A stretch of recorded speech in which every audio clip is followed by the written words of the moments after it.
Qiao Jiaojiao was reborn. The moment she was delivered, she strained to open her eyes wide. Let her see what kind of good family she had been born into. Oh, this room is certainly lavish enough, but it's all ancient and antique. Why does it look like she had landed in some old dynasty? While Qiao Jiaojiao was still puzzled, someone carefully parted her legs, and then a voice called out, congratulations, madam, your wish has been granted. It's a girl?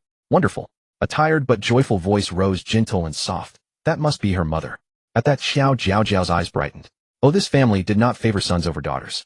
That old King Yama really was reliable.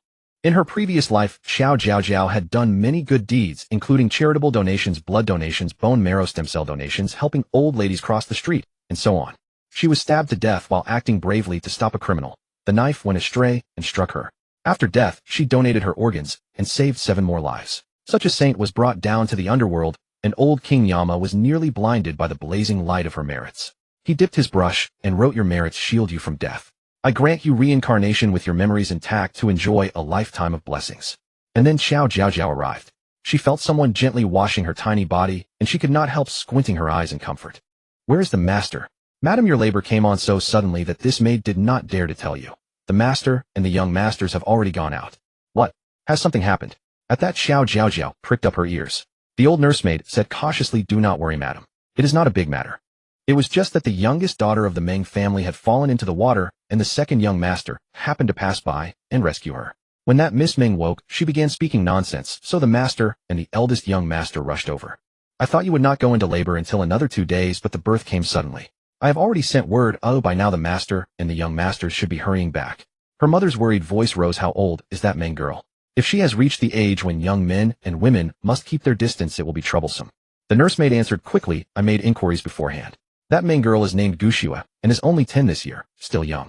Qiao Jiaojiao had been listening with great interest, but at these words she jolted as if struck by a thunderbolt. Damn it. Old King Yama had tricked her.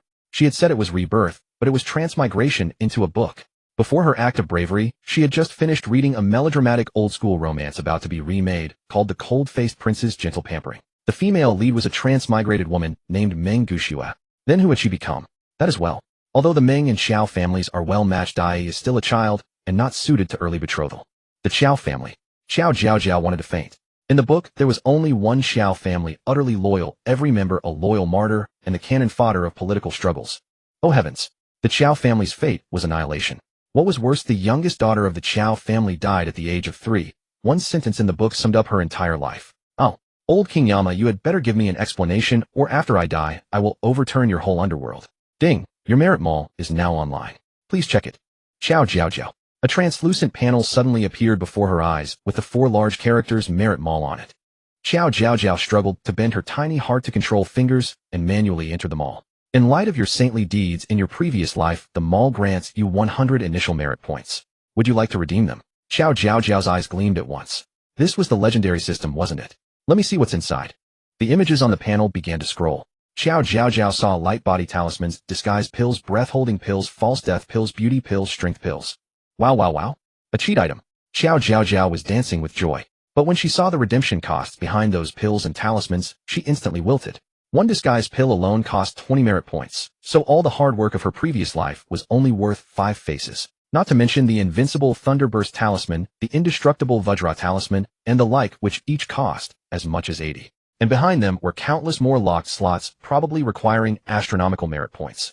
Fortunately, merit could be saved up slowly, and this merit mall could save her life at a critical moment. Qiao Jiaojiao fell silent. Old King Yama did have some conscience after all. Maybe she should simply take things as they came. Soon she was wrapped in swaddling and brought before Madame Qiao. Madam, have you been waiting anxiously? Look at the young miss. She is truly beautiful, just like you.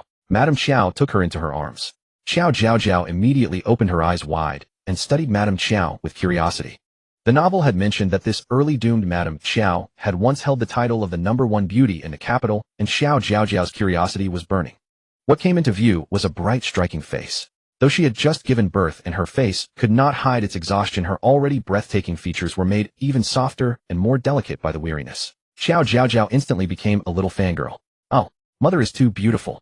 She is truly an exquisite masterpiece, carved by Nuwa. Madame Qiao's hand suddenly trembled, and she raised her head to look around with confusion and shock. Who is it? Who was speaking? Whoa, even this terrible angle is beautiful. Mother, you are my goddess. Please pass your beauty down to me. Mother, Madame Qiao looked down in shock and alarm only to see Qiao Jiaojiao staring fixedly at her with a pair of dark, glistening eyes. Wow, wow, wow, mother is looking at me. Why does she look so scared? Could it be that I'm ugly? No way. Hearing this despite the shock still crashing in her heart, Madame Qiao was moved by instinctive maternal love and praised her. Our Jiaojiao is adorable. She takes after her mother. Qiao Jiaojiao let out a great sigh of relief. And her name is Qiao Jiaojiao in this life too. What a coincidence. In her last life, she had no parents and died young. In this life, she only hoped to be a happy, carefree Qiao Jiaojiao. At those words, Madame Qiao's heart suddenly trembled. So her little Jiaojiao had indeed been born carrying memories from her previous life. No parents died young.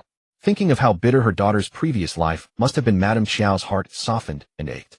She was not afraid of ghosts or gods. Jiaojiao had grown in her belly for 10 full months and had been born to be her daughter, born to enjoy happiness in this life. With that thought, Madame Qiao pressed her face close to Qiao Jiaojiao without hesitation and murmured softly, Jiaojiao, mother's good child, I will give you a lifetime of peace and joy. Qiao Jiaojiao, experiencing such tender motherly love for the first time, was overjoyed and clung to it. But the next instant her expression suddenly changed. Wait, I remember now. Mother's death was caused by excessive worry and pent-up grief, and the root of it all was, on the day of giving birth, a maid seized the opportunity to approach father. Madame Qiao was utterly bewildered. Her cause of death. A maidservant had tried to crawl into her husband's bed. Qiao Jiaojiao was still frantically searching her memories. Yes, I remember this part very clearly. Mother, because her postpartum discharge had not yet stopped, refused father's request to stay and sent him to the study. And on that very night, while father, overjoyed to have a daughter in his old age, was dead, drunk, a maidservant crawled onto his bed. Although nothing happened that night, and father later executed that maidservant, mother was still left with a knot in her heart. This was the seed of her depression. What do?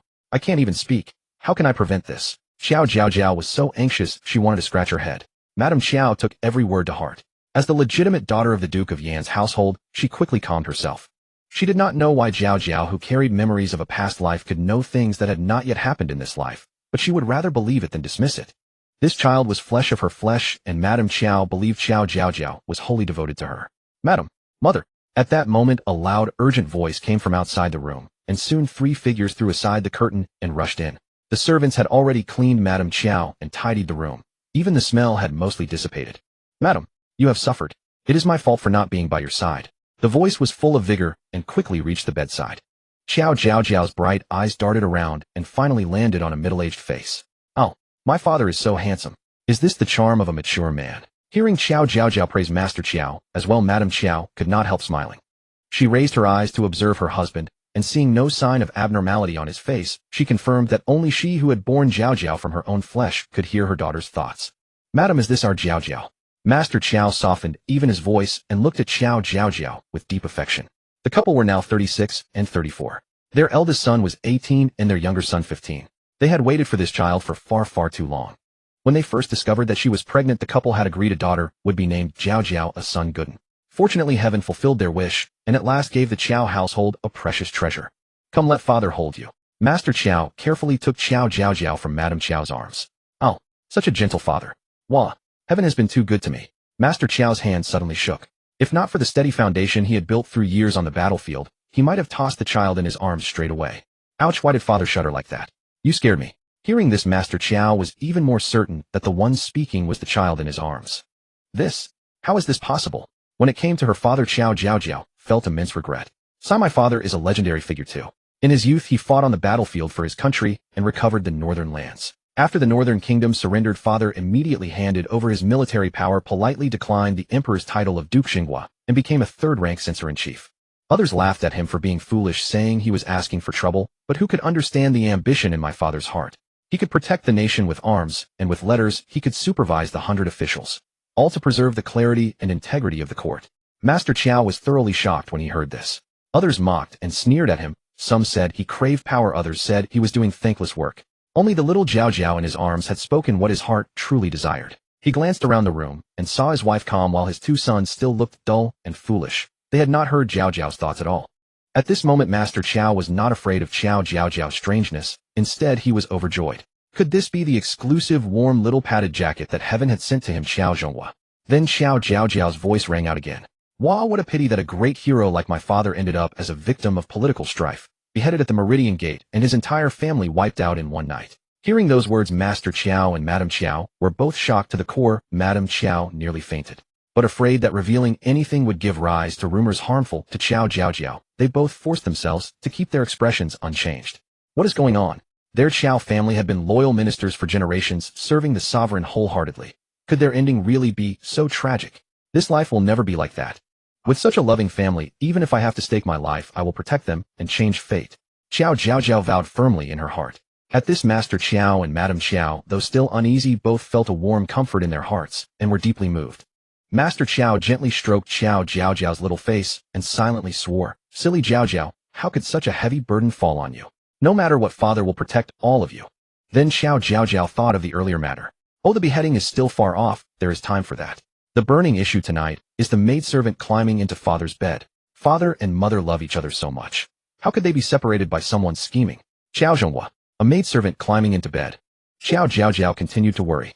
That maidservant would always be a hidden danger. Even if Mother keeps Father here tonight, she can only guard against it for a moment, not forever. The best solution is to expose that maidservant tonight. If only I could speak, Father could pretend to be drunk, and she would definitely fall for it. Oh, I hate being too young and helpless. Qiao Jiaojiao was agonizing when a strikingly handsome young man leaned over. "Father, it's my turn to hold little sister." Qiao Jiaojiao's eyes went wide. Whoa, this family's genes really are too good. Qiao Zhenghua reluctantly handed Qiao Jiaojiao over. His eyes flickered. He had clearly already taken Qiao Jiaojiao's advice, and he felt it necessary to warn the household again. Qiao Zhenghua had long sworn that in this life, he would have only his wife. No concubines, no mistresses outside, and not even chambermaids. By now the eldest young Master Qiao Tianjing had carefully taken Qiao Jiaojiao into his arms, while the second young Master Qiao Dai leaned in and gently poked her little cheek. "Oh, both brothers are so handsome. The eldest is a modest gentleman warm as jade, the second is untamed and spirited. What a perfect combination." As soon as Qiao Jiaojiao said this, Qiao Tianjing and Qiao Dai suddenly looked up at each other, utterly appalled. Was it their little sister speaking? Wow, what a feast for the eyes. Heaven has treated me, Qiao Jiaojiao, so well. I am so content. Qiao Dai, being younger, lost his composure at once and was about to ask. At that moment, Qiao Tianjing's face turned stern and he stopped Qiao Dai with a sharp glare. Qiao Tianjing, now 18, had taken a path entirely different from his father's. He was the celebrated third-place winner in the imperial examinations of the capital and currently held the position of Vice Minister of Revenue. Qiao Tianjing's attainment of this post was undoubtedly aided by his father's influence, yet he had also earned it through his own merit, performing his duties with unwavering diligence and never committing an error. When he now set his face into a stern expression, an aura of silent authority and sharpness emanated from him. Qiao Dai, aged 15, had followed the path of a military officer and was currently undergoing training in the army, holding a modest rank. This was a specific instruction from Master Qiao. Qiao Dai was young and impetuous, prone to restlessness. He was not suited for a high position, but rather needed to be tempered and forged through hardship. At this moment, Qiao Dai was filled with indescribable shock, but having always obeyed his elder brother above all others, he saw his brother's grave expression and immediately fell silent. Qiao Jiaojiao watched the two motionless figures, a look of confusion crossing her face. Why are big brother and second brother suddenly locking eyes? From her vantage point, she could only see their sharp, defined chins. Hearing this, Qiao Tianjing's expression shifted instantly. He lowered his head and affectionately nuzzled Qiao Jiaojiao's cheek. "Our little sister is so adorable, she truly resembles her mother." Qiao Dai also snapped out of his reverie. He bent down slightly, gazing steadily at Qiao Jiaojiao, and seeing her big, round, lively eyes, he agreed she was indeed very charming. Looking at her two outstanding brothers, Qiao Jiaojiao suddenly felt a wave of sorrow. Such noble and radiant young men. Big brother was framed in the official arena, his lifetime of integrity ruined, and he was ultimately torn apart by 5 horses. Second brother was secretly sabotaged by treacherous enemies on the battlefield, defending the country, his body wrapped in horsehide. I, the youngest, died senselessly at the age of 3. Oh, why does heaven treat us so unjustly? We are a family of loyalty and righteousness, yet we face extermination, cut down to the last heir. This is unfair. Qiao Tianjing and Qiao Dai. What? Their little sister was destined to die at age 3. No, they absolutely could not accept this. Father, mother, and they themselves had longed for over a decade to welcome this little sister into the world. In this instant, Qiao Tianjing and Qiao Dai were not primarily shocked by their own fates, but rather consumed by worry for Qiao Jiaojiao's safety. Earlier, Qiao Jiaojiao had not revealed her fate, so Master and Madame Qiao only now learned that their daughter was destined for an early death, a realization that made the world spin around them. No, I must accumulate more merit. The more merit I gather, the stronger my capital for survival becomes, and the more I can protect the Qiao family. Merit. Hearing this, Madame Qiao immediately decided that starting tomorrow, in Qiao Jiaojiao's name, they would perform acts of kindness and offer offerings to the Bodhisattva, sparing no expense whatsoever. After recognizing everyone, Qiao Jiaojiao was utterly exhausted and starving, her stomach feeling hollow. I'm so hungry. A cry like a kitten's mewl escaped her lips. Hearing this, Madame Qiao immediately reached out. Jiao Jiao is fussing, she is likely hungry. I will feed her. You all may leave. Although ladies of noble households rarely nursed their children personally, Jiao Jiao was the precious jewel they had hoped for over a decade, and she had long resolved to handle everything herself. Seeing her father about to leave, Qiao Jiaojiao screamed in fright. Father, you must not get drunk tonight. Qiao Zhonghua did not want Qiao Jiaojiao to suspect that he could hear her thoughts, for if she did, she would become restrained and afraid to think freely in the future. Thus, as Qiao Jiaojiao had predicted, he said gently, Madam, you have just given birth and are still too weak. Let this husband stay tonight to care for you. Madame Qiao had her own plans. She shook her head with understanding. Husband, it is inconvenient for a man to be here. Would you endure staying in the study for these few nights? Oh, the gears of fate are beginning to turn. Why, I can't take it, I'm about to faint from hunger. Yaya, father, you cannot leave. Qiao Jiaojiao was too busy to manage, but once the milk reached her lips, her mind turned to mush. She suckled a few times and fell into a deep sleep. Seeing Qiao Jiaojiao sleeping softly, Madame Qiao summoned her attendant Auntie Lu and instructed her calmly. Auntie, you need not serve tonight. Go to the study door and lurk about, watching for any young girls with ill intentions. Auntie Lu's face changed dramatically upon hearing this. Madam, you mean? Madame Qiao's expression remained calm. In such a large mansion there are inevitably those cats and dogs. Auntie, do not make a scene, but would embarrass the master. My heart knows his feelings for me. Auntie Lu with a grave expression acknowledged and hurried out. Meanwhile, Qiao Zhonghua had already reached the study. Smiling, he ordered 2 large jars of wine to be brought, declaring that he was so pleased today that he intended to drink until he was thoroughly drunk. Under the heavy moonlight in the courtyard, the 2 brothers stood facing each other, their expressions grave. Qiao Dai spoke first. Brother, what is going on? We can actually hear our little sister's thoughts. Moreover, it seems she can foresee the future. Qiao Tianjing appeared much calmer. He paced slowly, then suddenly turned and asked, Second brother, is she truly our sister? Qiao Dai was slightly startled by the question, but replied without hesitation, Of course she is. She was born from mother's womb, sharing the same blood as us. Qiao Tianjing nodded, speaking with calm assurance. Then is that not enough? Perhaps it was because even heaven could not bear to watch our Qiao family loyal to the country, yet facing execution and extermination, that it sent our little sister to save us. Second brother, I observed father and mother's expressions carefully today. It seems they cannot hear our sister's thoughts. Therefore this secret is known only to you and me. We must never speak of it. Otherwise it will surely bring death upon our sister and catastrophe upon our Qiao family. Qiao Dai had understood his elder brother's meaning. He nodded solemnly. Brother, rest assured. I know what to do. From now on I will protect our little sister with my life. Qiao Jiaojiao woke several times during the night, half asleep, and seemed to hear Auntie Lu's voice. Madam, you were right. Good heavens, I saw that little slut with my own eyes. There was a sudden scream from inside the room. The master personally dragged her out, and he is now furious in the front courtyard. Qiao Jiaojiao's mind could no longer process anything. She mumbled something and fell into a deep sleep again. When she opened her eyes the next day, it was already broad daylight. Qiao Jiaojiao felt someone gently shaking her, and soon her father's heroic, yet slightly stubbled chin came into view. Oh, my father looks even more handsome in the daytime. Qiao Zhonghua slowly lowered his head and saw Qiao Jiaojiao gazing at him with wide eyes, his face immediately softening with tenderness. At that moment, a desperate voice, pleading for mercy, rang out from nearby. Master, please spare that girl Luer for the sake of this servant's 30 years of service in the mansion alongside Huada. She was blinded by greed and foolishness. She should never have harbored such filthy thoughts. After I take her family, I will discipline her properly and ensure she never embarrasses us again. Master, spare my life. Master, spare my life. Qiao Jiaojiao's eyes widened slightly. Is this about the maidservant trying to climb into bed? Ah, did that maid not succeed? How is mother now? Wait, Huada. This name is so unremarkable, yet so deadly.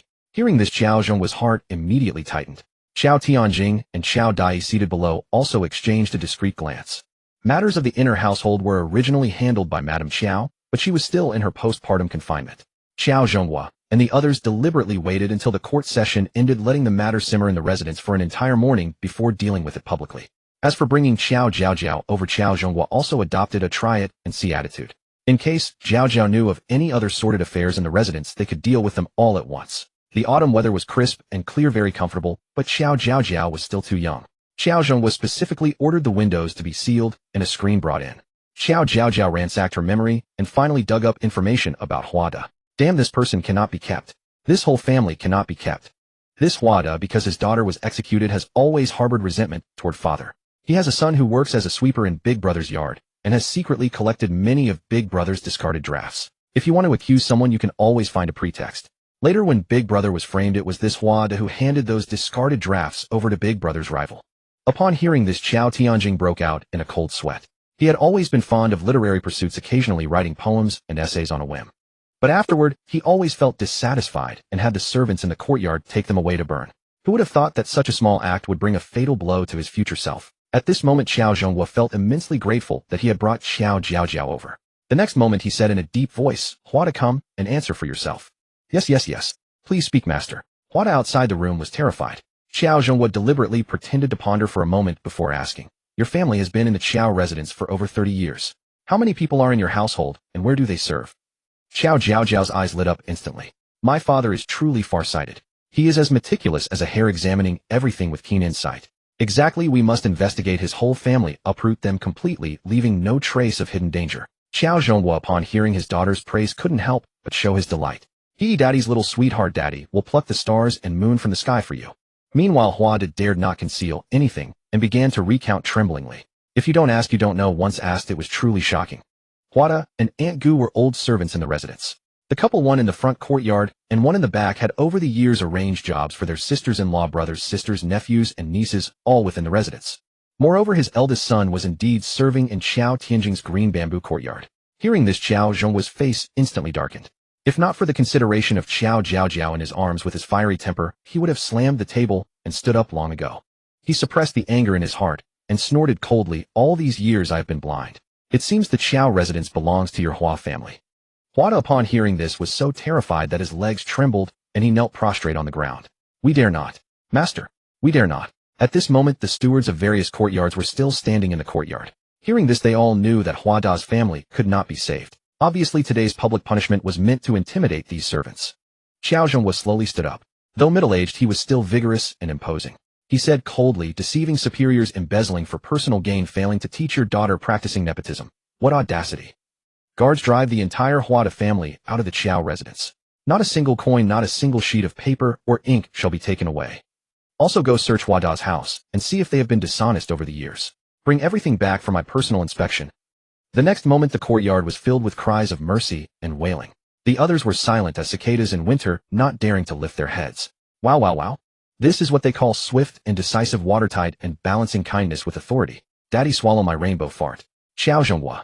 Did my daughter drop a stool? He even bent down to sniff. Not stinky at all. My daughter is truly fragrant. After this morning's incident, the three Qiao men were completely convinced of Qiao Jiaojiao's precognitive ability.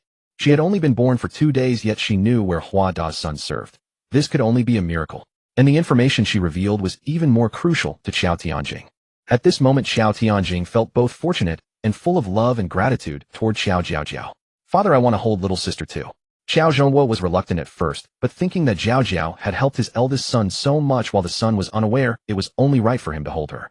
When Qiao Tianjing took Qiao Jiaojiao, she just happened to murmur, "My big brother should also take a wife. The things in his courtyard are not put away properly, he just tosses them to servants. Is that proper? He needs a sister-in-law to manage him well and keep him in check. I already want to cuddle with a beautiful, generous, fragrant, and soft sister-in-law." At these words, Qiao Tianjing's shoulders gave a violent shudder. He had barely managed to persuade his parents to give him a few more years. Fortunately, Fodder couldn't hear Jiaojiao's thoughts. Qiao Dai cast a mocking glance at Qiao Tianjing, laughing with schadenfreude. He had his big brother to take the lead anyway, so no rush. At this moment, Qiao Jiaojiao, who was facing away from the brothers, suddenly had a spark in his eyes. What a brilliant idea. If they find the eldest discarded drafts during the search of Fodder's house, they can use this excuse to shut him up. Alright, the second son is already 15, but it's time to put it on the agenda. The two brothers did not know they had already been set up by their little sister and were still doing their best to amuse her. Just then, a trembling voice came from outside the door. Master Meng and his wife, along with their daughter, have come to thank you in person." Qiao Jiaojiao was about to doze off again, but the moment she heard the word Meng, she jolted and became fully awake. "The female lead. The female lead is here. Damn, I'm so nervous. The female lead." The three men all mentally questioned it. The female lead is only 10 years old, so the male lead must be only 13. They should still be lying low now, but presumably he has already begun to establish his own power base. The three men instantly understood. The female lead must be Meng Gushua, but who was the male lead? Damn it. Back then, watching them trample the scumbags felt so satisfying, but now that the scumbag has become us, I really want to punch them to death. If the female lead hadn't been using her modern knowledge to help the Prince Jing, our Qiao family would never have been repeatedly schemed against by Prince Jing, ending up with the entire family dying a miserable death. Qiao Jiaojiao was horrified. He had not expected that the enemy who would overthrow their family was only 10 years old now. Moreover, the second son had saved her life. Also Prince Jing. Among the emperor's sons apart from the crown prince, the others have not been in theft as princes. Wait, 13 years old. That would be the current second imperial prince. Master. The servant outside the door, still trembling from the recent downfall of the Hua family, dared only to urge him in a hushed voice. Qiao Jiaojiao snapped back to reality, composing himself instantly, with no trace of his inner turmoil on his face. Wah, I want to see too. I want to see the heroine. Qiao Jiaojiao cried out, eagerly fighting off her fatigue and hunger, resenting that no one could understand her infantile babble. Qiao Jiaojiao, who had been about to move, paused slightly upon hearing this, then called out, "Bring them to the main hall. We shall meet them there." Wah, Daddy, I love you. You truly understand me. Qiao Jiaojiao was moved to tears. Hearing this, Qiao Jiaojiao hastily took the baby into his arms with affection, pride swelling in his heart. My daughter says she loves me. Qiao Tianjing and Qiao Dai had already met Meng Guxue the previous night. However, at that time, they had no idea that this 10-year-old girl would bring about a monumental upheaval for the Qiao family. The counterpart was merely 10 years old, so there was little need for propriety between them. Moreover, the two brothers had no desire to leave just yet. Soon the Meng couple was ushered in. Upon seeing the closed doors and windows, they were initially puzzled. However, the moment their gaze fell upon the infant in Qiao Jiaojiao's arms, everything became clear. Privately, Madame Meng was envious. It was rumored all over the capital that Censor Qiao doted on his wife with his life, and moreover, he was in robust health. Look, even in middle age, he could still father a daughter and carry her while receiving guests. It showed just how much he treasured her, like a pupil in his eye. Then there were their two sons, both dragons among men. Whenever the ladies of the capital spoke of Madame Qiao, who wouldn't envy them so much they bit their handkerchiefs. In contrast, her own husband, though 5 years younger than Censor Qiao, had a distended belly and thinning hair on his crown. He had taken concubine after concubine. Madame Meng was filled with resentment. Comparing oneself to others is the death of spirit. Lord Meng, however, lacked such self-awareness. He puffed out his belly and greeted them with a beaming smile. Brother Qiao, yesterday's matter was sudden, and our hospitality was lacking. I apologize profusely. This morning my daughter had already recovered, so I specially brought her here to thank your second young master personally. As he spoke, he shifted slightly, revealing Meng Guxue behind him. Qiao Jiaojiao, knowing his daughter's intentions, deliberately turned her face outward. Qiao Jiaojiao focused her gaze and couldn't help but feel a twinge of disappointment. After all, in the novel, the author had described Meng Guxue's beauty as unparalleled, even bestowing upon her the titles of the capital's first beauty and first talent. Qiao Jiaojiao's expectations had been too high, but a 10-year-old girl had not yet fully blossomed. She had curved eyebrows, a upturned nose, and a small mouth with a slightly pale complexion. However, those eyes were indeed beautiful, lively, and spirited, and were currently darting around observing everything. Oh, it seems last night's drowning was the trigger for the heroine's transmigration. Now that a modern adult soul has replaced the original owner, the plot has finally begun. The Qiao father and son were instantly stunned, their scalps tingling. Transmigration. So the real Miss Meng had indeed perished in the drowning, and the person standing before them now was someone else entirely. Wasn't this merely possessing another's corpse? At this thought, even Qiao Jiaojiao, who was full of young energy, felt a chill run down his spine. He automatically ignored one fact: his own daughter was equally bizarre. Although his mind was racing, decades of political maneuvering allowed Qiao Jiaojiao to keep a straight face. Brother Meng, why say such things? Yesterday's haste was only natural. There was no need for such elaborate trouble to visit again. Lord Meng was a shrewd man. The Qiao family was currently enjoying imperial favor. Although Qiao Jiaojiao was only a third-rank censor, he could publicly rebuke anyone in the court, and who dared to retort. Because everyone in the court knew clearly anyone caught by Qiao Jiaojiao either had a guilty conscience or was caught red-handed with evidence. Yet he was a solitary minister, never attending banquets with colleagues, walking his own path alone.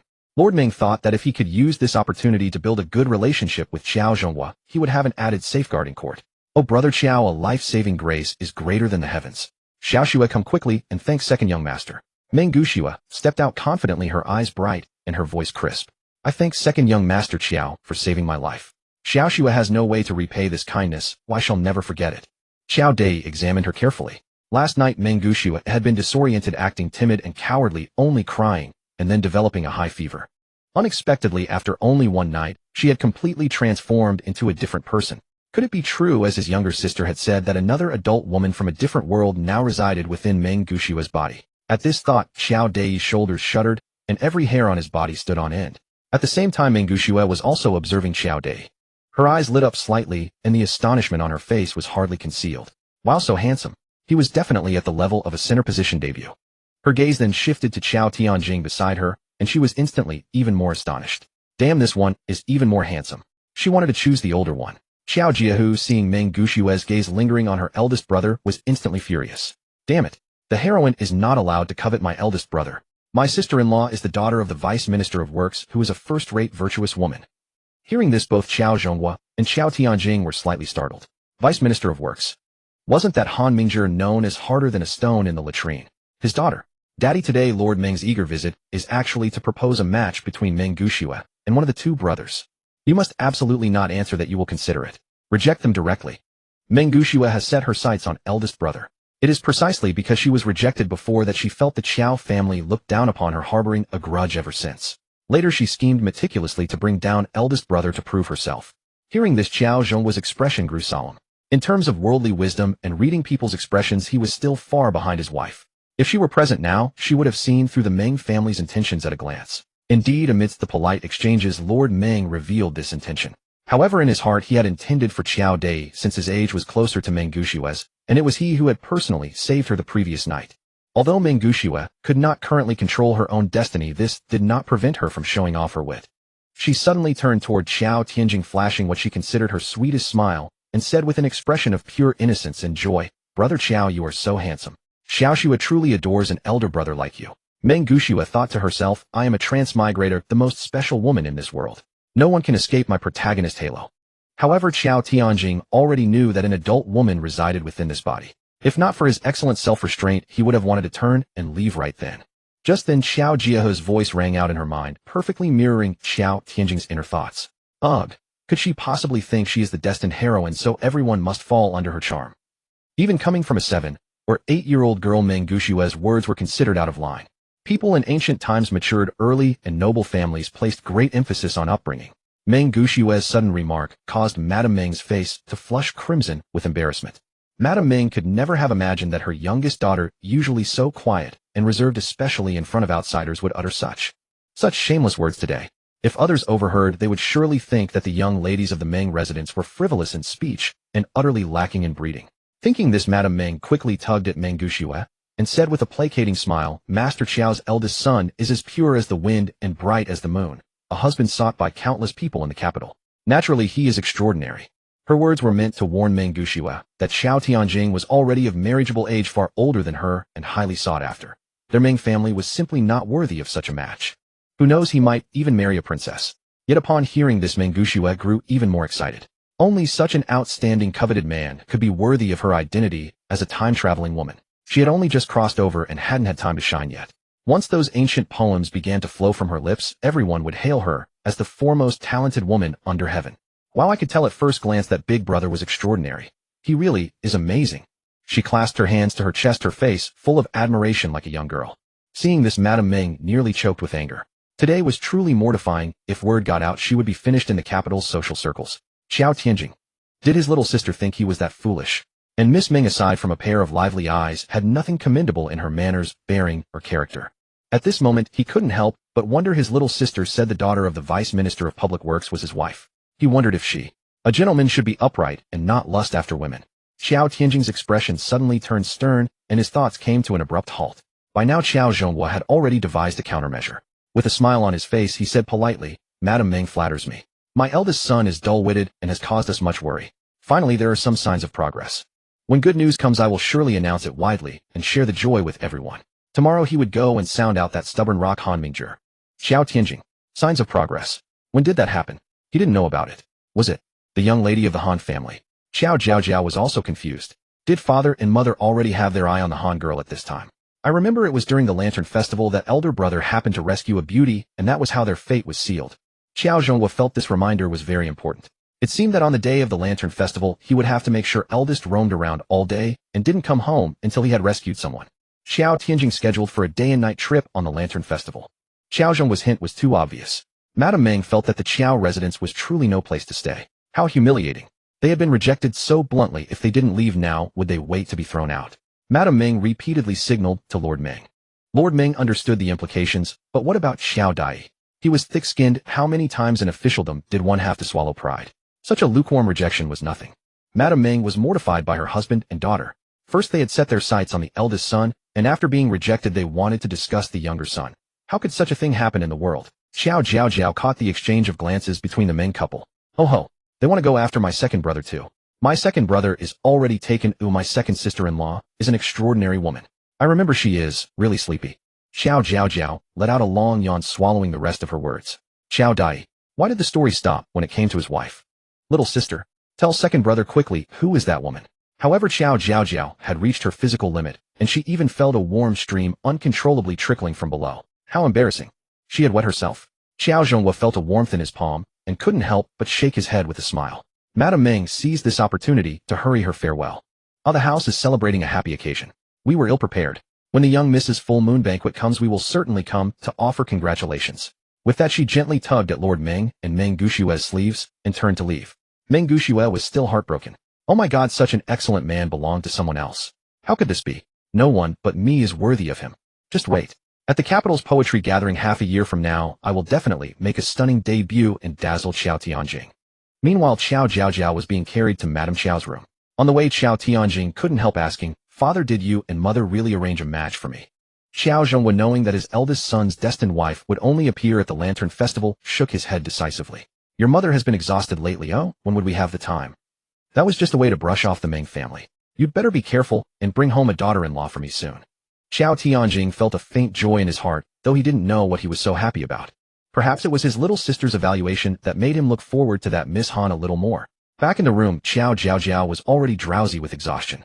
She felt someone change her diaper, and then she fell into her mother's arms. There's truly nothing like a mother's love in the world. I love mother's scent the most. It smells so good.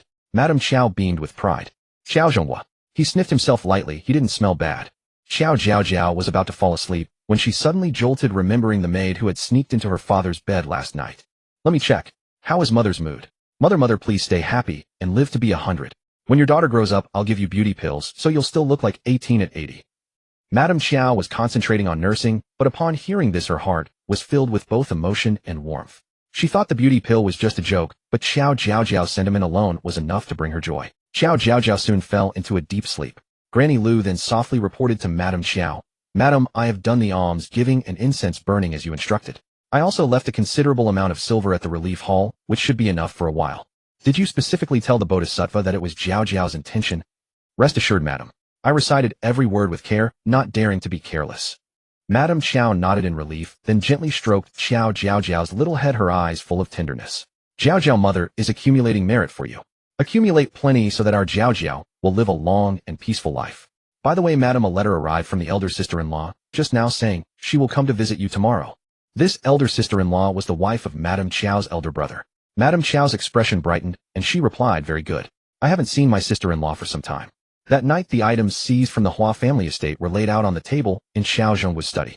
His gaze swept over a collection of gold, silver, and fine treasures and landed directly on an inconspicuous wooden box. He flicked his fingers to open the wooden box, revealing a thick stack of discarded papers inside. The handwriting was messy, and some sheets still bore the creases of being crumpled. With a single glance, Qiao Zhonghua recognized his eldest son's handwriting. Astonishment and immense relief surged in his heart, but in the next instant both turned into fury. Tell the eldest young master to get his ass over here. Qiao Tianjing hurried over. As soon as he pushed the door open, a wooden box slammed at his feet with a bang. See for yourself. Qiao Zhong was seethed with rage. Qiao Tianjing bent down to pick up a piece of paper at his feet, and his face instantly turned pale. On it was a passionate outpouring he had written a month ago after witnessing the suffering of the people, words fierce and burning with righteous indignation. If this paper were to fall into the wrong hands and be twisted into a complaint against the emperor or the court, he would have no way to defend himself. Seeing that Qiao Tianjing had grasped the gravity of the situation, Qiao Zhonghua suppressed his fury and spoke in a low, grave voice. Eldest son, you have always been prudent in your actions. How could you not understand the principle that a gentleman does not stand beneath a perilous wall? In this world there is no wall that does not let wind through. Even inside your own home, some words must be buried deep in your heart. Qiao Tianjing lowered his eyes and respectfully acknowledged his father's words. Qiao Zhong was still fuming, thought to himself, if not for Jiaojiao's warning, his eldest son would have been courting his own destruction. Tonight go kneel in the ancestral hall. Burn these papers one by one with your own hands, and while you're at it, think carefully, in your 18 years have you left any other grave mistakes unsettled? Eldest son, although our Qiao estate seems to be flourishing, we must be vigilant in times of peace. The last words were spoken with profound meaning, meant both for himself and for his eldest son.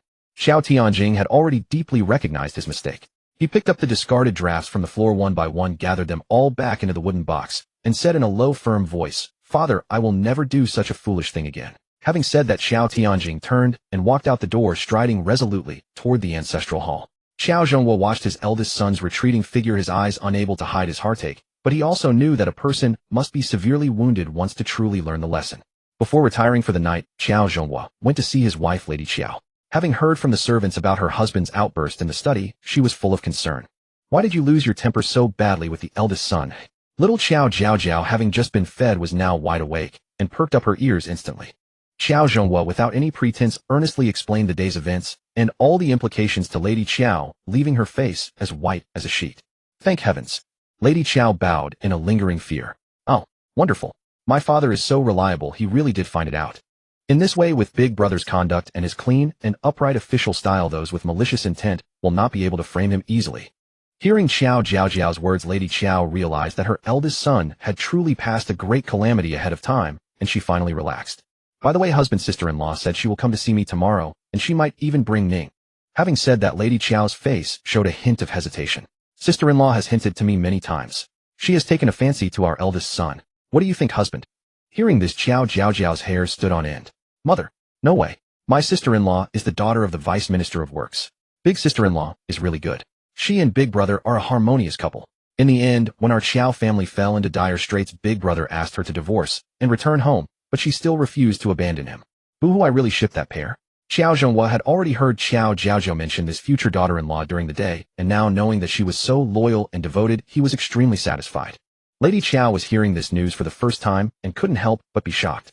The Vice Minister of Works. Wasn't that the daughter of Lady Han? But the Han family had a rather poor reputation, and Lady Han always kept to herself. However, since Jiao Jiao had such a high opinion of that Han girl, she must be a good young lady. Qiao Zhonghua was about to find a suitable excuse to refuse, but he feared hurting Lady Qiao's feelings. After all, that was her own niece. However, Lady Qiao had already spoken up. "Alas, husband, I've thought it over, and I think it's better to forget it. The relationship is too close after all, and the eldest son has his own mind.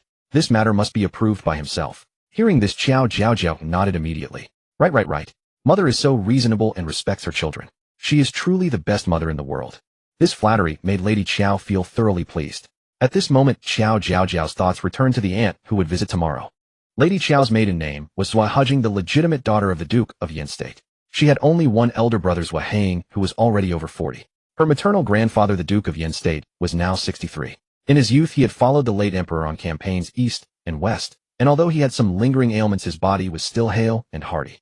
Perhaps because he was busy on the battlefield and neglected his son's education, Uncle Zhua Heying had been a profligate for many years, far inferior to his grandfather. The aunt was the daughter of a former vice minister of the Court of Judicial Review, and her status was indeed far inferior to that of the Duke's heir. However, she was exceptionally beautiful, and her uncle had been captivated at first sight, insisting on marrying no one else. But this aunt's character was far from simple. Alas, mother was very close to aunt. After aunt married into the Duke's mansion, mother helped her a lot. Uncle was a reckless scoundrel, and aunt suffered a lot of grievances because of him. Mother always mediated and comforted her, and even gave her many fine jade and jewelry. But my kind-hearted mother had no idea that this aunt was actually a smiling tiger. Lady Qiao's heart trembled violently upon hearing this. In fact, aunt had always been jealous of mother. Back then she was jealous of mother's noble birth and good looks, and later she was jealous of mother's happy marriage and blissful life. So when mother confided in aunt and tearfully complained about a maid climbing into father's bed, aunt knew well that father had done nothing wrong, yet she still urged mother to give father the cold shoulder. She even used uncle as an example, painting men in a terrible light, planting seeds of discord and suspicion in mother's heart. Every time she came, she would poison mother's mind, and as mother's heart ailment grew worse, aunt secretly gloated. The most hateful thing was that after mother died of a broken heart, grandfather, unable to bear the blow, turned gray overnight and lost all heart to manage the Duke's estate. But aunt was easily swayed and tempted by Prince Jing, and took the opportunity to join uncle in striking at the Qiao family. During mother's funeral, father was grief-stricken and unable to attend to anything else. Aunt and uncle sneaked into father's study and hid false evidence of treason. Hearing this, Qiao Zhonghua and Lady Qiao truly felt as if a thunderbolt had struck them. Who could have imagined that the accomplice who would destroy their entire Qiao family was their closest relative? Madame Qiao's heart was filled with intense hatred. She hated herself for misjudging people, for not trusting her husband enough, and for being so foolish as to dance with wolves. Qiao Zhonghua's heart raced with anxiety upon hearing this. Such a vile wolf must never be allowed near his wife or within the Qiao residence. But as nothing had happened yet and the two families were already closely connected, breaking off relations abruptly would be too abrupt and invite suspicion. In matters of the inner court, Madame Qiao was far more perceptive than Qiao Jiaojiao. Such a brother and sister-in-law must never be associated with as before, or they would surely bring disaster upon the entire Qiao family. Moreover, she must make her father discipline and correct her brother. How could he harm his own sister and brother-in-law for such petty gains? Madame Qiao's heart ached deeply, but she forced back her sorrow and said, "Husband, if I clearly reject the marriage between our eldest and Ninger tomorrow, I fear it will anger my brother and sister-in-law." Qiao Zhong's eyes lit up upon hearing this. That's right. This was an excellent pretext. He immediately spoke up in support. "Madam, our eldest is too calculating, and Ninger, as I see it, also has a heavy mind. The two are not a good match. If we delay, it will only harm Ning. Let's just be straightforward. If there's any impropriety, I'll go to their house and apologize another day. Of course, for him to go, it would only be to see his father-in-law, otherwise not a chance." Madame Qiao made up her mind and nodded firmly. Qiao Jiaojiao heard this and cheered inwardly. Excellent. It would be best to offend them thoroughly tomorrow and then never have anything to do with them. And is not a good person, and uncle is indeed a scoundrel. Later, he forcefully dragged second brother to visit brothels, causing a huge mess. Madame Qiao's hand clenched her sleeve tightly, instantly furious. How could her brother? How could he take second brother to such a place? Qiao Zhong's expression darkened slightly. Very well, now there's something to deal with regarding second brother. I'll beat him until he goes out of his way to avoid brothels from now on. All right, madam, don't overthink. I'll take care of everything. Tonight I'll stay here, all right. Madame Qiao, who had been furious a moment ago, now blushed with embarrassment. She gently pushed him and said with feigned anger, "What nonsense are you talking? Jiaojiao is still here, and I'm not feeling well." Qiao Zhongwu gently tapped her forehead and said with a helpless smile, "Silly wife, what are you thinking? I'm worried you'll be too tired getting up during the night, so I want to share the burden." Madame Qiao realized she had misunderstood and blushed even more. Who told him to be so teasing despite his age? Otherwise she wouldn't have overthought. "You have to attend court tomorrow, don't you? I'm afraid you'll be tired." Qiao Zhongwu shook his head with a relaxed expression. "I used to go without sleep for 3 days and nights when campaigning in the north. Are you thinking I'm old and useless?" "Stop teasing." Madame Qiao playfully punched her husband's shoulder. Qiao Jiaojiao was going crazy. Aya! What divine parents! So devoted to each other, so affectionate. Sob sob, so sweet. The couple heard this noisy exclamation and both froze their faces, turning red. They had forgotten there was a clever little baby lying in the bed. That night Qiao Zhong still stayed as he wished. He lay properly on the outermost side. Whenever Madame Qiao got up during the night, he would immediately sit up and help with everything. The next morning at the appointed time, he tiptoed up and went to the outer room to wash and attend court. Madame Qiao felt both comforted and sweet. She had rested extremely well that night, and her complexion had improved greatly. Around mid-morning, old Madame Lu led Madame Zhuo into the room. Madame Qiao, without any makeup, was sitting on the couch holding a cloth doll to amuse Qiao Jiaojiao. Although Qiao Jiaojiao had long outgrown such childish things, she waved her arms along to please Madame Qiao. When Madame Zhuo entered the room, she saw this warm scene. Her gaze swept over Madame Qiao's face, and she gritted her teeth secretly. Other women became haggard and pale after childbirth, but she was radiant and unchanged. "Sister, I've come to see you. Look at you. Others go through the gates of hell, but you seem to have taken a stroll through the peach garden of heaven, looking even more beautiful." This remark sounded a bit sarcastic, yet she was all smiles, leaving no fault to be found. If this were before, Madame Qiao wouldn't have minded at all. But now, knowing Madame Zhuo's ill intentions, she felt every word was a thorn. Qiao Jiaojiao was furious. "You're the one who went through the gates of hell. Your whole family. Wait, wouldn't that include mother and grandfather?" Tui. Childish nonsense. Childish nonsense. Madame Qiao heard this and couldn't help but laugh, a smile appearing on her face. Madame Zhuo had felt that Madame Qiao was acting strangely, not as warm as before, but this smile dispelled her doubts. "Oh, is this my dear niece? Let Annie have a look, what a celestial beauty." Madame Qiao immediately picked up Qiao Jiaojiao and did not let go even when Madame Zhuo made a move to hold her. Qiao Jiaojiao opened her eyes wide and took in Madame Zhuo's appearance. It was clear that Madame Zhuo had been a stunning beauty in her youth, and she still retained her charm. But perhaps due to the worry caused by the left ear, she had a few more wrinkles at the corners of her eyes and a sharper look in her brows, suggesting her life was not smooth. Seeing Madame Qiao's protective stance, Madame Zhuo sneered. "What? Afraid I'll eat your Jiaojiao?" Madame Qiao shook her head calmly. "Jiaojiao is shy with strangers." Madame Zhuo laughed instantly. "Sister, she's only a few days old. How can she be shy?" She reached out again, but Qiao Jiaojiao started crying loudly at the right moment. Wicked woman, I won't let you hold me. I won't let you hold me." Seeing Qiao Jiaojiao crying, Madame Zhuo immediately withdrew her hand. She actually didn't like children. After giving birth, she had visibly aged a lot. The only reason she wanted to hold the baby was for appearances. Just as Madame Zhuo was about to sit on the bed, old Madame Lu quickly brought a chair. "Madam, please sit here, it's more comfortable." Madame Zhuo plopped down and began to lecture like a seasoned elder. Sister, I'm not criticizing you, but after having a child, a woman must not neglect her husband. Men are most fickle and can't stand neglect. If you don't keep a close watch, he might stray outside. Qiao Jiaojiao wanted to roll her eyes. Here it comes. She's unhappy in her own life, so she has to sow discord. My parents' relationship is wonderful. They even slept together last night. After being reminded by Qiao Jiaojiao, Madame Qiao had thought deeply last night and was no longer influenced by Madame Zhua. She suddenly lowered her head and said shyly, Sister-in-law, my husband wouldn't do that. He stayed here last night. Madame Zhua raised her head sharply upon hearing this, her shock barely concealed.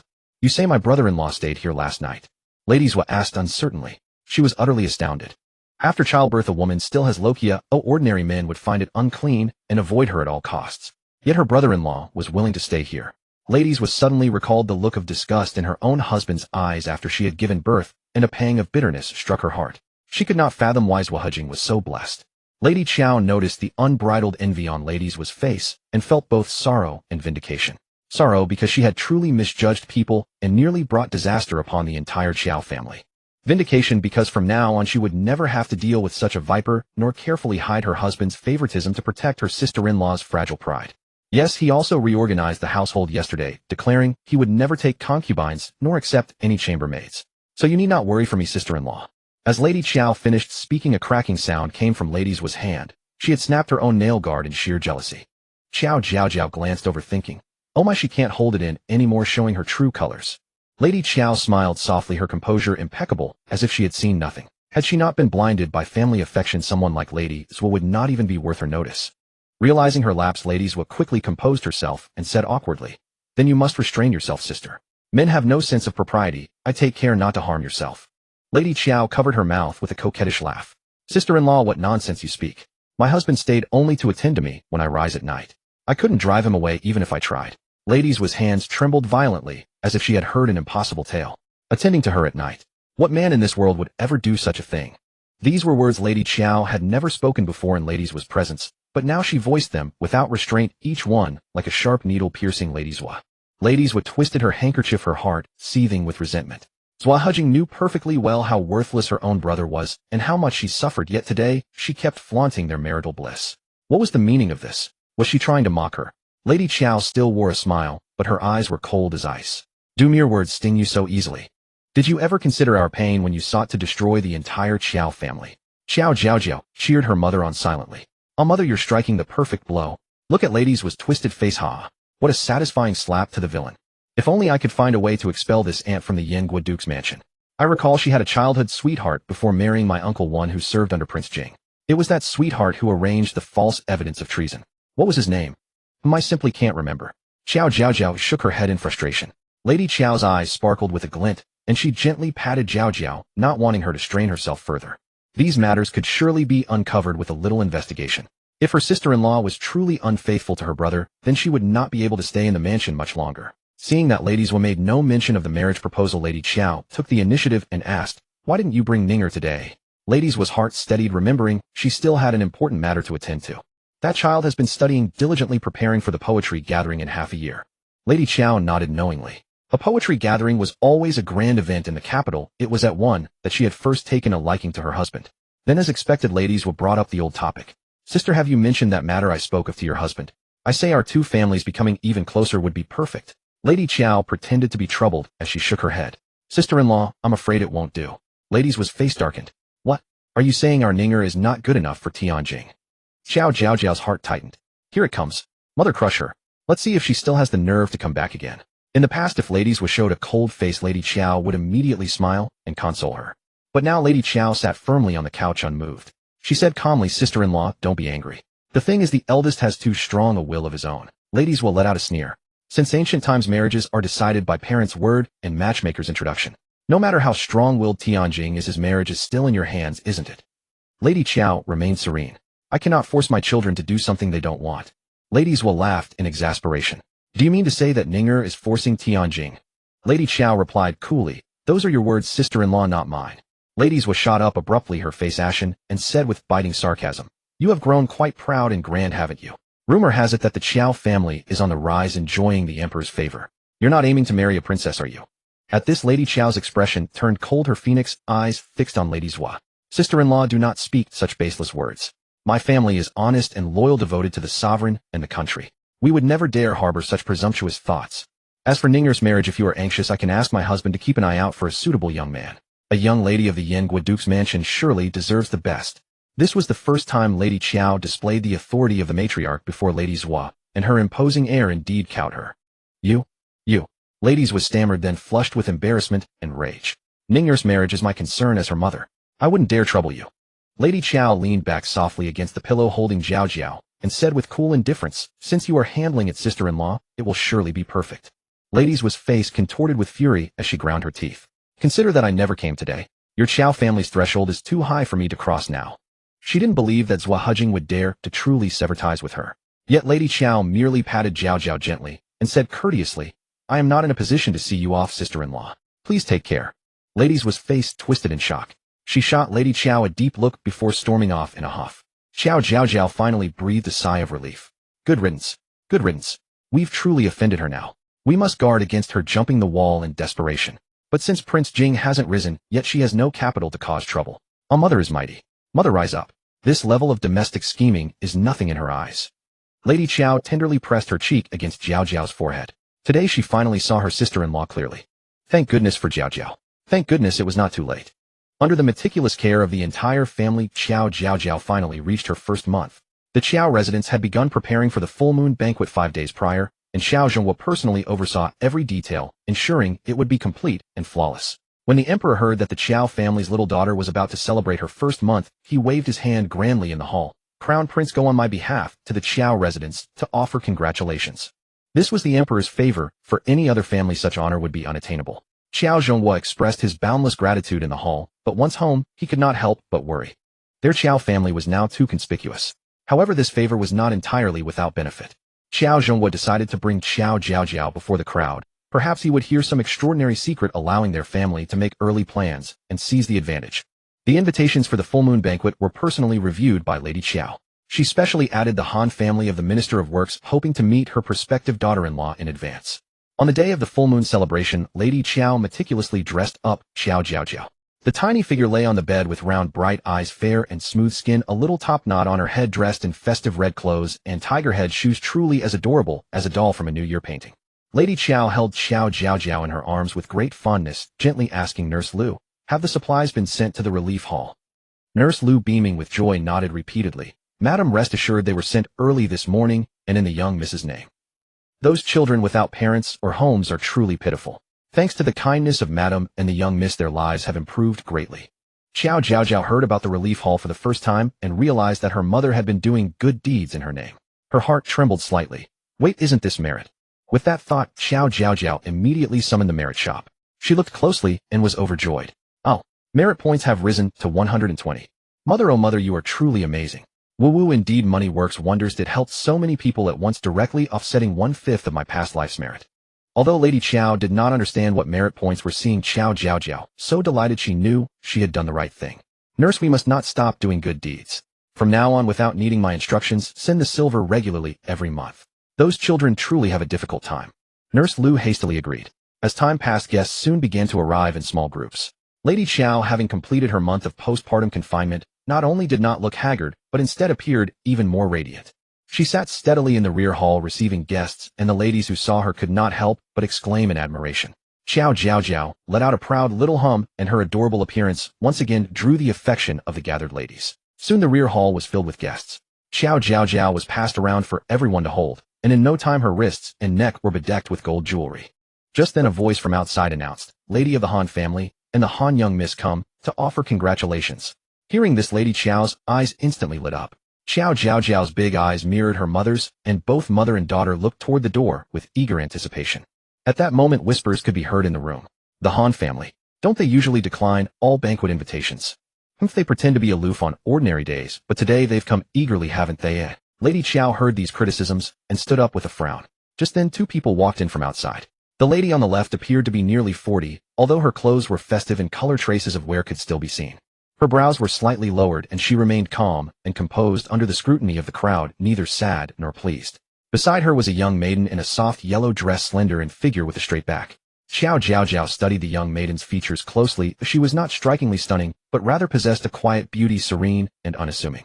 Oh, Mother, it's sister-in-law, your future daughter-in-law. I like her so much. Woo, I liked her at first sight. Qiao Jiaojiao was viewing Miss Han through the lens of the original novel, while Lady Qiao observed the upbringing and temperament revealed in her demeanor. With just one glance, Lady Qiao took a liking to Miss Han. Elegant in appearance and intelligent in mind, delicate and clear-minded, she was absolutely worthy of the title of the Qiao family's young mistress. With that thought, Lady Qiao, holding Qiao Jiaojiao, actually stepped forward to greet them herself. This gesture of favor did not go unnoticed by the other guests, who found it quite surprising. Lady Han had not expected Lady Qiao to come forward herself and hastily returned the greeting. She had originally not wanted to attend any banquets. For one thing, her husband was an independent official and she could not hinder him. Secondly, she was indeed poor with words and did not wish to offend anyone. But on the day she received the Qiao residence's invitation, her husband said that this banquet was a must. For no other reason than that Censor Qiao was the only person her husband truly respected at court. Lady Han had originally thought that the ladies of such high-ranking families would be difficult to get along with, but now seeing the gentle and beautiful Lady Qiao, she instantly felt as if a spring breeze had blown over her. We are a bit late, please do not blame us, madam. Lady Qiao smiled and shook her head. Not at all, not at all, oh, it is still early. She slightly turned her head, her gaze falling softly on Miss Han, and asked with a smile, and this is Oi. Miss Han stepped forward proactively and performed a graceful bow. Lady Han then said, this is my humble daughter Yaxian, of modest appearance, as she embarrasses herself before madam. Lady Qiao, as a mother-in-law praising her future daughter-in-law, grew more delighted with every look. She knew her own son well. The eldest was said to be deep and thoughtful, but in truth he was cold on the outside and warm on the inside. Only a woman as serene, gentle, and cultured as this could truly connect with him. Lady Han noticed Lady Qiao's gaze and saw the satisfaction in her eyes as she looked at her daughter, causing her heart to skip a beat. She had heard that the Qiao family's eldest son was 18, the renowned Tanhua third-place scholar of the capital, and still unmarried. Lady Han's thoughts went no further. She dared not indulge them. The Han family status was far inferior to the Qiao's, and her husband's reputation was not good. If Yaxian were to marry into such a high-ranking family, she might suffer grievances. Meanwhile, although the other ladies dared not openly discuss, they exchanged glances, speculating on Lady Qiao's intentions. At that moment, the announcement came from outside again. Lady of the Meng family and the Meng young miss come to offer congratulations. Qiao Jiaojiao had been completely immersed in the aura of her beautiful sister-in-law, but upon hearing the Meng family, she instantly became excited. Female lead. The female lead is here again. Let her see the grace of my rightful sister-in-law, so she knows that a refined lady meticulously cultivated in an ancient official residence is no less than a time-traveling woman. Lady Qiao frowned upon hearing this. Her husband had already told her that the Meng family intended to form a marriage alliance with theirs, and that this 10-year-old girl had a mind of her own and had set her sights on their eldest son. She wanted to see for herself what kind of woman had made Jiaojiao so concerned. Soon Madame Meng and Meng Gushue entered with smiles. Perhaps after the previous incident, Madame Meng had given her a proper warning, for her head was lowered, no longer as flamboyant as during their first encounter. But upon closer inspection, one could see that her eyes were still darting around restlessly. Qiao Jiaojiao suddenly recalled a very important matter. The original story mentioned that the first meeting between the male and female leads took place at the Qiao residence. She hadn't thought much of it before, but now she realized. Bloody hell, was she not playing matchmaker for them? What was most sickening was that after the Qiao family was wiped out, the male and female leads returned to the Qiao residence again, calling it a nostalgic visit to relive their beautiful first meeting. Qiao Jiaojiao asked when they were cooing and billing, did they not feel the spirits of the Qiao family's wronged dead staring at them? Ah, so infuriating. Who would have thought that the first meeting between the female lead and Prince Jing was actually brought about by my full moon banquet? Woo, is there any way to stop them from meeting? If the male and female leads had never gotten together from the start, would the Qiao family have suffered so much less afterward? Madame Qiao was still observing Meng Gushue when her heart skipped a beat upon hearing this. Could this Miss Meng really be such a formidable figure? According to Jiaojiao, as long as Meng Gushue was kept from meeting any of the princes, that should be enough, right? Now that Meng Gushue was in the inner quarters of the Qiao residence, such a matter was a piece of cake for the mistress of the household. At that moment, the mother and daughter of the Meng family stepped forward to offer congratulations. Qiao Jiaojiao raised her eyes and saw Meng Gushue staring blankly, her mind wandering. Qiao Jiaojiao naturally knew what Meng Gushue was thinking. The original story had emphasized that Meng Gushue always believed she was a transmigrator from modern society, superior to everyone in this ignorant and backward dynasty. Hearing that today the crown prince would bring 3 princes to offer congratulations, she immediately cast Qiao Tianjing out of her mind. Meng Gushue firmly believed that only the most exalted man in the world was worthy of her. For instance, the crown prince, the one beneath only the emperor, the future sovereign of the nation. Thinking of becoming the empress who ruled the world, a smug smile curled at the corners of Meng Gushue's lips. Schwer. Madame Meng's face flushed with embarrassment as she gently tugged at Meng Gushue's sleeve. This girl was becoming more and more improper. Madame Qiao had asked her a question, and she was still daydreaming. Madame Qiao frowned slightly at this, her face no longer showing any joy. She truly could not fathom how their grand Qiao household could be brought down by such a girl. Qiao Jiaojiao understood in her heart. Meng Guxue's thoughts have probably already flown to the crown prince. From the very beginning, she had a clear goal, to be among the elite. But the crown prince did not fancy her, and she was immediately drawn to the second prince, whose appearance was strikingly beautiful and bewitching. The two gazed at each other from across the waterside pavilion and fell in love at first sight. Qiao Jiaojiao couldn't help but chuckle at this thought. Isn't this pure protagonist halo? Meng Guxue is only 10 now, with a figure like a bean sprout and not particularly outstanding looks. What kind of beauties hasn't the second prince seen? How could he fall in love with her at first sight? Meng Guxue came to her senses and hastily bowed to Madame Qiao, but in her hurry her movements were all awkward. Madame Qiao shook her head discreetly at this. With such a temperament and demeanor, she still aspired to be the crown princess. Madame Meng felt the scrutinizing and mocking gazes of the ladies around her, her ears burning hot, when a voice from outside the door timely rescued her. Madame, the crown prince has arrived with the 3 princes. The master has ordered this servant to carry the young miss over. Madame Qiao's expression turned serious as she handed Qiao Jiaojiao to Nanny Lu, instructing her to be extremely careful. Meng Guxue's eyes flashed with a sharp light upon hearing this. Qiao Jiaojiao was also wildly excited. Oh, I'm going to meet the male lead. Let me see just how demonically handsome he really is.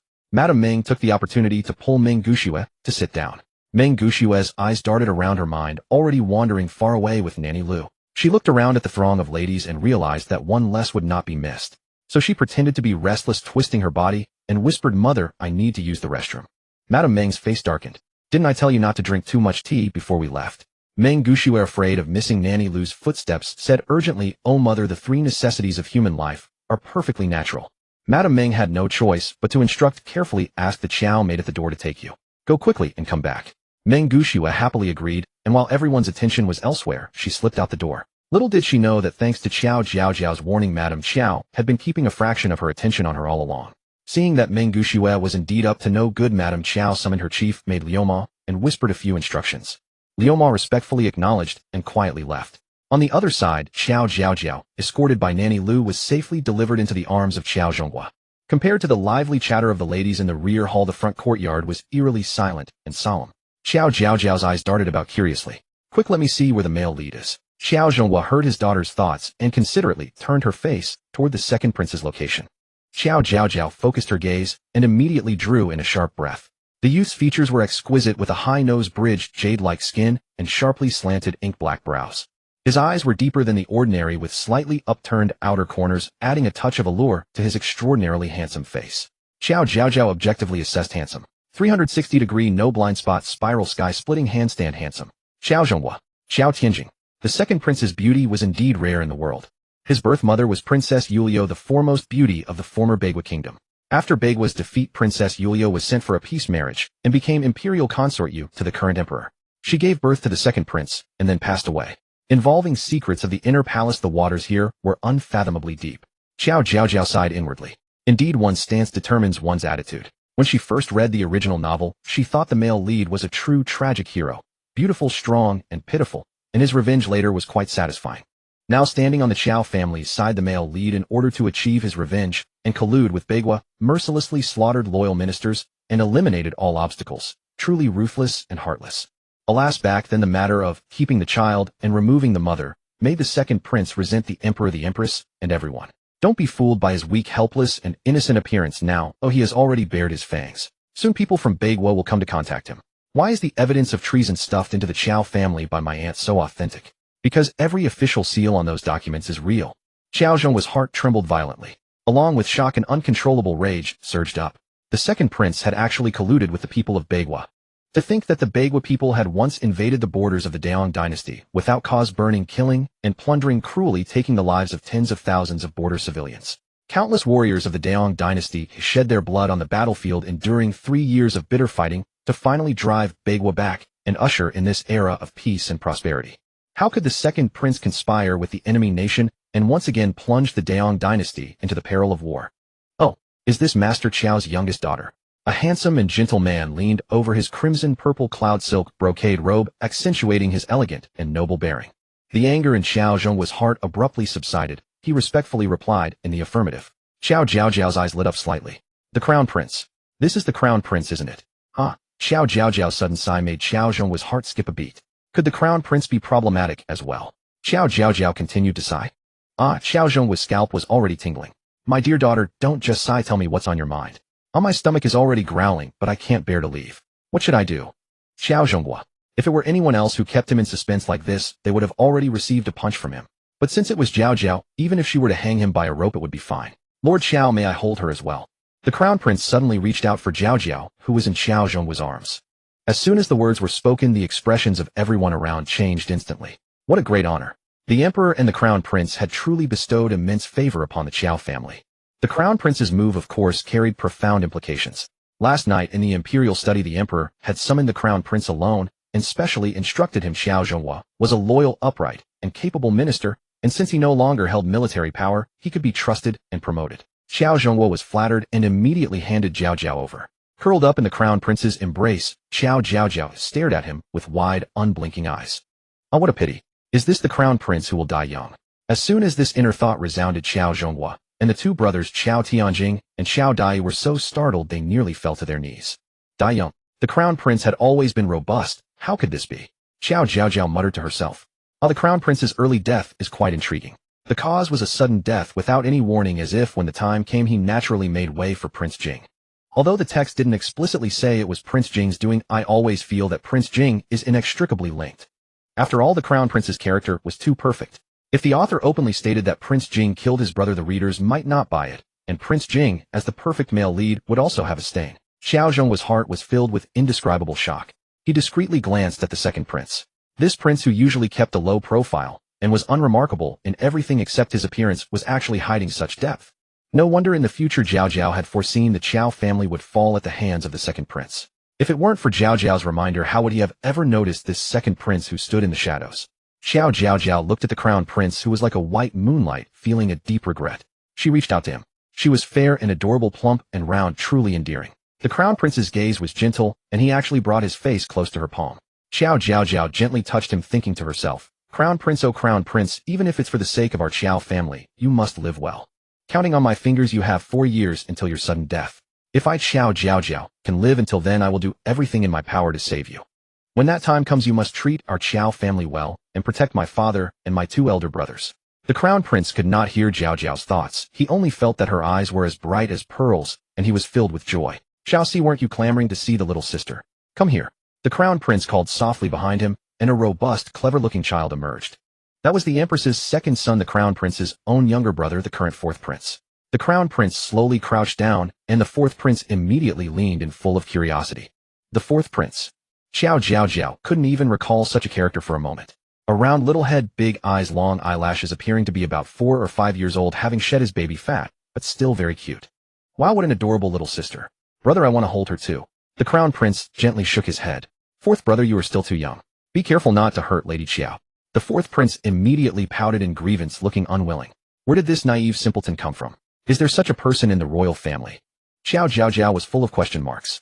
Brother, I will be very careful. Let me hold her too. The naive simpleton continued to insist. Seeing this, the crown prince's expression turned slightly stern. 4th brother, this is no joke. Wait until you are a bit older. The naive simpleton's mouth quivered.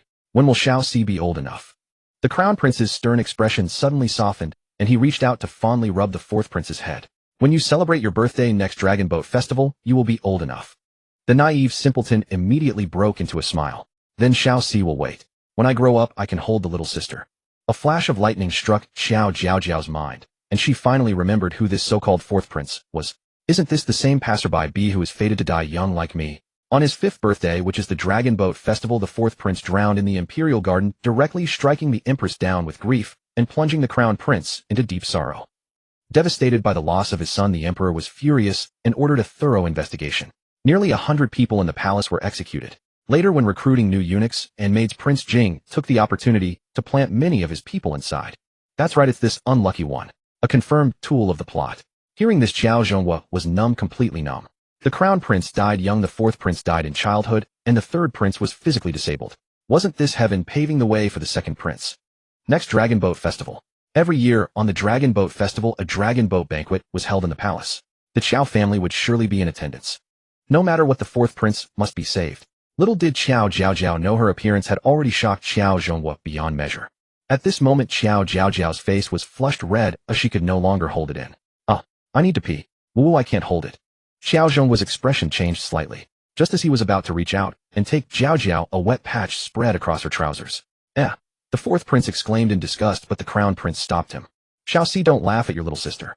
You were the same at her age. The fourth prince's face flushed crimson, and he covered his face, not daring to say another word.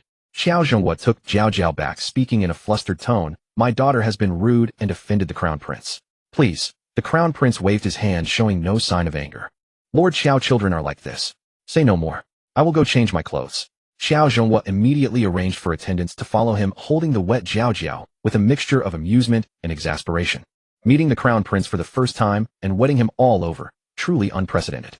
Qiao Jiaojiao, I'm still just a baby now. Nanny Lu carried Qiao Jiaojiao back to the inner courtyard where the banquet at the front had already commenced. Madame Qiao excused herself from the table and withdrew briefly to nurse Qiao Jiaojiao. Nanny Lu recounted the amusing incident of Qiao Jiaojiao wetting herself in the front courtyard, eliciting a chuckle from Madame Qiao. Madam, mark my words. By tonight, not just tomorrow, the tale of our young miss drenching the crown prince will have spread across the entire capital. Qiao Jiaojiao thought to herself, is this what they mean by becoming famous overnight for a single pea? The room was filled with warmth and cheer when a knock suddenly sounded at the door. Madam, it's this servant. It was the voice of another senior maid, Lu Shu. Liu Shu, come in. Nanny Lu responded in a low voice. Lu Shu pushed the door open, her expression slightly anxious. Madam Ming just came by to say that Miss Ming excused herself to change before the banquet began and has not returned since. She fears that Miss Ming might have crossed paths with the distinguished guests at the front. She seems quite worried and wishes to request that you send a few people to search for her. Qiao Jiaojiao had been on the verge of dozing off, but upon hearing this, she jolted awake. What? Meng Gushue is missing. Oh no, she must have snuck off to the front courtyard. She's probably gazing longingly at Prince Jing right now, exchanging tender looks with him. This girl is truly bold and reckless. If it weren't for her protagonist's plot armor offending the crown prince and princes as a nobleman's daughter would land her in serious trouble. Madame Qiao, however, remained unfazed. She said calmly, send a few clever maids to look for her. The estate is crowded and bustling today, though I reckon they won't find her until the banquet concludes, don't you think? A flicker of understanding crossed Liu Shu's eyes as she caught the implication. This servant understands. Madame Qiao nodded with satisfaction and added, keep it quiet. Today is Jiaojiao's full moon banquet. No mistakes are permitted. Lu Shu acknowledged and left. Qiao Jiaojiao fixed her bright sparkling eyes on Madame Qiao. I feel like mother is saying more than she lets on. A faint smile tugged at Madame Qiao's lips as she gently coaxed Qiao Jiaojiao. You've had a long day, little one. Rest your eyes for a while. Rocked gently back and forth, Qiao Jiaojiao's eyelids soon grew heavy, and she drifted into a deep sleep. Madame Qiao's gaze turned somber as she looked out the window, a sharp glint flashing deep within her eyes. At the rear of the Qiao estate lay a small garden built by her husband's orders during his leisure hours. It featured rockeries and locust trees arranged strategically, modeled after the art of military formation.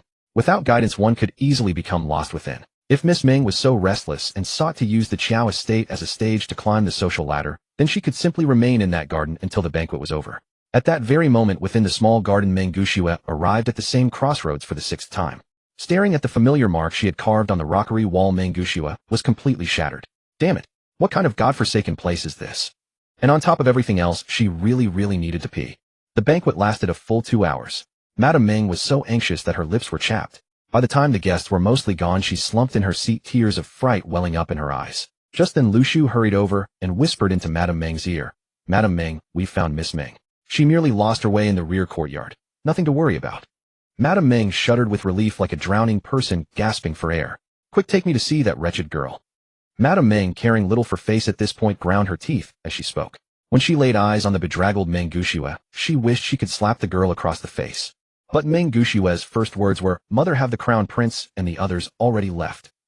Madame Ming felt a wave of dizziness wash over her, for Meng Gushue had asked this directly in front of Madame Qiao's senior maid. This. A family curse indeed. You wretched girl, come home with me this instant.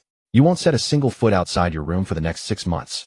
Lu Shu pretended not to hear and even offered to see them off, but Madame Ming, flushed with embarrassment, repeatedly declined and dragged Meng Gushue away by the arm. When Lu Shu returned and reported every detail to Madame Qiao, the lady's face turned ice cold in an instant.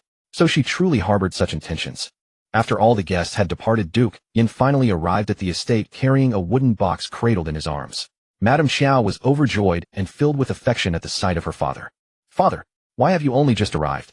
Though Duke Yan's temples were streaked with gray, he remained stalwart in stature, back straight, as a ramrod radiating robust vitality. He laughed heartily, his voice booming.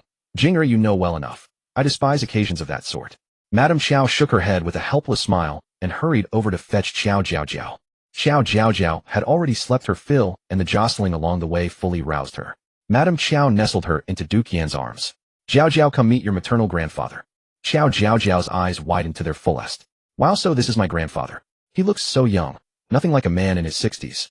Madame Qiao pressed her lips together in a smile, thinking that it was a pity her father couldn't hear Jiaojiao's inner thoughts. It would surely have delighted him beyond measure. Duke Yan cradled Qiao Jiaojiao with deep tenderness, then extended the wooden box he had brought. Jinger, keep this safe for Jiaojiao. This will be her dowry in the years to come. Madame Qiao took the box with curiosity, nearly dropping it on her foot from its unexpected weight. It's this heavy, eh? She opened the lid and couldn't help but gasp. The box was filled with gold, longevity locks, bangles, and even hairpins and step-shaking ornaments of every kind. Madame Qiao was stunned. This was worth a fortune. Father, this is too much. Your daughter cannot accept it. Duke Yan said with solemn gravity, it isn't for you, it's for Jiaojiao. You must not refuse. It was your mother's heartfelt wish. Madame Qiao froze at those words. Her mother had already been gone for over a decade. Duke Yan bounced Qiao Jiaojiao gently as he spoke in a soft voice. Your mother began preparing these the moment Dai was born. She said there was bound to be a baby girl afterward. And since girls must marry one day with a dowry that must be substantial, she prepared it early. Little did she know she'd have to wait a full 14 years for this one. At this, Madame Qiao recalled her mother's gentle and earnest manner, and her nose began to sting with sorrow. Seeing Madame Qiao's reddened eyes, Qiao Jiaojiao felt a pang of deep sympathy. Mother misses her own mother too. Grandmother must have been a truly kind and caring elder to have made such thoughtful preparations for mother. If she knew mother would carry such grief in her heart, how heartbroken she would be. Madame Qiao's heart ached fiercely at her daughter's words, and she nearly shed tears on the spot. If mother could know that the Duke of Yan's estate would one day be ruined by her eldest brother and his wife, and that the couple would cruelly set their hands against the Qiao household, what inconsolable grief would she feel? At that thought, Madame Qiao clenched her sleeve tightly, a resolution crystallizing in her heart. After Qiao Jiaojiao was carried away by Nanny Lu, Madame Qiao said with solemnity, Father, there is something your daughter must tell you. She paused, drawing a steadying breath before continuing. Seeing his daughter's grave expression, the Duke of Yan frowned. What is it? Has Zhongwu upset you? Lady Qiao gave a wry smile. How would he dare, Father? I wish to speak to you about your son and daughter-in-law. The Duke of Yan leaned back in his chair, a look of distress crossing his face. That good-for-nothing brother of yours. He'll likely drift through life like this. I've long given up hoping he achieves anything. As long as he doesn't cause trouble, that's all I ask. But Lady Qiao's expression turned solemn. Father, if you truly wish to prevent brother from causing trouble, you must keep a tighter rein on him. You have no idea. He actually intends to take Dai to that sort of pleasure district. What a... The Duke of Yan, known for his hot temper, punched the armrest of his chair until it shattered. That wretched bastard. Watching her father's furious state, Lady Qiao felt a pang of guilt. Though the incident had not yet occurred since Jiaojiao had mentioned it, it must be true. This was the perfect excuse to make father pay closer attention to brother and discipline him properly. For such a disgraceful matter, father would surely not reveal her role when scolding brother. No, I must go drag him back here and beat him properly right now. The Duke of Yan was in a rush to leave, but Lady Qiao quickly grabbed him. Father, wait. I have one more thing. The Duke's eyes widened sharply. That dog brat has also messed with Tianjing. Add to his crimes. Add to his crimes. Lady Qiao. Father, please don't lose your temper when you return. It's fine if you break his arms and legs, but don't damage his brain. The Duke of Yan. Who was losing their temper anyway? Seeing her father stunned, Lady Qiao covered her mouth and smiled, then composed herself. Father, what I really wanted to tell you is about sister-in-law. The Duke of Yan's brows drew together. What about your sister-in-law? Honestly, he had never been fully satisfied with this daughter-in-law. She was too calculating and petty. Of course, that was partly due to his own wretched son who refused to live a quiet life. So over the years, he had never shown her disrespect, and the internal affairs of the Duke of Yan's mansion had basically been handed over to her, giving her ample face and authority. Lady Qiao's expression darkened, and she lowered her voice. A few days ago, sister-in-law mentioned wanting Tianjing and Ning to become even closer through marriage. I refused. She seemed upset with me and didn't even come to Jiaojiao's full moon banquet. Moreover, I overheard something at the banquet today that involves the reputation of our Duke of Yan's mansion. That is why I dared to mention it to you, Father. The Duke of Yan's brows tightened. What is it? Lady Qiao seemed hesitant to speak, and after a long pause she said, Father, such women's matters should not be discussed before you. But since mother passed away early, you are the only one who can make the decision. I heard that sister-in-law had a childhood sweetheart before with whom she was very close. Recently rumors have been spreading again. What do you think? Should we investigate? After careful consideration, Lady Qiao was still unwilling to reveal her secret ability to hear Qiao Jiaojiao's thoughts. She was truly afraid. Qiao Jiaojiao had the ability to foresee the future. If someone with ill intent discovered this, it would lead to her utter ruin. So she had to make up an excuse, hoping to use father's authority to investigate clearly. Upon hearing this, the Duke of Yan's brows indeed knitted tightly. Your sister-in-law doesn't seem like that kind of person. Very well, I will send someone to investigate carefully as soon as I return. Lady Qiao looked at her father with a hint of guilt. This time, to prepare for a rainy day, she had resorted to somewhat unscrupulous means. Just then, Qiao Zhonghua, having seen off the guests at the entrance, hurried over to meet his father-in-law. With matters weighing on his mind, the Duke of Yan exchanged a few words with Qiao Zhonghua and then left in a hurry. That night, after a busy day, the Qiao mansion finally fell silent. Qiao Zhonghua sat in the study with a heavy expression. He hadn't lit a candle. The only source of light was the moonlight streaming through an open window. How are things in the northern state? Qiao Zhonghua asked in a low voice. Reporting to the general, the succession of the northern court's crown prince remains unresolved. The situation looks turbulent and internal strife seems imminent. A hoarse voice suddenly spoke. It turned out that a man in black was kneeling in the shadows before Qiao Zhonghua. Qiao Zhonghua showed a thoughtful expression, then ordered calmly, assign a few people to guard the city gates. If anyone resembling a northerner appears, keep a close watch. If anything suspicious arises, bring them in immediately. Also assign someone to keep an eye on the second prince. Stay far away, but observe whether there are any suspicious individuals around him. The man in black asked no questions, replied with firm respect, and leaped out the window, silently, like a shadow. Qiao Zhonghua slowly rose and walked to the window, gazing at the full moon. He sighed inwardly. Jiaojiao, father is arranging everything according to your prophecies. I hope this will help preserve the hard-won peace of the Daong dynasty and change the fate of our entire Qiao family. Lost in thought, he suddenly missed his gentle wife and obedient daughter deeply. He turned and pushed open the study door, walking toward the main residence. Outside the Qiao mansion lay Chengtian Street, where an inconspicuous carriage was parked at the corner. Beside it stood a coachman, slightly hunched and appearing quite old. However, upon closer inspection, one would notice the coachman's bright, sharp eyes, clean-shaven chin, and slightly prominent temples, clear signs of a middle-aged martial arts master. Master, it's late. We should return. The coachman's hoarse voice drifted away in the night wind. Wait a little longer. A refined, youthful voice came from within the carriage. If Qiao Jiaojiao could see this person now, she would be greatly surprised. For the one waiting here was none other than the current second prince, the male lead Shen Yuanbai. The coachman was puzzled. Master, who exactly are you waiting for? Hearing this, a hint of confusion also appeared on Shen Yuanbai's face. In truth, he himself did not know whom he was waiting for. Before coming to the Qiao mansion, he had felt a faint but strong premonition that he would meet someone extremely important to him today. As for whether that person was male or female, tall or short, he had no idea. This premonition was so strong, yet after the Qiao mansion banquet dispersed, the destined person had not appeared.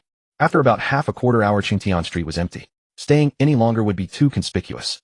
Thinking of this, Shen Yuanbai waved helplessly. Ashing, let's go. Yes, master.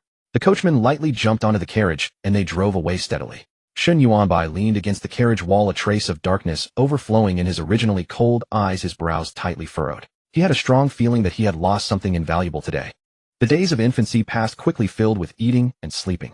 Under the meticulous care of her entire family, Qiao Jiaojiao slowly learned to lift her head and roll over. By the time she was 4 months old, she was constantly arching her little bottom, trying to sit up. Time arrived at the 12th lunar month, and Qiao Jiaojiao welcomed her first spring festival in this world. Qiao Zhonghua truly doted on Qiao Jiaojiao, as if she were the apple of his eye. On his days off, he would hold her, constantly reluctant to let her go, to the point that even Lady Qiao teased him for becoming a doting father. Qiao Zhonghua, far from being offended, took it as a compliment. In his days at the military camp, he had learned exquisite wood carving from his subordinates during leisure time. Now he carved one piece every month, vividly capturing Qiao Jiaojiao's growth and changes. Qiao Dai sidled over. Father, carve one for me too. I want one that looks heroic and dashing.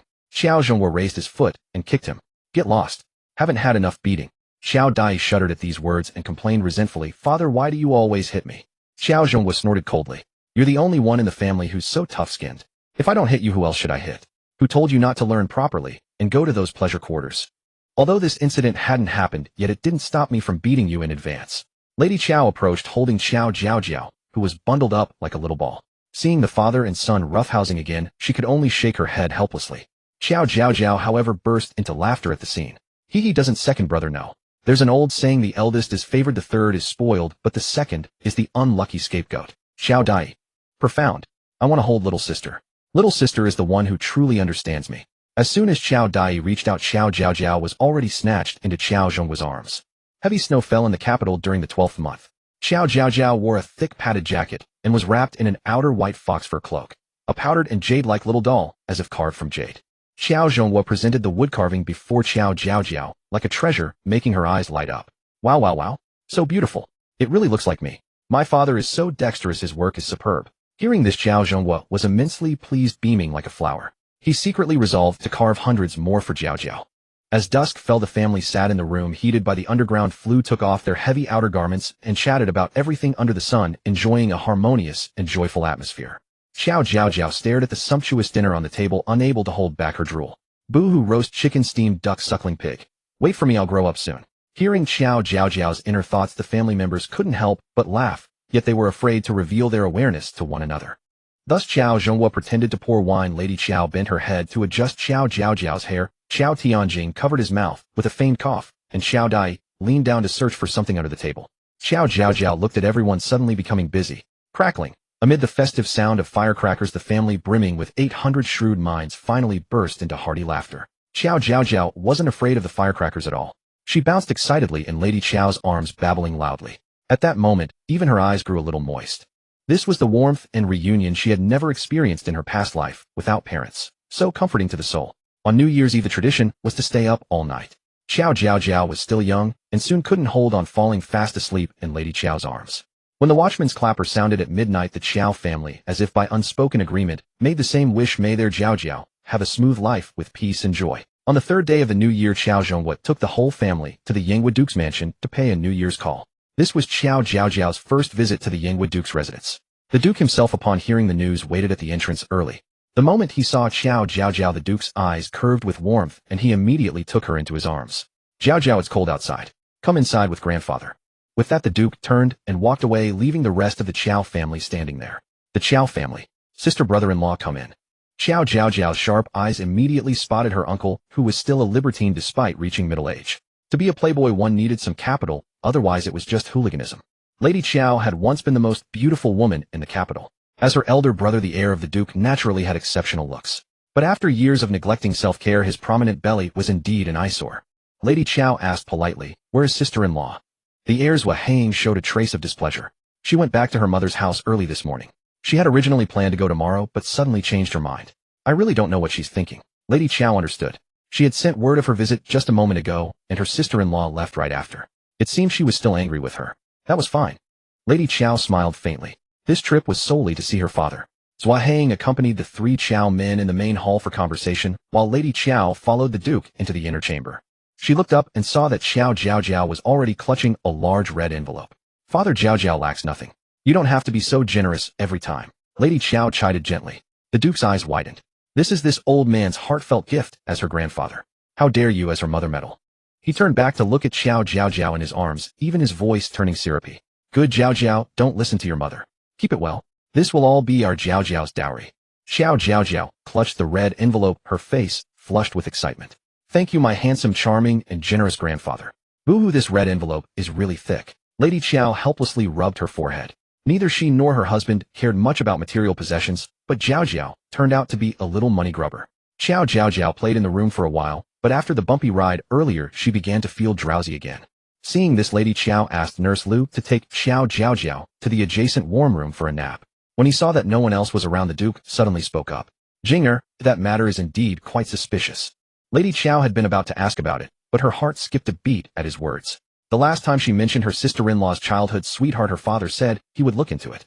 That investigation had yielded no news for 3 months, so she had sensed that this matter was not simple. The Duke's expression turned grave as he spoke in a low voice. That man is named Li Xuxing. He is actually a relative of your sister-in-law's family. They were destitute and came to the capital to seek refuge. It is said that he grew up with your sister-in-law, and they were very close. Li Xuxing was also promising. He had excellent martial arts skills, and the in-laws intended to recommend him for training in the military camp. So it seems the two families originally had the intention of strengthening their bond through marriage.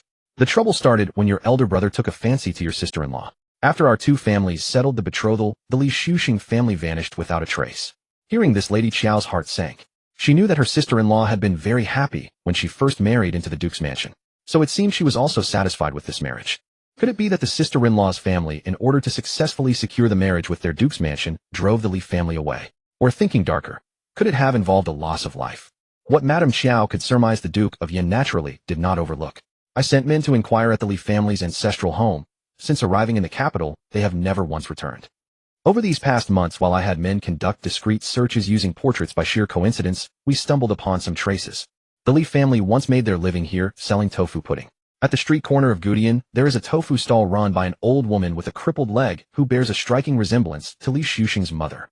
After several encounters, our scouts learned that the stall owner's husband was beaten to death and her son has vanished without a trace. However, after numerous stakeouts, the scouts discovered that a hunchbacked man occasionally comes to help at the stall. Though he appears elderly, he is in fact a master of external martial arts. Upon hearing this, Madame Qiao covered her mouth and gasped softly. Could this man be Li Shuxing? The Duke of Yin nodded solemnly. Jing, you would never guess under whose command this Li Shuxing now serves. Madame Qiao's heart pounded violently. Every clue was indeed traceable, and everything had been predicted by Qiao Jiaojiao. The Duke of Yan's next words fully confirmed Madame Qiao's conjecture. The second prince. Li Shuxing now serves the second prince, guarding him personally, never leaving his side. The Duke of Yin paced back and forth in the room, a hint of worry creeping onto his face. Jing are back, then your eldest sister-in-law's family likely resorted to lethal measures against the Li family for the sake of this marriage. Li Shuxing not only escaped death, but has now risen swiftly through the ranks. A man who can endure what others cannot is by no means a good person. We must be on our guard. Madame Qiao's face turned slightly pale. Indeed, that Li Shuxing was truly formidable. In Qiao Jiao's prophecy, he could even suppress his hatred using old affections to beguile her sister-in-law into working for him, plunging the Qiao family into an abyss of utter ruin. This matter had exceeded the limits of what she could influence from within the inner chambers. It was time to warn her husband. Madame Qiao's expression was grave. This time, she would not allow any evildoer to harm the Qiao family or the Duke's mansion. After speaking these words, the Duke of Yin covertly studied his daughter with a probing gaze. Jinger had told him that day that she had heard some rumors and thought to investigate. But in truth, the in-laws had covered this matter up extremely well. People in the capital circles did not even know of the Li family's existence. So how exactly did Jinger come to know of such a secretive matter and take the trouble to lead him to investigate? Nevertheless, the Duke of Yin was too fond of his daughter. Seeing that Madame Qiao was not prepared to speak, he had no intention of pressing her for answers. He firmly believed that his daughter, clever and bright since childhood, filial and close to him, would never do anything to harm the Duke's mansion. The Qiao family stayed at the Duke's mansion for lunch before departing. Upon returning to the Qiao residence, Qiao Jiaojiao was carried off to play by Qiao Tianjing and Qiao Dai, leaving Qiao Zhonghua and his wife to retreat behind closed doors for a private conversation. Madame Qiao took her husband's large hand, a flicker of hesitation crossing her face before she spoke. Husband, I heard something momentous at father's place today. Qiao Zhonghua, who had been somewhat distracted, straightened up at her words. What is it, my lady? Has your father encountered some difficulty? Madame Qiao nestled in Qiao Zhonghua's arms, speaking in a soft voice. Father heard some rumors about sister-in-law, so he sent men to investigate, and the results were utterly unexpected. Qiao Zhonghua immediately recalled what Qiao Jiaojiao had mentioned about Lady Zhua having a childhood sweetheart and sat up straighter. He had been so focused on the Northern Kingdom and the second prince lately that he had nearly overlooked this matter. Thereupon Madame Qiao recounted the matter of Li Shuxing, then said with a worried expression, Husband, though it was sister-in-law's family who struck against the lease, might he also bear a grudge against the Duke's mansion and our Qiao residence? Qiao Zhonghua's expression darkened slightly, his eyes turning cold, yet his hand gently stroked Madame Qiao's hair as he said softly, My lady need not worry, your husband is here. Madame Qiao leaned against Qiao Zhonghua's shoulder, encircling his waist with affectionate intimacy, like a young couple, and nodded gently. With you here, Jinger has always felt at ease. The room fell silent for a long while, then Qiao Zhonghua turned his head, his ears slightly reddened, as he whispered near Madame Qiao's cheek. Qiao Jiao is 4 months old now, my lady. Have you rested well? Your husband has been waiting with longing eyes all this time. Madame Qiao's face flushed crimson. Since Qiao Jiaojiao's birth, she had kept the child by her side every night, and Qiao Zhonghua, considerate of her, had held back for 4 full months without uttering a word. Recalling the passionate indiscretions of their youth, Madame Qiao suddenly felt her limbs grow weak. She hesitated and stammered for a long while, her shyness as fresh as a maiden's. It's late. Let's talk about it when the night deepens. Qiao Zhonghua leaned down, his brows and eyes bright, lowering his voice. How about letting Nanny Lu take Qiao Jiao for the night? Your husband has been holding back for far too long. At his words, Madame Qiao felt a wave of heat rush to her head. She playfully punched him, yet sweetness filled her heart, and she lowered her head in silent acquiescence. Qiao Zhonghua let out a joyful laugh and suddenly swept Madame Qiao up into his arms, startling her into a cry of surprise. Qiao Tianjing, carrying Qiao Jiaojiao, had just reached the doorway when he heard the playful commotion from within the room. His face flushed crimson, and he quickly slipped away. Qiao Jiaojiao giggled slyly to herself. Hee, big brother, are you allergic to romance? Running off so fast. If I could publish a book someday, I'd write my parents' divine love story. Ah, it's so sweet and heartwarming. Qiao Tianjing thin-skinned as he was walked swiftly all the way while Qiao Jiaojiao kept rambling on. A proper family tradition makes all the difference. Other young masters have chambermaids arranged for them early on, but look at my two brothers, pure and spotless. I'm starting to look forward to meeting my future sister-in-law. Counting on my fingers, the Lantern Festival is almost here. Big brother, you better step up. Hurry up and bring your wife home. I've been eating dog food for over a decade now. Times have changed. It's your turn to show off your love to mom and dad. Qiao Tianjing's ears were bright red, whether from the cold or from embarrassment. That evening, Qiao Jiaojiao was indeed arranged to sleep with Nanny Lu. Before leaving the room, Qiao Jiaojiao cast a mischievous glance between her parents. Oh, are my parents finally going to have their sweet, happy moment? Qiao Zhong's body stiffened slightly, while Madame Qiao was already too embarrassed to lift her head. This was the first time in their married life that they wished Qiao Jiaojiao were truly just an innocent, naive little baby. Qiao Jiaojiao, however, was still excited. Oh my goodness, this stumbling block of mine is finally removed. Mom and Dad, I'm very willing to play matchmaker for you. Don't bring me back tonight. Woe was so embarrassing, but I love seeing Mom and Dad being close. Please let your divine love story continue forever. Nanny Lu, being a woman of experience, beamed with joy and quickly and tactfully carried Qiao Jiaojiao out. Just as the couple breathed a sigh of relief, a faint, tender little voice drifted back. I wonder if I'll get a little brother or sister. The Qiao couple. Soon it was the 15th day of the first lunar month, the Lantern Festival. Early in the morning after breakfast, Qiao Zhonghua began to urge Qiao Tianjing to go out with various clever and subtle excuses. Today was the last day of the rest period. Giving him some refreshing good news would ensure he had the mood to attend court tomorrow. Qiao Tianjing was clearly not in his element today. There were faint dark circles under his eyes, and he looked listless and dispirited. Truly poisoned by his little sister. The closer the Lantern Festival came, the more she kept mumbling about Miss Han in her heart, causing him to grow inexplicably nervous as well. Last night he tossed and turned until the third watch, before finally falling into a dazed sleep. Qiao Jiaojiao could now eat some thin rice porridge. Seeing her father urging her eldest brother to go out, she couldn't help wondering, isn't today a day off? It's so cold outside, why is father telling big brother to go out? In my opinion, big brother should conserve his energy. Tonight during the Lantern Parade, he'll need to rescue a beauty and play the hero. Qiao Zhong was suddenly realized. So it was at night that he would rescue his future daughter-in-law. My dear daughter, quickly reveal more details, like which street and which intersection and how many steps your brother should take to exactly rescue your sister-in-law. Qiao Tianjing breathed an inaudible sigh of relief upon hearing this. It was at night, so he should indeed take a good nap in the afternoon. Qiao Jiaojiao, however, looked at him with eager eyes. What to do? I really want to go to Wu. I want to witness the birth of a fate, and I also want to see the female lead show off.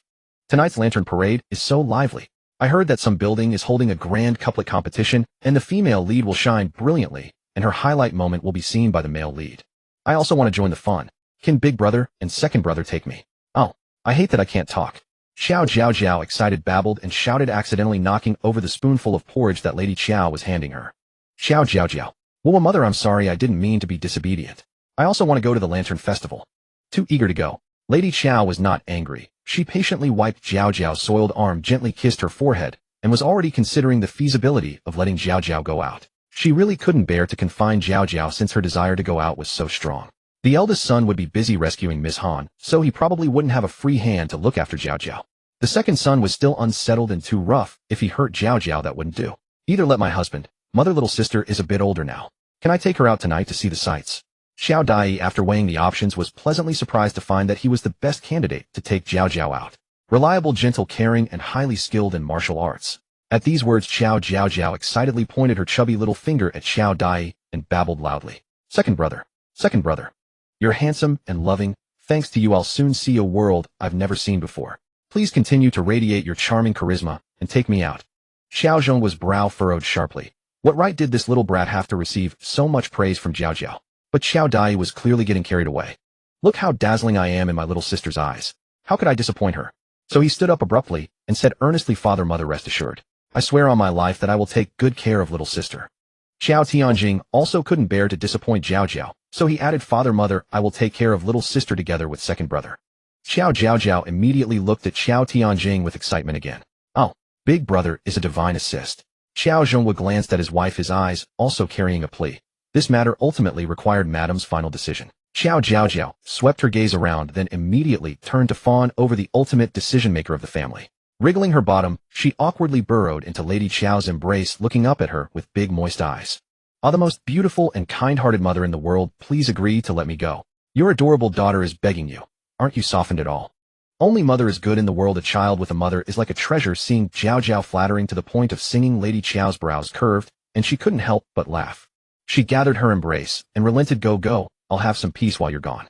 Wow. A light suddenly flashed in my eyes. Is it sunlight? No, it's the radiance of maternal love from mother. Lady Qiao, what a clever little girl. Second son, you must keep an eye on your sister at all times. Don't let her get cold or bumped. Lady Qiao added an uneasy reminder. Qiao Dai immediately patted his chest in assurance. Night fell and faint sounds of bustle came from outside the mansion.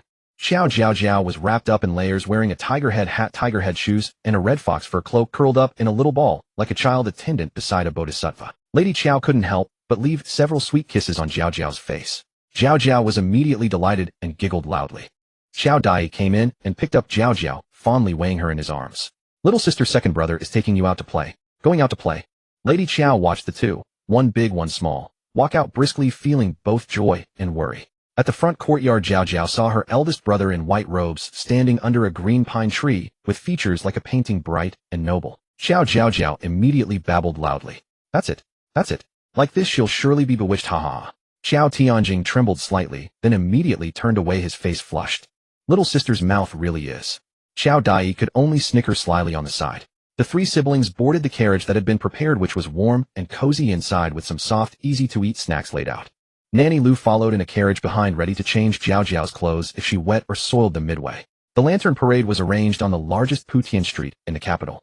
At the street entrance, carriages were not allowed. Qiao Tianjing instructed Nanny Lu to wait there while he and Qiao Dai, who was holding Jiaojiao, walked in. Qiao Jiaojiao was warm all over. As soon as she got off the carriage, she was like a bird released from a cage, her lively eyes darting around, shouting excitedly. Wow, is this the grand Tang Dynasty scene described in books? It's so lively. It gives a feeling of a prosperous nation and peaceful life. What with thinking that this magnificent scene owes something to the Qiao family's battlefield exploits, why do I suddenly feel so proud? Qiao Tianjing and Qiao Dai, upon hearing this, couldn't help but puff out their chests. During the years of fighting against the Northern Kingdom, the Qiao family army was the elite force that made the enemy tremble at the mere mention of their name. Oh, that little tiger lantern is way too cute. I want it. Qiao Jiaojiao's thoughts jumped quickly, her eyes rolled, and she spotted a prominent tiger lantern in the distance. Qiao Tianjing followed her gaze and saw an unexpected figure. Qiao Tianjing's expression shifted slightly. He cast his gaze around, and only when he spotted the guards scattered among the crowd did he feel a measure of relief. Qiao Dai, less observant, seeing Qiao Jiaojiao want the tiger lantern, walked over without hesitation. At that moment, a tender voice rang out. Brother, I want this little tiger. Qiao Jiaojiao's ears perked up. Why did that voice sound so familiar? All right, then go and pick it yourself.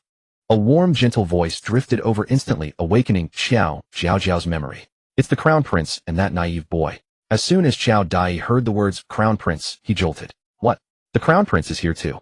Qiao Tianjing tugged at Qiao Dai's sleeve, signaling him to look toward the tiger lantern. At that moment, beneath the little tiger lantern, a toddler straddled the shoulders of a young man, reaching out eagerly to grab the lantern. Qiao Jiaojiao was stunned, her mouth agape. This moonlight-like Crown Prince has no airs at all, letting the naive boy sit on his shoulders. Tisk, rare brotherly affection in the royal family. Qiao Jiaojiao's astute remark struck a chord with the Qiao brothers. Even they hadn't expected the Crown Prince to be so doting toward the fourth prince in private. Just then a guard approached the Crown Prince and whispered something. Hearing this, the Crown Prince turned slightly and saw the Qiao brothers standing not far away. Without any annoyance at being observed, he smiled warmly and waved at them. The naive boy then shouted, Brother, don't move. I'm about to reach the lantern. Shall see, the little sister is here. Don't you want to take a look? The Crown Prince, Shen Yuanzhan, asked with a smile. Little sister? Is it that pretty little sister from the Qiao residence? The fourth prince, Shen Yuanling's eyes lit up at this, forgetting the lantern, and he turned to look around. Turning around, he saw Qiao Jiaojiao, as delicate and lovely as a porcelain doll, and was instantly overjoyed. Qiao Dai carried Qiao Jiaojiao to the Crown Prince, and was about to bow, but was immediately stopped. No need for formalities tonight. Let's just stroll around like friends. Qiao Dai, being straightforward, actually relaxed at these words, and said casually, Brother Shen, you've come to enjoy the lanterns too. Qiao Tianjing. This foolish second brother, at least he should address the Crown Prince as Prince. Qiao Jiaojiao. 666, second brother is awesome. Impressive. Huh? Qiao Dai. Why is my little sister suddenly praising me? The Crown Prince was taken aback for a moment, then burst into hearty laughter. This Qiao second brother is truly amusing. The fourth prince was already eager to see Qiao Jiaojiao. Brother, put me down. I want to kiss the little sister. Qiao Tianjing and Qiao Dai, no way. Even if you're a prince, you can't. A nearby guard helped the fourth prince down, but he immediately climbed into the Crown Prince's arms, and leaned over to look at Qiao Jiaojiao. She glared at him. What are you looking at, you little brat? Qiao Tianjing and Qiao Dai. What a relief that others can't hear her. The fourth prince, seeing her glare, shouted happily. She looked at me. She likes me too. Brother, can I choose her as my fourth princess? Such a little one, but with such big ideas, dream on. You little short-lived ghost who knows if you'll even grow up. Qiao Tianjing, thank heavens only he and his second brother can hear these treasonous words. The crown prince shook his head helplessly and said to the Qiao brothers, these days the palace is busy selecting my crown princess. Little Four heard about it, and has been going on about wanting your little sister as his princess. Qiao Tianjing smiled gracefully and said, this is great news, congratulations, your highness. Hearing this, Qiao Jiaojiao suddenly jolted. Wait. The key factor in the crown prince's sudden death has appeared. This crown princess selection must be careful. The legitimate daughter of Duke Qinghua Sheng Xiuran was chosen by the emperor as crown princess, but she has always loved Prince Jing. She was even infatuated with him. Later, after Prince Jing and Sheng Xiuran connected, Prince Jing knew every move of the crown prince. Moreover, who knows whether Sheng Xiuran had a hand in the crown prince's sudden death? Hearing this, Qiao Tianjing and Qiao Dai broke out in a cold sweat. Qiao Jiaojiao was extremely anxious. The eldest daughter of General Piaoqi, Xiao Qianlan, would be perfect, but she only became a secondary consort. She truly loved the crown prince, and their bond after marriage was the best. After the crown prince's sudden death, Miss Xiao insisted that his death was suspicious, but a few days later she mysteriously died, following him in apparent suicide. Woe, the moonlight matches the moonlight. They were truly a perfect match. Moreover, Miss Zhao's younger sister is my second sister-in-law. My silly second brother, he's lucky in his foolishness, matched with a girl willing to go to war with him. Qiao Dai had just been worried about the crown prince, but now his heart suddenly warmed, and he felt dizzy for a moment. The second miss of the Xiao family. His wife is the second miss of the Xiao family. Having long served in the court, Qiao Tianjing understood the importance of the crown princess selection better than Qiao Dai. That would be the future mother of the nation, the wise helpmate of the future emperor. However, the news of the selection was not yet public, and the candidate was still undecided. If he rashly warned the crown prince today, he would surely arouse suspicion. Fortunately, the selection process was very complex and would take many days to finalize. He had to devise a solution that satisfied both sides before then. Just then, the crown prince, looking at the pensive Qiao Tianjing, suddenly said, Dalong, you're also of marriageable age. I assume Lady Qiao is well acquainted with the eligible young ladies in the capital. Qiao Tianjing's heart stirred slightly at these words. Did the crown prince mean that the empress intended to inquire among the noble ladies of the capital? If so, perhaps he could use his mother's words to remove the legitimate daughter of Duke Qinghua from the list. But this would put his mother at some risk, and the matter had to be handled flawlessly, or it might very well incur the resentment of Duke Qinghua's household. In an instant, 1,000 thoughts raced through Qiao Tianjing's mind, then he nodded with feigned helplessness. My mother is quite the worrier, she seems to have done considerable research. The crown prince understood at once, and said with a smile, Little Four is always talking about how adorable your little sister is in front of mother. She has long wanted to meet her. If Lady Qiao is available, could she bring the young miss of the Qiao family to the palace to chat with my mother? Qiao Tianjing immediately replied, It would be my mother's honor. The crown prince nodded with satisfaction, and said gently, Let us continue strolling ahead. Hearing this, Qiao Jiaojiao suddenly became excited. This means I can visit the imperial palace. Wow, I'm so happy. So I can go to the imperial palace. Wow, I'm so happy. Several people walked forward together. The fourth prince stopped looking at the lanterns, his attention entirely on Qiao Jiaojiao. He chatted with her for a while, then made funny faces, but Qiao Jiaojiao ignored him. Sister-in-law? My fragrant soft sister-in-law, where are you? Amidst the crowd I searched for him 1,000 times. When I suddenly turned, there he is in the fading light. Where's this dimly lit place? Qiao Tianjing felt tense from Qiao Jiaojiao's muttering. When he heard her casually recite a line of poetry, he couldn't help thinking my little sister actually has such outstanding literary talent. Hurry. The activity at Kaifeng Tower has begun. It's said they've set up a huge stage, and one of the famous Confucian scholars, Mr. Gu Qinshan, is presiding. So what's the prize today? It's a rare, colorful lantern that spins around when lit. Suddenly a cheer erupted from the crowd, and then everyone, like mud flowing into the sea, surged in one direction. Careful! Protect the two princes. The imperial guards instantly became alert, forming a loose circle around the crown prince and the fourth prince. Seeing Qiao Jiaojiao being carried away by the crowd, the fourth prince shouted anxiously, Sister, I want my sister. The crown prince saw this and commanded in a low voice, Protect the young master and young lady of the Qiao family. Qiao Dai was highly skilled in martial arts with a rock-solid stance. No matter how the crowd pushed, he held Qiao Jiaojiao tightly, unmovable as a mountain. Qiao Tianjing, though a scholar, had always trained with Qiao Zhongwu to stay fit, so he too stood steady. At that moment, an urgent cry came from nearby, Miss, be careful. Qiao Tianjing turned and saw a young woman in green pushed by the crowd falling straight toward a nearby lantern stall. Without thinking, he squeezed past the two people in front of him, grabbed the girl's wrist, and pulled her up with a swift motion. The girl bumped lightly against him before steadying herself. She looked up in panic, her eyes red with lingering fear. Thank you, thank you. The girl was filled with gratitude, but then she froze slightly. She hadn't expected to meet such a handsome and gentle face. The young man had outstanding features and an extraordinary bearing, a true elegant gentleman. Qiao Jiaojiao only felt a fragrance wafting over him, and then he fell into a pair of sparkling eyes. The girl's face still showed lingering fear, but her beauty and calmness were undeniable. His hand still held her wrist, and the crowd pushed them even closer together. Qiao Jiaojiao suddenly realized, quickly released her hand, and straightened up, turning his head, slightly afraid to look again. Miss, the situation was urgent. If I was rude, please forgive me. The girl blushed and turned her head to the other side, letting out a soft Faintly, the scent of pine and cypress drifted to her nose.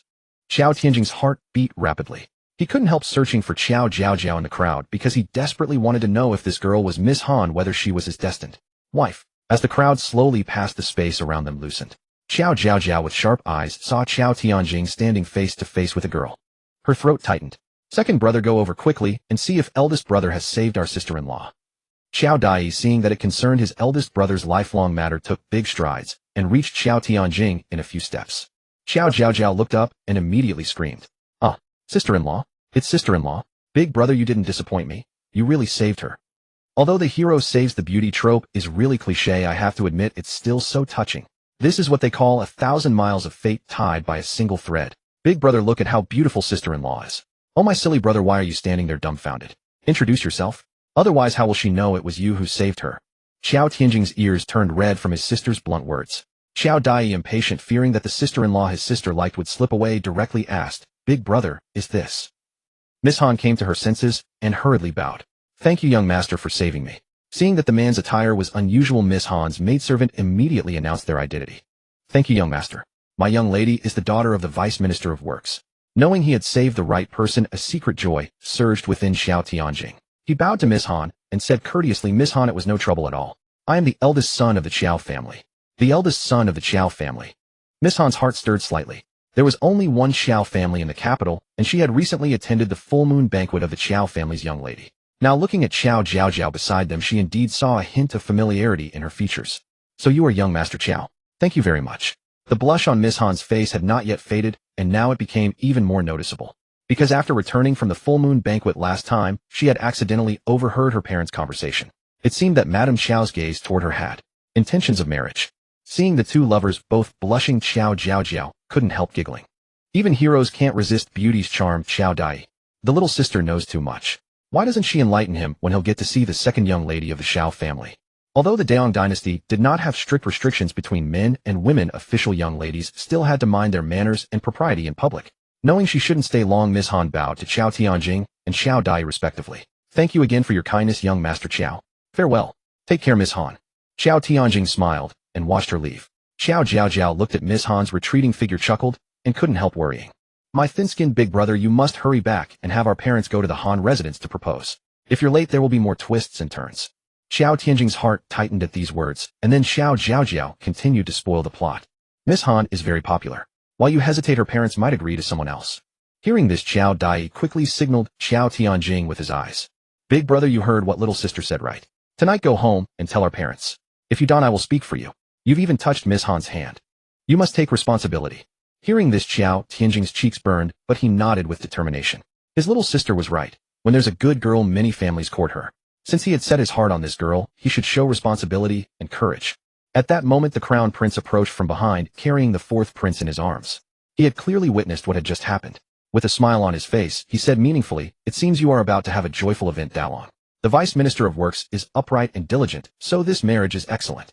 Qiao Tianjing didn't expect the crown prince to tease him too, so he shook his head with a smile and said, "Matters of marriage are decided by my parents." At this point, Qiao Jiaojiao had no mind to pay attention to the conversation between Qiao Tianjing and the crown prince. "Big brother has saved sister-in-law.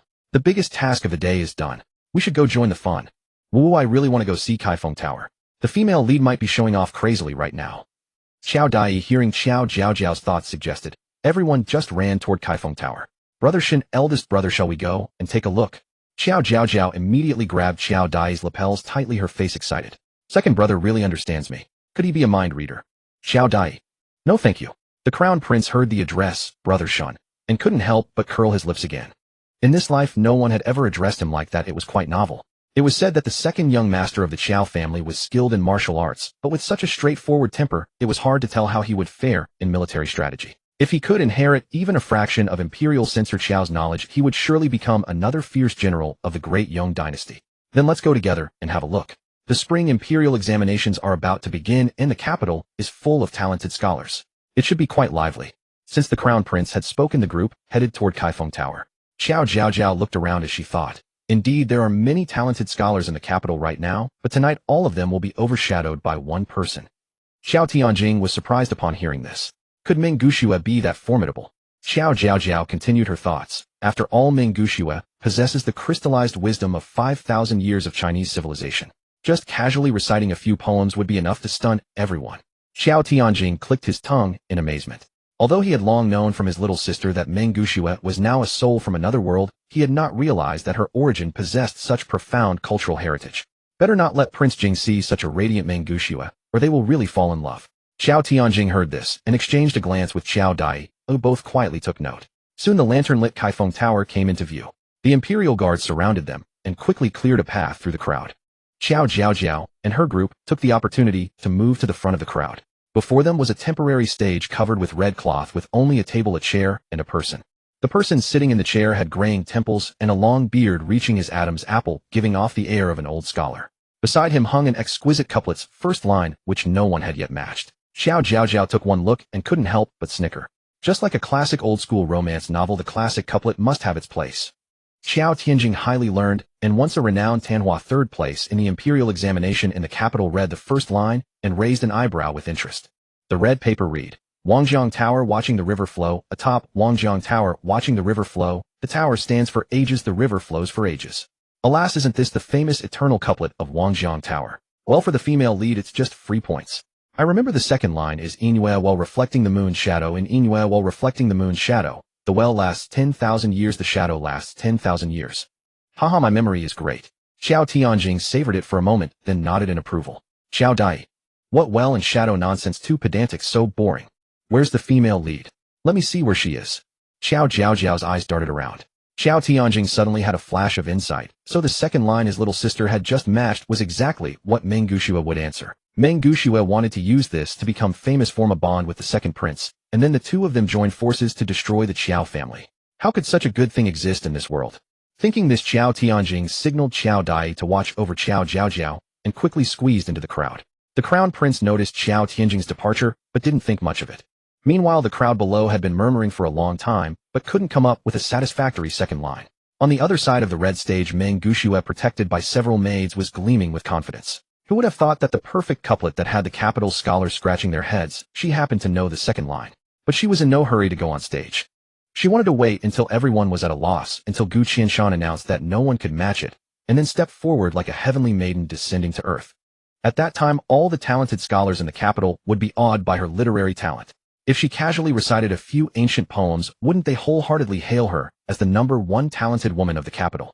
Thinking this, Meng Gushue curled her lips smugly. This is the unique advantage of a time-traveling woman unmatched by anyone. Let me try. At that moment, a loud call came from the crowd. Meng Gushue's heart trembled violently. Could someone actually match it? Upon these words, the crowd parted to reveal a young man in coarse hemp clothing. Though plainly dressed, his eyes were bright, and he appeared handsome and extraordinary. On the stage, Mr. Gu nodded at him. Come up and match it. The young man walked step by step onto the red stage and made a respectful bow to Mr. Gu. Your junior Tan Hanqi of Zhuozhou humbly performs before you. Mr. Gu stroked his beard and shook his head. No need for formalities. Begin writing. Tan Hanqi walked to the table, picked up the brush, and began writing. While the crowd was whispering and eagerly watching, Qiao Tianjing returned. His eyes were bright, and a faint smile lingered on his face. Qiao Jiaojiao, however, was shocked upon hearing the name Tan Hanqi. Off. So Tan Hanqi appears this early. He's a big shot. Don't be fooled by his current commoner scholar status. He is actually brilliant in both literature and strategy, very formidable. He is a victim of this year's spring examination fraud. Not only was his exam paper stolen by someone else, but the perpetrator also tried to assassinate him to silence him. Prince Jing accidentally saved him, and from then on gained a loyal top strategist. Many of Prince Jing's later strategies and plans were devised by him. This man is too powerful, we absolutely cannot leave him to Prince Jing. Qiao Jiaojiao was so anxious. Why couldn't she have been reincarnated a few years earlier, so she could speak now? Upon hearing this, Qiao Jiaojiao fixed his gaze on Tan Hanshi, who was calmly writing on stage. If not for his little sister's revelation, he would never have imagined that this scholar in front of him was so formidable. The second prince's luck was simply too good. Even such an extraordinary talent could be saved by him by chance. It was as if heaven itself was helping him. However, now with his little sister's foreknowledge, they would no longer sit idly by. This Tan Hanshi, the Qiao family would claim him first. Just as Qiao Jiaojiao finished this thought, Tan Hanshi put down his brush. He respectfully handed the red couplet to Mr. Gu. Mr. Gu lowered his eyes and glanced at it, then couldn't help but nod slightly. Well matched. Hearing Mr. Gu's approval, everyone became curious. Earlier 7 or 8 people had mustered courage to match the couplet, but Mr. Gu was dissatisfied with all of them. This was the only one that had been acknowledged. Meng Gushua, watching from below, felt her heart leap. No way had this Tan Hanshi beaten her to it. But that second line, no one else but her, a time traveler, could know it. Unless this Tan Hanshi was also a time traveler. Thinking this, Meng Gushua's face turned pale. At this moment, Mr. Gu finally turned over the second line that Tan Hanshi had composed, and someone in the audience immediately read aloud. Poetry contest stage, poetry contest talent, on the poetry contest stage, poetry contest talent. The stage is peerless, the talent is peerless. When Meng Gushua heard this, her flustered expression suddenly steadied. Great, it was different from the couplet in her mind. She really was just scaring herself. It seemed that this Tan Hanshi was not a transmigrator at all, he just had exceptional literary talent. Qiao Jiaojiao heard the second line and nodded to himself. This man indeed possessed brilliant literary talent and quick wit. Good, truly good. Not bad, not bad, it should be able to seal the match. After the crowd below repeated the line, they all praised it with admiration and were completely convinced. Mr. Gu then raised his voice and asked, does anyone have a better second line? Meng Gushua knew that her moment of glory was finally coming. With this thought, she raised her hand with a smug expression as if she could already foresee the shocked and admiring gazes of the crowd. But before she could speak, a loud voice rang out first. I have a couplet. The crowd turned to see a tall and burly man outside the crowd raising his hand. Qiao Jiaojiao saw this, a glint flickering in his eyes, and the smile on his lips deepened suddenly. What? He doesn't look like a scholar. Look at the calluses on his hands. He's either a martial artist or a butcher. What kind of good couplet could he have? Today's champion is probably that Tan Hanshi from Zhuozhou. Murmurs rose all around, and even Qiao Jiaojiao was curious. She had just seen Meng Gushua raise her hand.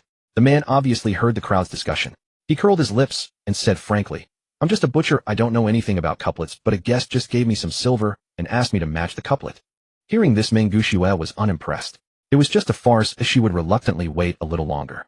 At this moment, the butcher's loud voice rang out. The honored guest's second line is moon imprinting, well moon imprinting shadow in the moon imprinting, well moon imprinting shadow. The well lasts 10,000 years, the shadow lasts 10,000 years. As soon as the butcher finished speaking, silence fell over the scene. Qiao Jiaojiao was stunned. Who knew the second line? Could there be another transmigrator besides the heroine? Qiao Jiaojiao watched Qiao Jiaojiao's eyes widen in shock, finding her both cute and amusing. Silly little sister, thanks to you there will be many more surprises for you in the future. Standing in the crowd, Meng Gushua felt as if a thunderbolt had struck her head, leaving her legs weak. How could this be? She was supposed to be unique. Meng Gushua had always prided herself on being the only transmigrator enjoying exclusive access to 5,000 years of culture and believed that everyone would be captivated by her. If there was another transmigrator, how could she show off and astonish everyone? While Meng Gushua was in a state of agitation, the surrounding crowd reacted and began to praise the couplet for its superior artistic conception. This one is indeed better. But with such talent, why hide his identity? Exactly, not showing himself, but commissioning a butcher to match the couplet. Does he have something to hide? At this moment, Meng Gushua finally came to her senses. Yes, she had to ask the butcher who had taught him the second line. The urgent task was to find the other transmigrator. Perhaps she could talk to that person, they could keep their distance from each other and share those poems. With this thought, Meng Gushua immediately pushed through the crowd with difficulty toward the butcher. However, the butcher was paid for the task. Now that he had delivered the second line, no matter how the crowd asked who the person was, he turned and left. Because he didn't know who that person was either. He only remembered that the person wore a long hat with a veil that reached down to his legs, deliberately lowered his voice, and seemed to be a man. Meng Gushua finally squeezed out of the crowd and chased after him, but the butcher was already gone. She stood frozen in place, her small face pale as snow, completely dazed. What was going on? Why was this transmigration completely different from the triumphant conquest she had imagined? Could she still make a stunning debut at the Capital Poetry Gathering 2 months later? Qiao Jiaojiao noticed Meng Gushua's dejection, then calmly withdrew his gaze, his expression serene. This would not be the first counterattack. He would never allow anyone to harm the Qiao family. Although the person who composed the moon imprinting well couplet had not appeared, there was no denying that this second line was the most perfect. Tan Hanshi was still standing on the stage, and he admitted frankly, this second line is indeed better than mine.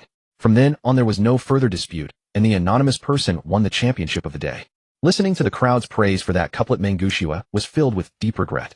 If only she hadn't waited for the perfect moment and had gone straight to the stage, then at this moment all this glory would have been hers. Seeing that the development of events was completely different from the novel, Qiao Jiaojiao was at a loss. What's going on? Which step went wrong? The heroine didn't steal the show, and a new transmigrator appeared. The male lead should be watching all this from the building across the street, right? So how far has the relationship between him and the heroine developed?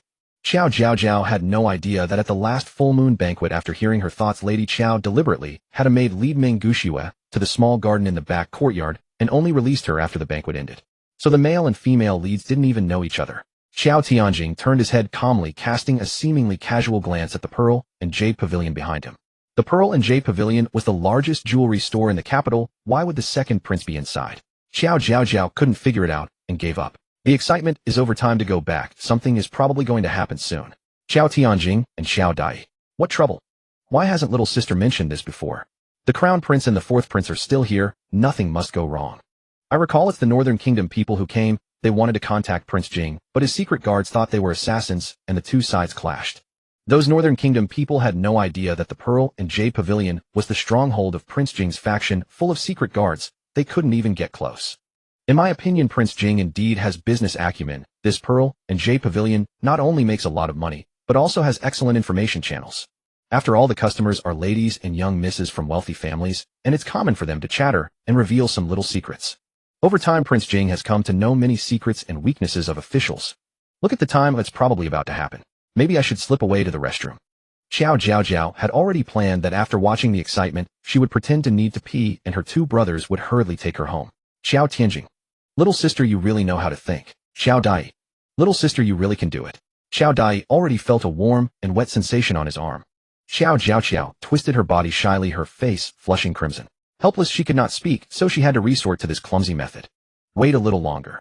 Once she could speak, things would be much more convenient. Qiao Tianjing was now growing anxious. The Northern Kingdom people had actually infiltrated the capital. It seemed that some matters could no longer be concealed from father, lest a grave mistake be made too late. With this thought, Qiao Tianjing truly felt the urge to return home. Yet he did not know that Xiao Zhonghua could also hear Qiao Jiaojiao's thoughts, and had already placed spies around the second prince since Qiao Jiaojiao's full-month celebration. At this moment, far away in the Qiao residence, Qiao Zhonghua had already received the news. Seeing her husband dressed and ready to go out, Lady Qiao could not help but ask in confusion, "Husband, are you going out?" Qiao Zhonghua, fearing Lady Qiao would worry, said with a relaxed expression, "The eldest and second have taken Jiaojiao out for a while. I'll go meet them." Lady Qiao teased with a smile, "You really are born to worry. Go and come back quickly." To be honest, she too was a bit anxious. Qiao Zhonghua smiled and acknowledged, then led a few capable subordinates straight to Putian Street. At this time, Xiao Dai was eager to take Qiao Jiaojiao home, afraid she would catch a cold from her wet trousers, and also wanted to quickly steer the crown prince and the fourth prince away from the scene of trouble. He had martial arts skills and was not afraid of the Northern Kingdom people, but the crown prince was the foundation of the nation's stability and must not be endangered. At the critical moment, Xiao Dai's thinking remained clear. He deliberately revealed his clothes soaked by Qiao Jiaojiao, and said with a chuckle, "It seems little sister wants to go home." The crown prince smiled knowingly and nodded in agreement. Time to return. Otherwise the empress would worry about him and little fourth. The champion of the couplets contest had been decided, and the crowd gradually dispersed to continue strolling and admiring the lanterns. Qiao Tianjing and Xiao Dai felt a little relieved. As they turned to leave, a sudden shout came from somewhere on the street, "Crown Prince." "That's the Crown Prince." At these words the street fell into a momentary silence, and the next moment the sound of several arrows cutting through the air rang out simultaneously. "Protect the Crown Prince." The palace guards immediately drew their soft swords, encircling the Crown Prince Qiao Jiaojiao and the others in the tightest protection. Qiao Jiaojiao was stunned. Why is it not following the script again? Xiao Dai's expression turned icy cold. He held Qiao Jiaojiao firmly against his chest, his whole body tense and ready to strike. The clashing of metal rang out all around, followed by screams and panicked fleeing. The once lively Putian Street instantly descended into chaos. Shielded in Xiao Dai's arms, Qiao Jiaojiao managed to stay calm. Her eyes darkened as she analyzed in her mind that shout just now came too strangely. It was almost as if someone deliberately pointed out the Crown Prince's identity. Could it be that the one who shouted already knew Northern Kingdom assassins were hiding in the shadows, and thus spoke out hoping to use their hands to eliminate the Crown Prince? Who nearby could harbor such intentions? The answer was almost too obvious. Qiao Jiaojiao couldn't help lifting her gaze toward the Zukui pavilion on the other side. Has the male lead lost his patience so soon? On the top floor of the Zukui pavilion was an elegant private room where second prince Shen Yuanbai sat at a table, his expression dark and sinister. Uncle Zhou, who allowed you to act on your own. His eyes burned with barely contained fury. Before him knelt an old servant with a stooped frame, silver hair, and seemingly great age. The old man's face was full of fear, yet also a hint of barely concealed satisfaction. Master, the Northern Kingdom have sent a considerable number this time. The Crown Prince and the Fourth Prince are right below, guarded by only 12 shadow guards. Perhaps we can truly eliminate them here. Once the Crown Prince and the Fourth Prince are dead, you will be the most natural heir to the throne.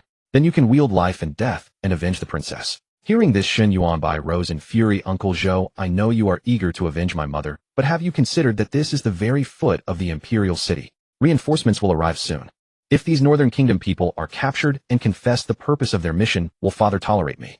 Even if these Northern Kingdom people manage to escape and scathe, today's incident, with the Crown Prince ambushed here, will lead to a thorough investigation of all nearby tea houses and taverns. Do you think the Zukui pavilion can escape? At these words, Uncle Zhou's face turned deathly pale. Thinking of how the master had been planning since childhood, and only now had built the Zukui pavilion into a comprehensive establishment, he realized how foolish his action had been. Master, I didn't think that far. I thought you. Shen Yuanbai's expression was stern. You thought that because the Crown Prince treats me kindly, I have forgotten the vendetta of my mother's murder, and so you wanted to force my hand, isn't that so? Uncle Zhou trembled all over, kowtowing repeatedly in terror. Master, your servant would never dare. Your servant only acted for your sake, not wanting you to miss this great opportunity. Seeing the blood already seeping from Uncle Zhou's forehead, Shen Yuanbai's expression faltered. Finally, he slowly sat back, down his brows betraying deep exhaustion. Uncle Zhou, enough. I know you meant well, but this move is indeed a losing one. Now we must cut our losses and abandon the Zukui pavilion.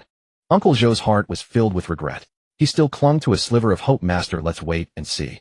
Perhaps these Northern Kingdom death warriors have special means. Shen Yuanbai shook his head and said coldly, Uncle Zhou, never pin your hope of success on others. As soon as he finished speaking, the distant sound of horses neighing came from afar. Uncle Zhou leaned out to look, and his face instantly changed. Qiao Jiaojiao. It's Qiao Jiaojiao. Shen Yuanbai closed his eyes in resignation. Qiao Jiaojiao had once been the most valiant general of the great Yong dynasty. Now his blade was still sharp, and these Northern Kingdom death warriors would not last a few moves against him. He stood up abruptly, his voice icy. Order an immediate retreat. Take all confidential documents. Not a single scrap of paper may be left behind. Hearing this, Uncle Zhou collapsed to the ground. Regret too late. Before leaving, Shen Yuanbai lowered his gaze and fixedly stared at Qiao Jiaojiao, who was riding toward them. Censor Qiao arrived so quickly. For some reason, since a few months ago, everything seemed to have gone awry. Today he had sensed he should meet the one destined for him, yet that person never appeared. What had gone wrong? Had heaven itself refused to help him? Shen Yuanbai's expression was dazed and confused, and finally, he could only flick his sleeves and leave with deep reluctance. Qiao Jiaojiao felt the cold seeping through her urine-soaked trousers to her legs, and her whole body was numb. The Northern Kingdom death warriors launched a fierce, almost suicidal assault. The Crown Prince frowned, but remained composed. At this moment, even the usually noisy and naive young man stood silently beside the Crown Prince, unusually calm and quiet. Qiao Jiaojiao now realized that none of these princes and the Crown Prince were simple. Seeing 3 or 4 guards fall, Qiao Dai's gaze turned fierce. These Northern Kingdom people stopped at nothing, clearly intent on death. As the rear ranks of Northern Kingdom death warriors drew their bows and nocked arrows, the arrowheads stained black, Qiao Dai roared, beware, the arrows are poisoned. Just then the sound of hooves came from afar. Everyone looked up to see Qiao Jiaojiao leading several subordinates galloping toward them, dazzling under the street lamps. Qiao Jiaojiao cried out joyfully, babbling. Father! It's Father! Wu, my father is the greatest hero in the world. To make his outing appear utterly casual, fitting the image of a devoted father, simply picking up his daughter Qiao Jiaojiao had not brought a single weapon. From afar he spotted the Crown Prince and his party surrounded by 20 or 30 Northern Kingdom men, while his little darling was held in second brother's arms, her eyes sparkling as she babbled excitedly at him. Witnessing this scene, Qiao Jiaojiao's chest swelled with warmth, yet a lingering fear crept in. Had he not heeded Jiaojiao's words 3 months ago, and stationed informants around the second prince in advance, who knows whether the ferocious Northern Kingdom assassins would have succeeded today. Not to mention one of them was the nation's heir apparent, along with his 2 sons and his precious treasure. At this thought, Qiao Jiaojiao's fury blazed anew. These mangy dogs of the Northern Kingdom, straying far from home, dared to run rampant in the capital of the great Yong dynasty. Today they would surely never return.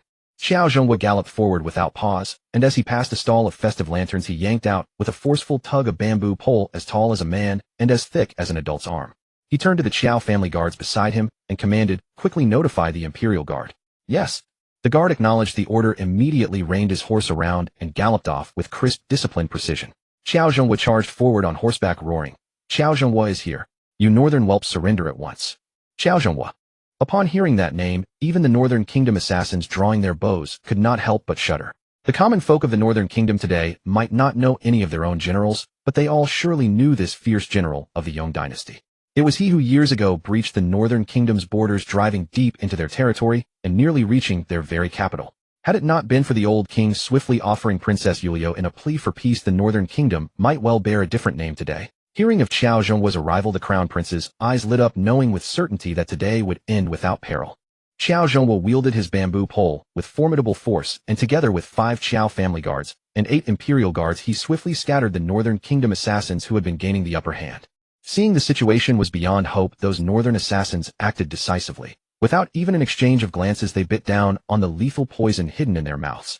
Though fully anticipating this move, Qiao Jiaojiao found that against enemies who were so determined to die, even his swiftest hands could not spare a single living captive. In an instant, the ground was littered with corpses. Qiao Jiaojiao leapt from his horse and was about to kneel before the crown prince to report, but was hauled to his feet at once. The crown prince's gaze was bright and steady, showing no sign of post-escape panic. Qiao sensed no need for such formality. "We owe you our gratitude today." It was only at that moment that the patrolling imperial guards arrived in a flustered rush. "We pay our respects to your highness. We came late and caused you distress. Please render your judgment." Meanwhile, many common folk who had been hiding nearby, unable to flee in time, cautiously emerged once the danger had passed. Among them was the Zhuozhou scholar Tan Hanqi. He had lingered to seize a once-in-a-lifetime opportunity to ask 2 questions of Mr. Gu, and thus missed his chance to flee.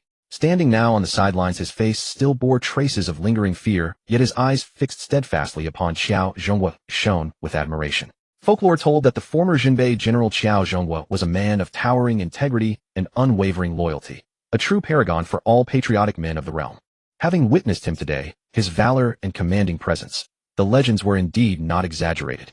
Qiao Tianjing, being observant, scanned the surroundings with the intention of reminding the crown prince to first placate the citizens, but instead his gaze fell upon Tan Hanqi hiding off to one side. Seeing the reverence and awe in his eyes as he looked upon his father, Qiao Tianjing's gaze flickered briefly, a plan already forming in his mind. The crown prince's expression grew somber, all traces of amiability toward Qiao Jiaojiao were gone. "Imperial Guard, heed my command."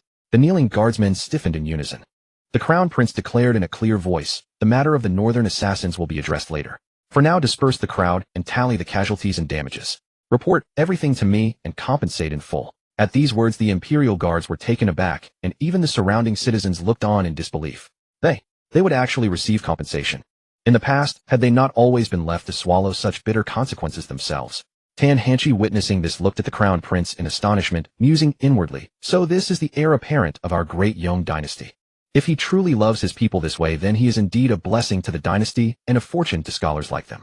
Meanwhile, Qiao Jiaojiao could no longer contain himself, and took Qiao Jiaojiao from Qiao Dai's arms without a moment's delay. It was then that he noticed his darling girl's trousers were wet, and her little hands were ice cold.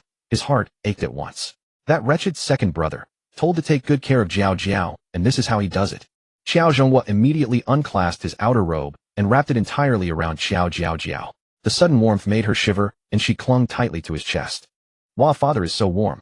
Not only is he a great hero, but he's also a caring, warm-hearted man." Seeing Qiao Jiaojiao curled up in his arms like a tiny little thing, his heart nearly melted. "Don't worry, Jiaojiao.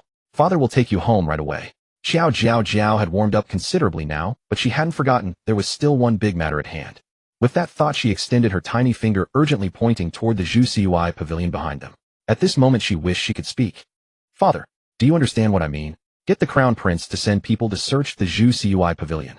That's the male lead stronghold. If we're too late, there'll be nothing left." Qiao Jiaojiao felt a sudden jolt of alarm. He hadn't expected the second prince to be so cunning as to use a jewelry shop as his cover. His thoughts turned briefly, and he tucked Qiao Jiaojiao's icy hands back into his robe. "Be good, Jiaojiao. Father will bring you out to play another day." Qiao Jiaojiao's little face fell. "Oh no, father completely misunderstood me.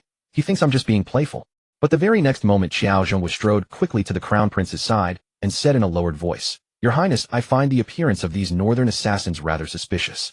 In my humble opinion, we should conduct a thorough search of the shops along this street." Hearing this, Qiao Jiaojiao wriggled with excitement. "Wow, father, you are so brilliant and mighty. Even though you didn't understand what I meant, that didn't stop you from considering these details yourself. The crown prince held great trust in Qiao Jiaojiao. He furrowed his brows slightly, then nodded. Very well, as Qiao Censor suggests. Let us begin with the largest establishments on both sides, the Kaifeng Tower and the Zhu Cui Pavilion. Listen to advice, and you'll prosper. Crown Prince, listening to my father is always the right call. But the male lead is still quite formidable. I bet he sent someone to move everything out the moment he got the chance. But that's all right. Losing the Zhu Cui Pavilion will be enough to give him a serious headache for quite some time. Let's see how he can still scheme against our Qiao family. The aftermath was handled by the Imperial Guards, and the rest had nothing to do with the Qiao family. Qiao Jiaojiao, anxious to take Qiao Jiaojiao home, immediately took his leave from the Crown Prince. The Crown Prince wore a warm expression. This time thanks to Imperial Censor Qiao's timely arrival. Qiao Jiaojiao's eyes flickered slightly. Though he was unsure whether the Crown Prince's words carried deeper meaning, fortunately, he had already prepared a perfect excuse. Your humble servant is also filled with lingering fear. I was originally worried that my second son wouldn't take good care of his sister, but I never expected to encounter the Northern Kingdom's death warriors causing trouble. Your Highness being unharmed is already a great fortune. However, that second son of mine is truly useless. Look, Jiaojiao's little hands are ice cold. Your servant really must give that boy a good lesson when we return. As Qiao Jiaojiao spoke, he grew increasingly indignant, his face full of such genuine distress that anyone would find it utterly convincing. The Crown Prince smiled upon hearing this. It is widely rumored in the capital that Imperial Censor Qiao dotes on his wife, as if his life depended on it. Now it seems I must add another item to that list. Qiao Jiaojiao chuckled, his expression sincere. Your Highness, this is your servant's blessing, and I am content with this life. Seeing Qiao Jiaojiao's utterly satisfied demeanor, the Crown Prince felt genuine envy at that moment. To find a true-hearted person in this world, to have children around one's knees, and to enjoy family happiness, truly this is a rare blessing. Yet such a blessing was far too extravagant for the imperial family. Imperial Censor Qiao, my mother the Empress wishes to meet the little Miss Qiao. Could you ask Madame Qiao to bring the young lady to the palace in a few days to sit with my mother for a while? A summons from a noble could not be refused. Qiao Jiaojiao appeared flattered. That would naturally be my wife's honor. Qiao Jiaojiao was already yawning. Ah, so sleepy, I miss my mother so much. I want her soft, fragrant embrace. Upon hearing Qiao Jiaojiao's thoughts, Qiao Jiaojiao became even more eager to return home. News would have reached the Qiao residence, and Madame Qiao must be worried. The Crown Prince was quite satisfied. In that case, Imperial Censor Qiao, please return quickly. We will discuss this matter at court tomorrow. After Qiao Jiaojiao was put into the carriage, Nanny Lu immediately and tenderly changed her into a clean set of clothes. By the time they returned to the Qiao residence, Qiao Jiaojiao had fallen fast asleep. In the following days, the news that Northern Kingdom death warriors had attempted to assassinate the Crown Prince in broad daylight spread like wildfire, immediately causing a huge uproar. However, the turbulent events in the court had nothing to do with Qiao Jiaojiao. Today she was dressed up beautifully, for soon someone from the palace would arrive to take her and Madame Qiao to meet the Empress. After Qiao Jiaojiao returned triumphant from the northern frontier back, then Madame Qiao was granted the title of first-rank lady of the realm. Now dressed in her court attire, she radiated an even more luminous glow. Nanny Lu bustled about, smiling and praising. Madam, look at yourself. You look exactly the same as when you first wore this court attire back then. Qiao Jiaojiao, curled up on the couch, nodded along with a smile. That's right, that's right. There are 3 kinds of destinies in this world: life, lifespan, and my mother's fatal charm that kills without repayment. This is entirely the masterpiece of Goddess Nuwa showing off her skills. Madame Qiao burst out laughing. Jiaojiao's little mouth truly was getting more and more eloquent. Madam, the palace people have arrived, said Luomo at the door. Upon hearing this, Madame Qiao bent down, picked up Qiao Jiaojiao, and went out to board the carriage sent by the palace. Qiao Jiaojiao was extremely excited inside. What does the imperial palace look like? Is it the kind that is so resplendent and magnificent it blinds your eyes at first glance? I really want to see the imperial garden, the kind where concubines always happen to run into the emperor. And the Golden Throne Hall, but I'll probably never get to see what the Golden Throne Hall looks like in this lifetime. Qiao Jiaojiao kept thinking nonstop along the way, and to Madame Qiao's ears that chattering was very reassuring. However, Qiao Jiaojiao was destined to be disappointed. When they arrived at the palace gate, they immediately changed to a soft sedan chair, and according to protocol, the curtain could not be casually lifted. Only after the sedan chair was set down did a voice announce, Madame Qiao Equine Palace has arrived. Please descend from the sedan chair. Madame Qiao stepped out, holding Qiao Jiaojiao. Qiao Jiaojiao's bright black eyes looked up, and the 3 characters, Equine Palace, came into view. Before Madame Qiao could take a step, a lively figure darted out from inside the palace like a little swallow. Mother, the little sister has come. Come quickly and see, the little sister is the most beautiful. 4th Prince Shun Yuanling was still at a carefree age, boisterous all day long, which showed how well the Empress and the Crown Prince had protected him. However, having seen his calm demeanor during the Northern Kingdom death warriors' ambush that day, Qiao Jiaojiao dared not underestimate this little kid now. Madame Qiao was led inside by a palace maid. She respectfully performed a bow, but a figure in deep purple personally helped her up. Madame Qiao, there is no need for such formalities. Qiao Jiaojiao looked up to see the empress who was the mother of the nation. She was about the same age as Madame Qiao, equally well-preserved, but as the ruler of the 6 palaces, busy, everyday fatigue was still hard to conceal on her face. At this moment she wore a smile, her eyes gentle, not like a powerful empress, but more like a neighborly aunt. The moment she clearly saw Madame Qiao, the empress's eyes could not hide a look of admiration. The #1 beauty in the capital truly lives up to her reputation. Madame Qiao was flustered. Your Majesty overpraises me. Your humble servant is unworthy. The empress gave a gentle smile, her eyes showing intimacy. Madame Qiao, please don't be so constrained. The other day on Putian Street, if Lord Qiao had not arrived in time to save the crown prince and Xiaoxi, I would not know how terrified and distraught I would be. Today there is no sovereign and subject. Let us just chat casually as sisters, shall we? Madame Qiao had not expected the empress to be so approachable. She dared not relax inwardly, but a smile appeared on her face. That is your humble servant's honor. At this moment the empress's gaze shifted to Qiao Jiaojiao. What a lovely little girl. May I hold her? The empress's eyes revealed joy, and she reached out her hand toward Qiao Jiaojiao. Qiao Jiaojiao was not a real child. Seeing the empress's intent to be close, she immediately giggled and leaned forward toward the empress. The empress's eyes brightened slightly, and she smoothly lifted Qiao Jiaojiao into her arms. Qiao Jiaojiao was wearing a festive little red jacket today, her hair tied in 2 small buns with a small red painted on her forehead. She looked like a delicate porcelain doll, exceptionally endearing. The empress had originally maintained a trace of politeness, but now seeing Qiao Jiaojiao smile at her so adorably, her heart almost melted. When she was pregnant with Xiaoxi back, then she had also fantasized about giving birth to such a cute little girl. Thinking of this, the empress removed an exquisitely beautiful bracelet from her wrist and gently slipped it onto Qiao Jiaojiao's chubby little hand. Madame Qiao, who had seen fine things before, could tell at a glance that the bracelet was of extraordinary value, and immediately tried to politely decline. But the empress spoke first. I took a liking to this little girl the moment I saw her. This is a meeting gift, Madame Qiao must not refuse. Qiao Jiaojiao pretended to wave her hand, her face showing a curious little expression, which made the empress laugh again. The empress is really kind, but it's a pity her fate is so bitter, alas. Qiao Jiaojiao suddenly sighed with emotion, which made Madame Qiao's heart tremble with fright. Fortunately, others could not hear these words, otherwise it would be a capital crime. Qiao Jiaojiao felt deeply regretful. The empress appears radiant and boundless, but in truth her relationship with the emperor is not good. However, the empress no longer longs for the emperor's favor, her heart only holds her 2 sons. But just like this, heaven still successively took away the pillars of her life. The empress could not bear the blow, turning from a heart ailment into hysteria, and was finally deposed and locked in the cold palace. Upon hearing this, Madame Qiao's heart tightened abruptly. She could never have imagined that the gentle and amiable empress before her would meet such a miserable end. She too was a mother, who just thinking of the fate of her eldest second son and Jiaojiao made her heart ache as if torn apart. Perhaps it was a mother's empathetic heart that softened Madame Qiao's gaze, and she gradually relaxed. The 4th prince eagerly approached, saying happily, Mother Empress, I told you long ago Sister Qiao is the cutest. The empress lightly tapped the 4th prince's head and said fondly, you don't frighten the little sister. Holding Qiao Jiaojiao, she sat down, letting the baby nestle comfortably in her arms, and smiled as she offered Madame Qiao a seat. As promised, they chatted idly, drifting from one topic to another, until finally the matter of selecting the crown princess was brought up. Madame Qiao, your eldest son has also reached the age of marriage, hasn't he? Is there a daughter you have in mind? Madame Qiao did not conceal the truth. She and her husband had already discussed it, and were about to sound out the Han family's intentions. To be honest with your Majesty, I am quite fond of the Han family's daughter, and have already begun preparations. The Han family. The empress was somewhat surprised, for given the Qiao family's standing, they could pick any legitimate daughter from the noble houses in the capital. Madame Qiao nodded gently.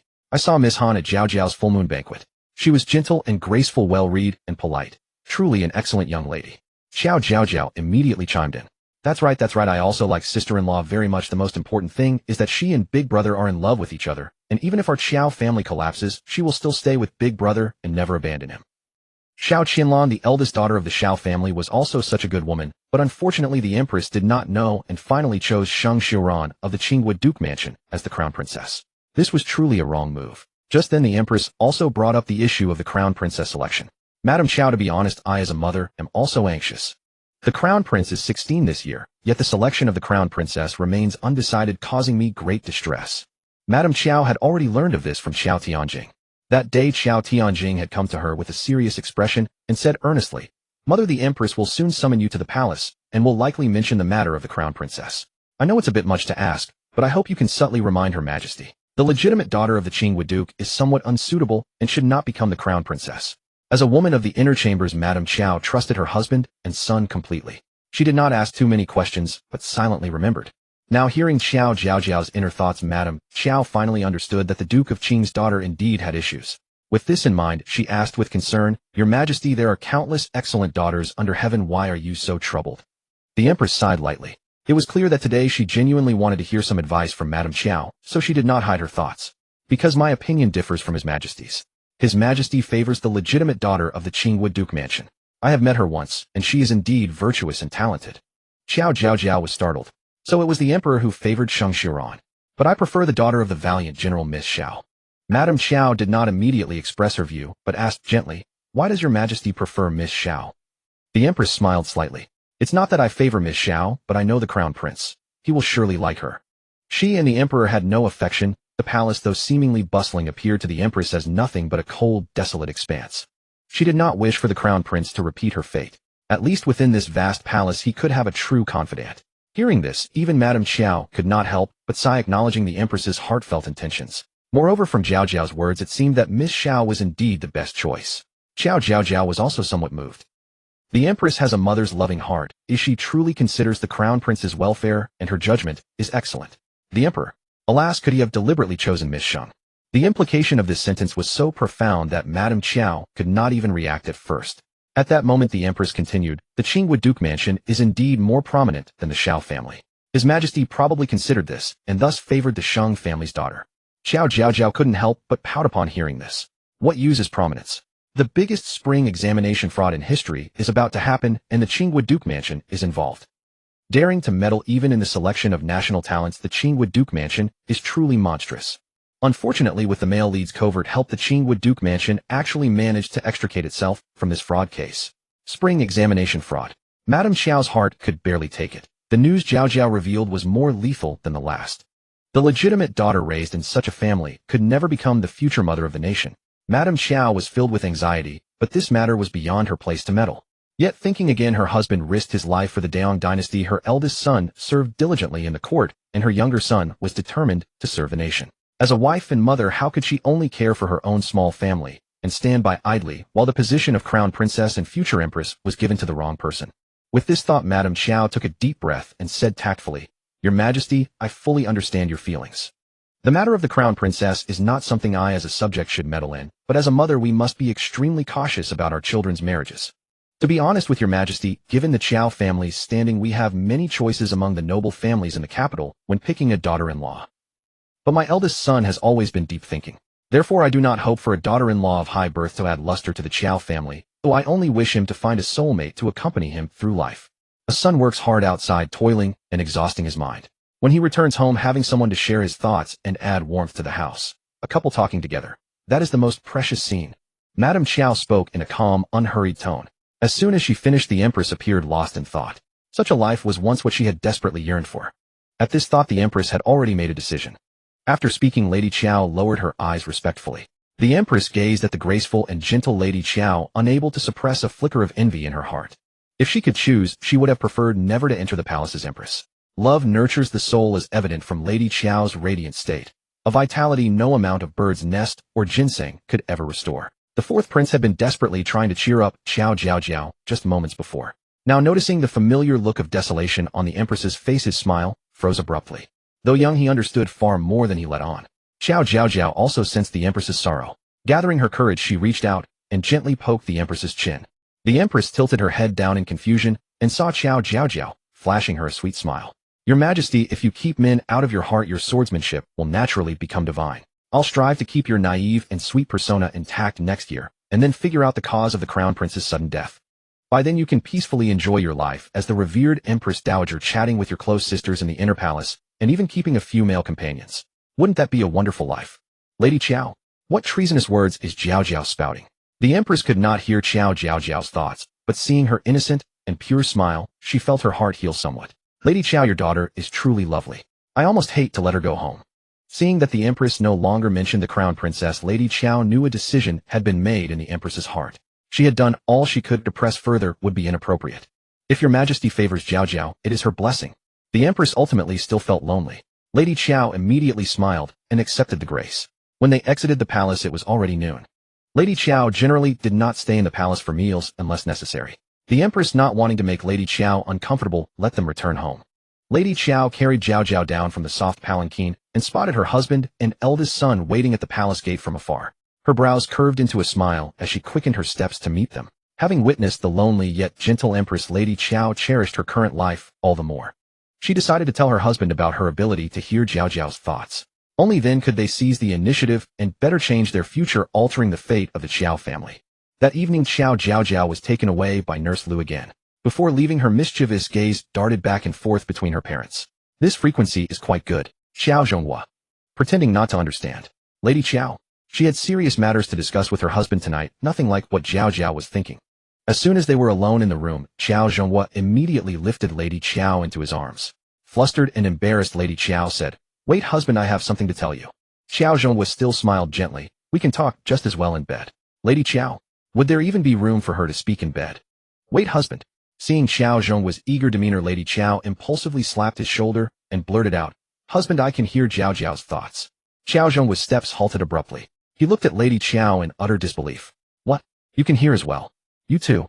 Lady Qiao was bewildered. What about the bond between mother and daughter? Wasn't this telepathy unique to her and Jiaojiao? Qiao Zhonghua was stunned.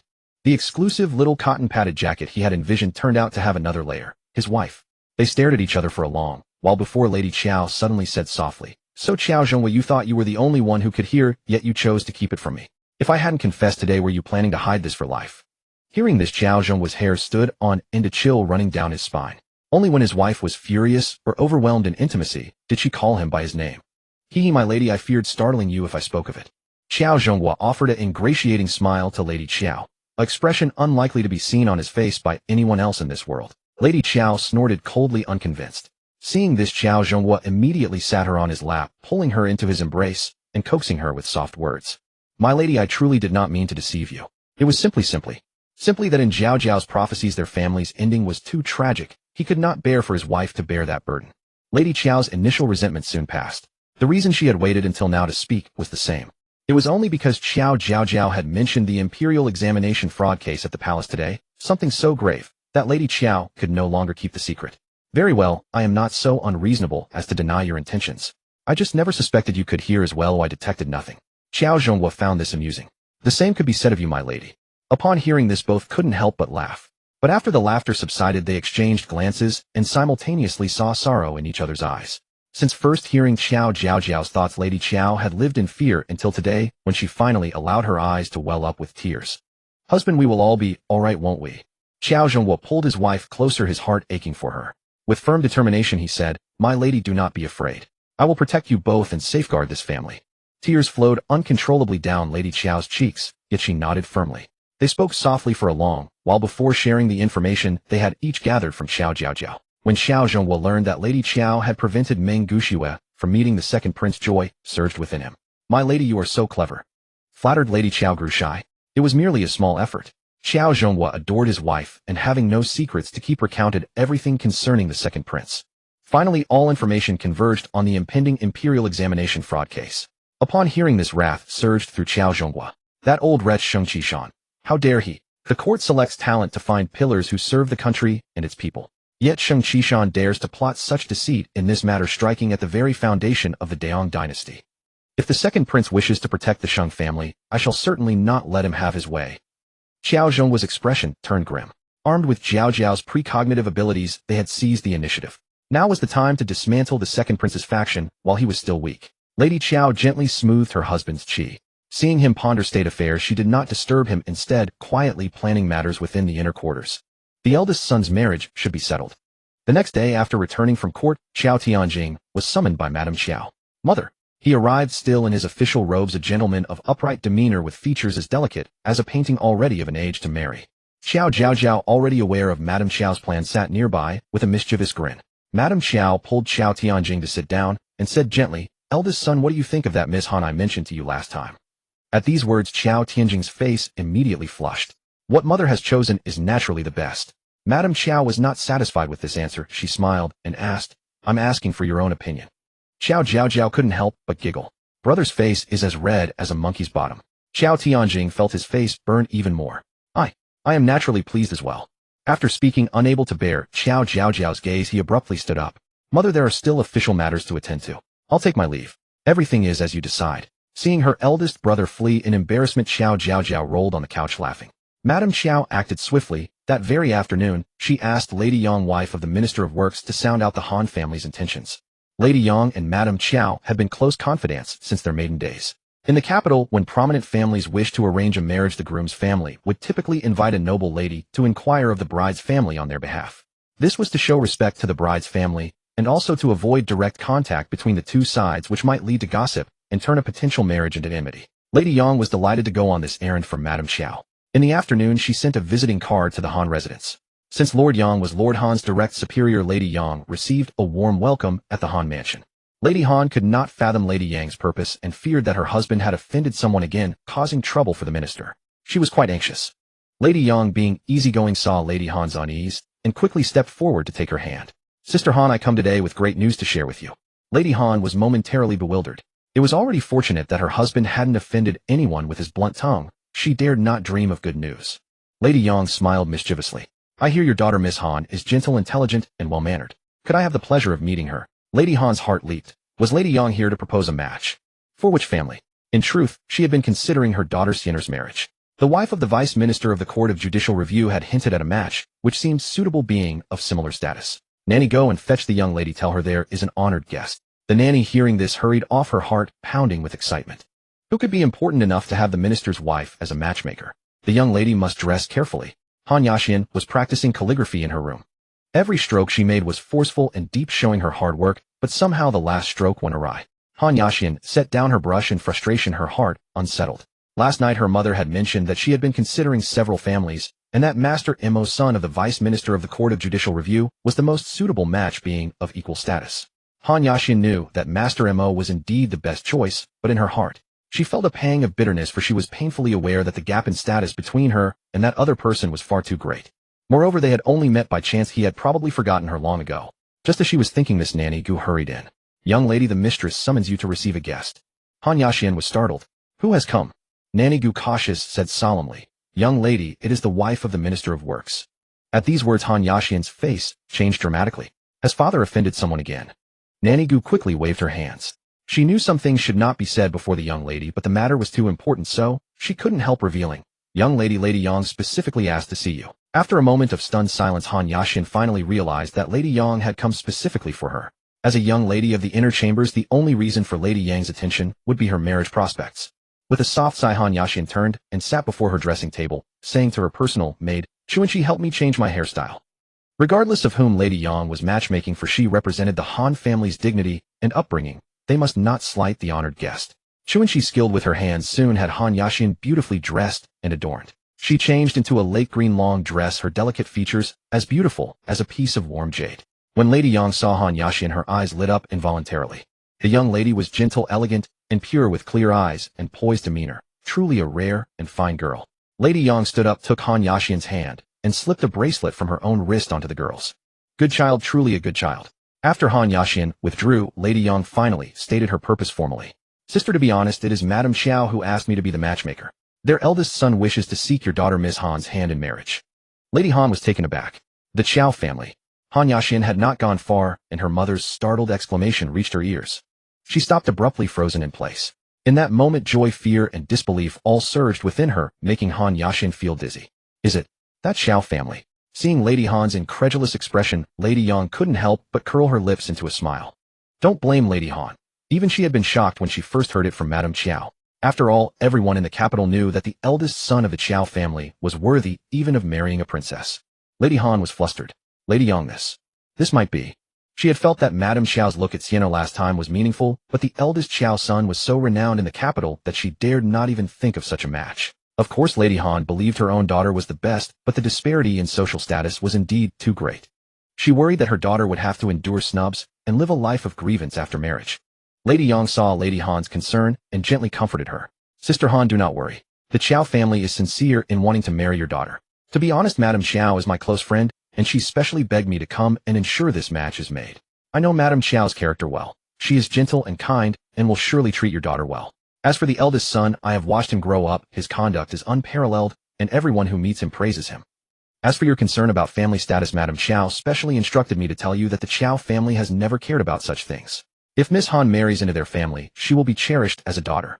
Madame Yang's expression was sincere, her words as warm as a spring breeze. Madame Han had met Madame Qiao before, truly a gentle and kind-hearted person. Moreover, Master Qiao's reputation was well known, indicating that the Qiao family was upright and honest. She was already somewhat tempted. If she could marry into such a good family, Xian'er would surely be happy for life. With this thought, Madame Han finally showed a smile. Madame Yang, this marriage is indeed excellent in every way, but I still need to discuss it with my husband. Hearing this, Madame Yang knew the match was as good as settled, and she breathed a sigh of relief.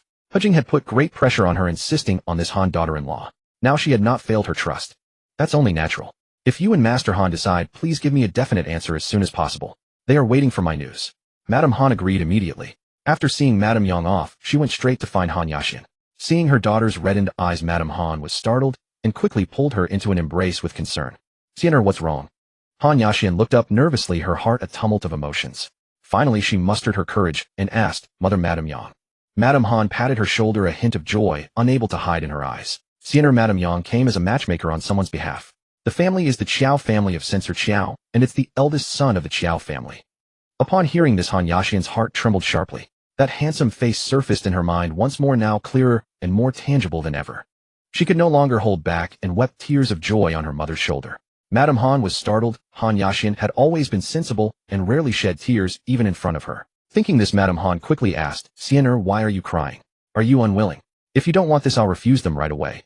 Han Yaxian gently shook her head and said with a joyful sob, Mother, I am willing, I am willing. On the other side, Qiao Jiaojiao invited a colleague for the first time after court, and that colleague was Han Mingzhi, the Vice Minister of the Ministry of Works. At that moment, Han Mingzhi and Qiao Jiaojiao sat in a private room of a tea house, his face a mixture of flattery and surprise. Master Qiao, may I ask what you wish to discuss with me? Qiao Jiaojiao poured a cup of wine for Han Mingzhi and said bluntly, Old Han, I want to become in-laws with you. Han Mingzhi. After returning home, Qiao Jiaojiao was humming a tune.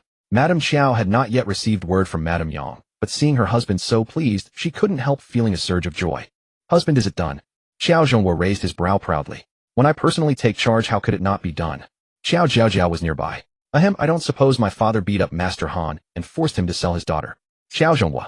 Madame Qiao couldn't help but chuckle at this. Qiao Jiaojiao had deliberately let the smell of wine dissipate outside before coming home. Now he picked up Qiao Jiaojiao and gently tapped her little nose. From now on, no one can take our Jiaojiao away, unless they can beat me in a fight. When Qiao Jiaojiao was happy, he often spoke with rough language, a habit left over from his time in the military camp, though he had already restrained himself greatly over the years. Qiao Jiaojiao giggled. I think father is overthinking. I'm not marrying anyone. I want to be a daddy's girl and mommy's girl forever. Hearing this, Qiao Jiaojiao was so pleased his eyes lit up. That's right, no one was worthy of their Jiaojiao. But when he heard the second half of her words, his smile froze. Then I'll keep 5 or 6 handsome young men to peel grapes for me, wave fans, sing ditties, and massage my legs. Madame Qiao's eyes carried a hint of reproach. She really didn't know what was going on in Jiaojiao's mind. One moment she was urging the empress to keep male concubines, the next she wanted handsome men herself. It was hopeless. If she couldn't correct this later, it would all be over. Qiao Jiaojiao, our daughter, has spirit indeed. The next day, Madame Yang arrived cheerfully, and Madame Qiao personally welcomed her at the gate. Madame Yang's maiden name was Chun.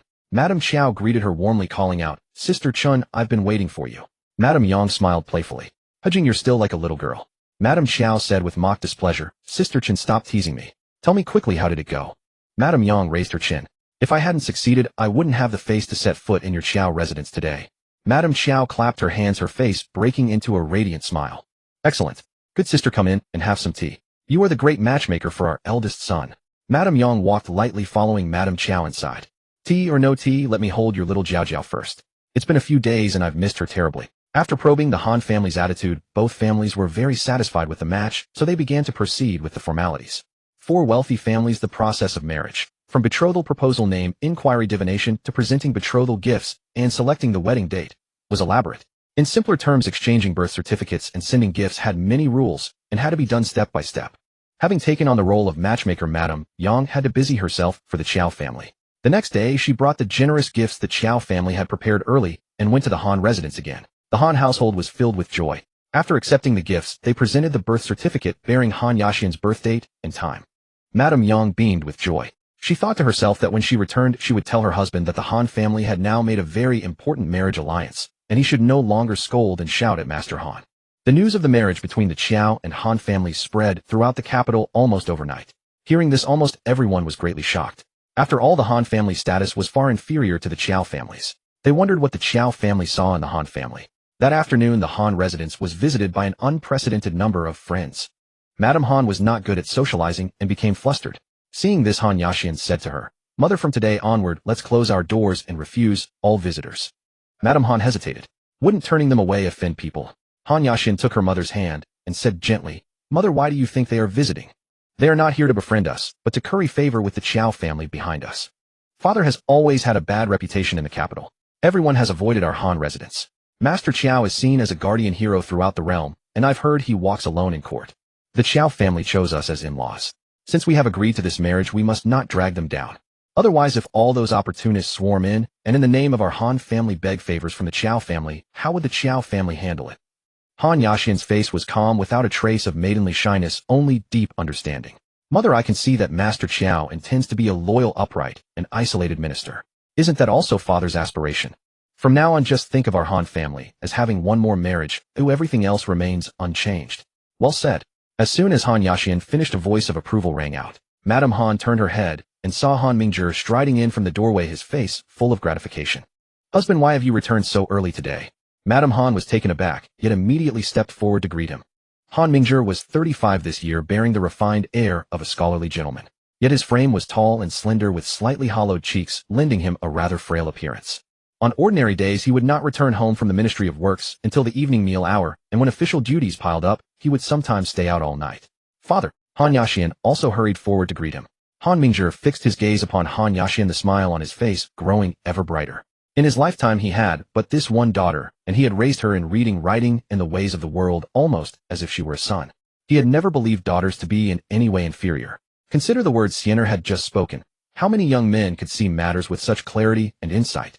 It was precisely because he feared his wife might be unable to discern the situation clearly and accept gifts from others that he had rushed back from the Ministry of Works.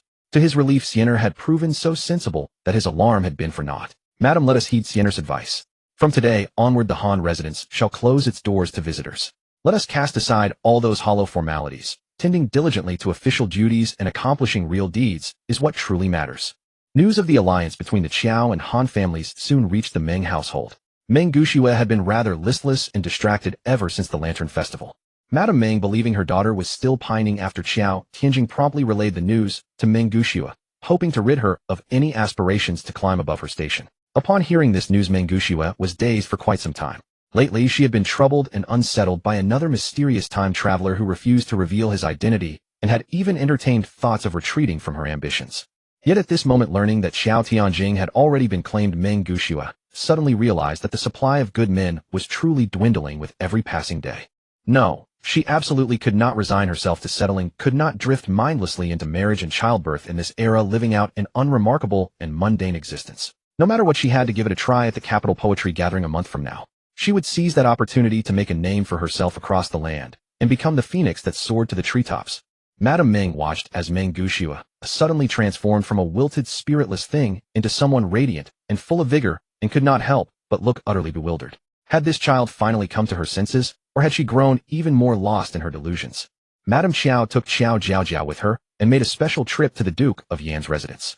Although news of the alliance between the Qiao and Han families had already spread, Madame Qiao felt it was still most necessary to personally deliver this glad tidings to her father. This time, however, it was merely an ordinary visit home, so Madame Qiao did not send a formal visiting card ahead.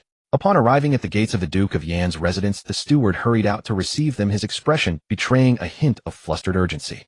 Madame Qiao was keenly observant by nature. As she walked inside, she asked, "Steward, has something happened in the household?" Steward, she wiped the sweat from his brow, his expression somewhat embarrassed. "Young miss, it is the young madam. The young madam has thrown a bit of a tantrum, and is presently in the main hall with the old master and the young master."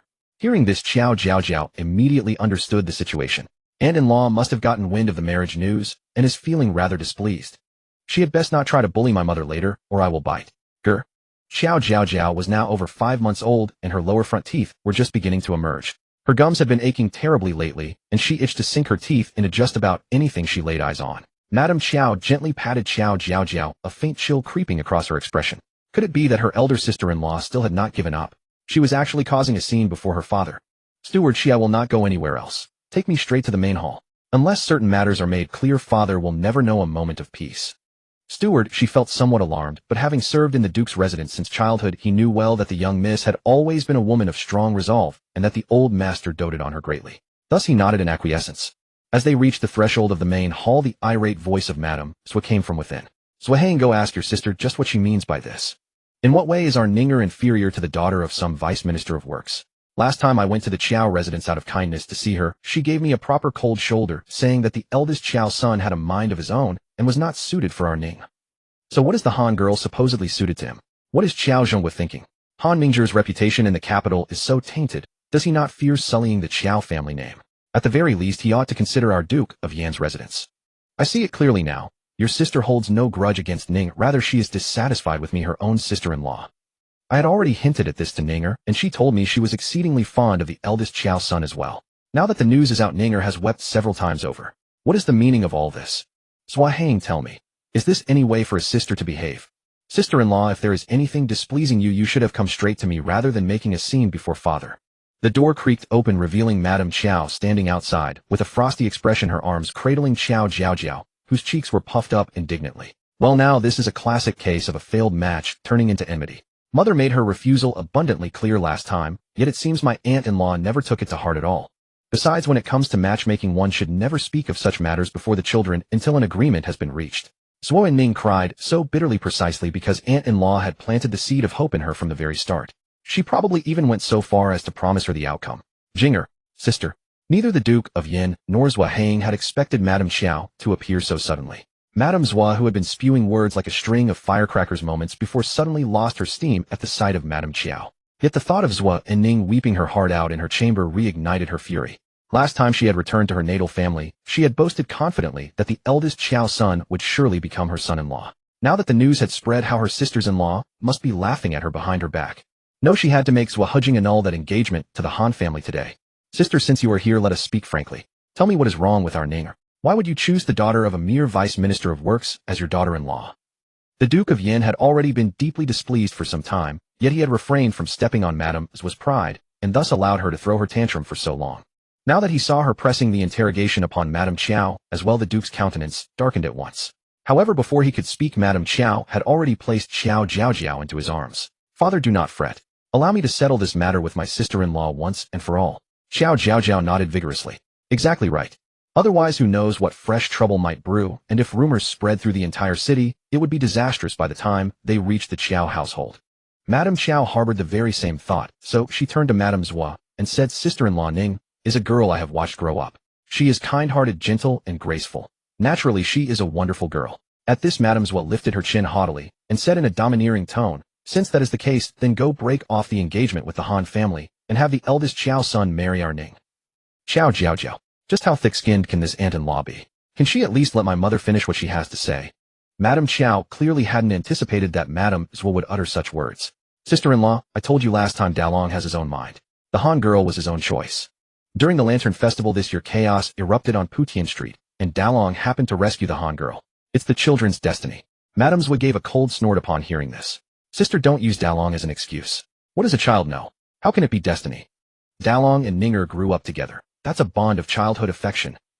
Seeing no sign of softening in Madame Qiao's expression, Madame Zwa's mind stirred slightly, and she added, Sister, if you truly refuse to break off the engagement with the Han family, that's fine.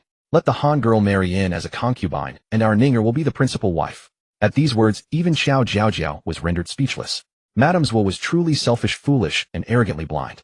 Father and mother are completely unsuspecting of their aunt. Otherwise, how could such a stupid enemy deliver a fatal blow to the Qiao family? Madame Qiao was also greatly angered by these words. Her expression suddenly darkened, all traces of amiability gone. Sister-in-law, the rule of the Qiao family is that men never take concubines, let alone have chambermaids or mistresses outside. Don't speak of principal or secondary wives. The Han girl is our Qiao family's officially betrothed daughter-in-law. This cannot be changed by anyone. As for Ninger crying so bitterly, that is your fault, sister-in-law. Before a marriage arrangement is settled, how could you possibly mention such a thing to Ning? Fortunately, Ninger is still young. As her mother, you should speak to her clearly and put an end to this. Madame Qiao's words were not harsh, but every sentence made her refusal unmistakably clear. Madame Zhuo, accustomed to Madame Qiao's gentle and soft-spoken manner, now found herself humiliated before her father-in-law and husband. Her face paled slightly. You? Zhuo, you can't tell friend from family. What is so good about that Han girl that you defend her so fiercely? Qiao Jiaojiao couldn't help but sneer at this. Sister-in-law is a peerless, wonderful person, and Master Han and Madame Han also have great righteousness in their hearts. When our Qiao family fell into ruin, all those who had flattered us previously avoided us like the plague, and some even kicked us when we were down. Only grandfather and Master Han tirelessly worked on our behalf, pleading for father's innocence. Adding flowers to a brocade is easy, but offering coal in snowy weather is hard. For such genuine sincerity, Miss Han is the best sister-in-law in the world. As for Aunt, you black-hearted woman, when you brought disaster upon the entire Qiao family, did you ever think we were relatives? Madame Qiao heard this, and the suppressed anger in her heart surged up instantly. When she first heard this from Jiaojiao, she had wanted to strangle her sister-in-law on the spot. Can't tell friend from family. Marriage between children is a matter of mutual consent. How does it relate to closeness or distance? Sister-in-law Dalong's marriage is a settled matter. No one can change it. Give up this hope. Fine. Madame Zhuo trembled with rage, pointing a trembling finger at Madame Qiao. After a moment she steeled herself and played her final trump card. Sister, if you are truly so heartless, then consider me no longer your sister-in-law, and Dalong no longer has an aunt. I will absolutely not attend his wedding. And I will never set foot in the Qiao residence again. Madame Zhuo uttered harsh threats, but inwardly she was smug. In the past, when Zhuo was a maiden, she had always fawned over her sister-in-law. Wasn't it just to seek harmony in the family? Now that she was being so resolute, Zhuo would certainly compromise to save face for both the Qiao and Zhuo families. When Zhuo came to beg for peace with soft words, she would put on a show and make her grovel properly. Qiao Jiaojiao's eyes lit up instantly. Wow, this is like a pillow arriving just when you're sleepy. Perfect. Mother, don't be soft-hearted, agree to her right away. Let's see if she ever dares to step into our Qiao residence again. Yan Guogong heard his daughter-in-law's words and furrowed his brows deeply. He opened his mouth, but finally said nothing. After all, this was for the best. Yan Guogong knew in his heart that once he departed from this world, the Yan Guogong mansion would be completely finished. This daughter-in-law was not only fond of petty jealousy in the inner chambers, but also arrogant and domineering outside, selfish and vain at heart. Her big scene this time was probably not just for Ninger, but for her own so-called face. Such a relative brought nothing but harm to Jinger and the Qiao family. Cutting ties was for the best. Zhuo heard his wife's words and directly scolded. What nonsense are you talking here? Haven't you made enough trouble today? Zhuo sided with his sister because he had Qiao Zhonghua as a brother-in-law, and everyone respected him and gave him leeway. This was a tangible benefit. Madame was seeing her husband scold her publicly was both angry and resentful, and she hardened her resolve. I'll put it plainly today, if Dalong won't marry Ning, then I consider him no nephew of mine. And I don't recognize the Qiao family as relatives. Madame Qiao had been waiting for this very sentence. She suddenly put on a look of extreme grief, tears welling up, and said, Sister-in-law, you are pushing me too far. Since you look down on us Qiao relatives so much, then I will no longer acknowledge you as my sister-in-law. She turned to Yan Guogong, clutching her heart with disappointment. Father Jinger asks herself, since sister-in-law married into the mansion, I have treated her with all my heart as a true sister. But now my heart is dead toward this sister-in-law. I beg Father to witness and end this matter today. After speaking, Madame Qiao stepped forward, took Qiao Jiaojiao in her arms, and retreated to a corner to weep quietly. Qiao Jiaojiao was stunned. Is mother really heartbroken, or is she acting? Madame Qiao heard Qiao Jiaojiao's thoughts, leaned in to kiss her forehead, and deliberately let Jiaojiao see the upward curve of her lips. Qiao Jiaojiao, mother, you definitely deserve an Oscar. Mother, accept my worship. Look at Aunt. No, look at Madame's was shocked expression. Her eyes are about to pop out. Although Madame Qiao didn't know what Oscar meant, she could tell that Jiaojiao was praising her, so while her back was to everyone, the corners of her mouth lifted even higher. Madame Zhuo was completely dumbfounded. Wait, that wasn't her intention. And shouldn't Zhuo come running to her sister-in-law, pulling her sleeve, begging forgiveness, and for the marriage? She couldn't afford to lose the Qiao family as relatives. Otherwise, how would her sisters-in-law and other relatives continue to flatter her? Zhuo face also changed drastically. He forced a smile and said, Sister, your sister-in-law was out of her mind. Why are you taking her seriously? Before Madame Qiao could speak, Yan Guogong suddenly stepped forward and said solemnly, This is for the best. Let it be as my daughter-in-law said, cut off relations with the Qiao family. This is for the best. Let it be as my daughter-in-law said, cut off relations with the Qiao family. Zhuo cried out in shock, Father. Madame's legs nearly gave way, and she barely steadied herself by grabbing the chair beside her. Her face flushed crimson as she turned to look at the Duke of Yanghua, her eyes filled with disbelief. She simply could not understand why her father-in-law would not side with his own son and daughter-in-law, but instead doted on his married-out daughter. The Duke of Yinghua's mansion was declining day by day, while the Qiao family was visibly prospering. She had racked her brains to arrange a marriage between Ning'er and Dalong, all for the good of the Duke's mansion. The Duke of Yinghua, however, did not even glance at his son and daughter-in-law, but said coldly, "Since you, my daughter-in-law, have made up your mind, so be it. From now on, Dalong shall simply treat his aunt as if she never existed. Jing'er, go back and tell Dalong and Erling not to wonder why their aunt has stopped visiting. Their aunt has cut ties with them and will never set foot in the Qiao household again." After saying this, the Duke of Yinghua snorted coldly and swept away with a flick of his sleeves. Madame Qiao watched his stiff, unyielding back, and the guilt in her heart was beyond words. To change the fate of the Qiao family's tragic demise, she had no choice but to eliminate all potential threats, and this time it had caused her father great difficulty. With this thought, Madame Qiao, holding Qiao Jiaojiao in her arms, immediately chased after him. Listening to her father-in-law's heartless words, the last ounce of strength drained from Madame Zhua. She slumped down against the edge of the table and sat on the ground, her eyes vacant and dazed. This was not right. Things should not have turned out this way. Damn that Zhuaheng. How could she be so heartless? Zhuaheng, seeing his father and sister leave one after another, was instantly filled with rage. "You sure? Are you satisfied now? How on earth did I ever fall for your face and neglect to look into your true character?" Stung by these words, Madame Zhua trembled all over and a trace of venom flashed in her eyes. "Zhuaheng, what are you to boast about? If it hadn't been for you, Madame Zhua stopped mid-sentence, suddenly falling silent. Long-buried memories surged forth. If not for the matchmaking proposal from the Duke of Yinghua, she would have long since married her childhood sweetheart. That man had cherished and loved her so deeply. How could he bear to let her suffer such grievances? Zhuaheng did not dwell on Madame Zhua's hesitation. He merely waved his sleeve sharply and said coldly, "If you know what's good for you, go to the Qiao mansion yourself and apologize. Otherwise, I'll go alone on the day of Dalong's wedding." Watching Zhuaheng's retreating back, Madame Zhua clenched her fists so tightly that her nails nearly dug into her palms. Meanwhile, Madame Qiao caught up with the Duke of Yinghua. In truth, the Duke of Yinghua had deliberately slowed his pace because he couldn't bear to see his daughter carry her granddaughter while chasing after him. Madame Qiao lowered her eyes and said nervously, "Father, do you think I was too ruthless toward my sister-in-law?" The Duke of Yinghua let out a low sigh upon hearing this. "Jing'er, actually all of this is my fault." Madame Qiao's expression shifted slightly. "Father, this has nothing to do with you. It was my own." "No." The Duke of Yinghua shook his head, genuine regret appearing on his face. "Back then, I was busy campaigning on the battlefield and neglected your brother's upbringing, allowing him to develop a dissolute and pleasure-seeking nature. Later, when I brought him to my side, I always felt guilty, so when he took a liking to your sister-in-law and insisted on marrying her, I indulged him. Now that I think of it, one misstep led to another. After I'm gone, this mansion will eventually crumble." These words were so heavy that Madame Qiao's face changed instantly. "Father, why would you say that? Things aren't." The Duke of Yinghua continued, shaking his head. "Jing'er, what we discovered last time remains a hidden danger. Your sister-in-law is restless and your brother is incompetent. There will likely be more trouble in the future. Jing'er, I'm old and don't know how much time I have left. There's one thing I must entrust to you and Zhonghua." Hearing this, Madame Qiao's tears fell instantly. The Duke of Yinghua closed his eyes for a moment, and when he opened them again, his gaze was resolute.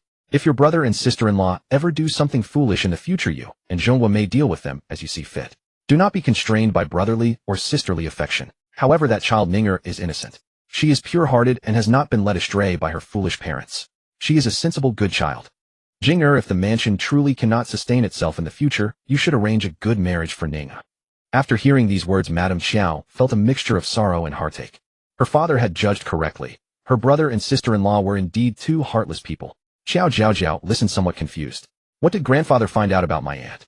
Could grandfather have uncovered my aunt's childhood sweetheart? But in the original story, even when the Qiao family was destroyed, grandfather remained in the dark about it. Qiao Jiaojiao simply could not understand it. Seeing the Duke of Yinghua mention Zhuaheng, she couldn't help but sigh deeply. Grandfather's intentions were truly kind. Her uncle and aunt were indeed cruel parents. They ultimately offered Ning'er to Prince Jing. But Prince Jing's heart belonged only to Meng Gushue. When Meng Gushue became jealous, Prince Jing immediately bestowed Ning'er upon one of his guards. She was the legitimate young lady of the Duke of Yinghua's mansion, yet in the end, she became the wife of a mere guard, and a rough, uncouth one at that, who had no idea how to cherish a woman. Madame Qiao was terrified when she heard of Zhuaheng's fate. It was said that even a tiger would not eat its own cub, yet her brother and sister-in-law had personally pushed Ning'er into a pit of fire. Father, ultimately a child's marriage requires the parents' consent. I'm afraid that as an aunt I can't interfere. The Duke of Yinghua snorted coldly. As long as these old bones are alive, they won't easily settle Ning'er's marriage. Jing'er, I will handle this matter. You start keeping an eye out for Ning. The family need not be of high rank. The main thing is that the man's character is good. Madame Qiao, unwilling to let a good girl like Ning'er be tormented, nodded firmly. Father, rest assured I understand. After leaving the Duke of Yinghua's mansion, Madame Qiao felt heavy-hearted. Qiao Jiaojiao knew her mother was in a bad mood, so she tried her best to cheer her up along the way. By the time they reached the Qiao mansion's gate, Madame Qiao was finally cheered. "Mother!" A soft voice called from outside the carriage. Madame Qiao lifted the curtain and saw Qiao Tianjing and Qiao Dai approaching together, followed by a young man dressed as a scholar. Seeing this, Madame Qiao quickly lowered the curtain. However, the scholar was very courteous and never once raised his head. Qiao Jiaojiao merely glanced at him and was instantly shocked. "Tan Hanqi, did I see correctly? That student following my brothers is Tan Hanqi." Qiao Jiaojiao felt her brain about to explode. How could Tan Hanqi have any connection to our Qiao mansion? He should be on Prince Jing's side. Qiao Tianjing and Qiao Dai outside the sedan heard Qiao Jiaojiao's inner thoughts and couldn't help exchanging knowing smiles. The Qiao mansion was able to gain such a talented person, all thanks to our little sister. Madame Qiao brought Qiao Jiaojiao into the mansion first. After a long while, Qiao Tianjing and Qiao Dai finally came looking for them. As soon as Qiao Jiaojiao saw them, she had been about to doze off, but immediately sat up again with a start. "Oh, who can tell me what exactly is going on with that Tan Hanqi? A person as formidable as he. If he could truly be used by our Qiao mansion, that would be wonderful. Moreover, he is the biggest victim in the spring examination fraud case. If we can protect him, perhaps the fraud case can be completely investigated along the line of Tan Hanqi." Qiao Jiaojiao's mind wandered as she thought about it. Talking about cunning, it has to be the male lead. On one hand, he saves Tan Hanqi and bestows favor. On the other, he protects the great treacherous minister Duke Qing in the fraud case. He gains favors from both sides. No wonder he can laugh until the end. This is like playing a spy within a spy. Madame Qiao hadn't expected that the scholar following behind her two sons was such an important key figure. Now, even she became a bit curious. Seeing Qiao Jiaojiao still staring eagerly at her two brothers, Madame Qiao spoke, as if casually, "The scholar who followed you just now. Your mother has never seen him before." Hearing this, Qiao Jiaojiao threw herself into Madame Qiao's arms, shouting happily, Mother, your question really hit the spot. You always understand me. Woo-woo." Qiao Tianjing and Qiao Dai, who still didn't know that their mother could also read Qiao Jiaojiao's thoughts, nodded secretly when they heard this. Indeed, mother and daughter are connected. Then Qiao Tianjing gently explained, "Mother, that gentleman is a friend my brother and I just made today. He is called Tan Hanqi from Zhuozhou, and he came to participate in this year's spring examination. I saw him once on the night of the Lantern Festival. He is upright and brilliant in literary talent. Today when I passed the tea house with my second brother, we happened to see him being harassed by Master Sheng of Duke Qing's mansion, so we stepped in to help, thus forming a bond." At this, Qiao Jiaojiao couldn't help but marvel at the magic of fate. So Sheng Mingsheng of Duke Qing's mansion had known Tan Hanqi before the spring examination. No wonder Duke Qing chose Tan Hanqi to be the unlucky substitute. Could this be Sheng Mingsheng's idea? What a coincidence that my brothers happened to see Tan Hanqi being bullied and lend a helping hand. Tisk, could it be that heaven is helping our Qiao mansion? If we could recruit Tan Hanqi, Prince Jing probably wouldn't be able to stir up so much trouble later. Qiao Tianjing shook his head with amusement upon hearing this. "Little sister, it's not heaven helping our Qiao mansion. It's you, our precious treasure." Since the night of the Lantern Festival, when he learned of Tan Hanqi's extraordinary nature from Qiao Jiaojiao, Qiao Tianjing had people watching him day and night. Today, upon hearing that he was being bullied, Qiao Tianjing hurriedly dragged Qiao Dai to help. To avoid arousing Tan Hanqi's suspicion, they had to act very casual and natural. Through investigations, Tan Hanqi had already gained some fame for his couplets at the Lantern Festival, and many noble families extended olive branches to him, but he remained unmoved. Thus he had no intention of associating with the powerful, and was highly guarded against others' approaches. Fortunately, everything seemed to go smoothly, especially when he and his second brother revealed their identities. Tan Hanqi appeared very pleasantly surprised. Qiao Tianjing attributed this to his renowned father. Madame Qiao had already understood, and then she asked, "And what about this young Master Tan now? Did you keep him in the Qiao mansion?" Qiao Tianjing shook his head. "He is a man of integrity. He said he will come to visit again after the spring examination when he has achieved something in his studies." Madame Qiao nodded upon hearing this. Indeed, a rare and good child. Qiao Jiaojiao couldn't help but feel anxious. "Oh dear, we must keep a close watch on this treasure Tan Hanqi. Once the spring examination rankings are decided, Duke Qing's mansion will send people to assassinate him. If we're too late, he will be rescued by Prince Jing." Qiao Tianjing had already made careful arrangements, and upon hearing this, Madame Qiao secretly decided to remind her husband tonight. When Qiao Zhongguo returned home in the evening, Qiao Jiaojiao had just been taken away by Qiao Tianjing to play in the front courtyard. Madame Qiao immediately brought up the spring examination and Tan Hanqi. Qiao Zhongguo patted Madame Qiao's hand and said gently, "Madam, don't worry. I'll talk to the eldest tonight." The dates for the spring examination have been set the 9th, 12th, and 15th of the second month, 3 sessions in total. The chief examiner is the appointed Minister of Rights, Xian Ruiji. Madame Qiao tilted her head. "Today is the 5th of the second month, so it's in just a few days, eh?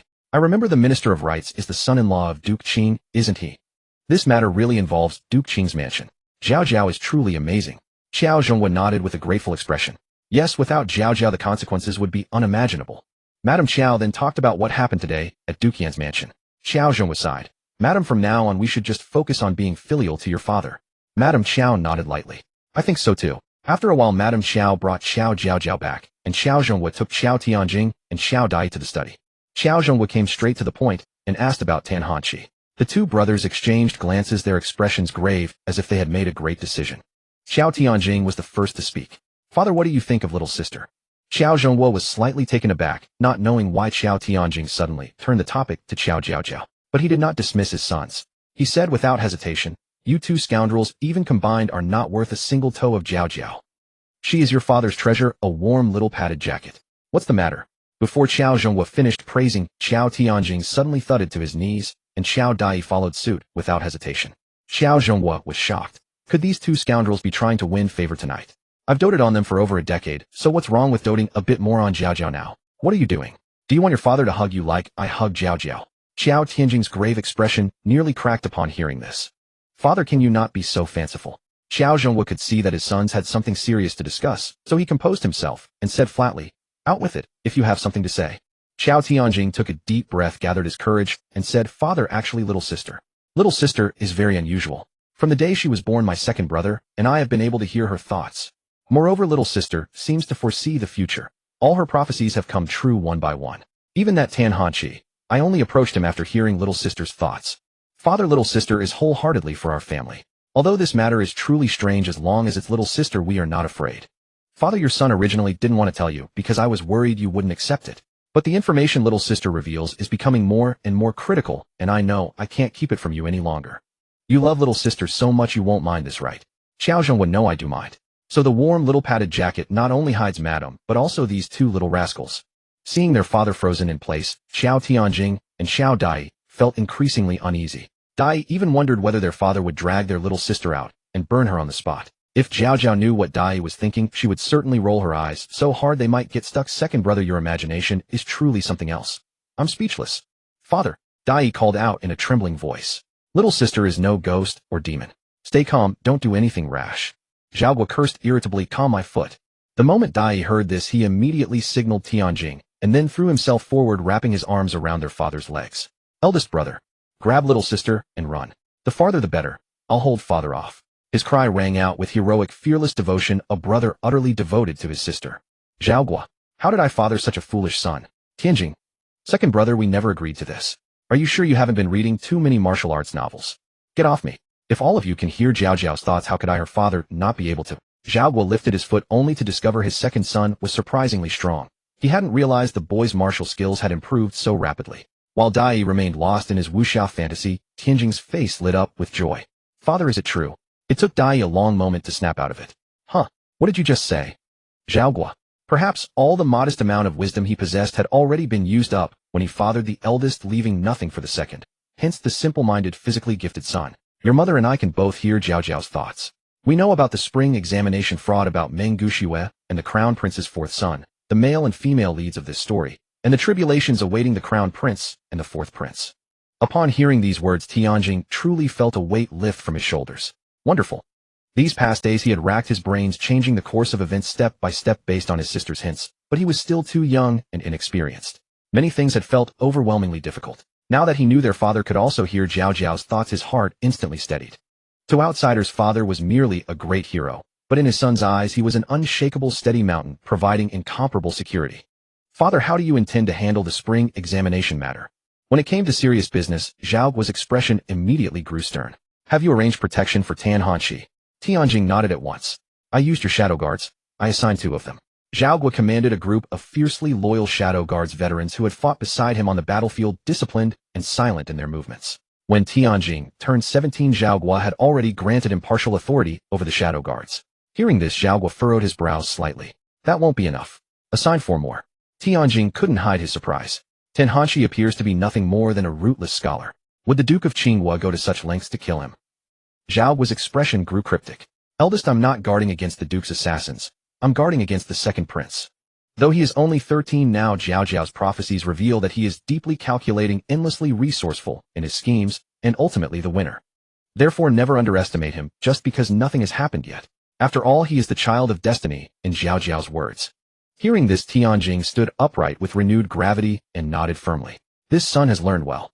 Zhao trusted his intelligent eldest son greatly. Once Tenhanqi is secured, we hold the advantage.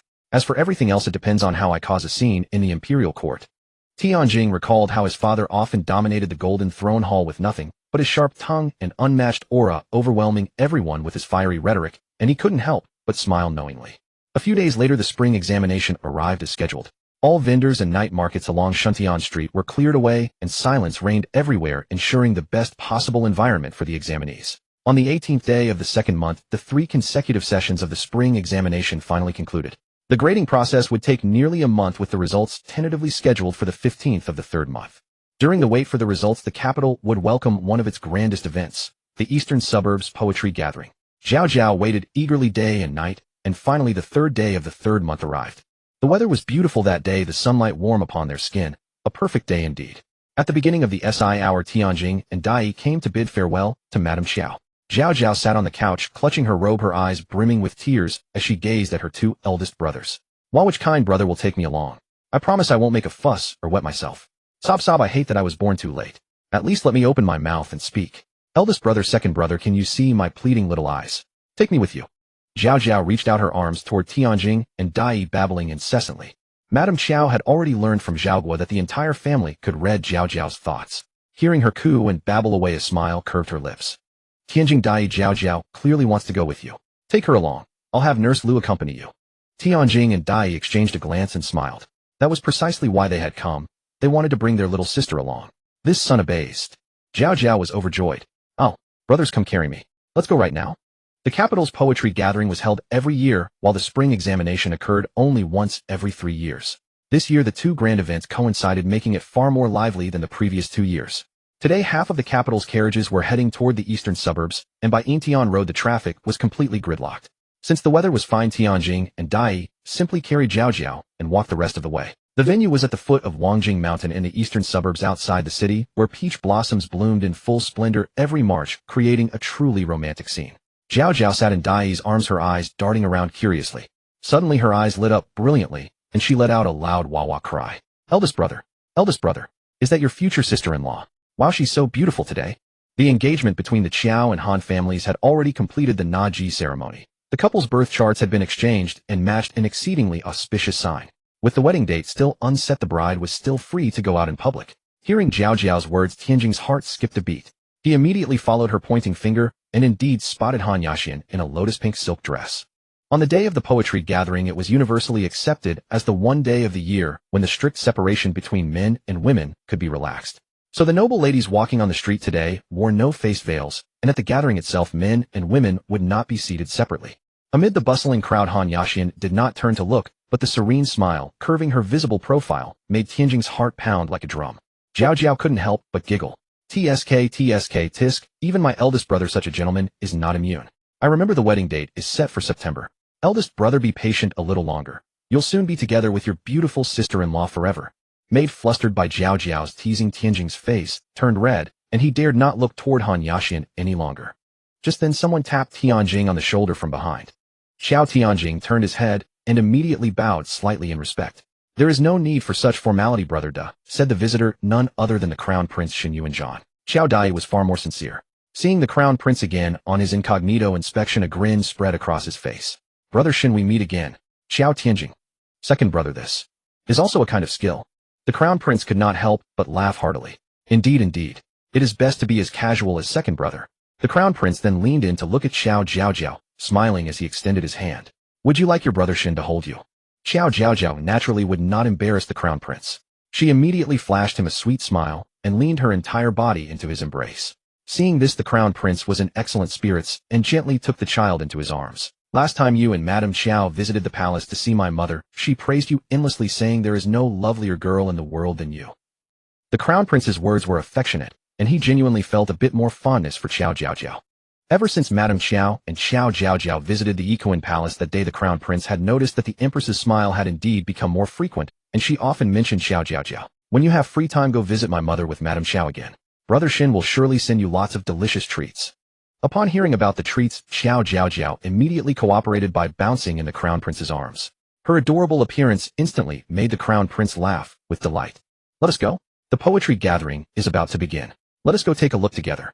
As he spoke, the Crown Prince had no intention of returning Qiao Jiaojiao to Qiao Dai. He simply walked on carrying her. Qiao Dai, what is going on? I have not held her long enough. Is the Crown Prince here to steal his sister? Qiao Tianjing shook his head with a smile. Who could resist loving their Qiao family's precious jewel? Earlier on the crowded street, this group of Qiao Jiaojiao had been unremarkable. But once they arrived at the eastern suburbs, three handsome and extraordinary men paired with one soft and cute toddler made a combination that no one could resist looking at. Moreover, most of those attending the poetry gathering were young masters and ladies from official families in the capital. It was not long before someone recognized the Crown Prince and Qiao Tianjing. Seeing the Crown Prince in such a refined mood, no one dared to disturb him, but everyone could not help but become curious about the identity of the toddler in his arms. Oh, you still do not know? That toddler must be the youngest of the Qiao family. At the capital poetry gathering, whose family would bring a milk-fed baby who cannot even speak yet. Only the Qiao family, rumored to dote so much on their daughter and sister, would do such a thing. I remember now. Is not that Miss Qiao who peed on the Crown Prince at her full-month banquet? At these words, everyone burst into giggles. Qiao Jiaojiao, with her sharp ears, felt embarrassed upon hearing this, and buried her face into the Crown Prince's embrace. Darn it. That happened months ago. Why do they still remember? Qiao Jiaojiao could already imagine that once she grew up, people would still bring up this old matter to tease her. The Crown Prince laughed with curved eyes. It is a pity that little fourth did not come today. Otherwise he would have laughed at Jiaojiao again. Qiao Jiaojiao also could not help but feel curious at this moment. That silly, sweet, and naive one loves to join the fun the most. Why did he not come today? Seeing Qiao Jiaojiao's curiosity, Qiao Tianjing casually asked on her behalf. The Crown Prince shook his head helplessly. Little fourth has started his formal education. His tutor is Master Di Ziying, a renowned teacher specially invited by His Majesty. He is extremely strict and does not allow him to go out and play. When I left the palace, little fourth was pulling my sleeve and crying, saying he would not be able to see his little sister because she was definitely coming. Hearing this, Qiao Tianjing could vividly picture the fourth prince with a nose full of snot and tears. He could not help but shake his head in amusement. He could not help but turn his head to look at Qiao Jiaojiao, expecting her to laugh heartily. To his surprise, her small face was slightly furrowed, looking extremely serious. Qiao Tianjing's heart skipped a beat. He heard Qiao Jiaojiao exclaim softly, "It is over." Qiao Tianjing's heart trembled violently. What is wrong now? Qiao Jiaojiao's expression was grave. It is over, it is over. This must be because the old king of hell is bored in the underworld and wants to take that silly, sweet, and naive one to keep him company. Di Ziying is from Beigua, and he is also the former lover of Princess Yulio. He has hidden his true identity in the Daong dynasty for so many years, building a brilliant reputation solely to get close to the second prince, help him seize the throne, and avenge Princess Yulio, who died back then. But the novel does not say he is the silly, sweet, and naive one's tutor. I remember when Di Ziying first met the second prince. Di Ziying was a compiler in the Wenin Hall. Wenin Hall is the palace hall specifically used to store classics and books. Di Ziying's job was similar to that of a librarian. Qiao Tianjing and Qiao Dai, upon hearing this, already felt their scalps go numb, filled with dread. A citizen of Beigua and moreover the former lover of Princess Yulio had so easily infiltrated the imperial palace and even become the fourth prince's tutor. This was tantamount to directly placing the fourth prince in the lion's den, letting anyone pluck him at will. Qiao Jiaojiao suddenly let out an "ah," making Qiao Tianjing and Qiao Dai nearly lose their strength in their legs. No wonder that silly, sweet, and naive one died under mysterious circumstances during the Dragon Boat Festival birthday. Could it be that Di Ziying threw him into the pond and drowned him? After all, no matter how precocious the silly, sweet, and naive one was, he would not guard against his own tutor. As the fourth prince's teacher, even if Di Ziying temporarily took the fourth prince away, no one would suspect anything. Does this not solve the case? Qiao Jiaojiao suddenly clapped her hands. The more she thought about it, the more reasonable it seemed. This Di Ziying is also capable of endurance. Before the Dragon Boat Festival, he clearly had many opportunities to strike, yet he waited until the birthday to make the Empress and the Crown Prince's hearts ache to death. Qiao Tianjing and Qiao Dai, upon hearing this, actually breathed a sigh of relief. If Di Ziying did not have such vicious intentions, they would not even have had time to react. After today's poetry gathering, they must return home and discuss this carefully with father. Tisk, the cause of the silly, sweet, and naive one's death has been solved. Then what is my cause of death? Qiao Jiaojiao's thoughts suddenly drifted. As a side character, she had only lived for 3 years, and the author was too lazy to even invent a cause of death for her, simply brushing it off with the phrase, "died young at 3." How unscrupulous is that? At least add 2 more characters. Whether it was a fall, drowning, poisoning, or a cold, she could handle each situation accordingly. Now she had to live on edge for her entire 3rd year. Qiao Jiaojiao's words instantly drained all mood from Qiao Tianjing and Qiao Dai. The four characters died young at 3, truly felt like a heavy mountain constantly pressing on the hearts of every Qiao family member. The atmosphere was somewhat heavy when suddenly a hearty female voice rang out from a short distance away, instantly capturing Qiao Jiaojiao's attention. Haha, riding a horse is indeed refreshing. Sister, hurry and catch up. Qiao Tianjing turned his head and immediately bowed slightly in respect. There is no need for such formality, brother Da, said the visitor, none other than the Crown Prince Xin Yuanzhan.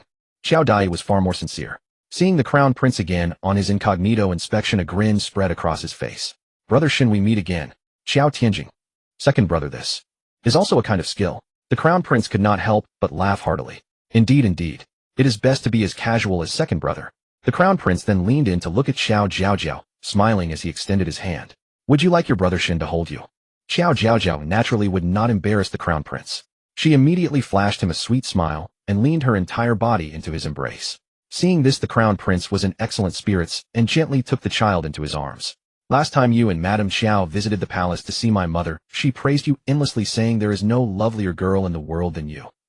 Qiao Jiaojiao turned her head and saw by the river embankment not far away a girl in fiery red robes sitting on horseback, raising her hand in a wave. Her eyes were bright and clear, her cheeks flushed warmly, and her brows carried a spirited air. What was most striking was the carefree smile on the girl's face, even more dazzling than the peach blossoms behind her. Though today was a poetry gathering, she still wore a neat riding outfit radiating vitality and exuberance. Qiao Jiaojiao followed the direction of the girl's wave and was almost dazzled by what she saw. Another girl riding a pure white pony was slowly approaching. She wore a white jade hairpin, a green jade pendant at her waist with graceful and soft facial contours.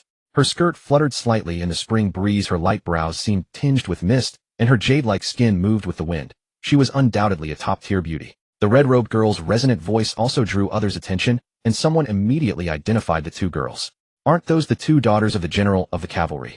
That's right, the one in green is the eldest Miss Xiao Qianlan, and the one in red is the second Miss Xiao Qianhua. I've heard that Xiao Qianlan is known as the #1 beauty in the capital. Seeing her today, it's well-deserved. Hey, my friend, the #1 beauty of the capital should be Sheng Xiuran of the Duke Qing's mansion, right? Is that so? Sheng Xiuran is bound to attend today. We can compare then, can't we? As everyone buzzed with discussion, Qiao Jiaojiao instantly forgot her own concerns. After all, she still had years until she turned 3. Seizing the day was the true priority. Oh, the Xiao sisters are here. My silly second brother, look, that's my second sister-in-law. Qiao Jiaojiao bounced excitedly in the Crown Prince's arms, then turned to him and said, Crown Prince, White Moonlight Crown Prince, the one in your heart has arrived. That's your concubine. Qiao Dai didn't need Qiao Jiaojiao's reminder. He was already stunned. There were countless women in the capital, but he had never bothered to spare them a second glance. No reason other than that the young ladies of noble families were all of the frail, delicate type, appearing soft and weak. Being rough-handed, he feared he might accidentally break their hands. But the girl before him was full of vitality, handling her horse with practiced skill on the saddle, with a heroic bearing that struck straight into Qiao Dai's never-before-stirred heart. Miss Xiao II. Little sister calls her second sister-in-law. At that moment, Qiao Dai couldn't help but bloom with joy. In contrast, the Crown Prince was far more reserved. He had always known there were two candidates for the position of Crown Princess. One was Sheng Xiuran, the legitimate daughter of the Duke Qing's mansion, and the other was the eldest Miss Xiao, not far away. The Empress favored the eldest Miss Xiao, and the Crown Prince privately leaned more toward the Xiao family as well. But the selection of the Crown Princess concerned the fate of the nation, and the Crown Prince dared not inject too much personal feeling. Still, seeing the eldest Miss Xiao now, he couldn't help but be impressed. Little sister, wait for me. Seeing Xiao Qianhua pull the reins and spur her horse again, Xiao Qianlan was at a loss. Before leaving, her mother had earnestly told her not to let her little sister get too wild, but her sister had such a wild nature. How could she restrain her? The only option was to join in the mischief. With that thought, Xiao Qianlan lightly kicked the horse's belly and galloped away, leaving a trail of green in the wind. Qiao Jiaojiao's eyes sparkled at the sight, her face full of longing. Wow, wow, wow, the eldest Miss Xiao looks demure, but she's also excellent at horsemanship. She's graceful in both movement and stillness. No wonder the White Moonlight Crown Prince is captivated by her. With that, Qiao Jiaojiao glanced at the Crown Prince with a mischievous grin. The Crown Prince had just discreetly averted his gaze when he saw Qiao Jiaojiao staring at him with a sly smile. The Crown Prince couldn't help but chuckle. You little imp, what are you laughing at? Qiao Jiaojiao gave a light snort. You were secretly looking at the eldest Miss Xiao. I saw it all. Oh, I hope the Empress can persuade His Majesty to make the eldest Miss Xiao the Crown Princess. Otherwise, if the Duke Qing's mansion's involvement in the spring examination fraud case could be exposed, that would work too. They've committed such a great crime, so they can't hog the Crown Princess position. Upon hearing this, Qiao Tianjing deeply agreed. Fortunately, he and his father had already begun planning. If the Duke Qing truly dared to use the spring examination for fraud and personal gain, his father would strip his skin off. As for Qiao Dai, forget it. His soul had already drifted away with the second Miss Xiao.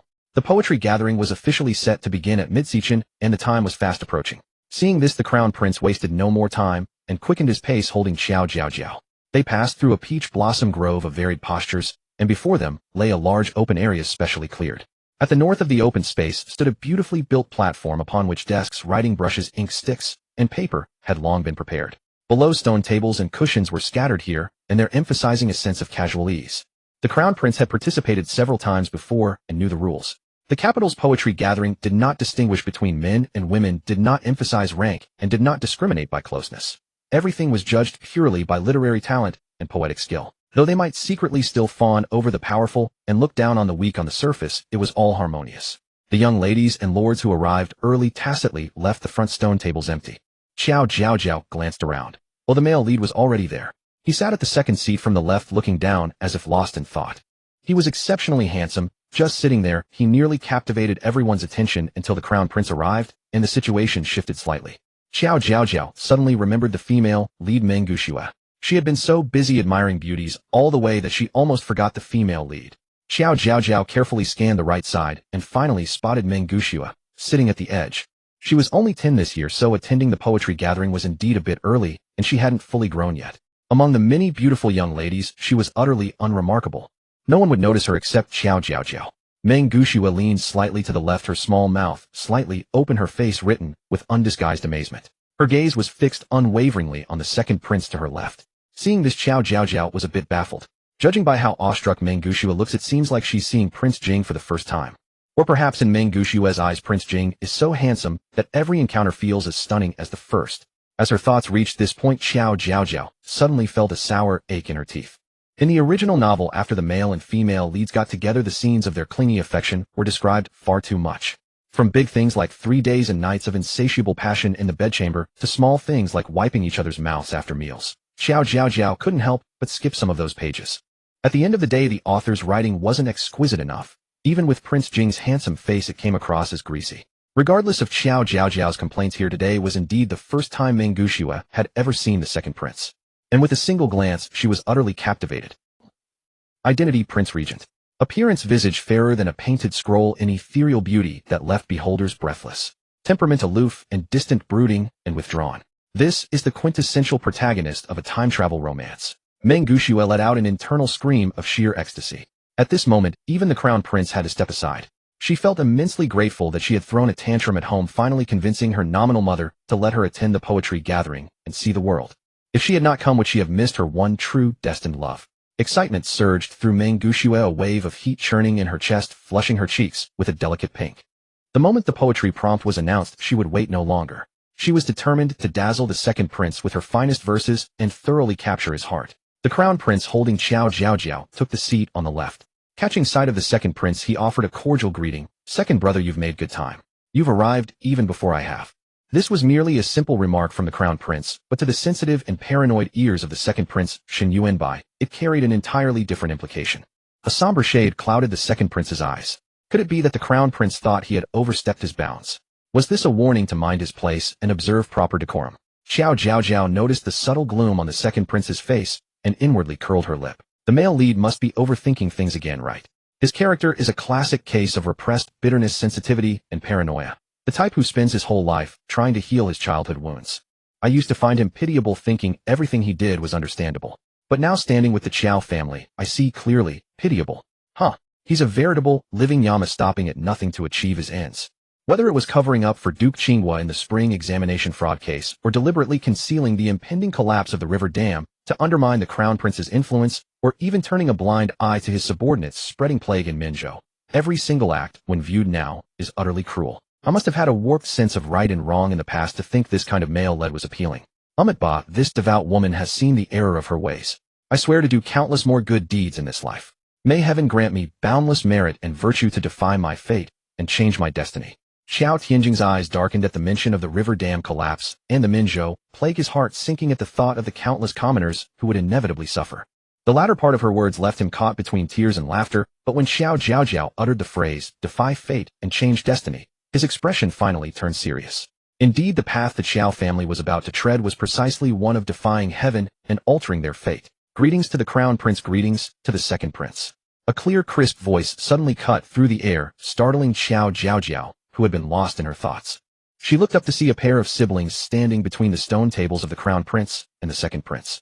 The young man in front was clad in flowing cloud-patterned brocade with a smile gracing his lips and a flirtatious glint in his eyes, holding a folding fan, radiating an aura of noble elegance.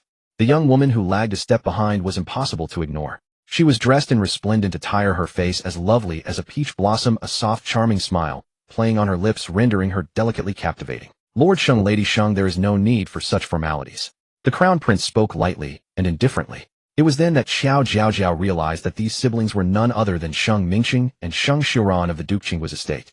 I thought they were an attractive pair moments ago, but upon closer inspection, it's only the 3rd month of the lunar calendar, and he's already fanning himself with that folding fan. What's he trying to show off? And you, Lady Sheng, don't think I didn't see you. Your eyes are practically glued to the male lead. Upon hearing Qiao Jiaojiao's thoughts, Qiao Tianjing cast a quick glance at Sheng Xiuran. As expected, he saw Sheng Xiuran with a springtime glow in her eyes, her gaze lingering furtively on the second prince, refusing to look away. The assembled guests, noticing the situation, couldn't help but snicker in disdain. Everyone knew that formal rank was set aside today, hence no one had gone to pay respects to the Crown Prince and the second prince.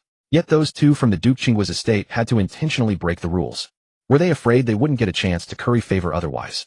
Just moments before, they had been debating whether the title of the capital's foremost beauty belonged to the eldest Miss Xiao or Lady Sheng. Now it was clear that at least Miss Xiao had no intention of flattering the royals. Meng Gushue, seated in a corner, saw such a ravishing beauty standing before the second prince and immediately began rubbing her hands in anxiety. Her intuition had always been accurate. That Sheng Xiuran was definitely her romantic rival, and a formidable one at that. How infuriating.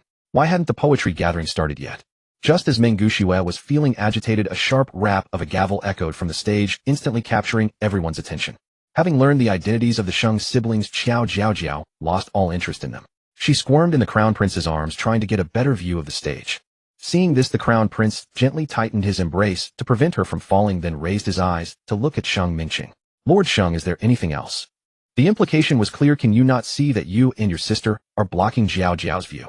Sheng Mingqing seemed to hesitate, then decided to wait for a more opportune moment to request a favor from the Crown Prince, and so he bowed and withdrew. As she departed, Sheng Xiuran's gaze lingered reluctantly upon the second prince's face. Yet the second prince never once lifted his head to look at her, leaving Sheng Xiuran deeply disheartened. This dress she wore had been commissioned by her mother for several hundred taels of silver, painstakingly embroidered over 3 months by a seamstress from Jiangnan. She had dressed in all her finery today for a single purpose, to let him catch a glimpse of her. Could it be true, as he had said long ago, that if they met again, they should pretend not to know each other? Meng Gushue, who had been closely watching the scene, saw Sheng Xiuran retreat in dejection and raised an eyebrow in smug satisfaction. Such a common, gaudy woman could never catch the eye of my one true destiny. No matter how ostentatiously dressed, it was all in vain. Judging by Meng Gushue's triumphant demeanor, she had already come to regard the second prince as a trophy in her grasp. With her view unobstructed once more, Qiao Jiaojiao felt comfortable again and obediently settled back into the Crown Prince's arms. On the stage sat 2 elder gentlemen. One was Master Gu Qinshan, whom she had seen once during the Lantern Festival, and the other was the equally esteemed Master Zhao Wenju. The crowd fell silent out of respect for the 2 masters. Besides the dozens of stone tables in the venue, the grassy area behind was also filled with scholars who had come to the capital for the imperial examinations. Gu Qinshan stroked his beard out of habit and came straight to the point, saying, "Today we cast aside all formalities and seek friendship through poetry." Zhao Wenju added, "In past years the poems were often themed on describing objects, celebrating the flourishing grass, and singing orioles or the nation's peace and prosperity. This year Master Gu and I have decided to take a different approach." At this announcement, most people looked intrigued, while those who had hoped to make a name for themselves at the gathering began to feel uneasy. For this poetry gathering, many had anticipated the themes early and painstakingly composed several poems. Now it seemed all that effort would be for naught. Gu Qinshan ignored the crowd's reaction. He abruptly stood up, his expression turning solemn and stern, and declared, "On the day of the Lantern Festival, I witnessed with my own eyes the northern barbarians infiltrating the capital and attempting to assassinate the Crown Prince. A crime beyond all forgiveness. Though the great Yong dynasty currently revels in peace and prosperity, we must never forget the grievances and humiliations of the past, nor the iron-blooded men who gave their lives on the battlefield to defend our homeland." A man of honor must remain vigilant in times of peace, must learn from the past to guide the future, and must strive unceasingly for self-improvement. Honored guests, please begin.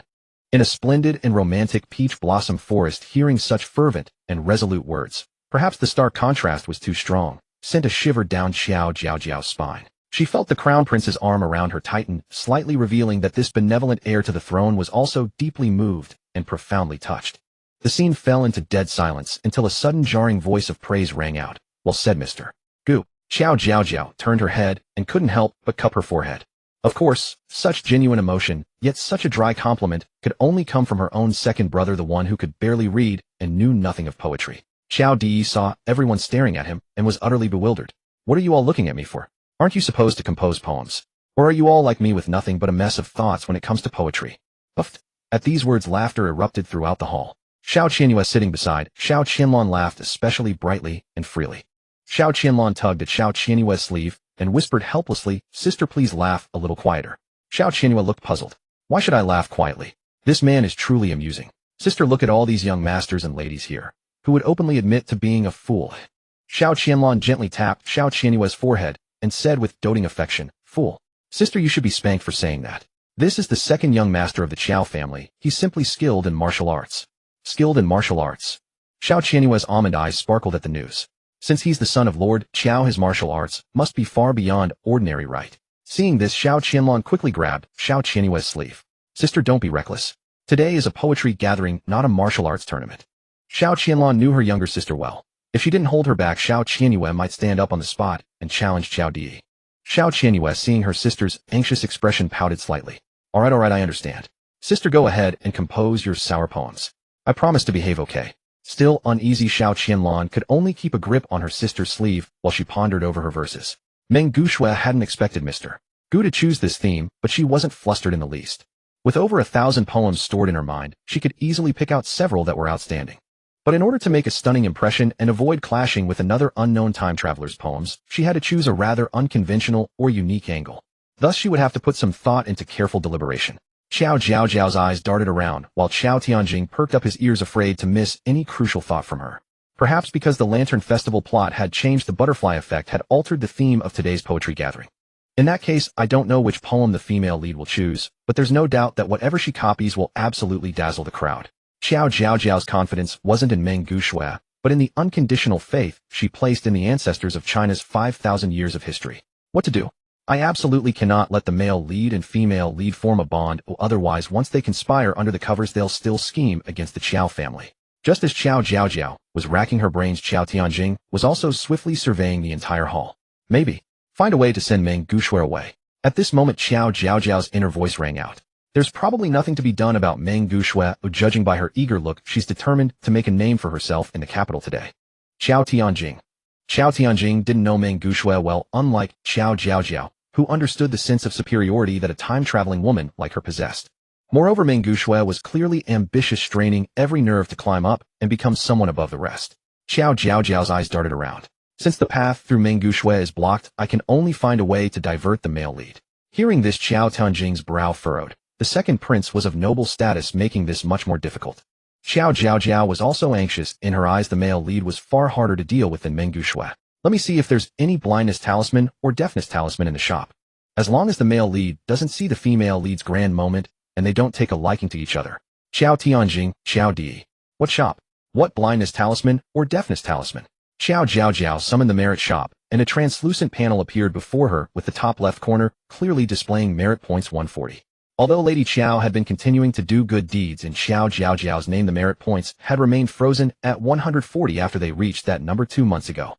Qiao Jiaojiao guessed that earning merit points required her personal involvement. She swiped her finger to browse through all the unlocked items, but there was no blindness or deafness talisman. There were things like stretch leg wide-eye pills and epilepsy pills, but these pills weren't like talismans. The male lead wasn't a fool, so why would he eat something of unknown origin? Qiao Jiaojiao dejectedly closed the shop and couldn't help sighing. Alas, old Yan Wang is still too stingy. This golden finger isn't strong enough.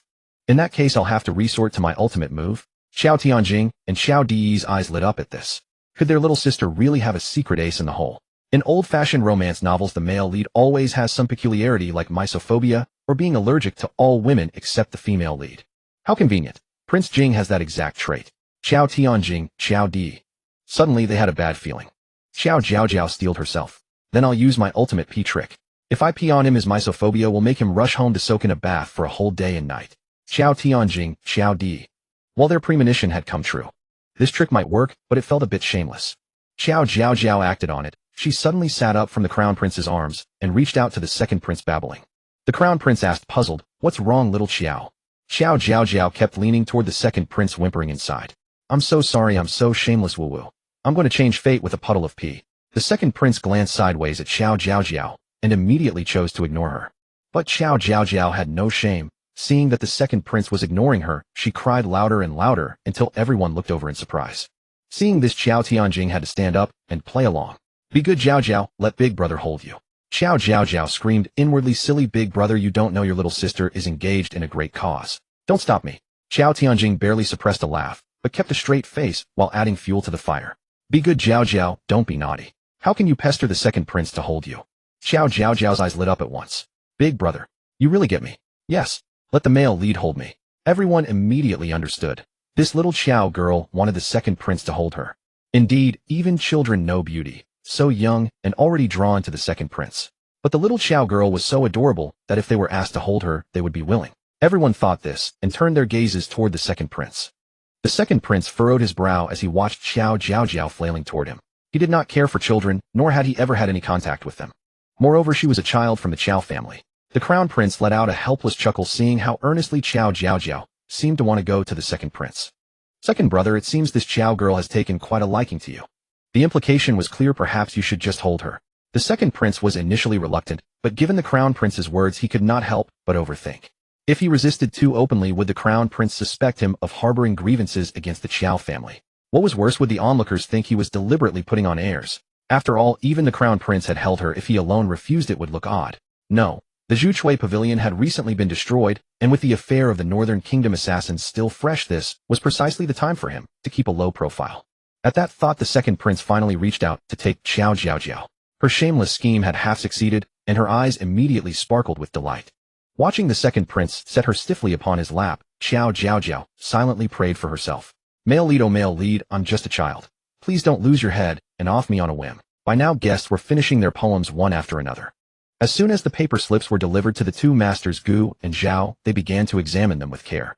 Whenever a line of verse had some merit, they would read it aloud for everyone present to appreciate.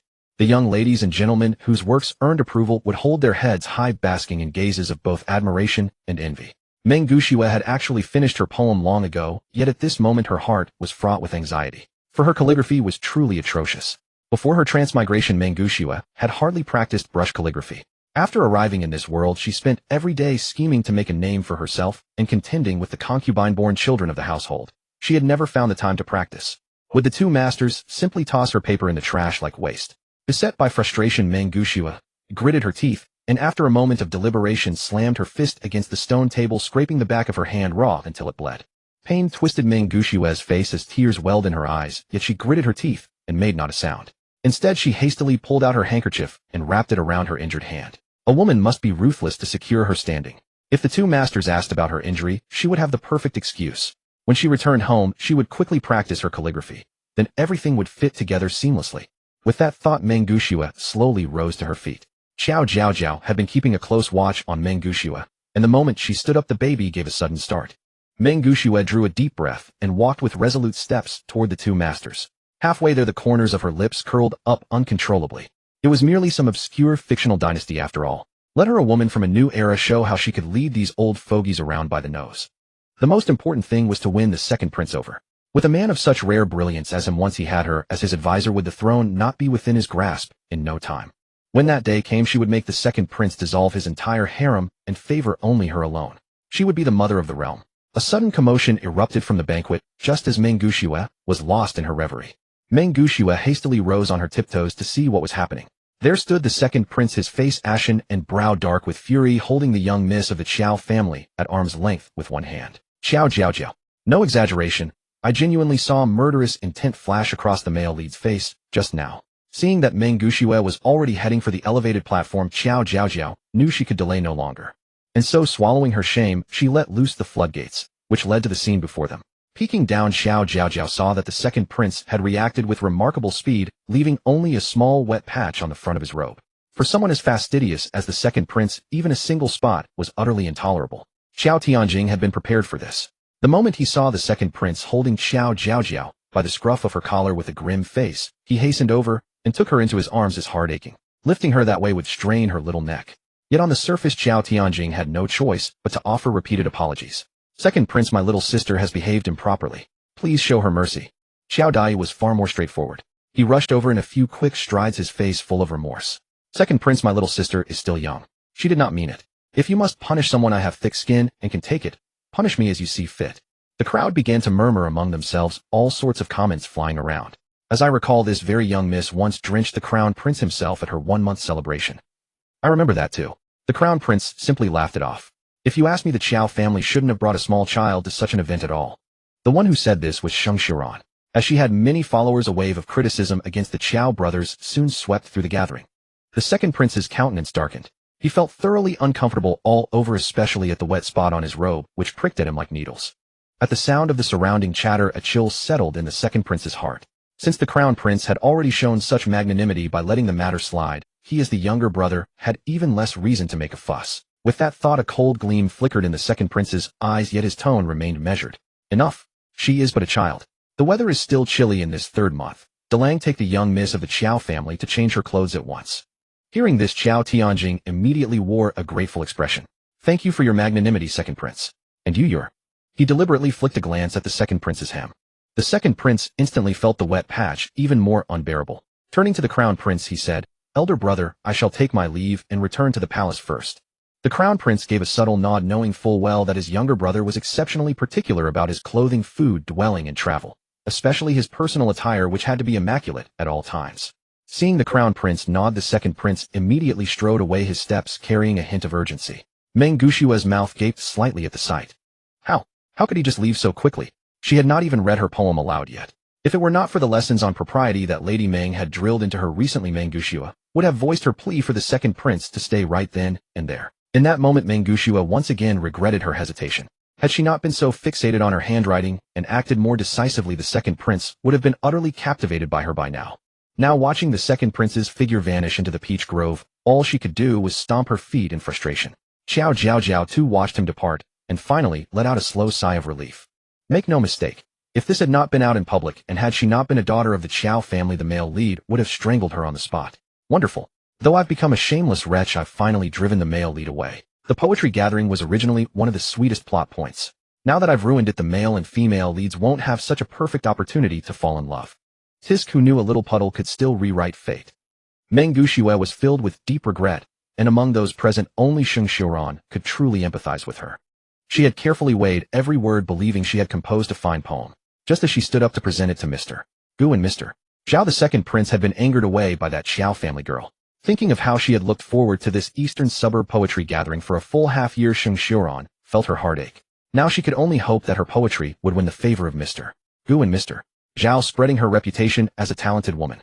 In that case, surely the second prince would regard her differently through others' praise. It had to be said that Sheng Xiran and Meng Gushue had once again thought along the same lines. While Meng Gushue remained despondent and unwilling to accept defeat, Sheng Xiran had already walked up to her. Arrogance adorned her brows and eyes, and upon seeing Meng Gushue standing aside in a daze, she could not help but let out a light scoff. Which family's young lady was this? She looked quite young, yet she was already too eager to show off. How laughable. Sheng Xiran wore a face full of disdain, but the moment she faced Mr. Gu and Mr. Zhao, she instantly transformed into a model of dignity and propriety. Sheng Xiran presents her humble work for the esteemed gentleman's review. A young servant on stage immediately took the rice paper from Sheng Xiran. Coming back to her senses, Meng Gushue saw Sheng Xiran's pretentious demeanor and couldn't help but roll her eyes. In the face of my poetry, no young lady from any family will get the chance to shine. Hello, this is my poem. Could you please submit it along with mine? Meng Gushue strode to the stage in 3 or 2 steps and stuffed her poem into the young servant's hands.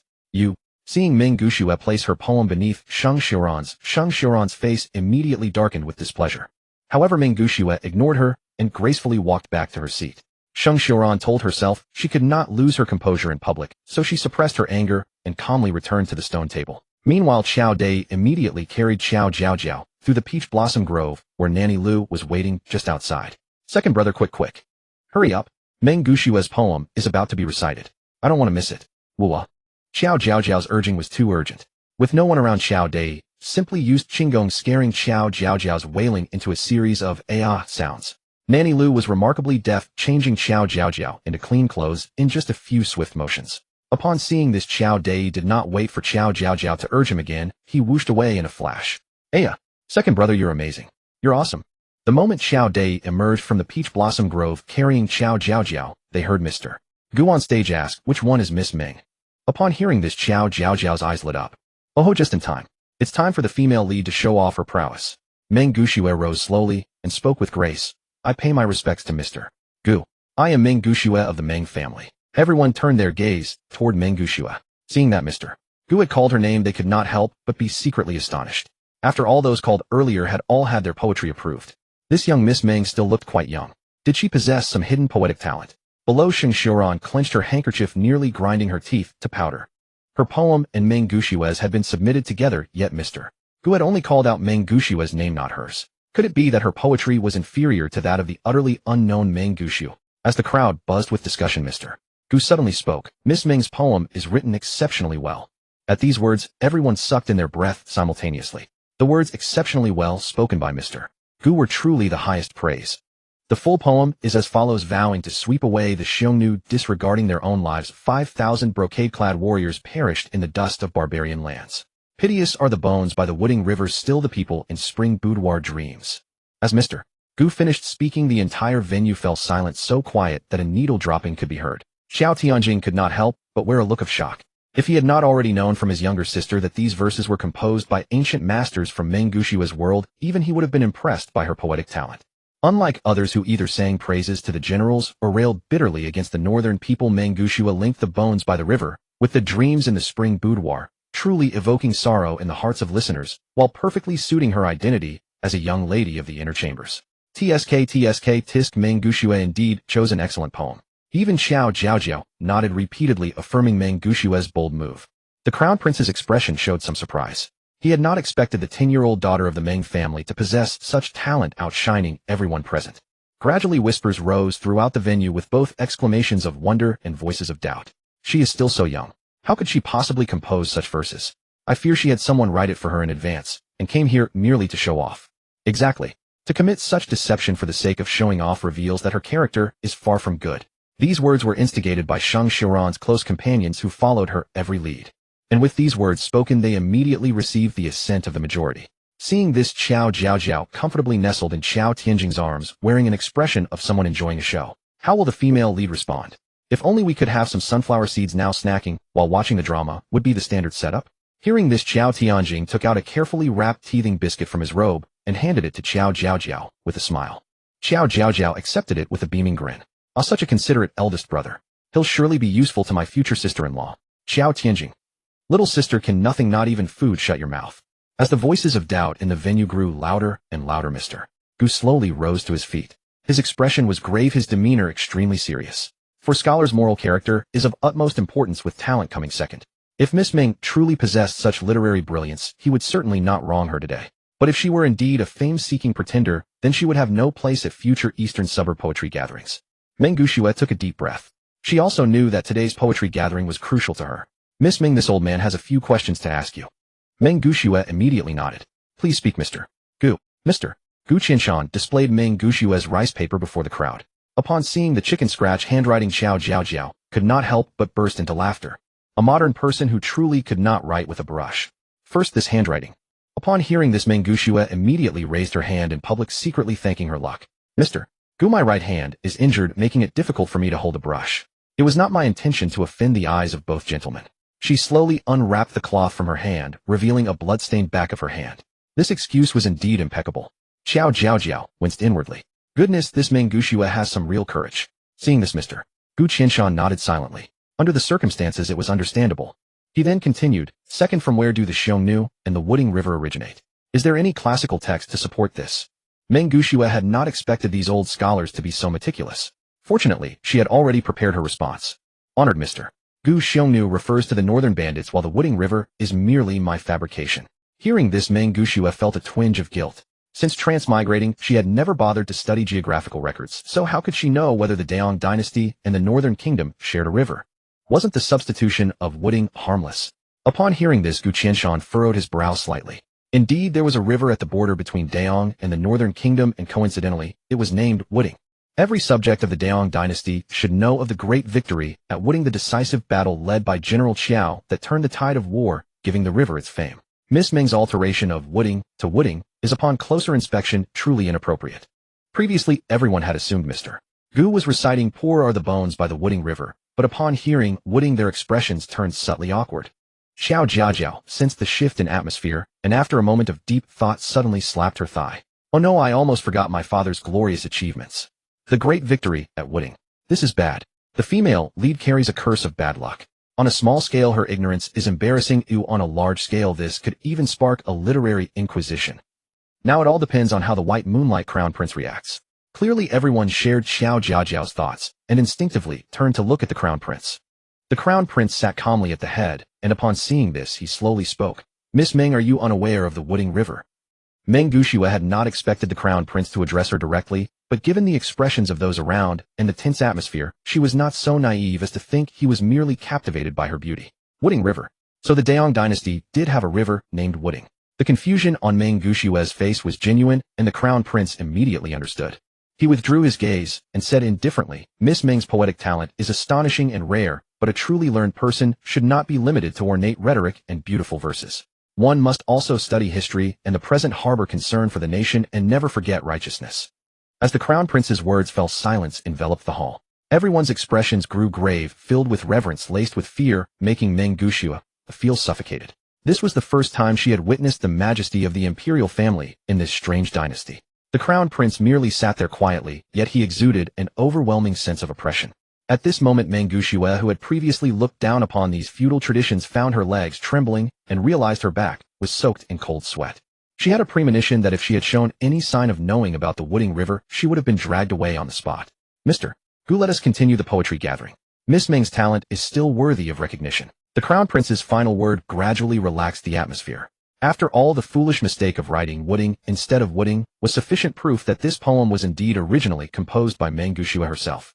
Meng Gushue sat back, anxiously unable to comprehend why everything always went awry. Why was there never a single smooth event? Her legs were still weak.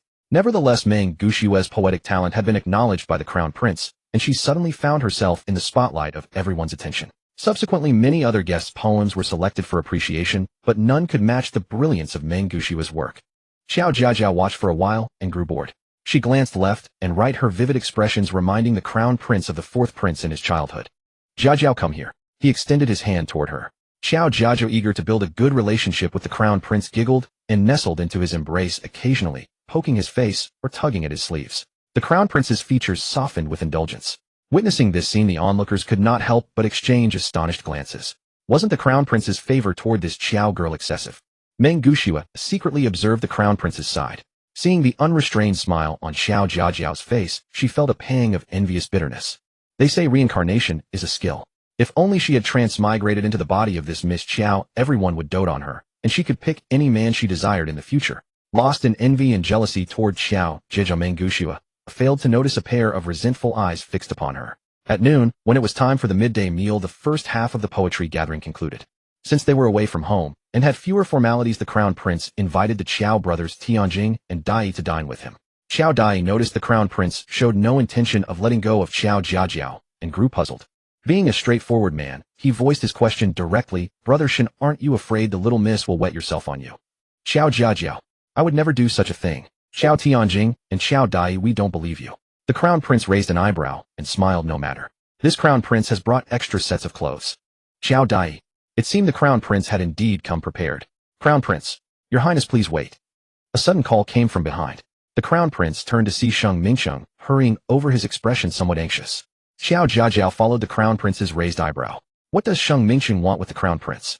Seeing the crown prince stop, Sheng Mingsheng sighed in relief. Glancing at Qiao Tianjing and Qiao Dai beside him, he said somewhat hesitantly, Your Highness, may I ask to speak with you in private? Qiao Jiaojiao was now extremely curious. Crown prince agreed quickly. Let's see what scheme Sheng Mingsheng is plotting. The crown prince, recalling that Sheng Xiuran was one of the candidates for crown princess, slowly nodded. Let us walk forward. First young master and second young master, please wait here. Qiao Dai was about to speak as he saw the crown prince carrying Qiao Jiaojiao away, but Qiao Tianjing pulled his sleeve. Let little sister go with us. Only then could they uncover Sheng Mingqing's intentions. Qiao Dai realized this a moment later and agreed. Under a peach tree not far away, the crown prince said calmly, "What does young master Sheng wish to discuss?" Sheng Mingqing looked nervous, almost embarrassed. Qiao Jiaojiao, why is Sheng Mingqing suddenly acting like an innocent young lad? Isn't his persona that of a prodigal? And doesn't he have a whole household of concubines? Sheng Mingqing nervously licked his lips before bowing and speaking. Your Highness, I wish to request a favor. The crown prince raised an eyebrow slightly. Speak. Sheng Mingqing's face lit up with joy as he eagerly said, Your Highness, this subject holds deep affection for the eldest miss of the general of the flying cavalry's household. I implore your Highness to speak well of me before the emperor and grant us a marriage decree. Qiao Jiaojiao. Good heavens, this Sheng Mingqing is asking for his wife right in front of the rightful owner. Haha, this is going to be entertaining. The crown prince's mind suddenly flashed with that beautiful face, and his brows unconsciously darkened. Sheng Mingqing still bowed at the waist, and seeing that the crown prince had no reaction for a long while, he plucked up his courage and raised his head. The crown prince quickly composed his expression and asked indifferently, Since Sheng Langjun desires an imperial betrothal, why not have Duke Qingwu directly petition my father the emperor? Sheng Mingqing smiled bitterly upon hearing this. To be honest with your Highness, my father does not wish for me to marry the eldest Miss Xiao, so I sought an imperial edict of betrothal. The crown prince raised an eyebrow slightly. And why is that? Sheng Mingqing naturally dared not say that it was because the Grand General of the cavalry was an upright man and the Qingwu Duke's residence harbored too many secrets which his father feared would be discovered by outsiders. But Sheng Mingqing truly adored the eldest Miss Xiao. From the very first glance at her, his infatuation had become uncontrollable. Ever since seeing that exquisitely beautiful face, all the pretty maids in his household had turned into mere vulgar beauties, truly hard to swallow. Facing the crown prince's questioning, Sheng Mingqing had already prepared an excuse. I dare not hide it from your Highness. My father believes that the Grand General of the cavalry's family status is too lofty, and that the Qingwu Duke's residence should marry beneath its station, hence his refusal. This reason was fairly plausible, as noble families in the capital often practiced the custom of marrying down for sons and up for daughters. The crown prince's eyes darkened as he suddenly asked, Does Miss Xiao know of your feelings? Sheng Mingqing was momentarily startled, not expecting the crown prince to ask such a question. Naturally, the eldest Miss Xiao knew nothing of his feelings. He had merely caught a distant glimpse of her and had been unable to restrain his admiration. He had not even had the chance to exchange a single word with the eldest Miss Xiao. However, to obtain the crown prince's approval for the betrothal, he had no choice but to resort to any means. Otherwise, his father would never relent. With this thought, Sheng Mingqing lowered his head slightly, his face revealing embarrassment and shame. Your Highness, to be honest, the eldest Miss Xiao and I have been deeply in love for a long time, but we have always adhered to propriety and never engaged in clandestine meetings. Qiao Jiaojiao nearly went mad with rage upon hearing this. Damn it, this Sheng Mingqing is absolutely lying. What deeply in love? Bullshit. The eldest Miss Xiao only has feelings for the crown prince. Your Highness, don't believe his nonsense. This Sheng Mingqing must be coveting Miss Xiao's beauty. If Miss Xiao marries him, she would truly be falling into a pit of fire. Unfortunately, the crown prince could not hear Qiao Jiaojiao's inner thoughts. Upon hearing Sheng Mingqing's words, his brows abruptly darkened and the aura around him turned colder. Deeply in love, you say? Sheng Mingqing felt somewhat fearful, but in order to win the beauty's hand, he still bravely nodded. I beg your Highness to grant this. Qiao Jiaojiao couldn't help but curse aloud. Grant you a ghost. You lecher. You worthless rake. You lustful bastard. The crown prince stood there silently, neither agreeing nor refusing. Sheng Langjun, in return for now, I will give your proposal due consideration. The matter of the crown princess had not yet been made public. Besides the Qiao family, no one knew that the eldest Miss Xiao was also among the candidates for the crown princess. Sheng Mingqing did not receive a definitive answer from the crown prince, but though disappointed, he at least had some glimmer of hope. Thank you, your Highness. Might I have the honor of inviting you to a meal at the eastern suburb pavilion? The crown prince shook his head. No need. I have already arranged to meet with the two young masters of the Qiao family. Sheng Mingqing, having been rebuffed, could only retreat in dejection. The crown prince stood under the peach tree in a daze for a long while before finally speaking indifferently. So she has already become deeply in love with that young master of the Sheng family. Qiao Jiaojiao was frantic. Truly, a lie travels 1,000 miles while the truth can't get its boots on. Your Highness, don't believe him. If you must just ask the eldest Miss Xiao, she might not even know who Sheng Mingqing is. The crown prince carried Qiao Jiaojiao out of the peach grove, and Xiao Tianjing and Xiao Dai immediately came forward. They instantly heard Qiao Jiaojiao's indignant complaints. My goodness, today has truly opened my eyes. That shameless Sheng Mingqing. Qiao Jiaojiao chattered on at length, and Xiao Tianjing and Xiao Dai skillfully extracted the useful information from her rambling. So Sheng Mingsheng wanted an imperial betrothal, and the target was Xiao Qianlan, the prospective crown prince's secondary consort. Moreover, to achieve his goal, he had falsely claimed to be in love with Xiao Qianlan. Most importantly, the crown prince seemed to believe it. This was indeed thorny. Xiao Tianjing couldn't help but feel a headache. How was this problem to be resolved? Both he and his second brother were men, so they could not very well just approach the two Miss Xiaos and strike up a conversation. Qiao Jiaojiao was also racking her brains thinking this way, and that when suddenly her eyes lit up. Hey, I wonder if sister-in-law has any contact with the Miss Xiaos. If she does, having her act as an intermediary would be perfect. But at that thought, Qiao Jiaojiao suddenly deflated. Even if sister-in-law does have a friendship with the Miss Xiaos, what good would it do? I can't speak, so how could I ask her to help? For now, I can only pin my hopes on the crown prince himself. I hope he stays calm and doesn't take Sheng Mingsheng's words at face value, but instead sends someone to investigate on his own. Alas, true love never runs smooth. Qiao Jiaojiao leaned limply against the crown prince's shoulder, her spirits low. But upon hearing Qiao Jiaojiao's words, Qiao Tianjing's eyes suddenly lit up. This was indeed a good idea. However, it would require him to overstep propriety and meet her in private. At that thought, warmth began to rise in Qiao Tianjing's heart. After the midday meal, Qiao Jiaojiao was carried into the carriage by Nurse Lu. Having used so much brain power that morning, Qiao Jiaojiao was exhausted, and she fell fast asleep the moment she closed her eyes. Xiao Tianjing instructed Qiao Dai to guard Qiao Jiaojiao, then quietly made his way toward the distant peach grove. At this time, many people were resting in their carriages, conserving their strength for the afternoon poetry gathering. Still more were sitting in twos and threes along the riverbank, chatting about everything under the sun and making friends. Xiao Tianjing walked deeper into the peach grove, a faint blush already creeping up to the tips of his ears. This place was rarely frequented, so she must be not far away. Xiao Tianjing slowed his steps, passing by a peach tree in full bloom, and a slender figure in lotus pink came into view. Xiao Tianjing's heart gave a violent thump, and he halted in his tracks. Miss Han. Xiao Tianjing found himself stammering. Han Yashuan slowly turned around, a hint of shyness coloring her serene face. Truly a beauty among the blossoms. You? What business do you have with me? Although they were already betrothed, meeting in private before marriage was highly improper. Had it not been for his servant's repeated insistence that there was a matter of utmost urgency, she certainly would not have come. Xiao Tianjing knew that his action was highly improper, so he did not approach further, instead giving a gentle bow. Miss Han, I truly was presumptuous this time. Seeing this, Han Yashuan hurriedly stepped forward to help him rise, but halfway there her cheeks flushed deeply, and she stopped. You need not be so formal. Whatever the matter, just say it. A gentle breeze swept by, scattering petals in a flurry. Xiao Tianjing's expression turned grave as he began to relate the matter in a low voice. His voice was so soft that it was masked by the rustling branches, and no one but Han Yashuan could hear him. After a long while, Han Yashuan had suppressed her shyness. Her expression turned serious, and she gave a gentle nod. Since you trust me so much, I will go and try. Upon receiving this assurance, Xiao Tianjing felt immense gratitude toward Han Yashuan. Then let it be decided under the willow tree by the 3 pavilions in the eastern suburbs. How does that sound? Good. Han Yashuan nodded again, and silence fell between the two. Xiao Tianjing seemed to hear his own rapid heartbeat once more. Suddenly he said something foolishly blunt. That hairpin suits you very well. Han Yashuan subconsciously raised her hand to touch the hairpin tucked into her hairstyle. In the next instant, both of them blushed deeply and turned their faces away. Then it is settled, Xiao Tianjing said, feeling constrained. Han Yashuan replied quickly. Xiao Tianjing could no longer stay. He departed in a hurry, his entire neck flushed red. That hairpin had been carefully selected by him. It was the first time in his life he had chosen a gift for a woman, selecting with great care and caution. He had placed the hairpin inside the betrothal gifts offered to the Han family, never expecting that Miss Han would pick it out and wear it on her head today. This feeling was hard to describe. It was as if his carefully prepared affection had been cherished, filling his heart with sweetness and making his steps unconsciously lighter. Hearing the fading footsteps behind her, Han Yashuan couldn't help but turn her head to steal a glance, her heart pounding wildly. What a fool!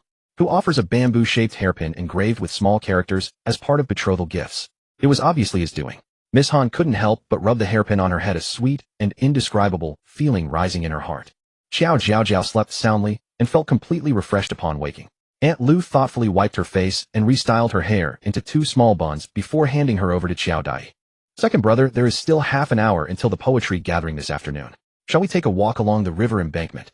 Xiao Tianjing mentioned this casually, secretly exchanging a glance with Qiao Dai. Qiao Dai understood immediately. It would be better to invite senior brother Shan. The 2 brothers carried Qiao Jiaojiao to find the crown prince, who was reading a book inside his carriage. Qiao Dai was open and enthusiastic. Senior brother Shan, shall we go for a walk together? The crown prince smiled faintly. Looking at the entire court, only second young master Qiao dared to be so casual in his presence, yet he deeply cherished this unrestrained feeling. Very well. The crown prince stepped out of the carriage and, led by Qiao Tianjing, walked eastward along the river embankment. If they were to chat, Qiao Tianjing with his profound knowledge would naturally get along better with the crown prince. Qiao Dai meanwhile held Qiao Jiaojiao, occasionally looking at the flowers by the road and teasing the birds in the trees, causing Qiao Jiaojiao to burst into giggles. Originally somewhat gloomy, the crown prince's brows gradually relaxed as he took in the vibrant spring scenery before him and listened to the carefree laughter of the child beside him. In the distance they spotted a pavilion. Qiao Tianjing's heart stirred slightly. "Your Highness, there is still plenty of time. Shall we sit in the pavilion?" The crown prince nodded slowly, neither insisting nor refusing. As the four of them approached the pavilion, they suddenly heard a soft, delicate voice speaking. Qiao Tianjing's heart skipped a beat, and a wave of joy surged through him. It was her. She had indeed invited the Qiao sisters. From their position obscured by a large willow tree, they could not see the speakers clearly. Only a glimpse of a pale cyan skirt corner was visible behind the tree. Qiao Jiaojiao, who had been looking around, suddenly shivered. This sounds like sister-in-law's voice. Wait, that skirt hem, that color. Could it be eldest Miss Qiao? The crown prince had already made a shushing gesture signaling Qiao Tianjing, Qiao Dai, and himself to leave. But when he inadvertently glanced at that skirt corner, his steps faltered slightly. Just then a gentle and soft voice rang out. "Miss Han, I haven't congratulated you yet. I heard you have found a suitable husband." Hearing this, Qiao Jiaojiao's eyes lit up completely. It really is eldest Miss Qiao. Having spoken with second Miss Qiao on the carriage earlier, she was certain of the tone. Qiao Tianjing blushed slightly upon hearing these words. He couldn't help but wonder what expression she wore at this moment. "Miss Qiao, even you are teasing me," came Han Yaxian's shy voice. "Miss Han, I truly admire your temperament, so I will call you Sister Han. I am not teasing you. I suspect every young lady in the capital is envious of you. The Qiao family has a clean and upright reputation. They are obviously an excellent family." Xiao Qianlan's voice sounded slowly, her tone gentle and pleasing like a spring breeze. Han Yaxian estimated that the agreed time with Qiao Tianjing was almost up, so following their plan in the peach forest, she steered the conversation toward Xiao Qianlan. "Sister Xiao, you come from a military family, your status is noble, and you are known as the most beautiful woman in the capital. Between you and me, I truly cannot think of any young man in the capital worthy of you." Miss Han speaks the truth. My sister is the best woman in the world. I don't think anyone in the entire capital is worthy of her. A cheerful voice suddenly interjected. It was Xiao Qianyue, the second miss of the Xiao family. "Sister, do not speak nonsense." Xiao Qianlan reprimanded Xiao Qianyue slightly sternly, then softened her tone. "Sister Han, one should not say such things. Matters of marriage are left to one's parents to decide." Han Yaxian knew she had been too forward. Such crossing of boundaries remarks were words she would never normally speak. But since Qiao Lang said this matter was of great importance, she had no choice but to be annoying for once. Thus she deliberately composed herself, and took Xiao Qianlan's hand, saying, "Sister Xiao, please do not think I am meddling. It is merely that I overheard some gossip at this morning's poetry gathering, and I am worried it may harm your reputation." Hearing this, Xiao Qianlan naturally lowered her brows and eyes. Through this interaction she knew Han Yaxian was a woman of great propriety and upbringing which fostered a sense of closeness toward her. She guessed Han Yaxian meant no ill will, so she nodded gently. "Please speak, Sister Han." Han Yaxian took a slight breath, seeming somewhat hesitant to speak. After a moment, she asked timidly, "Sister Xiao, do you know Master Sheng of the Duke Qing's mansion?" The crown prince, having heard they were discussing women's affairs, had already intended to turn and leave. But upon hearing this, his heart skipped a beat. Knowing that eavesdropping was ungentlemanly, he still could not bring himself to move. Qiao Jiaojiao's heart beat even faster than the crown prince's. Oh my goodness, how can sister-in-law be so effective?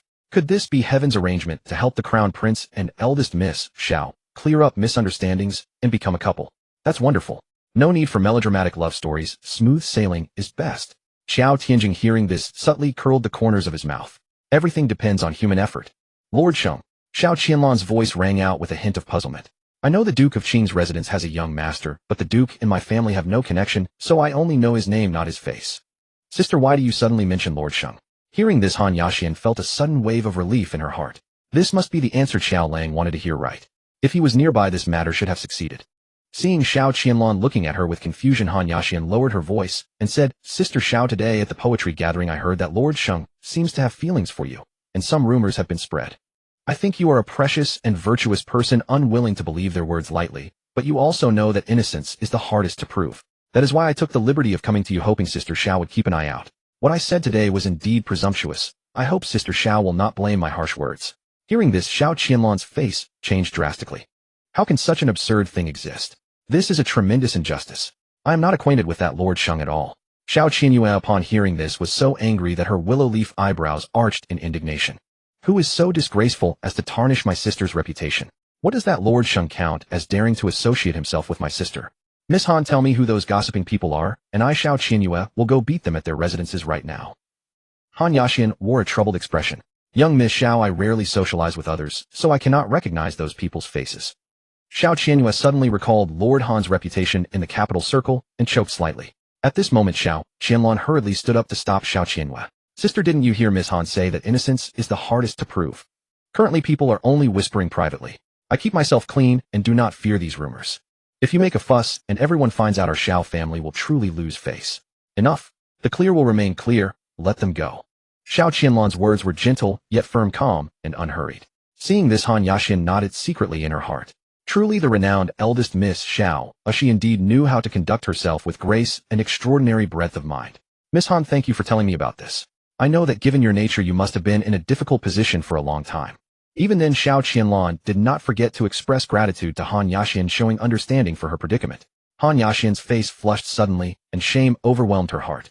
How could such a wonderful woman exist, yet she had lied and deceived her? It was truly a sin.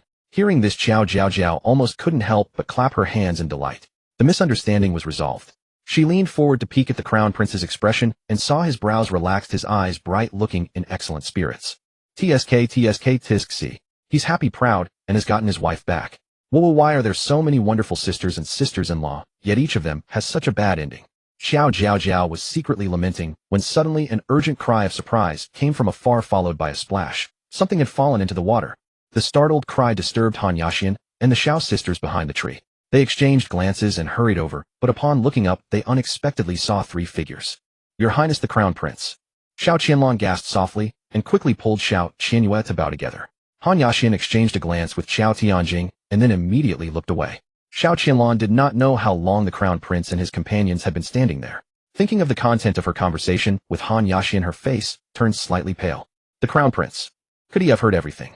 Does he know about the rumors between me and Lord Sheng? Will he misunderstand me? Xiao Qianlong's heart was restless. She had been fearless and open before the public, but now in front of the one she admired, she could not help but feel a trace of timidity and anxiety. A year ago the Crown Prince had personally come to the Xiao residence with the Emperor's decree. That was the first time Xiao Qianlong had seen the Crown Prince. The young man was tall and upright with extraordinary elegance. He already possessed an undeniable royal majesty, yet remained a gentleman, dignified and refined. Most rare was that the Crown Prince spoke gently and was approachable, treating her parents with politeness and respect. At that time Xiao Qianlong couldn't help but think that he must be the finest young man in the world. However, the Crown Prince's status was noble and the position of Crown Princess was of great significance. Even as the legitimate eldest daughter of a general who rode horses into battle, she might not have such good fortune. Moreover, her father, as a general holding military power, had always been both valued and distrusted by the imperial family. She dared not harbor such aspirations, nor did she wish to cause her father more suppression and constraints. In just a single glance, 1,000 thoughts flashed through Xiao Qianlong's mind, but she quickly composed herself, appearing respectful and polite. The Crown Prince showed a hint of awkwardness on his face. Terrible eavesdropping has been discovered. This palace and the two young masters of the Qiao family just happened to walk here and did not know that the three young ladies were also present. The Crown Prince gave a stiff explanation. Qiao Jiaojiao couldn't help but giggle. Even if the Crown Prince is precocious, he still acts foolishly in front of his crush. Isn't this like saying, I have 300 taels of silver hidden here? It would be better not to explain at all. The Crown Prince clearly realized this immediately. What should he do? Would Miss Xiao think that this palace has bad character and is glib? Xiao Qianyue, the second miss of the Xiao family, did not have such acute sensitivity. She peered forward, seeing that no one was speaking, and took the initiative to say, Your Highness the Crown Prince, just now I heard a sound, as if someone had fallen into the water. Shall we go and take a look first? She truly did not know what everyone was doing standing there staring at each other. Qiao Dai agreed deeply and nodded heavily. Young Miss Xiao is right. Qiao Jiaojiao couldn't help but laugh out loud. That's right, second brother, from now on you will only say this sentence in front of second sister-in-law. Now it's, young Miss Xiao is right, but later it will be my wife is right. Haha, my second brother and second sister-in-law are indeed a pair of comedians in the capital. Hearing this, Qiao Dai was not embarrassed at all. Instead, his eyes lit up brightly. Look, that is my future wife, so lovely. The Crown Prince, thank you, young Miss Xiao, for giving me an out. Very well, let us go take a look together. Qiao Jiaojiao thought carefully, wasn't there no plot about falling into water in the original novel? Could it be that some unfortunate soul had accidentally fallen? The group hurried toward the source of the sound. As they approached, they indeed heard the splashing of water. After turning a thick willow tree, the scene by the riverbank came into view. Qiao Jiaojiao let out an "oh" sound. This is an ancient version of bullying. She saw 7 or 8 young ladies standing arrogantly on the bank, with the most conspicuous being Miss Sheng Xiuran of the Sheng family. She wore a magnificent long dress that shimmered with fragmented colorful light in the sunlight, extremely striking. Qiao Jiaojiao muttered, "Let me see who that unfortunate victim of bullying is." By the riverbank stood a stout, broad-shouldered matron, her back to the crowd, as she crouched by the water. Whenever the person in the river surfaced, she would thrust out her thick arm and shove them back under. That was why Qiao Jiaojiao and the others had only heard the splash, not any cries for help. At that moment the young ladies on the shore were still laughing and chatting. Look at how smug she was just now, saying this is bullying a crime. How ridiculous. A little girl so eager to show off she doesn't know her place. Buffed writing a single mediocre poem and earning a nod from the crown prince, and she thinks she's above everyone else. She even dared to challenge Sister Sheng to a contest. She doesn't see the gap between their families. The Qinghua Duke's residence could crush the Ming family with just a flick of a finger. Qiao Jiaojiao had already figured it out. She never expected that the poor soul being bullied was the female lead. No way, the one in the river is Mengushua. Originally, according to the normal plot development, Mengushua would have already pledged her heart to the male lead in the peach grove by now. Sheng Xiuran had always been jealous of the female lead, but with the male lead's protection, she could never get to her. Now that the female lead had lost the male lead's protection and had shone too brightly at the poetry gathering, her fame attracted trouble, bringing disaster upon herself. Watching Mengushua struggle to surface one last time only to be shoved back under by the matron Xiao, Qianyue could no longer stand by. She was warm-hearted and stubbornly believed in right and wrong. These people were simply ganging up on the weak. From their conversation, it was clear that Lady Meng had done nothing truly heinous. They were just jealous. Why should that cost an innocent life? Xiao Dai was also a kind soul by nature, otherwise he wouldn't have jumped into the river to save Mengushua before. But he had long since learned from Qiao Jiaojiao's inner thoughts that Mengushua was one of the culprits behind the destruction of the Qiao family. So now he just stood there, his face grim. Don't say that nothing had happened yet, and that Mengushua was still innocent. The current situation had been achieved only through their family's efforts, step by step, guided by their little sister's inner voice. If they hadn't received their little sister's warnings, Mengushua would have been sailing smoothly and would soon have shown her fangs to the Qiao family. Stop! What are you doing? Are you trying to kill someone? Xiao Qianyue stepped forward and shouted. Her voice was firm and clear, startling the young ladies on the shore, who turned to look. When they saw the crown prince behind Xiao Qianyue, their faces turned pale with fear, and they fell to their knees. Greetings, your highness. The matron by the water was so startled by the words crown prince that she slipped and fell into the river with a splash. Mengushua finally surfaced and saw a glimmer of hope, as she immediately cried out hoarsely for help. Your highness, crown prince, save me. Xiao Qianyue rushed to the bank, grabbed Mengushua's shoulders, and pulled her up with a sudden jerk. Xiao Qianyue was skilled in martial arts, and her strength was no less than that of an ordinary man. Mengushua felt a powerful force lift her upward. She clung to Xiao Qianyue's hand like a lifeline. With a splash, Mengushua was dragged ashore. She lay trembling on the ground, her wet clothes clinging to her thin frame. In the March weather, her face was pale and bloodless. Her soaked hair stuck messily to her face, making her look like a drenched puppy, utterly disheveled. Xiao Qianlong couldn't bear to watch. She walked over and draped her own cloak over Mengushua. The sudden warmth made Mengushua shiver. She looked up to see Xiao Qianlong gazing at her with deep concern. Lady Meng, where is your maid? Let me send her to fetch you some dry clothes. Hearing such a caring voice in her moment of utter despair and humiliation, Mengushua's tears streamed down, and she sobbed uncontrollably.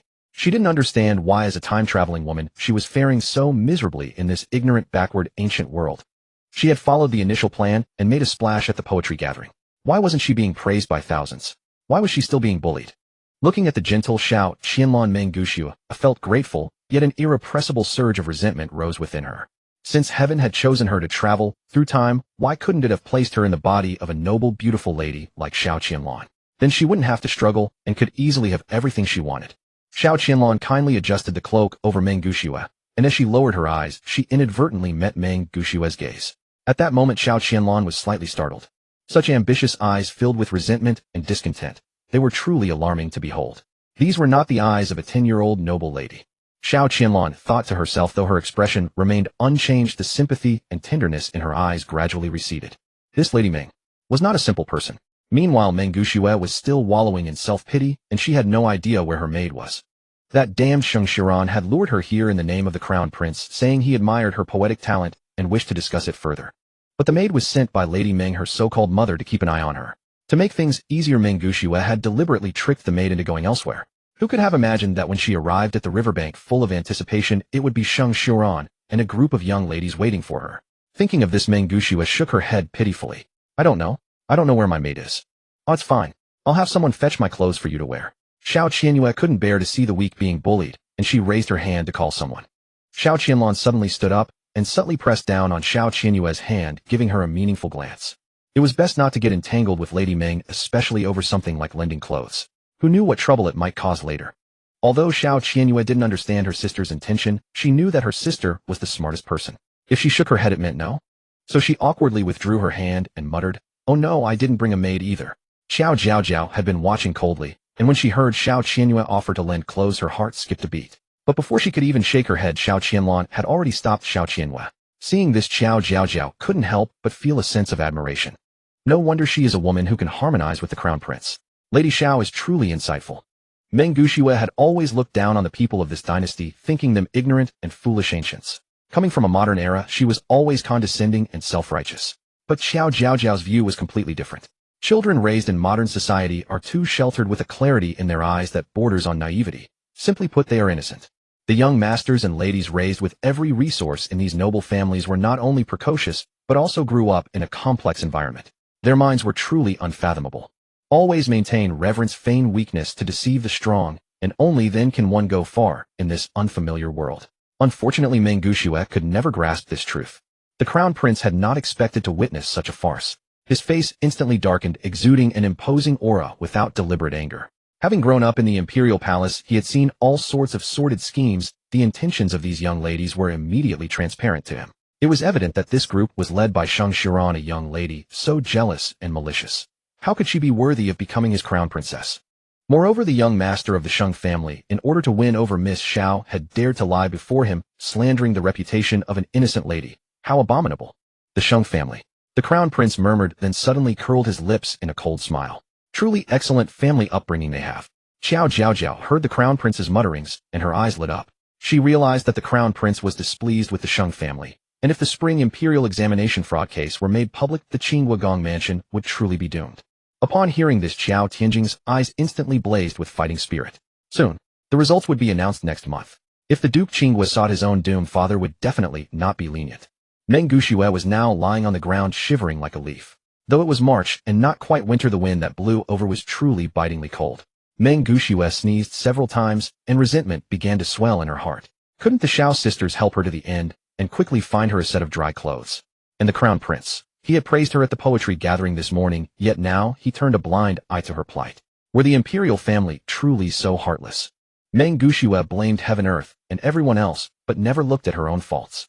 Sheng Xiran knelt at the front of the group of young ladies, her heart also filled with unease. She had always carefully maintained an image of dignity, nobility, and cultured grace before others, and now the crown prince had witnessed her true nature with his own eyes.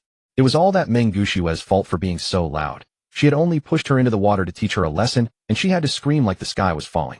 Meng Gushue could no longer hold on. Her head was spinning, and the wind from the river seemed to seep into the marrow of her bones. She had heard that in ancient times, even a common cold could kill. At this thought, Meng Gushue shuddered violently and cried out for help. "Your Highness, you must seek justice for me. Please save me. I'm so cold. Your Highness, this Sheng Xiran lured me to the riverbank in your name. I came joyfully, only to find she and many other young ladies were waiting here, and then she ordered a vicious servant to push me into the water. Your Highness, you must uphold justice for me." Qiao Jiaojiao was speechless. She wondered why Meng had to stress that she came joyfully, and anyone with common sense would know the crown prince would never break etiquette to meet a maiden privately. Upon hearing this, the crown prince's expression darkened even further. Miss Sheng, is what Miss Meng said true? Sheng Xiran was terrified and immediately kowtowed in denial. "Your Highness, even if I had 100 times the courage, I would never dare to act in your name. There is indeed some grudge between Miss Meng and me. I pushed her into the river. That joke was indeed too much. If your Highness wishes to punish me, I will accept it. But Miss Meng's slanderous excuse is so malicious, I will never admit to it." Meng Gushue heard this and was instantly filled with fury. "Sheng Xiran, how dare you quibble? It was you who sent a maid to deliver a message to me. Miss Meng, you have no proof. Do you have any evidence?" "A maid? Which maid? Can you point her out to me? Or do you have any other witnesses?" Sheng Xiran turned her head and interrupted Meng Gushue. Meng Gushue was stunned, frozen in place. That maid who delivered the message was sent by Sheng Xiran. Oh, she must have already sent the maid far away. And as soon as she heard the words crown prince, she had hurriedly dismissed her own maid. No evidence, she had no evidence at all. At this thought, Meng Gushue's heart turned cold. She looked up and met Sheng Xiran's triumphant and contemptuous gaze, as if saying, "Meng Gushue, with just you, how can you compete with me?" Qiao Jiaojiao saw that Meng Gushue was speechless and knew she had been thoroughly outmaneuvered by Sheng Xiran. See, that pure foolishness has surfaced again. If not for the protagonist's halo with Meng Gushue's current style of conduct, she would hardly survive to the finale. Probably there's no need to wait until I grow up to take action. Meng Gushue will have already gotten herself killed. Well, it feels like this life has been quite smooth so far. Xiao Tianjing couldn't help but laugh at this. Little sister, of course you feel it's smooth, because our whole family is working hard behind the scenes. And don't talk so cynically. You've only been born for half a year. On the other side, Meng Gushue's lips moved for a long time, but she could find no favorable evidence. She could only repeat, Your Highness, I am not lying. I swear. It was Sheng Xiran who schemed. The Crown Prince's expression showed impatience. He had seen far too much in the palace and was therefore weary of such intrigues. Enough. The Crown Prince spoke in a deep voice. Meng Gushue met his imposing face, her throat tightened, and she suddenly found herself unable to speak. Miss Sheng, since you have admitted that you ordered a servant to push Miss Meng into the river, apologize, and then take care of Miss Meng. Although Sheng Xiran was unwilling, she knew this was the lightest punishment. In fact, she felt a bit smug. Look there, Duke Qingguo was the most prominent in the capital, and she was her grandfather's most beloved granddaughter. Now even the Crown Prince had not reprimanded her. With this thought, she agreed with a cheerful expression, and then hypocritically apologized to Meng Gushue. Miss Meng, I was indeed too excessive this time. I apologize here. Someone quickly bring Miss Meng clean clothes. Meng Gushue's teeth chattered incessantly, her face pale from the cold. She looked at the Crown Prince not far away in disbelief, her heart filled with resentment and unwillingness. That's it. Just a light apology, and that's all. Sheng Xiran had nearly killed her. What gave her the right? Just because Sheng Xiran was beautiful. Just because her family status was high. The Crown Prince did not even glance at Meng Gushue again. The maid hastily brought clothes to Meng Gushue. The Crown Prince saw Xiao Qianlan retrieve her cloak, and then turned to leave. Xiao Tianjing and the others followed suit and left. Meng Gushue lay prostrate on the ground, allowing Sheng Xiran's maid to roughly drape clothes over her, her gaze still fixed on the Crown Prince's retreating back. At this moment, she couldn't help but dig her fingers deeply into the grass beneath her. She would never forget the humiliation of this day. One day she would rise above others, and everyone present today would be trampled under her feet, including the Crown Prince. Because of the incident at noon, the Crown Prince also lost his interest in continuing the poetry gathering. Let it end here for today. As soon as the Crown Prince said this, Han Yaxian and the Xiao sisters took their leave with a bow. Qiao Jiaojiao's gaze swept over the 6 people present, and she suddenly realized that right before her were exactly 3 couples. Watching the 3 ladies depart gracefully, Qiao Jiaojiao couldn't help but cover her mouth with a chuckle. Spring is the season when hearts stir with love, and it's absolutely true. The souls of all 3 have gone astray. Xiao Tianjing, being thin-skinned, was the first to withdraw his gaze. Xiao Dai was very open-minded. Though she is not yet my wife, she will eventually become my wife. The Crown Prince thought, I will go back and discuss with Empress Mother. The candidate for Crown Princess can be decided. Xiao Dai was very straightforward. Though she is not yet my wife, she will eventually become my wife. The Crown Prince thought, I will go back and discuss with Empress Mother. The candidate for Crown Princess can be decided.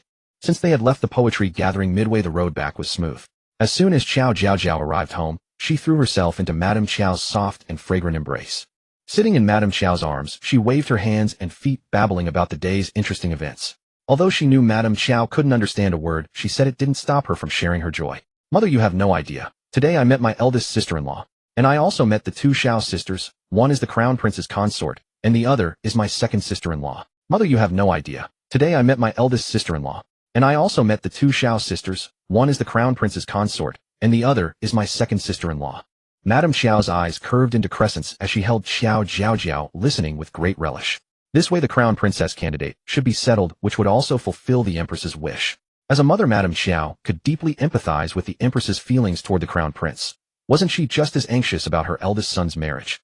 Madame Qiao, as a mother, could deeply empathize with the Empress's feelings toward the Crown Prince.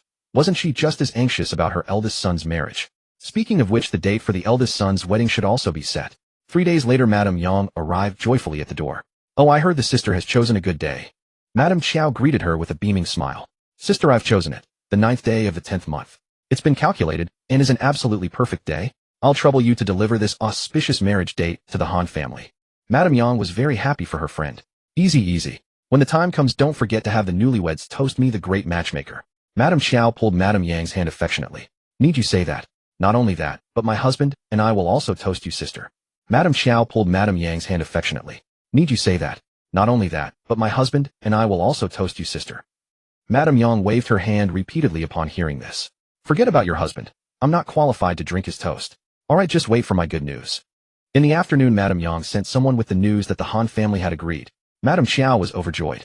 In the following days, apart from taking care of Qiao Jiaojiao, she busied herself preparing a generous betrothal gift for her future daughter-in-law. The date for presenting the betrothal gifts was the 10th day of the 8th month. Although time seemed ample, there were many things to prepare, and Madame Qiao was run off her feet. Time flew by, and soon it was the day before the release of the spring imperial examination results. Qiao Jiaojiao grew nervous as well. Knowing that Qiao Jiaojiao had been constantly worried, Qiao Zhongguo brought up Tenhanchi the moment he entered the house. Madam, the two boys won't be back for dinner tonight. Madame Qiao looked up with feigned confusion. What is it? Some social engagement? The previous night, after their intimate moments, Madame Qiao had nestled in Qiao Zhongguo's arms and brought up Qiao Jiaojiao. Husband Jiaojiao has been fretting about that Tanhanchi lately. Is everything all right on your end? Qiao Zhongguo thoughtfully wiped the light sweat from his wife's forehead and said with a smile, Madam, rest assured, everything is arranged. But we can't let Jiaojiao worry like this forever. How about this? Tomorrow we'll drop a hint in front of Jiaojiao to put her mind at ease. Qiao Zhongguo nodded. Tomorrow is the release of the spring imperial examination results. The two brothers said they would go ahead to congratulate that scholar named Tan. They'll probably be home late. Hearing this, Qiao Jiaojiao's eyes indeed lit up. Wonderful. Heaven is helping our Qiao mansion. Second brother is so skilled in martial arts. If Duke Qing was men dare to make a move, second brother will surely protect Tanhanchi. Wonderful. Heaven is helping our Qiao mansion. Second brother is so skilled in martial arts. If Duke Qing was men dare to make a move, second brother will surely protect Tanhanchi. Thank heavens. This is already the best outcome. Even if Tanhanchi eventually ends up on Prince Jing's side, given his current friendship with my two brothers, he probably won't scheme against the Qiao mansion. Thank heavens. This is already the best outcome. Even if Tanhanchi eventually ends up on Prince Jing's side, given his current friendship with my two brothers, he probably won't scheme against the Qiao mansion. Seeing Qiao Jiaojiao's delighted expression, Qiao Zhongguo and Madame Qiao exchanged a knowing glance and smiled in silent agreement. Meanwhile, Qiao Tianjing and Qiao Dai had already invited Tanhanchi out. It was not some grand restaurant, but an affordable eatery frequented by exam candidates, which made Tanhanchi feel especially at ease. Qiao Tianjing and Qiao Dai had been personally trained by Qiao Zhongguo since childhood. They had not only enjoyed fine meals at such establishments, but had even been made to eat chaff and bark to toughen them up. Tanhanchi greatly admired Qiao Tianjing's literary talent and ability, while Qiao Dai was bold and uninhibited. The three of them indeed had an excellent friendship. Brother Tan, the results come out tomorrow. Let me offer you my congratulations in advance. Tanhanchi waved his hand repeatedly. The results aren't out yet, Brother Qiao. It's too early to say. Qiao Tianjing shook his head seriously. I have seen your literary talent, Brother Tan. A talent like yours should not be overlooked by the court. These were Qiao Tianjing's heartfelt words. If not for Duke Qing's interference, Tanhanchi would not have become merely a shadowy advisor to the second prince. He would have shown in the court with his ability and sense of justice, wholeheartedly pleading for the people. In truth, Tanhanchi was also confident in his essays. The modesty he had shown was merely polite. Now seeing Qiao Tianjing's sincere recognition, Tanhanchi felt a warmth in his heart. Brother Qiao, I hope I have the honor to work alongside you in the future, serving the court and bringing blessings to the people. Qiao Tianjing nodded firmly upon hearing this. After all, that was precisely why he and his younger brother had come. The three of them ate and drank their fill, chatted for a while longer, and only when the eatery was about to close did Qiao Tianjing and Qiao Dai finally let him go. Brother Tan, let us walk together for a stretch. The inn where Tanhanchi stayed was on the way back to the Qiao mansion. That would be wonderful. Tanhanchi smiled cheerfully. Having the two Qiao brothers accompany him for so long tonight had lifted his spirits. On the way back, Qiao Dai remained constantly vigilant. Tomorrow was the day the results were released, so tonight was the last chance for the villains from Duke Qing's residence to strike. The journey back to the inn was still peaceful and uneventful. Qiao Dai understood in his heart. It seemed the villains planned to strike at the inn. At the inn, Tanhanchi bid farewell to the two Qiao brothers, promising that if good news came tomorrow, he would send a visiting card to the Qiao mansion immediately. Watching Tanhanchi turn left into the inn's low-cost rooms, Qiao Dai gave Qiao Tianjing a meaningful glance. In the dead of night, when everyone was fast asleep, Tanhanchi, preoccupied with the next day's results, could not fall asleep for a long time. Suddenly, he heard the latch of the window being pried open. In the profound silence of the night, it startled him with a jolt. But at that moment, Tanhanchi could never have guessed that someone was coming to take his life, for he was merely a humble examinee from Zhuozhou. It must be a rat, he thought. After all, this was a low-cost room next to the inn's kitchen. With that thought, Tanhanchi cautiously got out of bed to check. But as soon as he leaned forward, a cloud of knockout powder was blown directly into his face. Tanhanchi felt his vision blur, and then a wave of weakness and numbness slowly spread through his body. His heart jolted, a sleeping drug. What? Though filled with shock and suspicion, Tanhanchi managed to maintain a measure of composure. His legs weak, he stumbled back, yet deliberately fell toward the table and chairs. As his waist touched the table's edge, he bit his tongue, and with the last of his strength lifted the kettle on the table and poured its entire contents over his head. In the April weather, the night was still chilly. The cold water dousing him instantly cleared Tanhanshi's mind. He drew a deep breath and suddenly shouted, "Thieves. No good. This brat can still resist the drug. Forget it, we're paid to do the job. Finish him." Two tall, formidable figures burst through the window. Under the moonlight, the cold gleam of their blades was terrifying. Tanhanshi's face changed abruptly. Seeing that despite his cries for help no one came, a sense of foreboding rose in his heart. Since entering the capital, he had been staying in a low-grade room at the other end of the inn. The innkeeper had claimed they needed to remove mites, and asked him to temporarily move to this room. This room was adjacent to the kitchen and storage with no guest rooms nearby. It was all premeditated. At this moment, Tanhanshi's mind was still barely functioning, but he could not fathom who in the capital would want him dead. As the blade tip neared his face, Tanhanshi abruptly overturned the table, staggered to push open the door, and fled. "Stop!" The alarmed shout came from behind. The cold night wind brought him a surge of strength. He must escape. He must.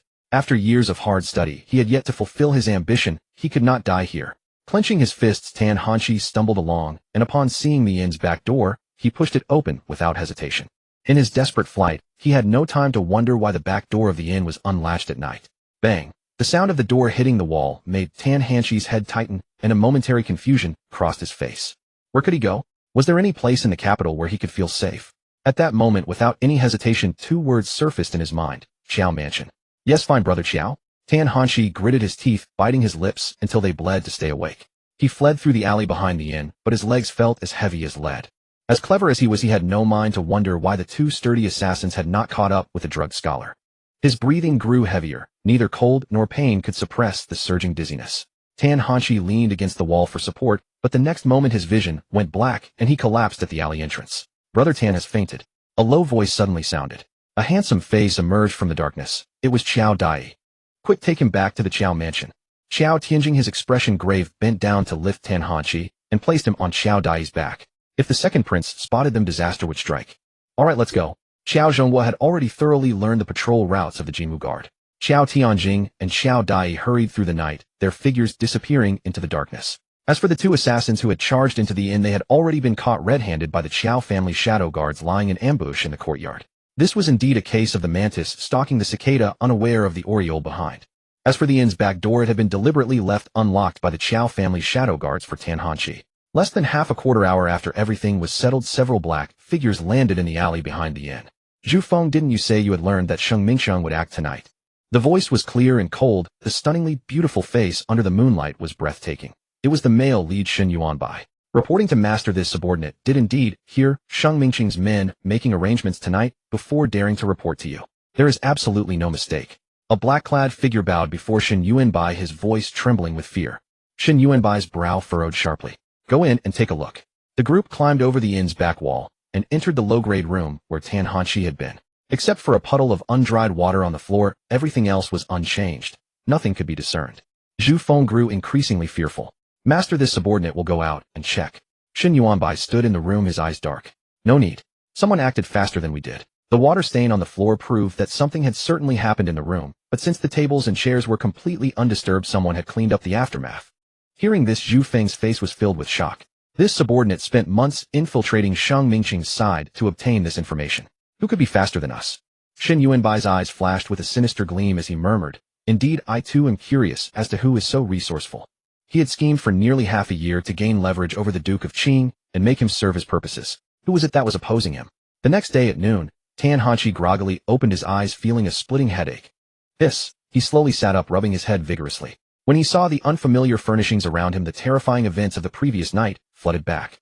No, Tanhanshi had just cried out in alarm when he heard the babbling of a baby. He turned his head abruptly and saw Qiao Zhonghua holding Qiao Jiaojiao, with Qiao Tianjing and Qiao Dai standing beside him. "Brother Qiao, General Qiao."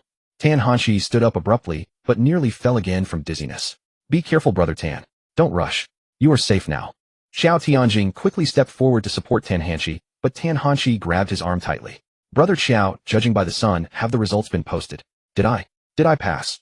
Qiao Tianjing's expression darkened slightly. Tanhanshi read his face and could not help closing his eyes, unable to hide his disappointment. "I see." Qiao Jiaojiao, seeing Tanhanshi's dejection, babbled anxiously. "Tanhanshi, don't be disappointed.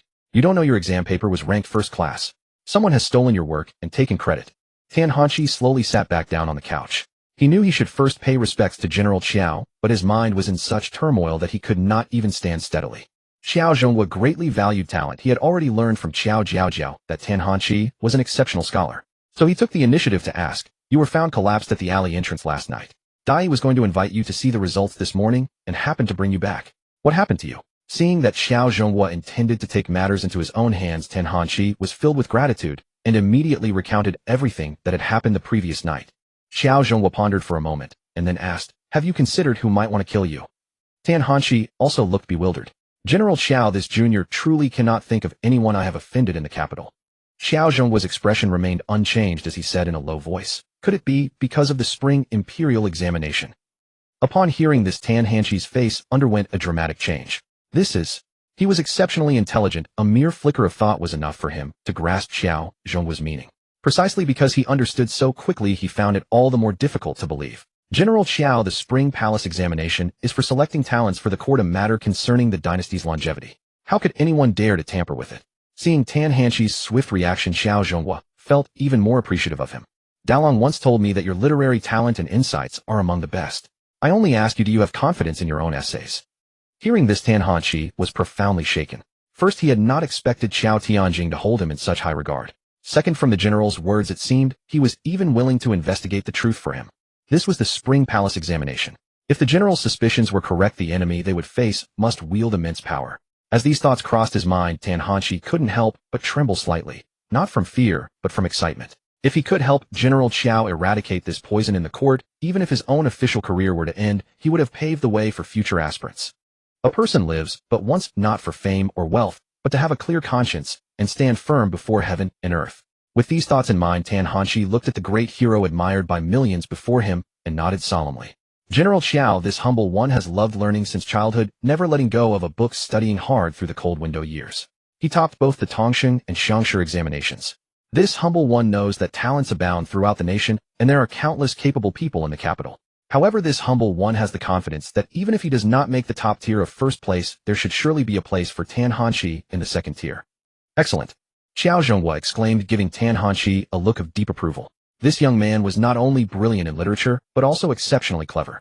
More importantly, he was neither humble nor arrogant, possessing self-respect and confidence. Such a person, even if he accompanied him to the Golden Throne Hall to confront Duke Qing, would surely not show any fear. Qiao Jiaojiao had a clear plan in mind, so he asked again, "Can you recite the essay you wrote for the Spring Palace examination?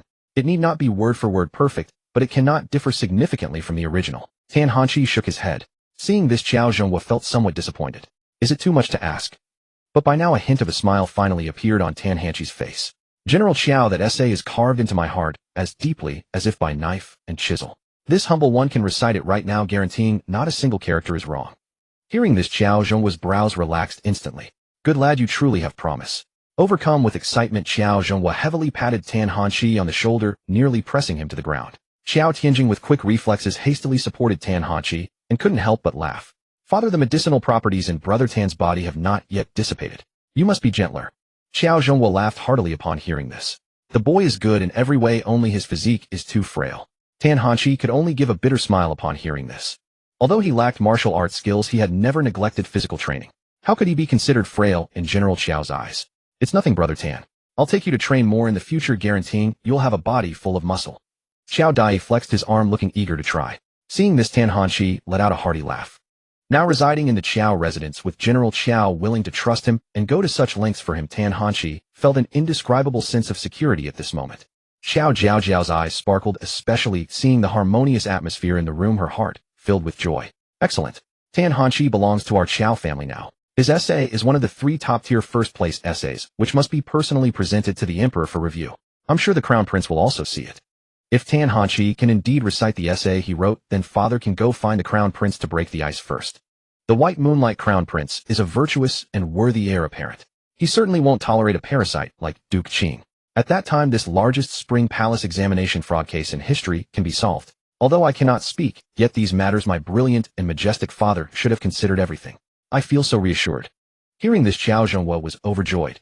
Although he might sometimes overlook certain details, he had his daughter quietly revealing them to him. Jiao was sweet and considerate, truly the most precious treasure heaven had gifted to the Qiao family. It was truly reassuring.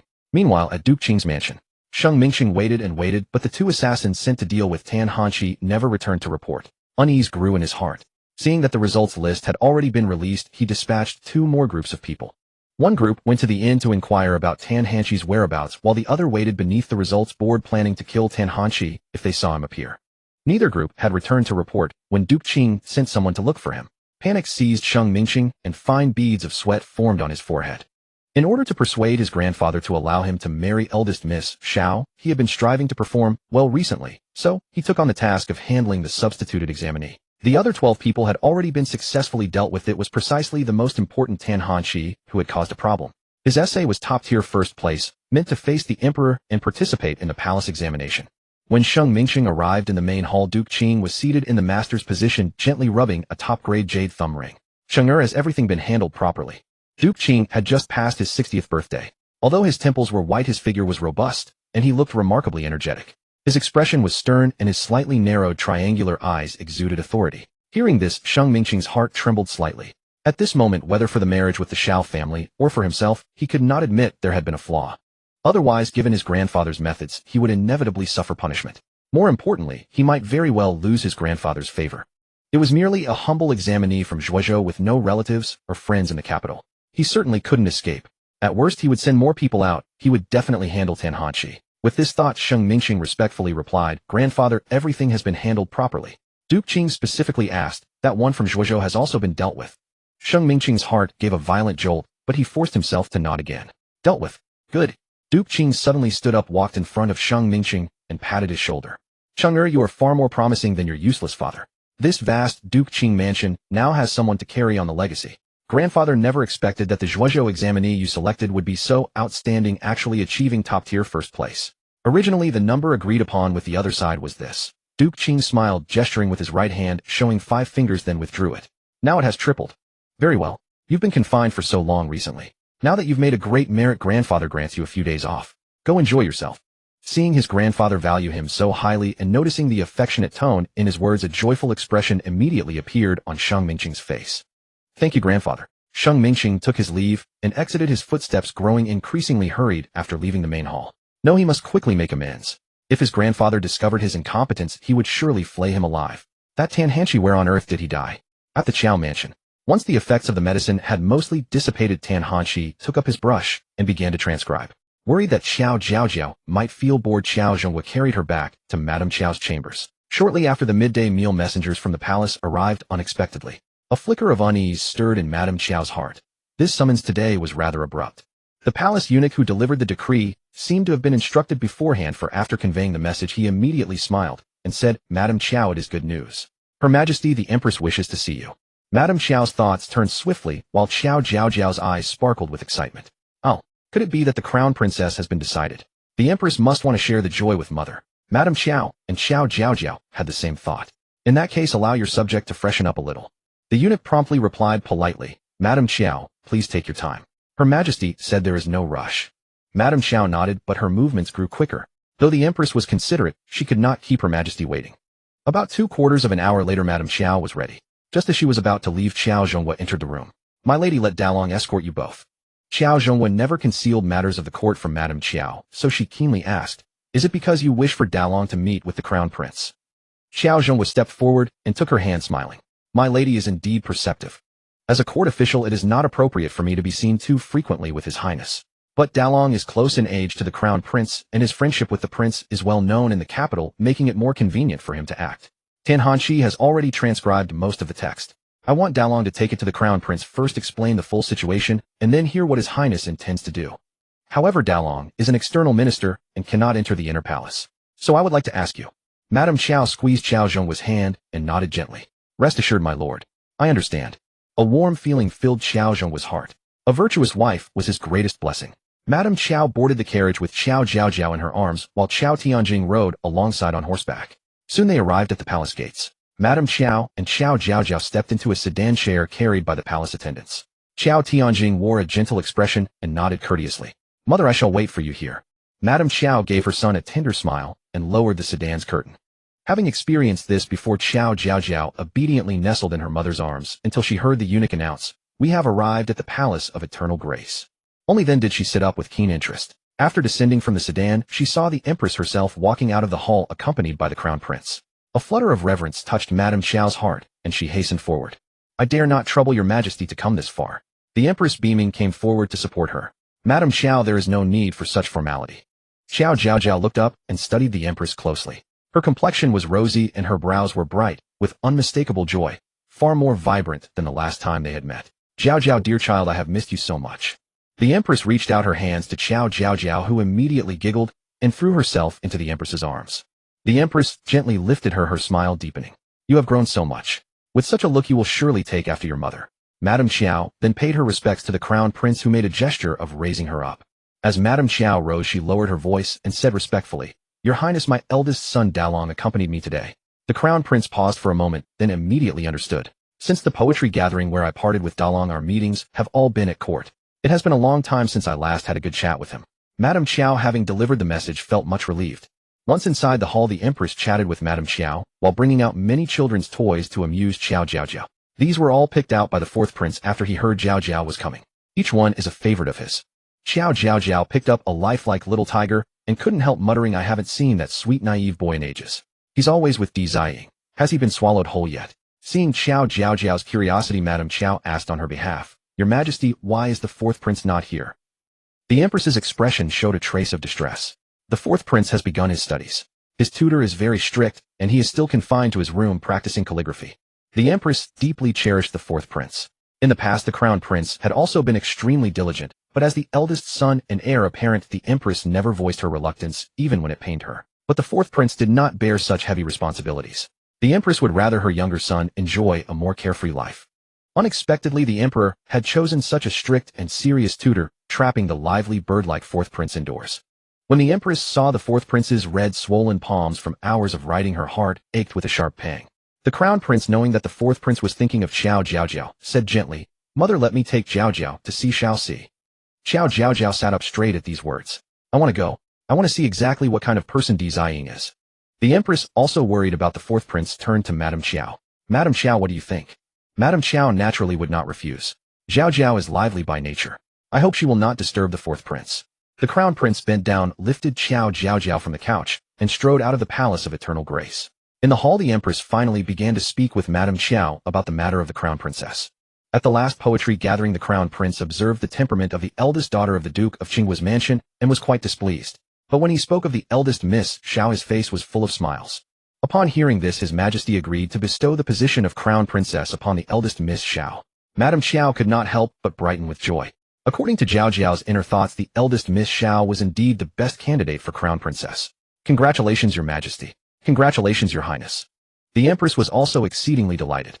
That the Crown Prince can find a kindred spirit, I as his mother am happy for him. However, His Majesty has decided to grant the position of secondary consort to Miss Sheng. The decree will be issued after the spring examinations conclude. Madame Qiao immediately thought of the matters her husband and son were busy with, and quickly lowered her eyes to conceal her expression. Whether the eldest daughter of the Duke of Qinggua's mansion would become the Crown Prince's secondary consort remained uncertain. Meanwhile, the Crown Prince carried Qiao Jiaojiao along a leisurely path to the upper study hall, where the princes practiced reading and calligraphy. From a distance through the open door, Qiao Jiaojiao spotted a small, upright figure. Though he was still a child, his feet barely touched the floor when seated. Yet even so, he sat with a straight back, holding a brush with practiced dignity, concentrating on his writing at the desk. Qiao Jiaojiao couldn't help but let out a little sound. What a sweet, naive boy. The sudden infant voice caught the attention of the person in the room. The fourth prince slowly raised his head. When he saw the Crown Prince standing at the door holding Qiao Jiaojiao, joy instantly spread across his small face. In that moment, he transformed from a little adult into a carefree child. He set down his brush and leaped down from his chair. Brother. Sister Qiao. The Crown Prince carried Qiao Jiaojiao into the upper study, where the fourth prince had already bounded over to greet them. Brother, let me see the little sister. He tugged at the Crown Prince's robe, hoping to get a closer look at Qiao Jiaojiao. The Crown Prince smiled indulgently, shook his head, and then crouched down. Wow, sister has grown. Last time I saw her, she was this small. The fourth prince gestured with his hands, beaming radiantly. Greetings, Your Highness. At that moment, a deep voice came from the side. Qiao Jiaojiao immediately turned her head and saw a kneeling middle-aged man who appeared to be around 35 or 36. Although there were traces of age at the corners of his eyes and on his forehead, his face was still as fair as jade, and he appeared elegant, refined, and handsome. Huh, could this be Di Ziying? No wonder he is the beloved of Princess Yulio. When he was young, he must have been no less than my eldest brother. But isn't he a northerner? His features should be more pronounced, but now he looks not much different from the people of Daong Dynasty. Master D, please rise. Xiaoxi, as a guest, can you let him have some leisure? The crown prince's tone was gentle. After all this, Master D was invited by the emperor. Di Ziying nodded respectfully. Of course, your highness. But the fourth prince's afternoon lessons are to be presented to his majesty, so. The crown prince nodded understandingly. This is the daughter of the Qiao family. She won't stay long. Let Xiaoxi play with her here in the upper study. Upon hearing this, Di Ziying's hand hidden in his sleeve trembled slightly. The Qiao family. There was only one prominent Qiao family in the capital, the one stained with the blood of his northern compatriots. If not for the god of war Qiao Jiaojiao back, then who knows if today's Daong dynasty would have already fallen to his northern kingdom. If not for Qiao Jiaojiao, his Yulia would not have had to. Thinking of this, even though he had been lying low for many years and had mastered the art of keeping a straight face, Di Ziying couldn't help his lips twitching slightly, unable to hide the burning rage in his heart. This infant in front of him was Qiao Jiaojiao's daughter. The capital buzzed with rumors that Qiao Jiaojiao cherished his daughter more than life itself. If he killed Qiao Jiaojiao's daughter, wouldn't Qiao Jiaojiao be heartbroken and tormented? Your highness, then let the fourth prince and the Qiao family's young lady play in the inner chamber. The inner chamber of the upper study was fully equipped with a bed for the prince's rest. The crown prince was of the same mind. He carried Qiao Jiaojiao inside, with the fourth prince following happily behind. Di Ziying clenched his hands, staring at Qiao Jiaojiao's tender back, a sinisterly vicious thought flashing through his mind. He suddenly turned and walked to the book box he carried with him, took out a very inconspicuous white pouch from a very hidden compartment, and then carefully tucked it into his waist sash. This was originally meant for the fourth prince during the Dragon Boat Festival, but now it seemed the Qiao family's young lady would enjoy it first. Hearing the innocent laughter from the inner chamber, Di Ziying took a deep breath and decided to take the risk. He walked to the window and gave a soft whistle. During this time in the palace, he had spent a fortune to bribe some people, originally intending to use them on the Dragon Boat Festival. But if he didn't act today, he might never have another chance to get close to the Qiao family. Soon a young eunuch hurried over and called softly outside the upper study, "Your Highness." The crown prince heard the voice and stepped out. "What is it?" The young eunuch pressed his forehead to the ground and said respectfully, "Your Highness, His Majesty summons you to the imperial study immediately." The crown prince was surprised. Why would the emperor summon him at this moment? Did His Majesty say what it is about? The young eunuch shook his head fearfully. "Your servant does not know." The crown prince looked hesitantly towards the inner chamber. Di Ziying immediately stepped forward. "Your Highness, since His Majesty summons you, please go. I will watch over the fourth prince and the Qiao family's young lady." The crown prince never imagined that anyone in the palace would dare to fabricate the emperor's orders, nor that someone would send him away to target Qiao Jiaojiao. Today the top 3 in the spring imperial examination had just been decided. He assumed his father wanted to discuss the palace examination with him. Everything had established procedures, he should be back soon. Thinking this, the crown prince nodded lightly. "Then I will trouble Master D. If anything happens, send word to Ikoan Palace." Di Ziying nodded respectfully. Watching the crown prince stride away, he trembled with excitement. Only after the crown prince's purple figure completely disappeared around the corner did Di Ziying immediately turn back and enter the upper study. When he stepped into the inner chamber, Qiao Jiaojiao was sitting on the couch, and the fourth prince was sitting cross-legged beside her, trying hard to amuse her. Hearing footsteps, Qiao Jiaojiao and the fourth prince both looked at the door, only to find that it was not the crown prince, but Di Ziying. The fourth prince looked puzzled. "Master D, where is big brother crown prince?" Di Ziying approached step by step with a gentle smile on his face. "His Majesty has matters to attend to and summoned the crown prince to the imperial study. The crown prince ordered me to stay here and watch over your highness and Miss Qiao." All right. It was common for the emperor to summon people, and the fourth prince was long accustomed to it. But Qiao Jiaojiao couldn't help shivering. Wait, the crown prince is gone, and there are no attendants in the inner chamber. Doesn't that leave her and the naive innocent alone with the big bad wolf? Back then it was father who fought all the way to the northern kingdom's capital, forcing the old northern king to offer Princess Yulia. Wouldn't Di Ziying hate the Qiao family to the bone? This turn of events is unexpected. Just as Qiao Jiaojiao was thinking this, she suddenly saw Di Ziying take out a white pouch from his waist sash right in front of her. Oh, is he about to strike? Qiao Jiaojiao was sitting on the bed facing outward, while the fourth prince was sitting with his back to the outside facing Qiao Jiaojiao. Seeing Qiao Jiaojiao suddenly start babbling loudly, the naive innocent thought she was playing with him, so he began to wave his arms and dance along. Qiao Jiaojiao's scalp was tingling. This Di Ziying thought she was just an ordinary 7-month-old baby, so he brazenly took out the murder weapon right in front of her. Qiao Jiaojiao saw him carefully open the white pouch layer by layer, revealing what was inside. It was a needle that gleamed with a black light. Qiao Jiaojiao was so frightened that her eyes widened, and she pointed at Di Ziying, babbling loudly. "A needle. It's a needle. Is he going to stick it into me? Naive innocent, stop playing with me. Turn around and look." Di Ziying held the black needle through the white cloth and approached the couch step by step. Qiao Jiaojiao saw clearly that Di Ziying's refined face was twisted with excessive excitement. His eyes flashed with fierce light, and the hatred accumulated for over a decade burst forth, almost revealing a hint of madness. Seeing him already close to the couch, Qiao Jiaojiao knew she couldn't rely on anyone else. She urgently summoned the merit shop, whose unlocked items she had long memorized. Your current merit points are 140. Would you like to exchange? Qiao Jiaojiao nodded frantically. Exchange, exchange, exchange. Hurry and exchange for the rebound talisman. Ding, exchange successful. Deducted 80 merit points. The rebound talisman is now active effective for a quarter of an hour. Remaining merit points 60. As the mechanical voice faded, Di Ziying suddenly lunged forward, but a feigned panic flickered across his face, as if he had accidentally stumbled onto the couch. The needle was steeped in a hard-won venom. The victim would suffer a high fever on the first day, an unbearable itch over the entire body on the second, ulcerated skin on the third, the sensation of a myriad of ants gnawing at the heart on the fourth, and only on the fifth would the heart meridians sever, leading to death. Because the poison did not kill instantly, he had ample excuse to shift suspicion. Thus he had to keep up the charade, ensuring that the fourth prince would not discover his hand in this. He still needed to remain in the palace, slowly eliminate the fourth prince, the crown prince and empress, and that dog emperor, to avenge Yuliu. The fourth prince saw Di Ziying suddenly fall, and immediately showed deep concern. Master Di, what is wrong? Be careful, don't crush Sister Qiao. Di Ziying murmured apologies, but his eyes seized an opportunity. With the concealment of his wide sleeve, he gently pricked at Qiao Jiaojiao's delicate white hand. The force must not be too heavy lest it leave a needle mark and arouse suspicion. Qiao Jiaojiao's eyes were wide open, staring intently at Di Ziying's movements, her heart nearly leaping out of her throat. Old Yanwang, don't let this merit shop deceive me. My life is in your hands. Here he comes, here he comes. Oh, this little body was still clumsy. Oh, Qiao Jiaojiao tried desperately to dodge, but only managed to shift half a body length.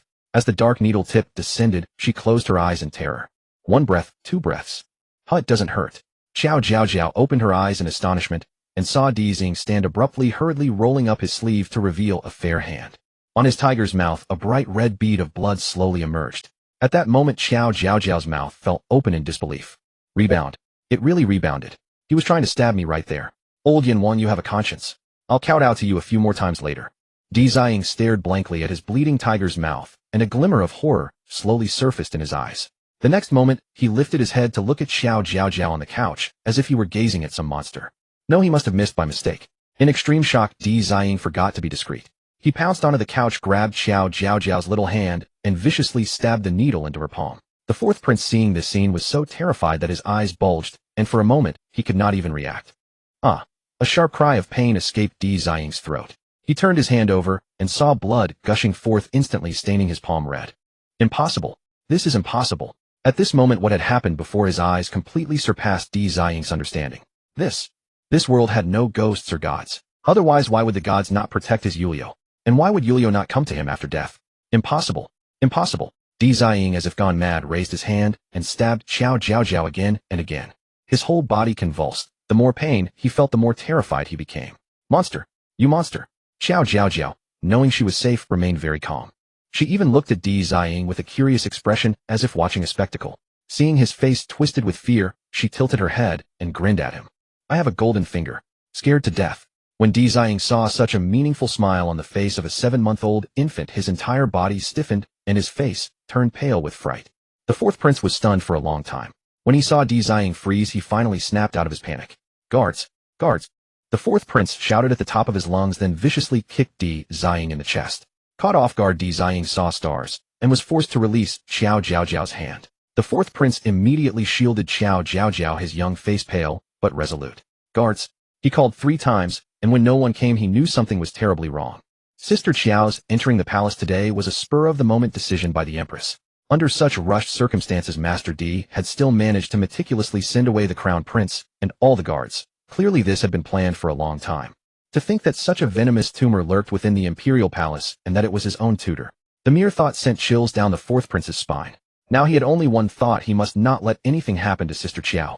Sister Qiao, I'll take you away. The fourth prince turned around abruptly, looped his arms under Qiao Jiaojiao's armpits, and tried to lift her like an adult would. But before he could exert force, Di Ziying, his face twisted with rage, charged at them again. The blood seeping from his hand had turned black. He knew he was already poisoned beyond cure and would die. This daughter of the Qiao family was a monster. Since he could not kill her, he would at least drag the fourth prince to death with him. He had left his homeland and lurked in the great Yong dynasty for 14 years, plotted for so long. Who could have imagined that he would fall because of a daughter of the Qiao family? He could not return empty-handed, or otherwise when he saw Yuliu, he would have no explanation. The crown prince and empress doted on the fourth prince to the bone. Killing him would make them suffer just as much. Qiao Jiaojiao, looking over the fourth prince's shoulder, saw Di Ziying's intention. Oh no, this naive white sweet prince doesn't have a rebound talisman. Seeing the fourth prince had already lifted her, she impulsively lunged forward. The fourth prince, who had not knelt steadily, was knocked onto the couch by Qiao Jiaojiao. At the same time, the poison needle meant for the fourth prince plunged deep into Qiao Jiaojiao's shoulder. Qiao Jiaojiao felt no pain, but Di Ziying suddenly screamed in agony. However, the scene terrified the fourth prince's heart, pounding wildly. He knew that without Qiao Jiaojiao's lunge, he would have been the one struck. Sister Qiao, you must be all right. The fourth prince hugged Qiao Jiaojiao, rolled off the couch, and then with great effort picked her up and stumbled barefoot toward the door. Guards! Help! Qiao Jiaojiao wanted to tell the fourth prince that he could just leave her on the couch. Di Ziying could not hurt her anyway. Phew, I can't breathe. Put me down. The fourth prince, afraid of being caught by Di Ziying, and also afraid of dropping Qiao Jiaojiao, held her tightly under her armpits. Qiao Jiaojiao felt she was suffocating. Hearing Di Ziying's erratic footsteps behind him, the fourth prince grew even more frantic. He hated himself for being too weak to protect Qiao Jiaojiao, and even more for being so foolish as not to see Di Ziying's true nature. Thinking of the needle Qiao Jiaojiao had taken for him, his nose suddenly stung with tears. Don't run. Don't run. Di Ziying's voice came from behind like a ghost's call, weak and hollow, clearly also at his limit. Seeing Di Ziying gaining on them, Qiao Jiaojiao's vision went dark. She was now being held so tightly that she truly could not shield the naive white sweet prince anymore. As the bloodstained black needle was raised high, a sharp cry suddenly rang out from the entrance of the study. Stop! The fourth prince looked up at the sound and burst into tears of joy. Brother! The crown prince hurried into the imperial study, where the eunuch Huang, attending the emperor, immediately stepped forward and bowed, saying, Your Highness, His Majesty is taking a brief rest. What brings you here? A brief rest? The crown prince frowned sharply. Didn't father send someone to summon me? Eunuch Huang looked bewildered. This hasn't happened. This old servant has been standing guard outside all along. His Majesty has remained within the imperial study and has not summoned anyone. The crown prince was momentarily stunned, then his expression suddenly changed, and he murmured under his breath, Not good. Eunuch Huang was startled by his face and hastily asked, Your Highness, what is the matter? Without a word, the crown prince turned and strode away, his purple robe flapping, his composure utterly abandoned. Seeing this, Eunuch Huang knew something momentous had occurred. Daring not to be negligent, he immediately turned back and pushed open the door of the imperial study. When the crown prince hurried to the Shangshu study, a horrifying scene unfolded before his eyes. There was fourth prince stumbling and fleeing while holding Qiao Jiaojiao in his arms, and behind them the once elegant and upright Di Ziying now wore a savage expression, brandishing a bloodstained needle like a vengeful ghost. The crown prince's heart clenched violently. In his desperation, he could only tear off the purple jade pendant hanging at his waist and hurl it like a hidden weapon. The jade struck Di Ziying squarely on the brow, and he cried out in agony, his skull feeling as if it were splitting from the unbearable pain. Clutching his brow, he screamed wildly. Black blood smeared across his face, making him even more terrifying. Qiao Jiaojiao saw it clearly. That purple jade flew with fierce momentum and perfect accuracy. Whoever threw it was undoubtedly a master. Was it the crown prince who made the move? Does the crown prince know martial arts? Qiao Jiaojiao was astonished. No way, the original novel never mentioned this. And if the crown prince truly possessed such skill, why would he die an unexplained death? As Qiao Jiaojiao was muttering to herself, a pair of strong hands suddenly lifted her up. Little Ford, don't be afraid. Jiaojiao, are you all right? The crown prince's voice, gentle yet tinged with lingering fear, sounded. Brother, look at your sister. Master Di stabbed her hard in the shoulder with that needle. It was black and surely poisoned. That needle was meant for me, but my sister took it from me, sobbed the little prince. What do we do, brother? I'm so scared something will happen to her. Qiao Jiaojiao glanced at the naive little fool beside her, who was clutching the crown prince's sleeve and weeping copiously. She then looked behind her. There was no one else in the Shangshu study. So that purple jade had indeed been thrown by the crown prince. It turned out he was highly skilled in martial arts. Qiao Jiaojiao had discovered a secret never written in the original novel, and she felt both excited and uneasy. That dog author didn't even open the God's eye view fully, and the plot hole of the crown prince's sudden death was never filled by the ending. Now it seems I have to dig it up myself. Di Ziying was rolling on the ground, clutching his head. Hearing the fourth prince's words, he suddenly shrieked, Monster! The daughter of the Qiao family is a monster. At the mention of a poisoned needle, the crown prince felt a wave of dizziness. If anything happened to Qiao Jiaojiao within the palace, he would be inexcusable. With that thought, he could not care about propriety and pulled open the collar of Qiao Jiaojiao's clothes. The fabric slipped down to her shoulder, and the crown prince looked down, The infant's skin was smooth, covered with soft fuzz, rosy and tender. There was not a single wound. Could it be that little Four in his panic had been mistaken and the injury was actually on the other shoulder? Just as the crown prince was about to check again, the fourth prince let out a cry of relief. Great. My sister is really fine.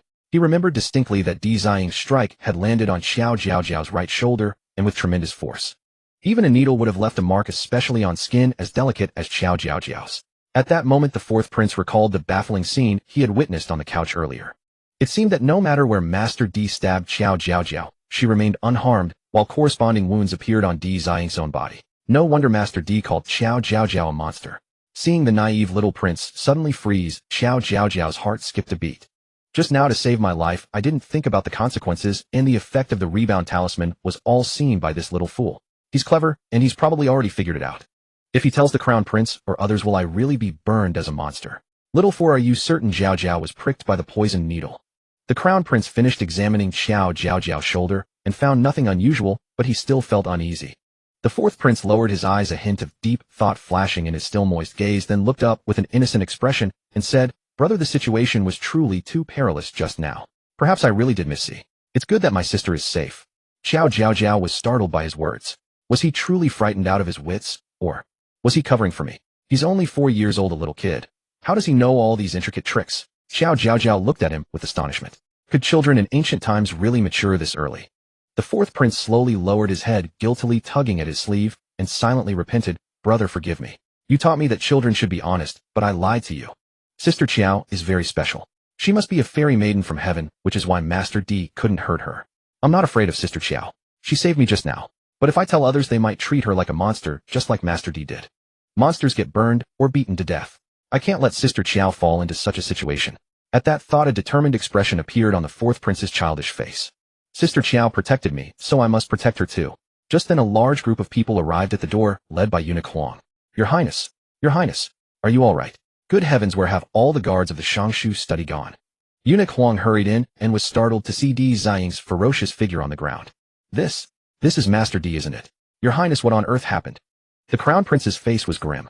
He pulled Qiao Jiaojiao's clothes back together and said coldly, Di Ziying concealed a lethal weapon and attempted to assassinate the fourth prince within the palace. A crime unforgivable. Seize him. I shall interrogate him personally. A sharp intake of breath sounded from eunuch Huang and the guards behind him at the words, assassination of the fourth prince. This was a crime punishable by the execution of 9 generations. Quickly, take him away. At eunuch Huang's command, 4 imperial guards entered and lifted the maniacal Di Ziying. Di Ziying struggled violently, still shouting, monster. The Qiao family's daughter is a monster. The crown prince's face grew even colder. Gag him. Summon Lord Qiao and the eldest young master to the palace. The young lady of the Qiao family has been frightened within the palace. I must give them an explanation. When the news reached Ikuan Palace, the empress seethed with rage. Yet when she came to her senses, she found herself drenched in cold sweat. Di Ziying was the fourth prince's first tutor after all. If he hadn't revealed his true colors today, the fourth prince might have died at his hands at any time. When Madame Qiao heard that Qiao Jiaojiao was in danger, she sprang to her feet, feeling as if the world were spinning around her. Just then the crown prince entered Ikuan Palace in haste, carrying Qiao Jiaojiao in his arms with the fourth prince by his side. The moment she saw Qiao Jiaojiao, Madame Qiao disregarded propriety and hurried over. Jiaojiao. Qiao Jiaojiao, after her ordeal, felt her nose tingle at the sight of Madame Qiao and immediately reached out her arms. Madame Qiao's heart trembled violently as she hugged Qiao Jiaojiao, examining her from head to toe countless times. Mother, I'm perfectly fine. Really, I have a golden finger. That merit mall not only saved me, but also saved the silly sweetheart's life. And it exposed the Di Ziying. Hearing Qiao Jiaojiao's inner thoughts, Madame Qiao's tense heart suddenly relaxed, and she felt her limbs go weak. Madame Qiao, this matter of Jiaojiao's danger was due to my oversight. Please, Your Highness, you must not say such things to me. This was the scheme of villains long in the making. It has nothing to do with you. Madame Qiao did harbor resentment in her heart. She resented that the crown prince had taken Jiaojiao out and had not returned her to Ikuan Palace in time when he had to leave midway. Yet Madame Qiao also understood that the crown prince had been set up. Her husband and eldest son often told her that the crown prince was a virtuous heir and the blessing of the great Yong dynasty. Now that Jiaojiao was safe, Madame Qiao would certainly not make things difficult for the crown prince. Seeing how understanding Madame Qiao was, the crown prince felt even more guilty. Thank you for your understanding, Madame Qiao.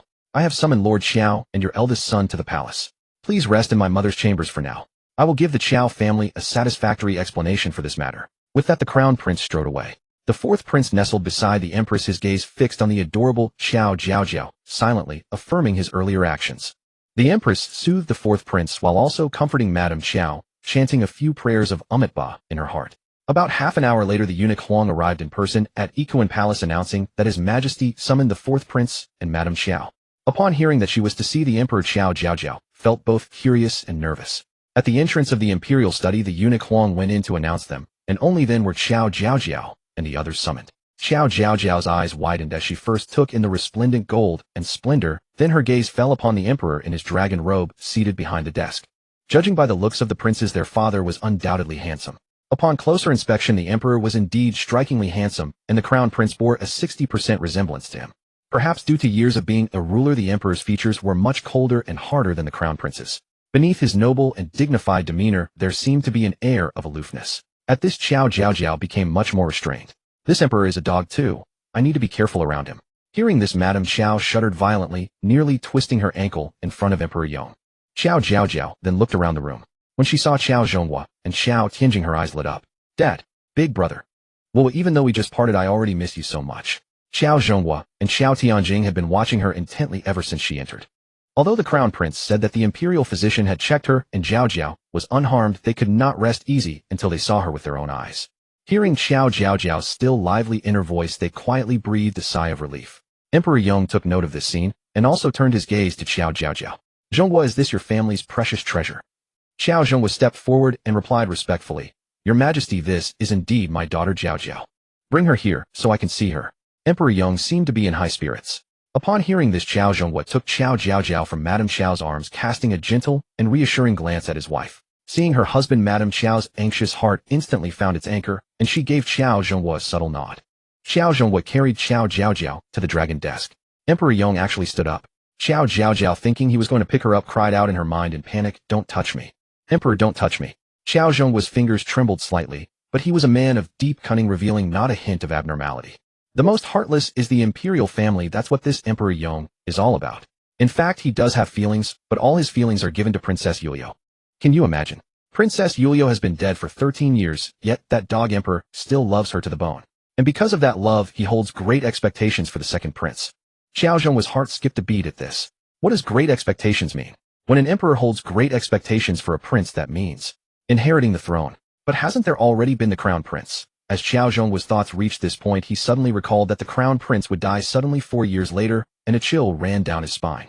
Don't think that this dog emperor is now showing favor to the crown prince and cold-shouldering the second prince. In fact, he is protecting the second prince in a roundabout way. Later, the crown prince died suddenly, and the court fell into chaos.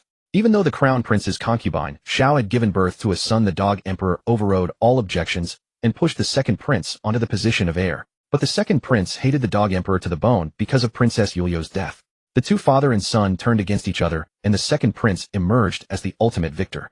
When the dog emperor was terminally ill in bed, he poured out his heart at the moment of death, and the second prince learned that the dog emperor had truly been well-intentioned all these years, achieving redemption at the very last moment. Looking back now, what redemption? Qiao Jiaojiao grew angrier the more she thought. This dog emperor can love Princess Yulio, but he should at least consider the empress and his two sons. When the fourth prince drowned during the Dragon Boat Festival, he didn't even seem sad. Instead, he opened the back door for the second prince, making it convenient for him to send people into the palace. When the empress became depressed and ill, he didn't care either. He spent his days pouring out his heart to Princess Yulio's portrait. After the crown prince's sudden death, the empress went completely mad. Wait, now I'm even suspecting whether the crown prince's sudden death was the emperor's doing. But even a tiger does not eat its own cubs. He couldn't be that monstrous, could he? Qiao Jiaojiao's thoughts had already wandered far away. Qiao Zhonghua and the others listened with their hearts in their throats, and by the end they were shivering with cold. So when the second prince plotted to destroy their entire Qiao family in a miserable death, was His Majesty turning a blind eye? Or to clear the obstacles for the second prince, was it even possible that His Majesty personally ordered their family's elimination? At this thought, faint veins bulged on the back of Qiao Zhonghua's hand, and his breathing grew heavier. Aha! Qiao Jiaojiao suddenly let out innocent babbles, pulling Qiao Zhonghua out of the vortex of his thoughts. It turned out that Emperor Yong was teasing Qiao Jiaojiao, stuffing a piece of yellow jade into her hand. Zhonghua, your daughter is indeed clever. Emperor Yong praised with a faint smile, then announced in a loud voice, Bring Di Ziying in. Bring Di Ziying in. Qiao Zhonghua immediately stepped aside, holding Qiao Jiaojiao in his arms.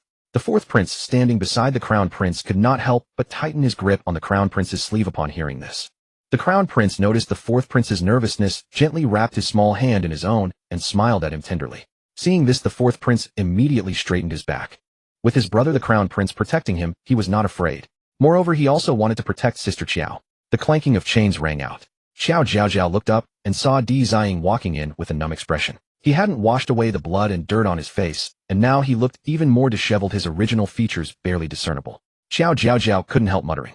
Di Ziying is a pure-blooded Northern Kingdom man. If he were thoroughly washed, the difference in his appearance should still be noticeable. He has been lurking in the Great Yong dynasty for so long, barely managing to enter the palace, and he hasn't even seen the second prince, yet has he? If I hadn't suddenly appeared today, this Di Ziying would probably have endured. Kneel. A guard barked beside him. Di Ziying let out a cold laugh. He knew he was doomed, so he no longer concealed his hatred for Emperor Yong. Dog Emperor. Silence. The crown prince immediately reprimanded when he heard Di Ziying's insolence. Emperor Yong waved his hand, his expression unexpectedly calm. Di Ziying, I have ordered an investigation into your background, and there is nothing amiss. Why did you attempt to assassinate the fourth prince? Di Ziying continued to sneer. He ignored Emperor Yong, his gaze sweeping around the room before suddenly fixing on Qiao Jiaojiao, who stood to one side. Qiao Jiaojiao. Back when Qiao Jiaojiao had marched to the gates of the Northern Kingdom's capital, he had stood beside Yulio and caught a distant glimpse of him. Truly majestic and towering, a man of great stature. If not for Qiao Jiaojiao, why would Yulio have had to come to the Great Yong dynasty for a political marriage, becoming the plaything of that dog emperor? At this thought, a fierce hatred burst from Di Ziying's face. His gaze slowly fell upon Qiao Jiaojiao, who was held in Qiao Jiaojiao's arms, and he suddenly bellowed. Monster! The daughter of the Qiao family is a monster. She cannot be hurt. I stabbed her with poison needles, but they all ended up injuring me. She was completely unharmed. She is a monster. What monster? That was the rebound talisman I bought with my merit points. It is specifically designed to counter ruthless people like you. Qiao Jiaojiao knew that Di Ziying would not let her off. Emperor Yong narrowed his eyes upon hearing this. Nonsense. Di Ziying was agitated. He had already lost everything. At least he could take an enemy with him, so he could face Yulio. I am not lying. The fourth prince witnessed it too. He stretched out his hand covered in black blood, trying to show the wounds on it. All these cuts were made on the Qiao daughter, yet the wounds appeared on me. Dog Emperor, aren't you afraid of a girl in the Qiao family who is impervious to weapons? Emperor Yong's expression darkened at this, and he did not immediately rebuke Di Ziying's absurd words. Seeing this, Qiao Jiaojiao slowly furrowed his brow. What did His Majesty mean? Could he be suspicious of their little Jiaojiao because of a treacherous person? Qiao Jiaojiao cursed silently. This dog emperor is truly paranoid. Seeing that Emperor Yong remained silent, Di Ziying grew even more excitable. Dog Emperor, if you don't believe me, fetch a needle now and test it. You will see. The Qiao daughter has dark arts. How can you keep such a person? Qiao Jiaojiao was heart-burned with rage upon hearing this. Qiao Jiaojiao was not afraid at all. The rebound talisman's effect only lasts for a quarter of an hour. The time has long passed. Even though Qiao Jiaojiao knew Qiao Jiaojiao was confident, he could not bear to let her suffer even the slightest harm. He handed Qiao Jiaojiao into Qiao Tianjing's arms, then knelt before Emperor Yong and said respectfully, Your Majesty, this Di Ziying's identity is unknown and his intentions are malicious. These slanderous words are clearly meant to kill my daughter. My daughter is young, barely learning to speak. How innocent she is. After careful thought, I believe Di Ziying is targeting me personally. I have been diligent and dutiful in the court, always having good relations with others. The only ones who bear such hatred for me are the Northern Kingdom scoundrels. When Qiao Jiaojiao uttered these words, a flicker of panic appeared on Di Ziying's face. Qiao Jiaojiao's admiration for her father reached its peak. Father, how clever you are. You hit the mark. This Di Ziying is indeed from the Northern Kingdom. Qiao Jiaojiao bowed his head and continued, Your Majesty, may we wash Di Ziying's face to see his true appearance? Oh, right on point again. My father is both wise and courageous, unmatched in the world. A glint flashed in Emperor Yong's eyes, and then he nodded. Huang Pei, wash his face. Yes. Eunuch Huang quickly set about it, ordering a young eunuch to bring a basin of water, and said to the imperial guard, hold him down. A total of 5 men went up and pressed Di Ziying firmly to the ground. Eunuch Huang dipped a cloth in water and carefully wiped Di Ziying's face. Di Ziying reacted violently, roaring, Get off! Get off! After Eunuch Huang finished wiping, he signaled the imperial guard to let go. Di Ziying suddenly stood up, and his appearance was now clearly visible to everyone. Slightly deep-set eye sockets, narrow eyes, an especially prominent nose bridge, and thin lips. He looked exactly like a typical Northern Kingdom man. He is indeed a Northern Kingdom scoundrel. Qiao Jiaojiao exclaimed. Speak, who are you, and what was your purpose in infiltrating the palace? Di Ziying was filled with rage. He had already thought highly of Qiao Jiaojiao, but he had still underestimated him. Qiao Jiaojiao, don't think that exposing me will cover up the fact that your daughter is a monster. He knew how to seize the key point, determined to drag Qiao Jiaojiao down with him. Just as the situation reached a stalemate, a childish voice suddenly rang out. That's not true. Everyone turned to look and saw the fourth prince step forward, his face slightly pale. Father, I have something to say. Emperor Yong raised an eyebrow slightly. He had never paid much attention to this youngest son. Even though the boy was now 4 years old, he rarely asked about his affairs. The only arrangement he had made for him was engaging Di Ziying as his tutor. Oh, he remembered that every afternoon someone would submit the fourth prince's homework, but he had never once glanced at it, discarding it along with the waste paper. In his impression, the youngest son was raised too delicately by the empress, always speaking in a soft voice, which was quite unappealing. Now that the fourth prince had taken the initiative to speak, Emperor Yong was somewhat surprised. Let's hear it. The fourth prince, like all sons in the world, felt a deep reverence and admiration for his father. But he knew very well that his father did not like him at all, so he was always cautious in his father's presence. This time, when his father personally found him a tutor, he was overjoyed. He would practice calligraphy every day until his wrists ached before he would rest. He wondered if his father had seen his handwriting. His mother praised him, saying that even the crown prince could only write as well as he did when he was 6. His thoughts began to drift, but the fourth prince quickly pulled them back. He steeled his expression. Today he still had to protect Sister Qiao. Your Imperial Majesty, after the crown prince was led away by Di Ziying, he entered the inner chamber, intending to assassinate me. But he accidentally tripped on the couch, and the poison needle pierced his own tiger's mouth. I do not know what poison was on the needle, but Di Ziying suddenly went mad and began stabbing himself wildly. At that moment I was terrified and worried about Sister Qiao. Miss Qiao being harmed, so I held her and rolled off the bed. Then Di Ziying came to his senses and began to chase us relentlessly. Fortunately, the crown prince arrived in time, and Miss Qiao and I were safe. Your Majesty, this is the full account of the assassination attempt in the imperial study today. I beg you to eliminate the villain and protect the peace of the palace. The moment the fourth prince finished speaking, Di Ziying's eyes widened in disbelief. He had taught the fourth prince for over a month and knew the boy was extraordinarily gifted, far beyond common children, but he never imagined the prince could fabricate such a lie. Nonsense. You, a mere 4-year-old, are full of lies. Who taught you this? The crown prince or Qiao Zhonghua? Qiao Jiaojiao was also astonished that the fourth prince was willing to help her so much. What shocked Qiao Jiaojiao most was that from the assassination attempt until now she had been with the fourth prince the entire time. No one had taught him these words, he had come up with them himself. While from now on I can't call you sweet and innocent anymore. You're so smart. When I was 4 I was still babbling, and you're already debating with a northern barbarian. You're amazing. Qiao Zhonghua realized that the fourth prince was actually lying for Jiaojiao. The facts are before my eyes, I saw them with my own eyes. No one taught me, and there's no need for anyone to teach me. The fourth prince's expression was resolute, making his words exceptionally credible. Hearing this, Di Ziying's face twisted into a ferocious snarl. The spawn of that dog emperor are indeed all worthless. I should have eliminated you earlier, not waited until the Dragon Boat Festival. That needle was meant to pierce you deeply, but it was blocked by that freak of the Qiao family. The crown prince's face changed drastically upon hearing this. So Di Ziying had originally planned to strike at the fourth prince during the Dragon Boat Festival. That day was the fourth prince's birthday. Di Ziying was practically trying to kill his mother and him. His intentions were execrable. Qiao Jiaojiao was momentarily stunned. Wait, if I hadn't appeared today, Di Ziying would have used the poison needle on the fourth prince at the Dragon Boat Festival. But the fourth prince was supposed to die by drowning. I thought that with Di Ziying exposed today, the fourth prince's death at the Dragon Boat Festival would naturally be averted. Now it seems, could there be another person who killed the fourth prince? Someone else eliminated the fourth prince before Di Ziying could act. Thinking this, Qiao Jiaojiao couldn't help but shudder. She suddenly felt that the imperial palace was truly filled with malevolent ghosts and pitfalls everywhere. Xiao Tianjing and the others felt their scalps tingle at this speculation. If the true culprit were not found, the young fourth prince, defenseless in the palace, would be destined to die young. Your Majesty, this villain has lurked in our great Yong dynasty for over a decade, enduring what others cannot. His adeptness at using the palace servants and luring away the guards today shows his grand ambitions. I beg your Majesty to hand over this villain to me. I will investigate thoroughly. The crown prince could not tolerate anyone harming the fourth prince. Di Ziying was summoned by the emperor himself. Even if the emperor had misjudged him, the crown prince dared not speak a word of reproach. But he was determined to root out all the hidden cancers in the palace and protect the fourth prince as he grew up safely. The young emperor's expression flickered, but he did not immediately agree. Qiao Jiaojiao, seeing this, couldn't help but curse inwardly. This dog emperor would never agree. He's afraid the crown prince will uncover the second prince's claws in the palace.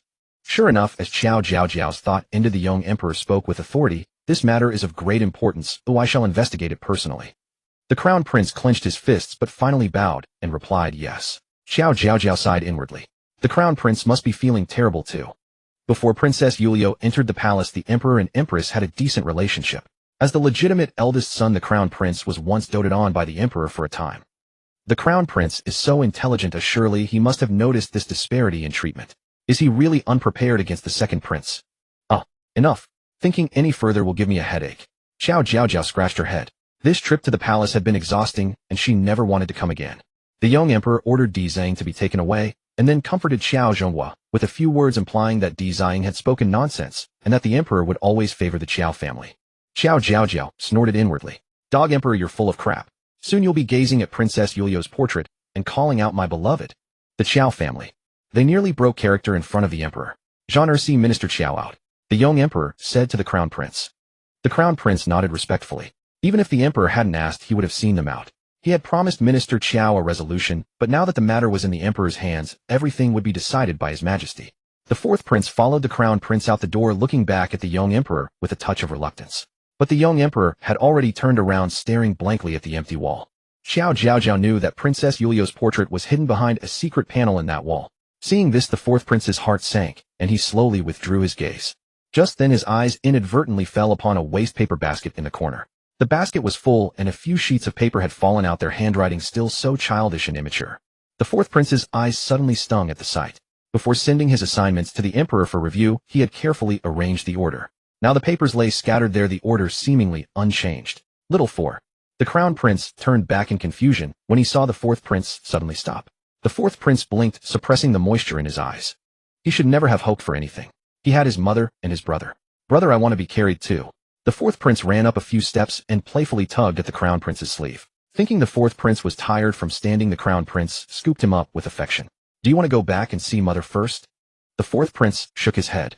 I want to go with brother to see Sister Qiao off. All right, let's go together. Little 4, don't worry. You did very well today. The fourth prince looked up sharply to see the crown prince gazing at him with gentle understanding, as if he knew everything. The fourth prince's heart skipped a beat. His brother knew he had lied. Did his brother also realize that Sister Qiao was unusual? Just as the fourth prince was about to explain that he wasn't a bad child who told lies, Qiao Tianjing approached carrying Qiao Jiaojiao. The fourth prince immediately fell silent. Qiao Tianjing's expression was slightly grave, and he lowered his voice. Your Highness, I have an important matter to report. The crown prince, seeing Qiao Tianjing's grave expression, immediately tensed up. He subtly pressed his right hand down, and Qiao Tianjing nodded in understanding, then turned to discuss trivial matters. The two walked far away, with eunuch Huang respectfully seeing them off at the door. Only when their figures vanished did he turn and return to the imperial study. Seeing the emperor gazing at Princess Yuliu's portrait again, eunuch Huang couldn't help but sigh. Your Majesty, they have all left. Emperor Yong nodded indifferently from his seat. Eunuch Huang saw this and seemed to want to speak, but hesitated. He had just noticed that the fourth prince seemed to have glanced at the wastepaper basket in the corner, which contained the calligraphy practice sheets sent yesterday afternoon, apparently written with care. Truth be told, even eunuch Huang, who knew Emperor Yong best, couldn't understand why His Majesty was so fixated on Princess Yuliu. She was indeed a rare beauty in this world, with skin like ice and bones like jade, resembling a goddess. But she treated His Majesty with such coldness, as if her heart was not here. Yet His Majesty had given his heart and lost his soul to her. Even after more than a decade, he still couldn't let go, and because of this he had become indifferent to the Empress, the Crown Prince, and the fourth prince. What has the second prince been up to lately? Emperor Yong's voice sounded faintly. Eunuch Huang had been lost in thought, and was startled by the deep voice. Fortunately, Emperor Yong's attention was entirely on the portrait, and he didn't notice his lapse in composure. To answer, Your Majesty, after the Lantern Festival, the second prince seems to have become even more reserved. These days he did meet with young Master Sheng of the Qingwu Duke's mansion. Emperor Yong finally turned his face slightly. Sheng Mingxing. That's nothing but a profligate son. The second prince should have looked down on him. Eunuch Huang immediately flattered. Indeed, this old servant can see that the second prince has high standards, and Sheng Mingxing naturally wouldn't catch his eye. Emperor Yong gave a non-committal snort, and then said, Is there any interesting news in the capital lately? Tell it to Yuliu. Eunuch Huang was already used to this. His Majesty often treated Princess Yuliu's portrait as if it were a living person, worried that she might be bored, and always asked him to find amusing stories. Eunuch Huang searched his mind and suddenly brightened. To answer, Your Majesty and Her Highness, there is indeed an amusing tale. At this year's capital poetry gathering, a talented girl emerged, the 10-year-old youngest daughter of Minister Meng, named Meng Guxue. Emperor Yong raised an eyebrow slightly. Oh, a talented girl. Recite her poem. Eunuch Huang immediately recited Meng Guxue's poem with great emotion. Emperor Yong savored it for a while and nodded. Indeed, far better than those stale, cliched verses. But where did the references to the Xiongnu and the Wooding River come from?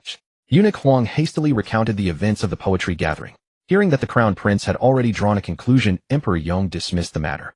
This Minister Ming's daughter truly has poetic talent. At the Dragon Boat Festival Palace Banquet, grant a favor and let his daughter attend as well. The rank of officials determined how many attendants could attend the palace banquet. A deputy minister was of the 4th rank lower grade, and could only bring one female relative, usually his wife. Eunuch Huang quickly acknowledged, and secretly noted it down. Emperor Yong was silent for a moment, then asked, "Have the essays of the top 3 in the spring examination been submitted?" Eunuch Huang immediately took several sheets from the desk, and said with a smile, "Your Majesty, they were submitted this morning. Here they are." Emperor Yong glanced down and said indifferently, "Let the Crown Prince come and see them tomorrow morning." It was only fitting for the heir apparent to review the top essays, so Eunuch Huang hurriedly bowed in acknowledgement. But Emperor Yong quickly added, "Make a copy and send it to the second prince." Eunuch Huang showed a hint of surprise as this was somewhat beyond protocol, but he dared not say anything and simply obeyed. After these arrangements, Emperor Yong waved his hand. "Go out. Without my command, no one is to enter." Eunuch Huang knew that His Majesty was about to be alone with Princess Yuliu again. Before withdrawing, he specially asked, "Your Majesty, how should we handle that Dzying today?" Emperor Yong waved his hand impatiently. "Investigate. Remove all the spies that need to be removed, and then look into his true identity." Eunuch Huang acknowledged and bowed as he slowly backed out. Just as he was about to close the hall door, Emperor Yong's deep voice came over. "Huang Pei, don't touch those who shouldn't be touched. Don't let the Crown Prince interfere." Huang Pei's shoulders trembled slightly at these words, and he nodded respectfully. Only when the hall door closed did Eunuch Huang slowly let out a breath. He naturally knew who those who shouldn't be touched were. The spies the second prince had placed in various palaces over the years with the emperor's tacit approval. Now that the Crown Prince was renowned for his virtue, yet His Majesty so doted on and favored the second prince, what was to be done in the future? A trace of fear appeared on Eunuch Huang's face, but he quickly suppressed it. By the emperor's side, only by feigning deafness and muteness could one survive long. The Crown Prince saw that Qiao Jiaojiao had serious matters, so he detoured to send the 4th prince back first. Before parting, the 4th prince looked at Qiao Jiaojiao with reluctance. "Will I not see Sister Qiao for a long time again?" he said with a pitiful whine. Qiao Jiaojiao was grateful that the 4th prince had covered for her regarding the rebound talisman, so for once she didn't speak ill of him. "You little brat, just live well. There will be plenty of chances to meet in the future." Hearing this, Qiao Tianjing recalled Qiao Jiaojiao's earlier speculation and said seriously, "Your Highness, the 4th prince is still young and should be given extra protection." The Crown Prince nodded gravely. "You speak since I have it in mind." The 4th prince tugged at Qiao Jiaojiao's little hand, which was soft and warm. He suddenly smiled. "Last time Brother Crown Prince said I could only hold Sister Qiao when I turn a year older at my Dragon Boat Festival birthday. I tried today, and it was indeed too heavy. I need to eat well and grow tall so I can lift Sister Qiao as easily as Brother Qiao does." His words were full of childish innocence, dispelling some of the gloom on the Crown Prince's and Qiao Tianjing's faces. Qiao Jiaojiao shot him a sidelong glance. "Fool, you'll grow up, and so will I. By then you still won't be able to lift me." The 4th prince said goodbye earnestly. "Sister Qiao, I'll see you at the Dragon Boat Festival Palace Banquet." Qiao Jiaojiao let out 2 soft yaps as a reply. All right, what a little chatterbox." The Crown Prince personally escorted the 4th prince back, then led Qiao Dalong Qiao Tianjing out. The palace road was empty with no ears or eyes around. Seeing this, Qiao Tianjing lowered his voice and said, "Your Highness, I have a grave matter to report." The Crown Prince said solemnly, "Speak, Dalong." Qiao Tianjing cautiously began following the words he had rehearsed at home with his father.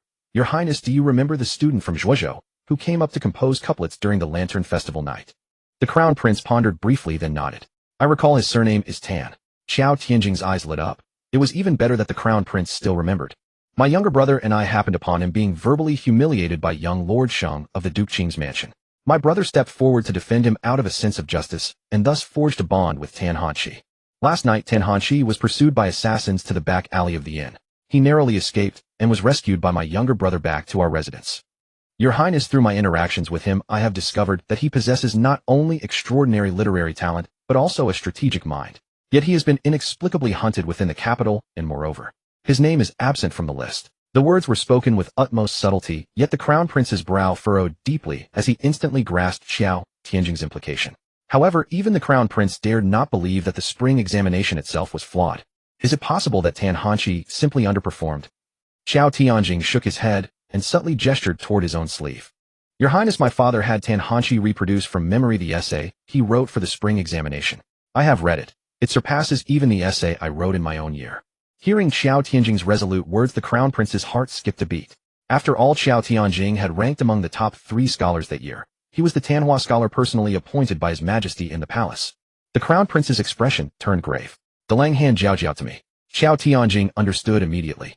As he passed the baby over, he simultaneously concealed Tan Hanshi's essay beneath Qiao Jiaojiao's bottom.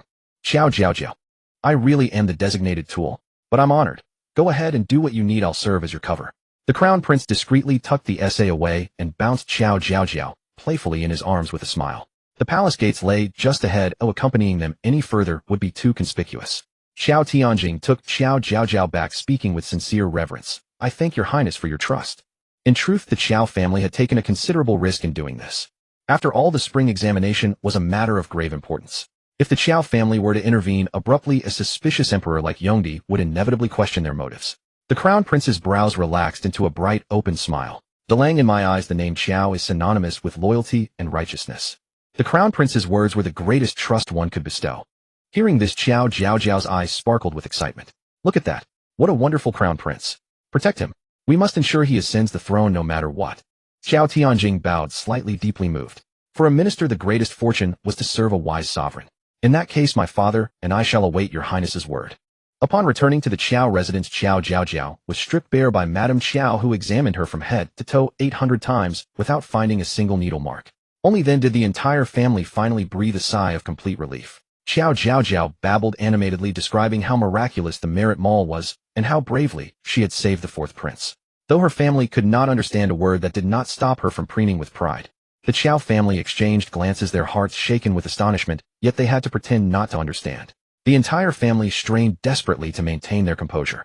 In the afternoon, an imperial decree issued from the palace sent a slight ripple through the capital's elite circles.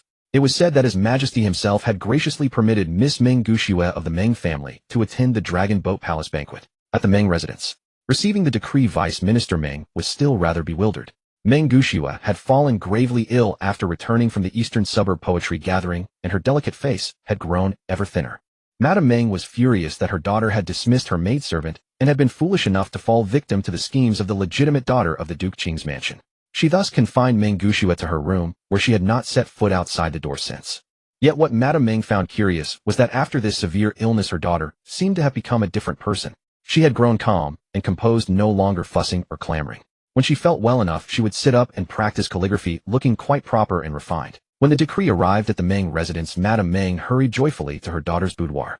Upon learning that the emperor himself had personally named her to attend the Dragon Boat Palace banquet, Meng Guxue's brush slipped, marring the character white she had been writing. At last the opportunity had come. Meng Guxue slowly exhaled, crumpling the paper in her hand into a ball. During this grave illness, she had dreamt a dream of startling realism. In the dream, she had sailed through life effortlessly, falling deeply in love with the second prince, Shen Yuanbai.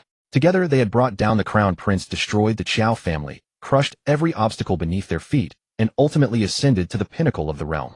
Meng Guxue knew then that she must be the destined daughter of this world. It was only strange that reality and her dream had diverged at the Qiao residence. She was supposed to have fallen in love at first sight with the second prince at the Qiao residence. But no matter, what was meant to be hers could never slip away. The Dragon Boat Palace banquet would be her perfect opportunity to captivate the second prince. Mother, I understand. I still need to practice calligraphy. Please leave. Meng Guxue spoke coolly, a hint of serene confidence drifting across her face. Madame Meng cast a strange glance at her daughter, but seeing her already lifting her brush, she quietly slipped out of the room. The moment Meng Guxue heard the door close, she abruptly raised her head, revealing a pair of eyes burning with ambition. Beneath her hand, the snow-white paper was densely covered with the same 3 characters repeated over and over. Shen Yuanbai. A soft knock sounded at the door.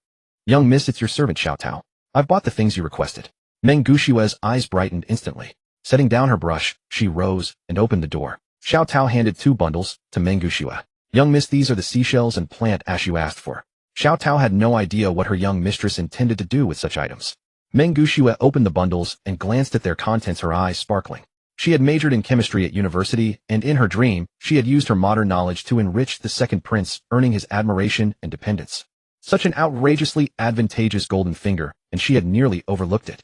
Now that the dream had reminded her, she must craft soap as quickly as possible to make the second prince look at her with new respect. Just wait. The Dragon Boat Palace banquet would be her triumphant comeback. Meanwhile, at the Duke Qing's mansion. Useless. Still haven't found him. Sheng Mingxing was raging at his subordinates. It was nearly dark, and with over a dozen men dispatched, they had failed to find a single frail scholar. Could Tan Hanqi have simply vanished into thin air? Search. Search again, all of you. Post men along the road from the capital to Zhuozhou as well. Search every step of the way. Kill him on sight once found. The next day after the morning court, the crown prince was summoned to the imperial study. Yongdi pointed at 3 documents on the desk and said calmly, "Genre, these are the top essays from this year's spring examination. Come take a look." The crown prince respectfully acknowledged and took a seat at the side that Yongdi had provided, picking up the first document. Before he even opened it, a wave of unease washed over him. After returning to the Eastern Palace yesterday, he had read the essay that Qiao Jiaojiao had slipped him with great care. Every word had been a gem, bright and illuminating. A talent such as this, an essay such as this. How could it have failed the examination? It defied all reason. "Genre, what's the matter?" Noticing the crown prince's rare moment of distraction, Yongdi tilted his head in puzzlement. The crown prince snapped back to attention and immediately smiled. "I was just thinking how pleased I am that so many new talents will soon enter the court to serve your majesty." Yongdi nodded faintly, then added, "Among this year's top essays, one stands out remarkably, the one in your hand. Examine it closely." The crown prince immediately composed himself and opened the document. The moment his eyes fell upon the first column of characters, his pupils constricted sharply. Identical. It was identical to the essay by Tan Hanxi he had read last night. Yet the examinee listed on the document was Gu Junlin of Qingzhou. Qingzhou, situated east of the capital, was one of the most prosperous prefectures of the Great Yong dynasty. The Gu family, a prominent clan in Qingzhou, had amassed their fortune through the fishing industry, and their wealth was said to be so vast that it rivaled the national treasury. For a family of merchants, the Gu clan has raised a son of such erudition and talent. Truly remarkable. Emperor Yong, observing that the crown prince was already engrossed in the essays, made a pointed remark. The Great Yong dynasty maintained the traditional hierarchy of scholars, farmers, artisans, and merchants. Despite the Gu family's immense riches, they remained socially inferior, which explained their determination to have their sons earn official titles through the imperial examinations. Yet given the sheer magnitude of the Gu family's wealth, even Gu Junlin's exceptional literary talent and remarkable insight could not be praised too lavishly. The crown prince understood full well that these were the calculations and balances of imperial power at play. But the shock that gripped him at this moment was too overwhelming for him to offer any flattering remarks to Emperor Yong. This was the spring examination. How could anyone dare to employ such deceptive tactics under the very nose of the court? Emperor Yong assumed the crown prince was simply absorbed in his reading and paid it no mind. In truth, he was already contemplating whether his second son had also perused these essays. He wondered what his second son might make of them. That boy had always been exceptionally clever, likely to possess even keener insights. The crown prince knew that raising the matter hastily would not only imperil the Qiao family, but also invite his father's suspicions of an overly close relationship with them. Thus he suppressed the storm of questions raging within him and offered a few perfunctory words of praise. The palace examination was scheduled for the day after tomorrow to be personally presided over by the emperor. After taking his leave from the imperial study, the crown prince returned to the eastern palace with a composed expression. In the afternoon, the empress dispatched a gift to the Qiao residents, explaining that Qiao Jiaojiao had been startled in the palace the previous day, and that she in her compassion was sending a peace charm as a gesture of comfort. When Emperor Yong heard the eunuch Huang's report, he waved his hand dismissively, a trace of irritation flickering across his brow. "No need to trouble me with such trivialities from the empress hereafter." Eunuch Huang quickly acknowledged the command, silently sighing to himself. He understood only too well why His Majesty held such animosity toward the empress. But Lady Yulio had taken her own life. In the end, could the empress truly be blamed for that? Well, he was merely a servant, and his duty was simply to obey his master's commands. The empress's gift arrived at the Qiao residence without delay, and Xiao Zhonghua led the entire household in expressing their gratitude. As he stepped forward to receive the gift, one of the palace attendants discreetly slipped a folded piece of paper beneath the crimson tray. From the crown prince, the attendant mouthed silently. She was one of the empress's most trusted confidants. Xiao Zhonghua's heart gave a slight start, yet he accepted the red tray with a smile. "I thank the empress for her kindness. My daughter has recovered fully. You please assure her majesty of our gratitude." The attendant, having delivered her message, led the procession out of the residence to return to the palace. Once all the servants had been dismissed, Xiao Zhonghua unfolded the note. It was indeed written by the crown prince. Qiao Jiaojiao, held in her mother's arms, squirmed eagerly toward her father. "Father, read what the crown prince has written. I'm dying to know." The next moment, Xiao Zhonghua spoke. "The crown prince says that this morning he read the 3 essays of the top-ranked candidates. The most outstanding among them was identical to one written by Tan Hanxi, yet it now bears the name of Gu Junlin from Qingzhou." Qiao Jiaojiao's expression cleared in sudden comprehension. The Gu family of Qingzhou. No wonder they would later serve the second prince. Here they are holding such a damning secret over their heads. And the Gu family is immensely wealthy. Their business ventures span the entire Great Yong dynasty, with fortunes accumulated over generations, their coffers bursting with untold riches.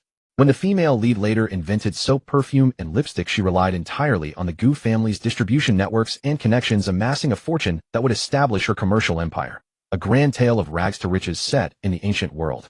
The Qiaos might not understand what soap or perfume were, but they could discern that the Gu family was of paramount importance to the second prince's ambitious plans.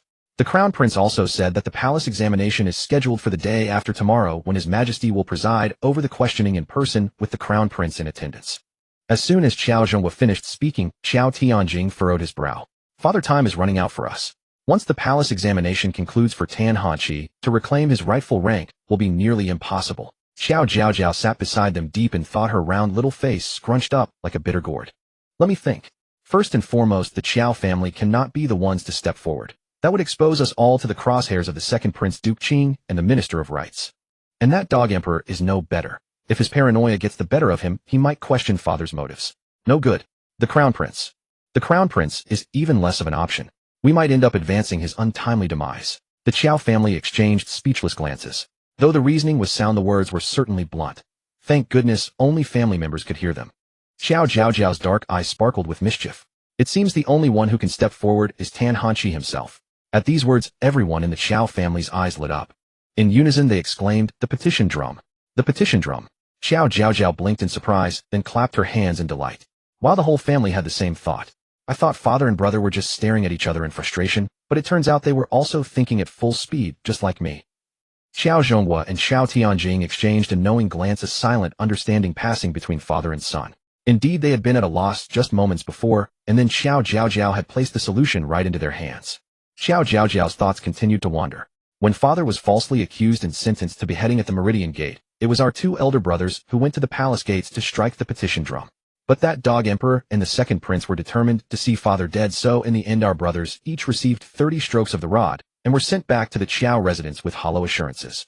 To prevent frivolous misuse of the petition drum, a rule had been established since the founding of the Great Yong dynasty: whoever struck the drum must first suffer 30 strokes. Should the drum sound, the emperor himself was obligated to hear the grievance. I wonder if Tan Hanqi can endure those 30 strokes. And with the Duke Qing's household still hunting for him relentlessly, not only must we ensure he reaches the drum safely, but we also need to protect him from being killed on the spot by the Duke's men.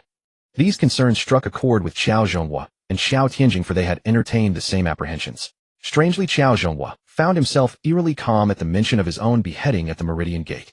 Wasn't the entire family working tirelessly to change their fate and overturn the predetermined outcome? Qiao Zhonghua couldn't help but marvel at Qiao Jiaojiao's sharp intellect, far surpassing that of ordinary people. The exposure of spring examination corruption had not appeared in her prophecies, yet she had managed to think through every angle with astonishing speed and thoroughness. This child, she might even make a fine military strategist someday. When Xiao Dai brought Tan Hanqi before them, Qiao Zhonghua laid out the entire situation and detailed the risks involved. Tan Hanqi, whether to strike the petition drum or not is entirely your decision. Qiao Zhonghua regarded Tan Hanqi with a calm, steady gaze. Tan Hanqi bowed deeply in response, his expression resolute. General Qiao, when faced with adversity, success is born of courage. I am willing to strike the petition drum regardless of life or death. 2 days later, early in the morning, outside the palace gates, the tightly closed door of the Court of Petitions was suddenly knocked upon. Bang, bang, bang. Passing pedestrians saw this and froze in shock. That person has gone mad. He's actually knocking on the door of the Court of Petitions. The young man knocking stood tall and elegant, dressed in a moon-white robe, refined and dignified. His face was stern, and when no one answered, his knocks grew faster and more urgent. Soon the street outside the court gate was surrounded by a crowd of onlookers. Qiao Dai, disguised and holding Qiao Jiaojiao, hid among the crowd, inconspicuous. Ordinarily, the Qiao family would never allow Qiao Jiaojiao to witness such a thing. After all, Tan Hanqi was to receive 30 heavy strokes in public, a brutal sight. But her inner voice chattered, endlessly grinding on for 2 days and nights. Today she had even opened her big round eyes early in the morning. Madame Qiao sighed, knowing she could not restrain Qiao Jiaojiao, nor bear to disappoint her, so she finally let Qiao Dai carry her there. As for Qiao Zhonghua and Qiao Tianjing, they were at the morning court session. The timing of the drum petition was set by Qiao Zhonghua. It had to be during the morning court, so he could participate and, if necessary, argue on behalf of Tan Hanqi. Bang, bang, bang. After about half an hour, the door of the Court of Petitions creaked open. The yamen runner inside looked hasty and impatient. The court's door had not been knocked on for 7 or 8 years, almost a formality. Last night he had played dominoes and finally fallen asleep, only to be rudely awakened by someone banging on the door. Who's there? Who's banging at this hour? I am Tan Hanqi, adjourned from Zhuozhou. I have a grievance and have come to beat the drum of petition. Tan Hanqi's voice rang out firmly, startling the drowsy runner. He looked up and noticed the sea of people outside the gate and jumped in fright. Only then did he compose himself and look at Tan Hanchi, asking in a low voice, "You said, what did you come here to do?" Tan Hanchi repeated without hesitation, "I've come to beat the drum of petition." At these words, not only the runner, but also the onlookers gasped softly. "Do you know that whoever beats the drum must first receive 30 heavy strokes?" The runner tried to dissuade Tan Hanchi. Tan Hanchi remained unmoved. "I accept." The runner's face changed drastically. "Whether you live or die, no questions asked." Tan Hanchi nodded. "Live or die, no questions." The runner took a deep breath and finally opened wide the gate of the Court of Petitions. "Then come in." Tan Hanchi strode into the courtyard. Qiao Jiaojiao saw clearly a huge drum too large for two people to embrace, standing silently in the center of the yard. Meanwhile, the runner had gone to summon help, as 30 strokes required 4 people to execute. The news that someone was about to beat the drum spread quickly, and more people came to watch. At that moment, a servant in the crowd glanced over, then his face changed drastically. He pushed through the crowd and stumbled away. The Duke of Qinghua enjoyed imperial favor, and his mansion was not far from the palace.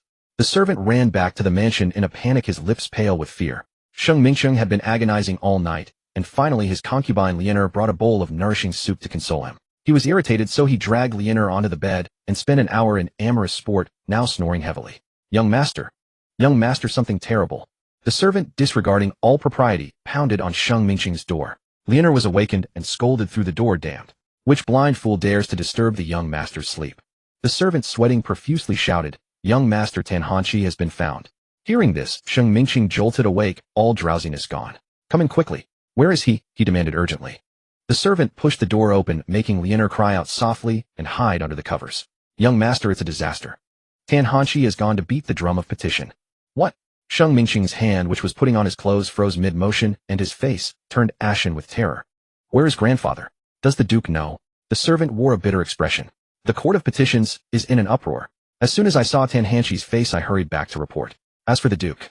Before the servant could finish, a furious shout came from the courtyard entrance. It was the voice of Duke Sheng Qishan. "Tell that useless brat to get out here." Sheng Mingsheng's limbs went weak. He threw on an outer robe and stumbled out, only to be knocked to the ground by a powerful slap. Slap? Sheng Mingsheng was dizzy from the blow, yet he forced himself to kneel upright, grabbing at the man's feet and begging piteously, "Grandfather, calm your anger. Grandfather, calm your anger.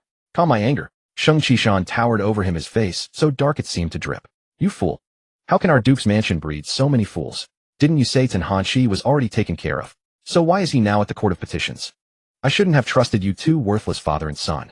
Do you realize that because of your stupidity our entire mansion could be destroyed today?" Sheng Mingsheng, terrified, knelt trembling on the ground. He hadn't expected things to escalate like this. Tan Hanchi was just a powerless jiren. He thought he'd be found quickly. How was he to know that Tan Hanchi not only evaded capture, but also had the audacity to beat the drum of petition? Right? The drum of petition.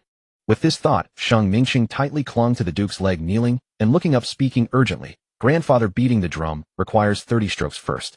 We can have him die under the drum, and then he can't complain to the emperor." The Duke kicked Sheng Mingsheng viciously and said coldly, "Do you think I need your reminder?" He had already sent a trusted man the moment he received the news. "If we can beat Tan Hanchi to death under the drum, you might still redeem yourself. But if Tan Hanchi reaches the emperor, the Duke's mansion will be ruined by your hands." Having said that, the Duke picked Sheng Mingsheng up and threw him to the ground. Seeing Lianer on the bed, his anger grew even more. "Drunken fool beyond redemption. Drag her out and beat her to death." Lianer shrieked in terror, fainted, and collapsed on the bed. Sheng Mingsheng, kneeling in terror, didn't dare make a sound as the maid who had shared his bed was executed. Seeing the Duke storm off, Sheng Mingsheng hastily grabbed his clothes, dressed, and rushed out. Tan Hanchi, damn that Tan Hanchi. He must not leave the Court of Petitions alive. Inside the Dengwen drum courtyard, 4 yamen runners had already taken their positions.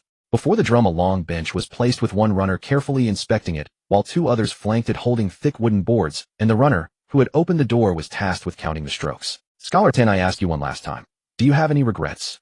Without a word, Tan Hanchi removed his outer robe resolutely, lay face down on the bench, and gripped the bench legs tightly with both hands. "Begin." The onlookers saw Tan Hanchi so calm and fearless and could not help but feel both admiration and dread. 30 strokes of the board, that could easily kill a man. The runner shook his head, bent over to pat down Tan Hanchi's body, confirming there was no hidden protection. Then he raised his hand and declared, "Hereby Tan Hanchi, a jiren from Zhuozhou, wishes to strike the Dengwen drum. According to the laws of the Great Yong Dynasty, one who strikes the drum shall receive 30 strokes, life and death left to fate. Raise the board, strike." Crack. A dull, heavy slap resounded, making everyone's heart tremble. The crowd wore looks of terror, yet Tan Hanchi bit down hard on a piece of white cloth and did not let out a single groan. Qiao Jiaojiao flinched, a sudden pang of pity rising in her heart. Too pitiful. Tan Hanqi is too pitiful. Crack, crack, crack. After several more strokes, blood seeped through his buttocks, spreading across the stark, white trousers, a shocking sight. Xiao Dai clenched his hands tightly, genuinely afraid that Tan Hanqi might not survive. After 15 consecutive strokes, the runners paused. By then, Tan Hanqi's face was deathly pale, and he was drenched in sweat. The runner responsible for counting crouched down, leaned close to the gasping Tan Hanqi, and asked with a reluctant expression, "Scholar Tan, this is your last chance. If you call for a halt, it will be over. The next 15 strokes won't be as gentle as the previous ones." This runner was genuinely kind. After all, earning the title of Jiren must have taken 10 years of hard study. Wait a little longer. The next spring examination might bring a promotion to Jinshi, or even an official post. Tan Hanqi felt grateful, but his resolve was firm, unshakable. "Continue." Tan Hanqi mumbled through the white cloth. The runner sighed softly and was about to raise his hand when two men suddenly rushed out from the back hall. "Brother Mu, switch with us." After 15 strokes, their arms must be tired. So the counting runner's surname was Mu. He frowned slightly. "Aren't you two off duty today?" These two usually shirked their duties, they were never this eager. The two exchanged glances. "We heard someone was about to strike the drum, so we hurried over." "Switch, switch. We haven't seen one in 7 or 8 years. Let us have a try." With that, they eagerly grabbed for the boards. Qiao Jiaojiao saw this and felt a sudden jolt in her heart. These two are definitely in the employ of Duke Qing, sent here to kill Tan Hanqi. She glanced around anxiously and spotted Sheng Mingsheng squeezing to the very front. He stood with his hands clenched before him, his face twisted with malice, staring intently at Tan Hanqi. "Sheng Mingsheng is here too. That scoundrel looks up to no good." Qiao Dai patted Qiao Jiaojiao reassuringly, then gestured to the crowd. Soon a gruff voice rang out. "What's this about switching men mid-stroke? How come you big men can't even swing 30 boards? If you're on the public payroll, you'd better step aside if you haven't got the strength." "I've got plenty of strength. I can swing 100 boards without breaking a sweat." "Exactly. Don't you see the scholar is already in agony? You're just dragging it out. Are you trying to delay him to death? He has a grievance driven to the end of his rope, and only then would he think of striking the drum. Now the drum hasn't even been struck, and you want to grind him down." "Exactly. Then the Dengguan drum is nothing but a sham." With everyone joining in, the crowd, which already sympathized with the weak, instantly erupted. "Don't switch. Keep going. Let him plead his case. We common folk must have a place to seek justice. It's too much. The scholar is about to collapse." Seeing the public fury boiling over, Officer Mu's expression changed abruptly. "You two stop this nonsense. If you stir up the masses, can you bear the responsibility? Quick, continue." Officer Mu made the decision on the spot, and the two board holders also pushed the interlopers. "Move aside. Who said we're out of strength? Keep this up, and we'll lose our jobs." The two who had interrupted were shamed into silence, and seeing that their scheme was futile, they dared not act too obviously, so they retreated to the side with resentful expressions. Sheng Mingsheng watched this and slammed his fist into his palm, cursing them as useless. Sweat dripped from his forehead, yet he still tried to reassure himself, "It's fine. If I miss this chance, there will be plenty of opportunities to kill him when I lead him into the palace later." Qiao Jiaojiao watched the boards continue to fall and felt relieved. This trick of inciting public outrage was her second brother's idea. His simple mind could see the heart of the matter. The common folk always side with the weak. Schemes mean nothing before the will of the people. Even the emperor cannot ignore public sentiment. As several more strokes landed, the sound became wet and sticky like pounding raw meat. The white cloth in Tan Hanqi's mouth was soaked with blood, a sign he had suffered internal injuries. Qiao Jiaojiao was horrified, and when she saw a drop of blood fall to the ground beneath the bench, she turned her head away. "Tan Hanqi, hold on a little longer. I still have 60 merit points. I will definitely save your life." Without hesitation, Qiao Jiaojiao summoned her merit shop, swiped through the options, and tapped one open. Restoration talisman. Heals all injuries. The recipient is instantly restored to full vigor. Cost 120 merit points. Qiao Jiaojiao's face twisted. "Damn, so expensive. Fine, let me scroll up and see. This one is okay. The tendon and bone healing talisman. Specially for fractures, falls, cliff jumps, and board beatings. The recipient's bones and sinews are restored. Costs 60 merit points. This one it is." Qiao Jiaojiao did not hesitate. Although her merit points were wiped clean, gaining a talent like Tan Hanqi and toppling Duke Qing.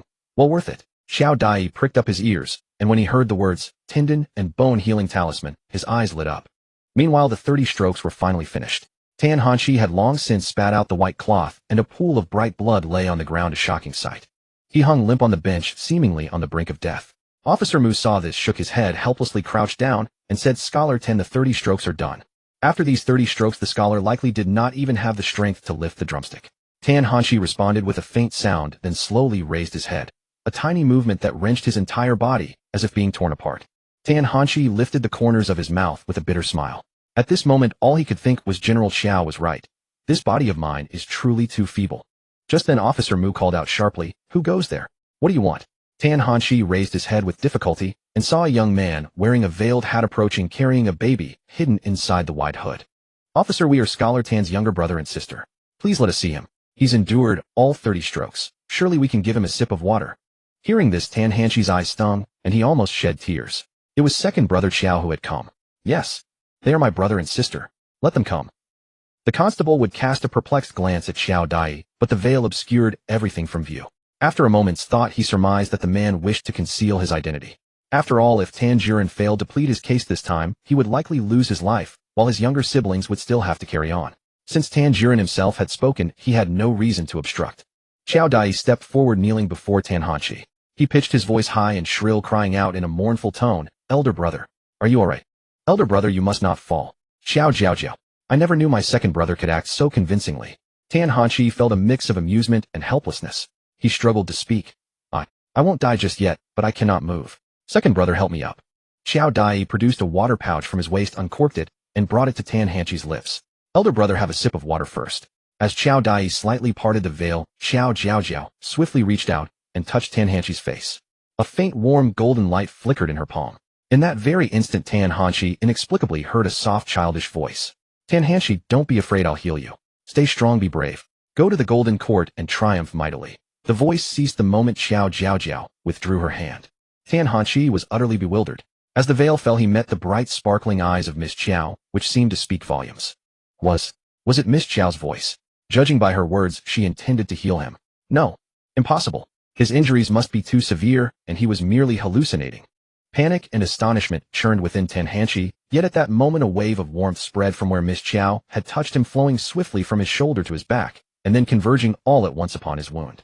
Tan Hanshi felt a tingling numbness spread, and the tearing pain mysteriously vanished, replaced by a stinging sensation of flesh knitting together. Qiao Jiaojiao, seeing that Tan Hanshi showed no reaction, muttered inwardly, "I've already cast the talisman, why does he seem so unresponsive? Damn, that was my 60 merit points." Overhearing this, Qiao Dai quickly rose to help Tan Hanshi, intending to verify the effect of the bone and muscle recovery talisman. As he applied the slightest pressure, he felt Tan Hanshi rise, supporting himself. Onlookers assumed it was all Qiao Dai's strength, but Qiao Dai distinctly sensed that Tan Hanshi was exerting his own effort. "Damn, little sister, you're amazing." At this moment Tan Hanshi's heart pounded wildly, and he was too shocked to speak. If moments ago he could dismiss the voice as his imagination, now his bones and sinews had truly mended in an instant. Miss Qiao. Miss Qiao is no ordinary person, it was she who saved him. Yet the present situation left no room for further deliberation, for half an hour had nearly elapsed, and he could not delay until the court session ended. Since Miss Qiao had been kind enough to save him, he must not repay kindness with enmity by revealing her divine abilities, lest he bring disaster upon her. With this thought, Tan Hanshi suppressed the tempest within his heart, steadied himself with a stumble, and gritting his teeth against the searing pain of torn flesh, he took up 2 drumsticks from the drum rack. The onlookers, unaware of Qiao Jiaojiao's secret assistance, saw Tan Hanshi's resilience, and couldn't help but suck in cold breaths. This young man's will is unshakable beyond ordinary measure. He is destined for greatness. Tan Hanshi took a deep breath, and with Qiao Dai's encouragement mustered all his strength to strike the drum. Boom, boom, boom, boom, boom, boom. The drum beats grew ever more urgent, mirroring the surging turmoil within Tan Hanshi's heart. He struck the drum for fairness, for justice, for the countless scholars who would follow, and for the incorruptible court he yearned for. Boom. The sound of the drums soared above the court of petition, reaching the golden court across several walls. Emperor Yong looked up in surprise, and the civil and military officials were utterly confounded. Where did this drumming come from? Xiao Zhong was slowly raised the corners of his mouth. "Well done, lad, you've managed it." Xiao Tianjing felt a deep sense of relief. Tan Hanshi was truly a man of outstanding caliber. "Report." The urgent cry echoed through the halls. "Your Majesty, Tan Hanshi Adjuran from Zhuazhou is striking the petition drum outside." At these words the officials were both astonished and intrigued. The petition drum had not been sounded for 8 years, and they had nearly forgotten its existence. Minister of Rights Xian Ruiji, upon hearing the name Tan Hanshi, felt his legs go weak and the world spun around him. Tan Hanshi. Isn't Tan Hanshi the top scholar whose place was usurped by Gu Junlin? Didn't my father-in-law say all the scholars had been dealt with? To have such a blunder surface now, could it bring ruin upon his entire family? The crown prince's expression shifted slightly, and he stepped forward. "Father, the petition drum has been silent for 8 years. Its sound will be known throughout the realm. Moreover, he is a scholar, and the eyes of all literati will be upon this. We must handle this with utmost care." I request permission to bring Tan Hanqi before the Golden Court, where your majesty may preside over justice. Outside the court of petition, Sheng Mingsheng watched as Tan Hanqi picked up the drumsticks and beads of sweat the size of soybeans rolled down his forehead. What to do? What to do? Just as Sheng Mingsheng was at his wits' end, a hand reached out and tugged at him. Young master, come quickly. The Duke wants to see you. It was the same servant who had brought the news that morning. Sheng Mingsheng's face turned pale with fright, and he allowed the servant to pull him through the crowd to the mouth of a nearby alley. Duke Qinghua Sheng Qishan sat inside a carriage at the alley's entrance. Sheng Mingsheng clambered in trembling and immediately received a solid slap across the face. You fool, look at what you've done. Sheng Mingsheng dared not argue, kneeling in the carriage and knocking his head against the floor. Sheng Qishan kicked him viciously, his voice low and menacing. Stop kowtowing. Shu Imo said the second prince met with you some time ago. The kick sent Sheng Mingsheng tumbling against the carriage wall, his back striking something hard, pain whitening his lips, yet he could only nod frantically. Yes, just a few days ago. Sheng Qishan's face darkened. What did the second prince tell you? Sheng Mingsheng dared not conceal anything and answered hastily. The second prince said he has always respected grandfather, and if I encountered any difficulties I could seek his help. Why didn't you tell me such an important matter earlier? Sheng Qishan slammed his hand on the small wooden table before him, making it rattle loudly. Sheng Mingsheng flinched, stammering, Grandson. Grandson thought the second prince was powerless and despised by his majesty, that his overtures were merely an attempt to win over our duke's mansion. So, you idiot. You hopeless, incorrigible fool. Sheng Qishan was so enraged his liver ached, his finger jabbing fiercely at Sheng Mingsheng's forehead, as if he wished to stab him dead. Think back to how infatuated his majesty was with Princess Yuliu. He showered her with mountains of gold and silver, countless treasures, yet still felt it wasn't enough. After Princess Yuliu was forced to take her own life, she left behind only the second prince, and as he grew older, he bore an ever stronger resemblance to his mother. Men are all weak-willed creatures. What they cannot have is the most desirable, and what they have lost is never forgotten. So would his majesty truly despise the second prince? Absolutely not. More likely he dotes on him in secret, cherishing him as the apple of his eye. The reason his duke mansion had never taken sides was that the crown prince's position was unshakable, and even with the emperor's favor, the second prince might not be able to turn the tide. Now that the second prince had extended an olive branch to the mansion, he must have uncovered clues about the spring examination. It was both a warning and an offer of alliance. Such a lifeline had been dangled right before them, and it was almost squandered by his foolish grandson. Quick, send word to the second prince that if his highness can help us through this crisis, the Duke of Qinghua's mansion will henceforth follow his lead alone. On the golden throne hall, the second prince stood silently behind the crown prince, his face expressionless. As an unpopular prince in an awkward position, he had always been as silent as an invisible man in the court. But today he who usually kept his eyes lowered had cast his gaze into the corner several times without showing it. There stood a few young eunuchs waiting for summons and orders. The second prince was waiting. If Sheng Qishan was not a fool, it was time for him to come and find him. Just as the second prince thought this, a thin and weak young eunuch carefully entered the group of eunuchs from the side door and stealthily made a gesture at his chest. Seeing this, the second prince's eyes brightened slightly. Finally, he took a step forward, which was extremely rare for him, and spoke before Emperor Yong could agree to the crown prince. Father, let your son go. His brother's noble status, making it inappropriate to receive a scholar, let me go instead. This will both show your majesty's regard for the grievances beaten on the Dingwen drum and not harm my elder brother's dignity. Upon hearing these words, the courtiers all turned their heads in surprise. After all, on this court, they had never seen the second prince speak voluntarily. The few times he had spoken before were when the emperor personally called on him. The crown prince's expression slightly changed, but he said nothing, waiting quietly for Emperor Yong's decision. A subtle glint flashed in Emperor Yong's eyes. He believed he understood his second son well enough. Unless he wanted something, he would never speak rashly. So was there something hidden behind that scholar from Zhuozhou who had beaten the Dingwen drum? My second son speaks sense. In that case, you may go and bring the scholar in. Emperor Yong still agreed to the second prince's request. He wanted to see what his second son intended to do. The second prince remained calm, saying, Your son obeys the imperial decree. Hearing this, the crown prince slowly curled his fingers under his wide court robes, his fingertips turning slightly pale. Qiao Jiaojiao saw this and suddenly furrowed his brows. If the second prince managed to overturn the case for Duke Qing, all the plans the Qiao family had been making would be utterly wasted. Everything would return to Jiaojiao's original prophecy. The second prince would control Duke Qing, and the Minister of Rights gain the support of the Gu family in Qingzhou and gradually strengthen his wings. Your Majesty, I presume to ask to accompany the second prince to investigate the background of this matter for you. Qiao Jiaojiao was stepped forward before the second prince could turn and leave. Anyway, his reputation at court was not good, so, if not now, when would be the time to act like a madman? The second prince's steps halted abruptly, and a shadow of gloom flashed in his eyes. What was Qiao Jiaojiao stepping out for? He had originally planned to have Tan Hanqi die silently on the way to the Golden Throne Hall. After all, he was just a scholar who had just suffered 30 strokes of the board, so it would be normal if he couldn't make it. At worst, Emperor Yong would scold him a few times. Since he was already an unpopular prince, reproach was nothing but a minor irritation to him. In that way, Xing Qishan could be easily used by him. But now Qiao Jiaojiao had appeared out of nowhere. He was skilled in martial arts and extremely meticulous, which made it difficult to act. Lord Qiao, it's just a scholar. There's no need for you to trouble yourself. The second prince was about to dismiss Qiao Jiaojiao, but Qiao Jiaojiao, with a face full of gratitude and tears, spoke quickly before the courtiers. Your Highness is so gracious, I am deeply ashamed. The civil and military officials.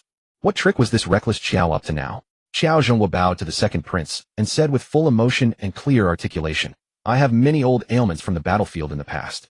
Now that I am aging, I always feel uneasy, fearing that I cannot exert myself to serve His Majesty and share his worries, so I strive to be first in everything. The scholar beating the drum to appeal for justice indicates that this matter is of great importance. I wish to go and learn the details first, so as not to be caught off guard by the scholar later. Your Highness, would you be willing to fulfill my loyal heart to serve His Majesty? The civil and military officials. Acting. We'll just watch you act. Aging. Who on this court has more muscle than him? Didn't he just have a daughter recently? It drove his old wife mad with jealousy. These days the household has been feasting on deer, antler, and wolfberries in various ways, almost making them sick of it. Look at his eager and showy manner. The second prince heard this, his expression unchanged, but he clenched his fists secretly. He knew that Qiao Jiaojiao was the most troublesome. Emperor Yong saw Qiao Jiaojiao's insistence and waved his hand indifferently. Qiao Jiaojiao was straightforward and kind-hearted, and his loyalty to the emperor and the state was beyond doubt. Then Lord Qiao, you may go as well. Hearing this, Qiao Jiaojiao grinned and said, Thank you, Your Majesty, for granting my wish. Second prince, please. The second prince remained calm, and they walked out of the Golden Throne Hall one after another. Meanwhile, Xian Ruiji, the Minister of Rights, stood in the hall, his back soaked with sweat. After exiting the Xuanwu Gate, a person immediately came forward to greet the second prince. Your Highness, you're finally. Sheng, this is the Lord Qiao you respect and admire. The second prince gave a signal, revealing Qiao Jiaojiao, who was following closely behind. Qiao Jiaojiao looked up and saw that this man had a slightly stooped figure, but bright eyes, slightly protruding temples, and steady steps. A clear sign of a martial artist. Sheng. So this is the Li Shuxing that the lady mentioned. Another enemy who had harmed the entire Qiao family has appeared. This humble one pays respects to Lord Qiao. Li Shuxing was slightly shocked, not expecting Qiao Jiaojiao to come along. Fortunately, he had been slow to speak and had not revealed that Duke Qing was waiting outside the palace. Where is that scholar now? Li Shuxing quickly bowed and replied, Reporting to Your Highness, he is waiting for summons in the Dengguan drum courtyard. Hearing this, Qiao Jiaojiao smiled and said, Your Highness, let us go quickly. That scholar has just received 30 strokes. We cannot delay. Qiao Jiaojiao did not yet know that his capable darling daughter had already protected Tan Hanqi. At this moment, he was still afraid that Tan Hanqi might come to harm. The second prince nodded and walked out of the palace. Look, it's General Qiao. When Qiao Jiaojiao and the second prince exited the palace gate, it immediately caused a stir. Many might not know the second prince, but many recognized Qiao Jiaojiao. Oh, it's Dad. Dad has come personally to pick up Tan Hanqi. Wuwu so reliable. Qiao Jiaojiao was overjoyed. When she first saw the second prince, her heart sank halfway, but she didn't expect her father to be following behind. In the crowd, Sheng Mingsheng was overjoyed when he saw the second prince secretly praising his grandfather's wisdom. But when he saw Qiao Jiaojiao, the next moment his bones turned to jelly with fright. Qiao Jiaojiao. Why would Qiao Jiaojiao come with the second prince? Sheng Mingsheng was at a loss, so he could only go back to the carriage to find Duke Qing. When he lifted the curtain, he saw his grandfather, who had always been decisive and vigorous, leaning against the carriage wall, eyes tightly shut, face ashen. Father. Sheng Mingsheng, terrified and uneasy, called out. Duke Qing slowly opened his eyes. The moment he saw Sheng Mingsheng, even though this was his own legitimate grandson, his eyes revealed a deep-seated hatred. It's over, the Duke Qing mansion is finished. Duke Qing spoke hoarsely, his hands resting on his knees, trembling uncontrollably. Hearing this, Sheng Mingsheng scrambled into the carriage and said tearfully, Grandfather, don't say that. The second prince is here, we still have a chance. Duke Qing was too lazy to even kick his hopelessly stupid grandson. The second prince had been the last straw for the Duke Qing mansion, but now even the second prince was useless. Who could have thought that Qiao Jiaojiao would appear out of nowhere? With his character, he would never let Tan Hanqi suffer any mishap. As the second prince stepped into the court of petitions, his gaze immediately fell upon Tan Hanqi, standing tall and straight. Though the scholar's face was deathly pale, his eyes remained bright and clear, far from the dying state the prince had imagined. The second prince's pupils constricted involuntarily. Earlier, when Zhu Feng had reported that Sheng Mingsheng intended to harm Tan Hanqi, he had already sent men to investigate this provincial scholar from Zhuozhou. Though the man occasionally practiced mild exercises to keep fit, he was clearly weak and frail. After receiving 30 strokes of the board today, how could he still possess such vigor? Combined with the fact that Tan Hanqi had previously escaped unscathed from the assassins dispatched by Sheng Mingqing, the second prince found it utterly impossible to believe that the scholar had no formidable mentor behind him. In this capital city, who could possibly possess such transcendent power? Not only discerning the subtle machinations of the Duke Qinghua's household, but also acting preemptively to rescue Tan Hanqi and incite him to strike the petition drum, escalating the matter to such proportions. The second prince swept his gaze around the courtyard, then suddenly fixed his stare upon Qiao Jiaojiao, standing off to the side. Today Qiao Jiaojiao had insisted repeatedly on personally receiving Tan Hanqi. Though this ran consistent with his usual temperament, it nevertheless struck precisely at the Duke Qinghua's vulnerable point. His attack was so sharp and deadly that it inevitably invited suspicion. Yet Qiao Jiaojiao had always been law-abiding, and his military authority had long been stripped away. With his abilities, it would be exceedingly difficult for him to uncover the Duke Qinghua's misdeeds. After conducting such an analysis, the identity of the one behind Tan Hanqi was already all but certain in the second prince's mind. The Crown Prince. Throughout the entire Daong dynasty, there was no other person save him who possessed such means and such cunning. As for Qiao Jiaojiao, he had likely received the Crown Prince's decree to preserve Tan Hanqi at all costs. Could the Qiao family truly be this intimate with the Crown Prince? Should this matter reach the ears of the one seated upon the dragon throne, it would presumably bring no small measure of trouble upon both the Crown Prince and the Qiao family. In the mere span of a few breaths, while beholding Tan Hanqi, countless schemes had already flashed through the second prince's mind, and he had made his calculated decision. His wings were not yet fully grown. Now was not the time to clash head-on with the Crown Prince. When Sheng Qishan laid eyes upon Qiao Jiaojiao, he too should realize that his Duke Qinghua's household could no longer be preserved. If Sheng Qishan was wise, he would know to timely trade the cards in his hand for something of value, such as preserving the bloodline of the Duke Qinghua's household, begging him to grant Sheng Mingqing and Sheng Xiran a path to survival. The moment Qiao Dai spotted the second prince appearing, he immediately retreated into the crowd, clutching Qiao Jiaojiao protectively. Qiao Jiaojiao, peering through her veiled hat, and seeing the second prince standing motionless, could not help silently grumbling to herself that damned male lead is surely plotting some nefarious scheme again. With father present, Tan Hanqi will certainly reach the Golden Throne Hall safely, and the Duke Qinghua's household is absolutely doomed. Given the male lead's cunning, he will surely try to squeeze out one final profit before the Duke's downfall. After all, the list of those who secured their ranks through fraud in successive spring examinations is still clutched in the Duke Qinghua's hands. That list is truly formidable, for the names upon it have to varying degrees assumed official posts in the court or in the provinces. Armed with that list, one could seize control of each and every one of them. Qiao Dai was utterly astonished to hear this. Last night, after his little sister had fallen asleep, father had summoned him, the eldest brother and brother Tan, to the study, and spoken words nearly identical to those of his little sister. At that time, the eldest brother had declared that this list must never fall into the second prince's hands. Immediately thereafter, brother Tan had devised a stratagem. Qiao Dai had tossed and turned all night, and even now, recalling that scheme, he still felt a chill creep down his spine. It was not that he deemed brother Tan's methods excessively ruthless, but rather that he genuinely admired the man's meticulous thinking and his mastery at discerning the human heart. According to his little sister's prophecy, brother Tan was originally supposed to be a strategist at the second prince's side. The mere thought that the Qiao family might have harbored such a fearsome enemy kept him awake the entire night. Now all that remained was to see whether brother Tan's predictions would prove accurate. After all, the Qiao family had already made thorough preparations according to brother Tan's scheme. In the carriage waiting at the mouth of the alley, Duke Qinghua Sheng Qishan had already collected his dejected expression. Sheng Mingqing, assuming his grandfather had devised yet another countermeasure, hastily put on a fawning smile. At this moment, Sheng Qishan called out toward the carriage exterior, "Return to the mansion." Sheng Mingqing asked cautiously, "Grandfather WH, what are we to do next?" Sheng Qishan closed his eyes briefly, and when he opened them again, they were filled with unyielding resolve. "Cheng-er, our Duke Qinghua's household is finished." Sheng Mingqing was so terrified by these words that he nearly wet himself. "Finished? Grandfather, what do you mean by finished?" At this point, Sheng Qishan had neither the heart nor the time to rebuke his foolish grandson. However much he lamented the lad's uselessness, when the great hall was about to collapse, human instinct dictated preserving the final thread of one's bloodline. "Cheng-er, listen to your grandfather. Interfering with the spring examinations and trafficking in rankings. Once the verdict is sealed, it is a capital crime warranting the execution of the entire household." Sheng Mingqing trembled violently at these words. He had never imagined that his momentary arrogance would bring destruction upon the entire Duke Qinghua household. "Don't cry. Crying is useless now. What your grandfather is about to say next you must remember no matter what. In your grandfather's hands is a list bearing the names of all those who purchased their ranks across 3 examination cycles and subsequently assumed official posts. What the second prince wants is precisely this list. When you return, your grandfather will hand the list to you. Guard it well, then go to the second prince and tell him that if he desires the list, he must guarantee the safety of you and Ranner. You are not cut out for great matters, so do not entertain thoughts of revenge. Simply have the second prince ensure you a life of comfort and security. As for Ranner, let the second prince take her as his concubine.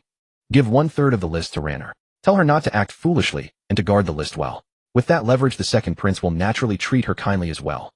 The carriage rumbled onward, filled with Sheng Qishan's earnest exhortations. His grandchildren were both foolish, yet he had no choice but to pave a path for their survival. By this point, Sheng Mingsheng was weeping uncontrollably, the regret and hatred within him nearly drowning his very being. Grandfather, what about you? What about father and mother? Our Duke Qinghua household, such a great family. Sheng Qishan wearily closed his eyes and let out a long, heavy sigh. Once you have taken the list, your grandfather will write a confession of guilt and hang myself from the beam of the ancestral hall, beseeching his majesty's mercy to spare one thread of the Duke Qinghua's bloodline. All you need to do is conceal the list, find the second prince, and do exactly as your grandfather has instructed. Grandfather. Hearing this, Sheng Mingsheng could no longer restrain himself. He threw himself at the Duke's feet and wailed in despair. It is this grandson who deserves death. I shall go at once to seek an audience with the second prince, with the crown prince. I shall even strike the petition drum and beg to see his majesty. I shall confess that I alone committed all of this. Sheng Qishan shook his head. Perhaps having seen through this inevitable death, he had instead become serene. With your utterly foolish disposition, could you even have managed to meddle in the spring examinations? Enough, enough. I should have long realized this day would come. I simply never expected it to arrive so swiftly. The carriage of the Duke Qinghua's household sped away, and faint, heart-wrenching sobs drifted from within. Meanwhile, Qiao Dai watched intently as his father escorted Brother Tan away. At that moment, a burly man beside him suddenly made a subtle gesture in his direction. Qiao Dai's eyes lit up abruptly. Sheng Qishan had returned to his mansion. He returned the gesture, signaling, commenced the net drawing. The carriage of the Duke of Qinghua rode straight into the mansion, and Sheng Qishan alighted with brisk efficiency. Sheng Mingsheng, his face streaked with tears, stumbled after him, nearly tumbling to the ground as he descended. The household servants, witnessing this, assumed the young master had been disciplined by the Duke again, and quickly lowered their heads, daring not to look. Sheng come with your grandfather. Sheng Qishan strode directly to the study, dismissed all the servants, and summoned Sheng Mingsheng before him. What I told you in the carriage, repeat it here once more. Sheng Mingsheng, his eyes red, repeated in a tearful voice, after obtaining the list, be sure to keep it safe. As Sheng Qishan listened, he walked to the deepest part of the study and twisted an inconspicuous vase on the shelf. Click, clack. The sound of a mechanism turning echoed, and in the next moment a hidden compartment appeared on the wall before Sheng Qishan. He carefully retrieved the envelope within and with great solemnity handed it to Sheng Mingsheng. Remember, this is your and Ranner's life-saving charm. Never lose it. Ranner is infatuated with the second prince, as she could be easily deceived. After much deliberation, I've decided that you should keep the remaining third of the list in your own hands. As long as the second prince treats Ranner well, you may reveal it gradually. Hearing the tone of a final testament in Sheng Qishan's words, Sheng Mingsheng broke down in tears once more. Grandfather, it's all my fault. Strike me, kick me, curse me, anything. Sheng Qishan waved his hand wearily. In those years I was too busy currying favor in the court, and I neglected your father. Yet I failed to learn from that lesson and didn't raise you properly. The blame for the fall of Qinghua Duke Mansion ultimately falls upon me. Sheng Mingsheng knelt with a thud before Sheng Qishan, his heart filled with 1,000 regrets, but no remorse could turn back the clock.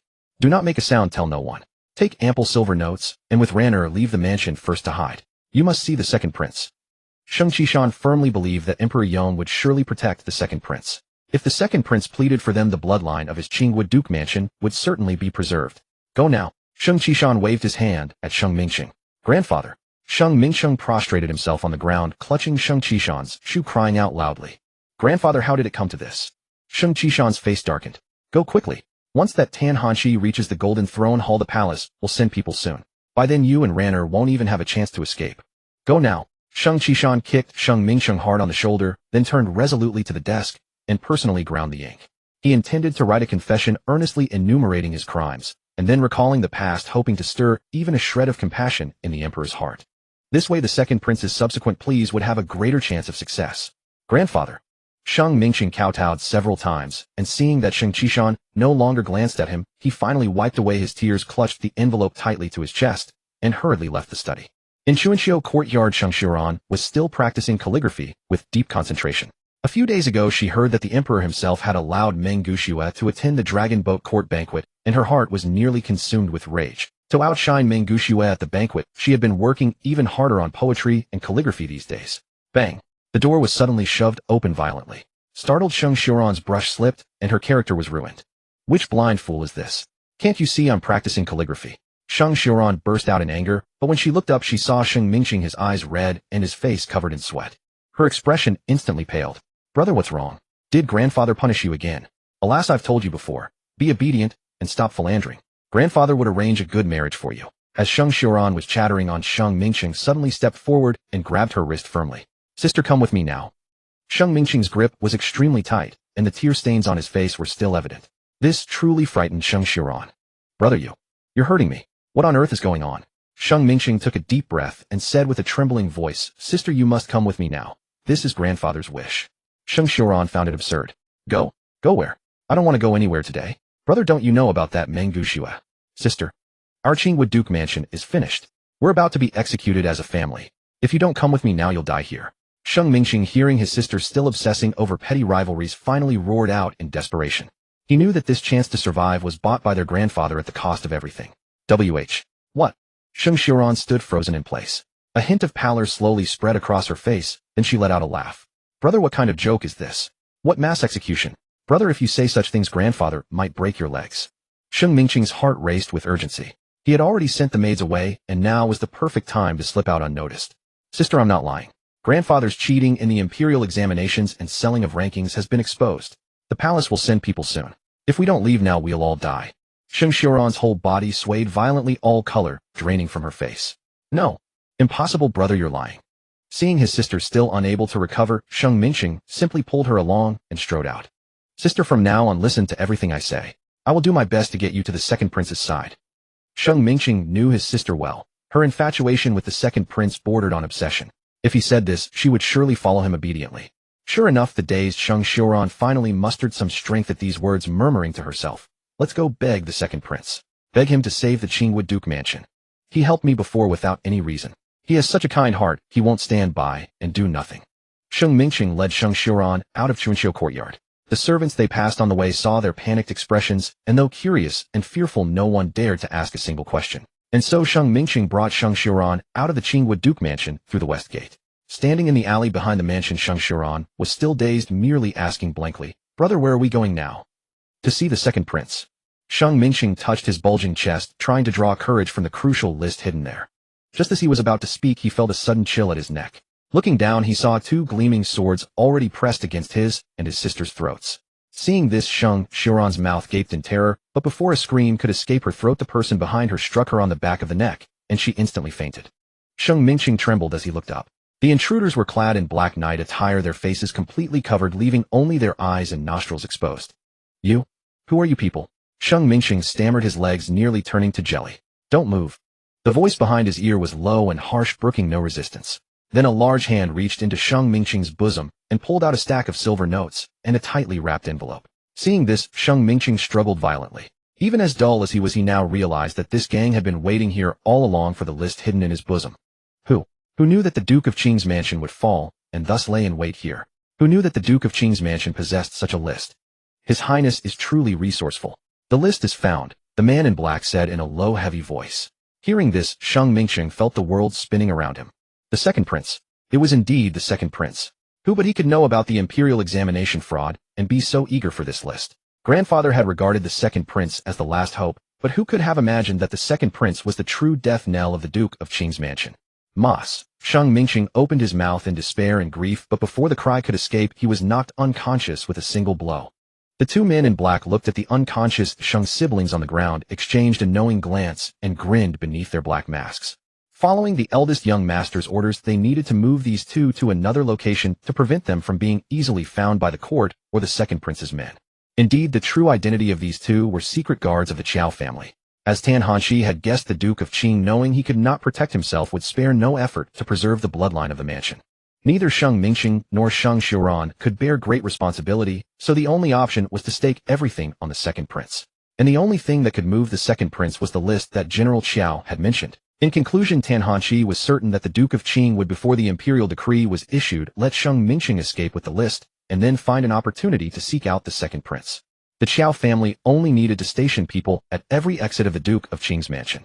Whenever they saw Sheng Mingqing and Sheng Xiuran sneaking out, without servants, they would surely be carrying the list. They were physically weak, so they could simply snatch the list directly. At that moment, Xiao Tianjing had a flash of inspiration and conceived another scheme within the scheme. Regarding the imperial examination, father would surely defend brother Tan in the imperial court, which might arouse the second prince's suspicion and make him target the Qiao family prematurely. Therefore, they had to create some trouble for him. For example, when seizing the list, they could pin the blame on the second prince, while sparing Sheng Mingxing and Sheng Shiran. After surviving, Sheng Mingxing would surely resent the second prince for taking away his last support.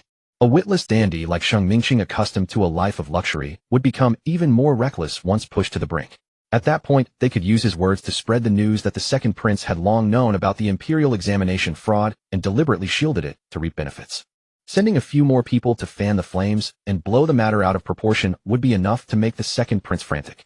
That night in the study, upon hearing Qiao Tianjing's words, Qiao Zhonghua and the others unanimously raised their thumbs in approval.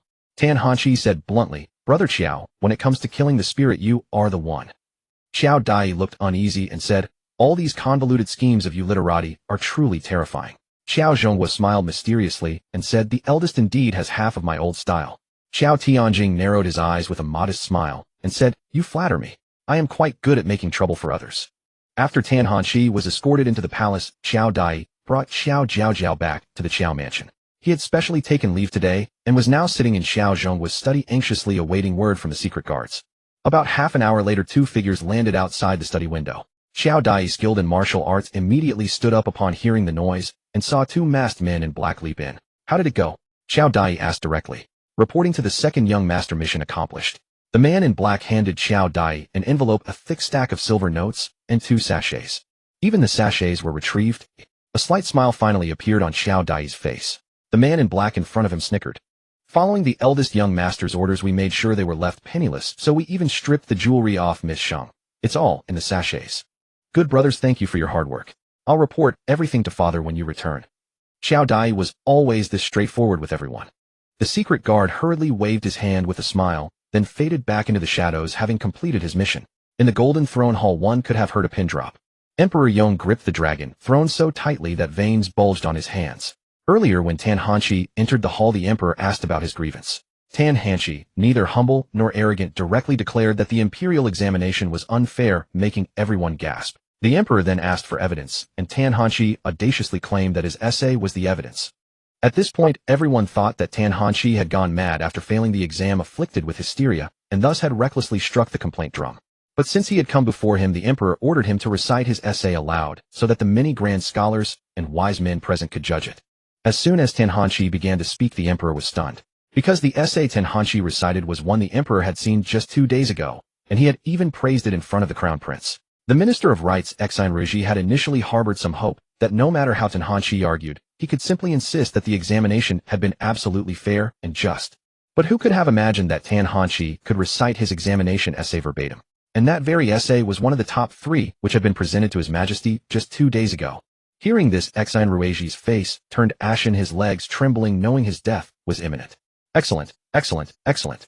The emperor said, "Excellent," 3 times in succession, then tore the bead bracelet from his wrist and hurled it to the ground.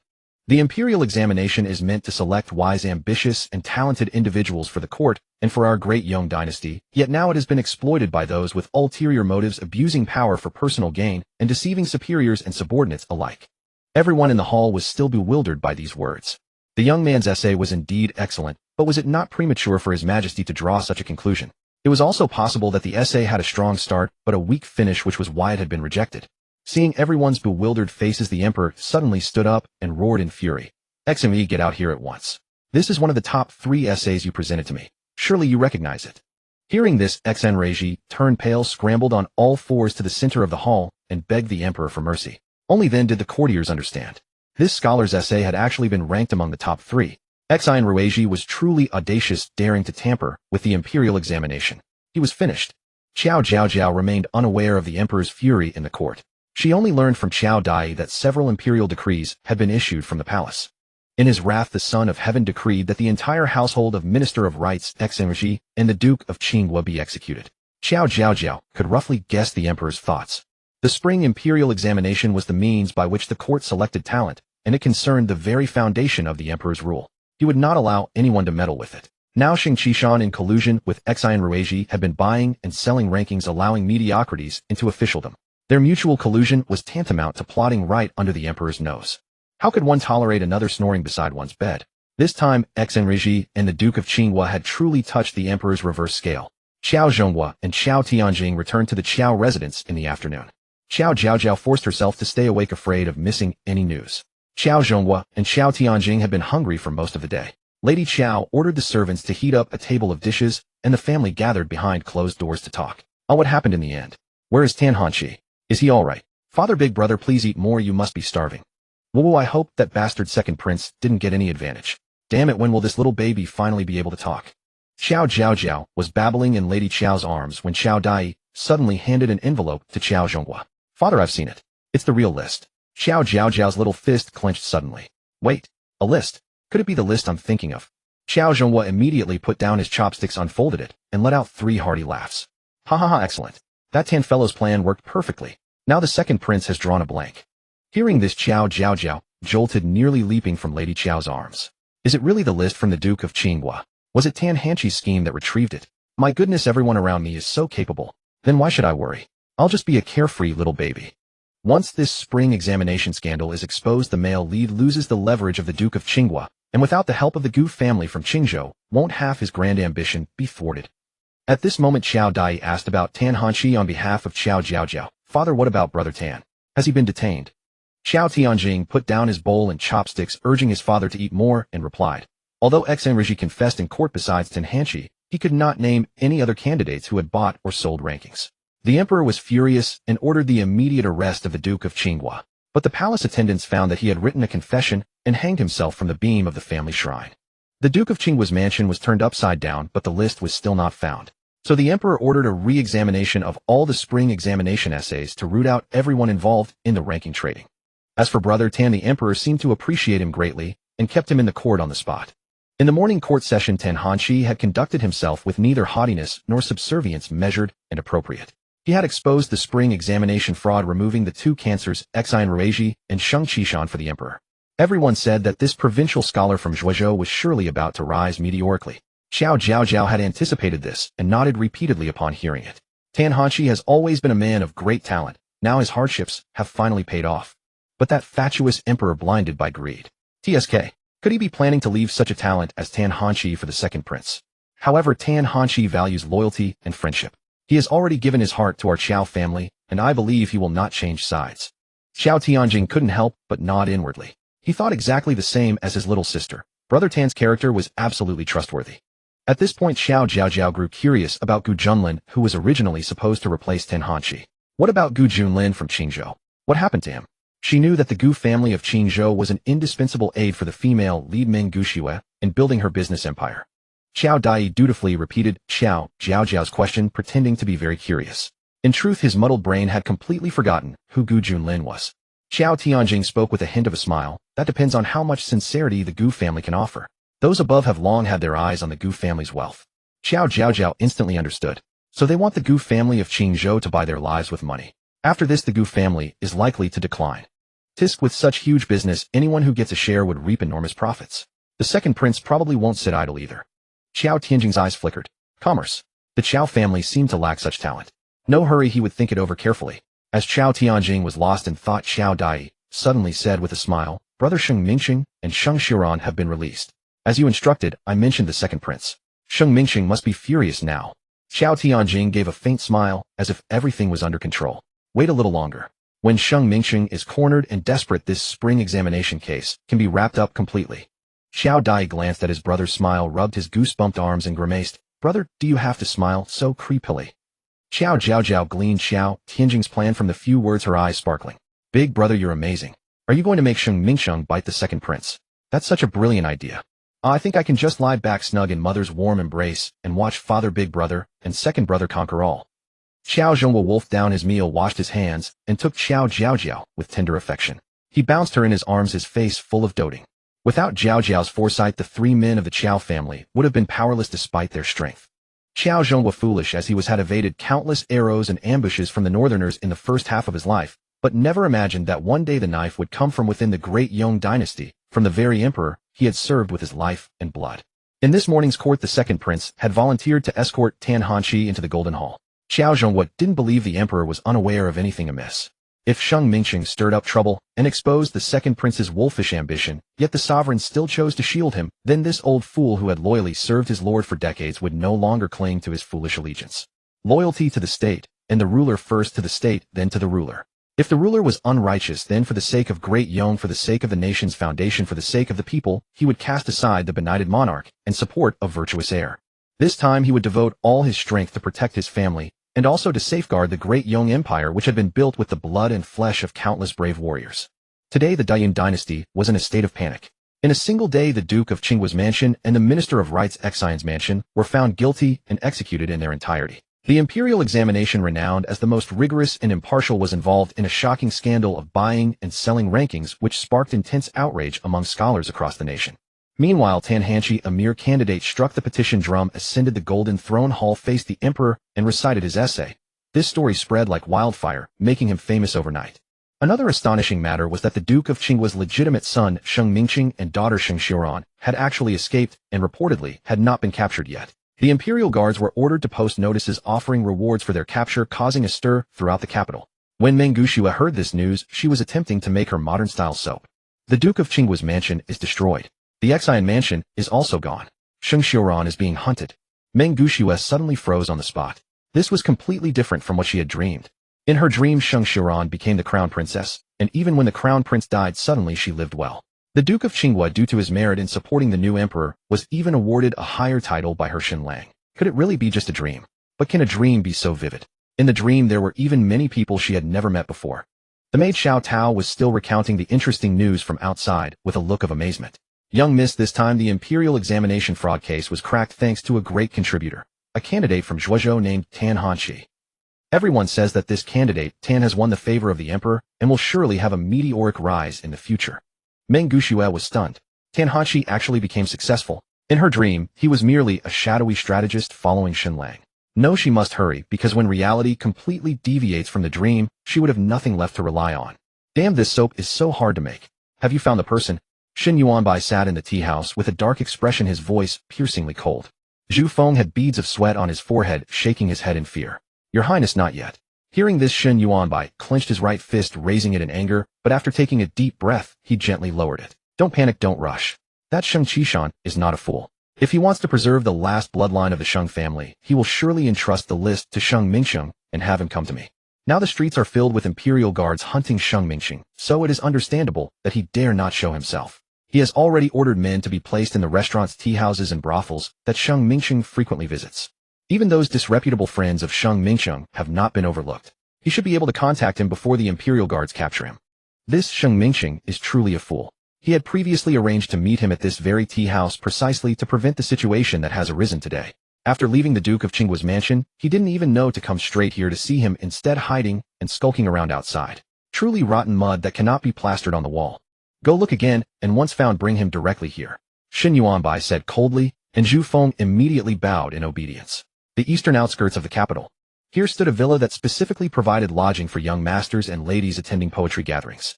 Outside of poetry gatherings, the villa was locked and closed with no strangers allowed. When Sheng Mingqing woke from his stupor, he found himself lying on the cold ground. He sat up groggily, suddenly feeling a sharp pain at the back of his neck. The next moment, all memories surged back, draining the color from Sheng Mingqing's face bit by bit. Right, sister? Sister. Thinking of his sister who had been knocked unconscious before him, Sheng Mingqing turned pale with fear. At that moment, a soft moan came from not far away. He looked up and saw his sister lying on the bed. He scrambled over on all fours, and seeing that Sheng Xiuran was fully dressed, he let out a long sigh of relief. Thank goodness. Thank goodness nothing had happened to his sister. Sheng Xiuran opened her eyes in confusion, and after a moment of realization, she suddenly screamed. Startled, Sheng Mingqing jumped up and covered her mouth. Sister, sister, don't scream. We are safe for now. Sheng Xiuran cried out several times, but finally calmed down under Sheng Mingqing's soothing. She lowered her head, tears streaming down in strings. Brother, how did this happen? Just before today, everything was fine for us. Should we go find the second prince now? Beg him to save grandfather and our parents. At the mention of the second prince, a dark and sinister look immediately crossed Sheng Mingqing's face. Sister, why are you still thinking about Xin Yuanbai? Don't you know that it was Shun Yuanbai's people who knocked us out? What? That's impossible. Sheng Xiuran screamed again, vehemently denying it. Seeing Sheng Xiuran's infatuation with the second prince, Sheng Mingqing's face showed anger at her refusal to see reason. I heard it with my own ears, how could it be false? Sister, stop being foolish, all right? Sheng Xiuran's mind was completely in turmoil. She tightly grasped Sheng Mingqing's hand and said with a glimmer of hope, "But the second prince didn't kill us, brother. Could it be that he is actually helping us?" Hearing this, a hint of hesitation slowly crept into Sheng Mingqing's heart. Seeing this, Sheng Xiuran's eyes lit up. "Brother, it must be so. He knocked us out in order to save us more easily. Look, we are both fine. His Highness must be kind-hearted." Sheng Mingqing stood up with a look of astonishment and suspicion. Only then did he carefully examine his surroundings. The decorations seemed somewhat familiar. With this thought, Sheng Mingqing cautiously walked to the door of the room. After listening for a long time and hearing no movement, he mustered his courage and pushed open the door. Outside it was already dusk. Before him lay a spacious courtyard flanked by rows of locked side rooms. Sheng Mingqing's whole body trembled violently. He recognized it. This was clearly the eastern suburbs villa. Why had the second prince sent them here? "Brother, what is it?" Sheng Xiuran followed him with a look of anticipation. When she saw the scene before her, she too couldn't help but feel bewildered. The eastern suburbs villa. Sheng Mingqing's mind raced. He touched his chest, and suddenly, as if thinking of something, his face gradually turned pale, and fear crept into his heart bit by bit. Seeing his expression, Sheng Xiuran was frozen in fear, her voice trembling as she asked, "Brother Hua, what's wrong?" Sheng Mingqing's face twisted, and he said through gritted teeth, "Grandfather gave me a list. That was our only leverage. Now the second prince has taken it. I originally brought a lot of banknotes. Even without the list, we could at least flee to the ends of the earth and live without worry. But now even the banknotes are gone." Sheng Mingqing looked at his sister with red-rimmed eyes, and only then noticed that all the ornaments on her head, neck, and wrists had also been taken away. What cruel heart! How cruel the second prince is. Stealing the list wasn't enough. He even abandoned us siblings in this eastern suburbs villa, leaving us not a single coin or travel money. This is burning the bridge after crossing. He wants to drive us to death. Sheng Xiuran was frightened by the hatred in Sheng Mingqing's eyes. She tightly grasped his hand and said with a pleading expression, "Brother, wait a little longer, just one more night. Perhaps His Highness is just inconvenient now. He will surely come to find us tomorrow." Looking at his sister's tear-streaked face, Sheng Mingqing's heart was both bitter and pained. In the end, he could only sit dejectedly on the doorframe and mutter while staring at the gate, "I'll wait for him one more night. If he truly is so heartless, don't blame me for making a desperate struggle."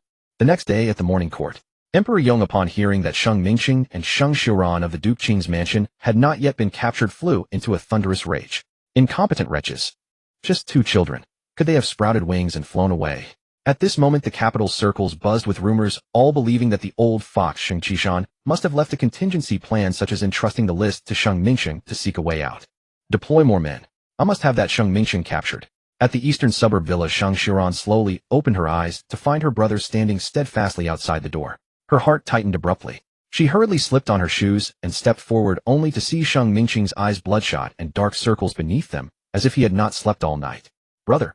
Sheng Xiuran cried out with a pang of distress. The next moment her stomach growled loudly. She was ravenous. She had not eaten since yesterday morning. Sheng Mingqing slowly turned his head, his voice cold and laced with despair. "Sister, he won't come. He deliberately left us here to fend for ourselves. How venomous his heart is. Wasn't obtaining the list enough? Why must he torment us like this?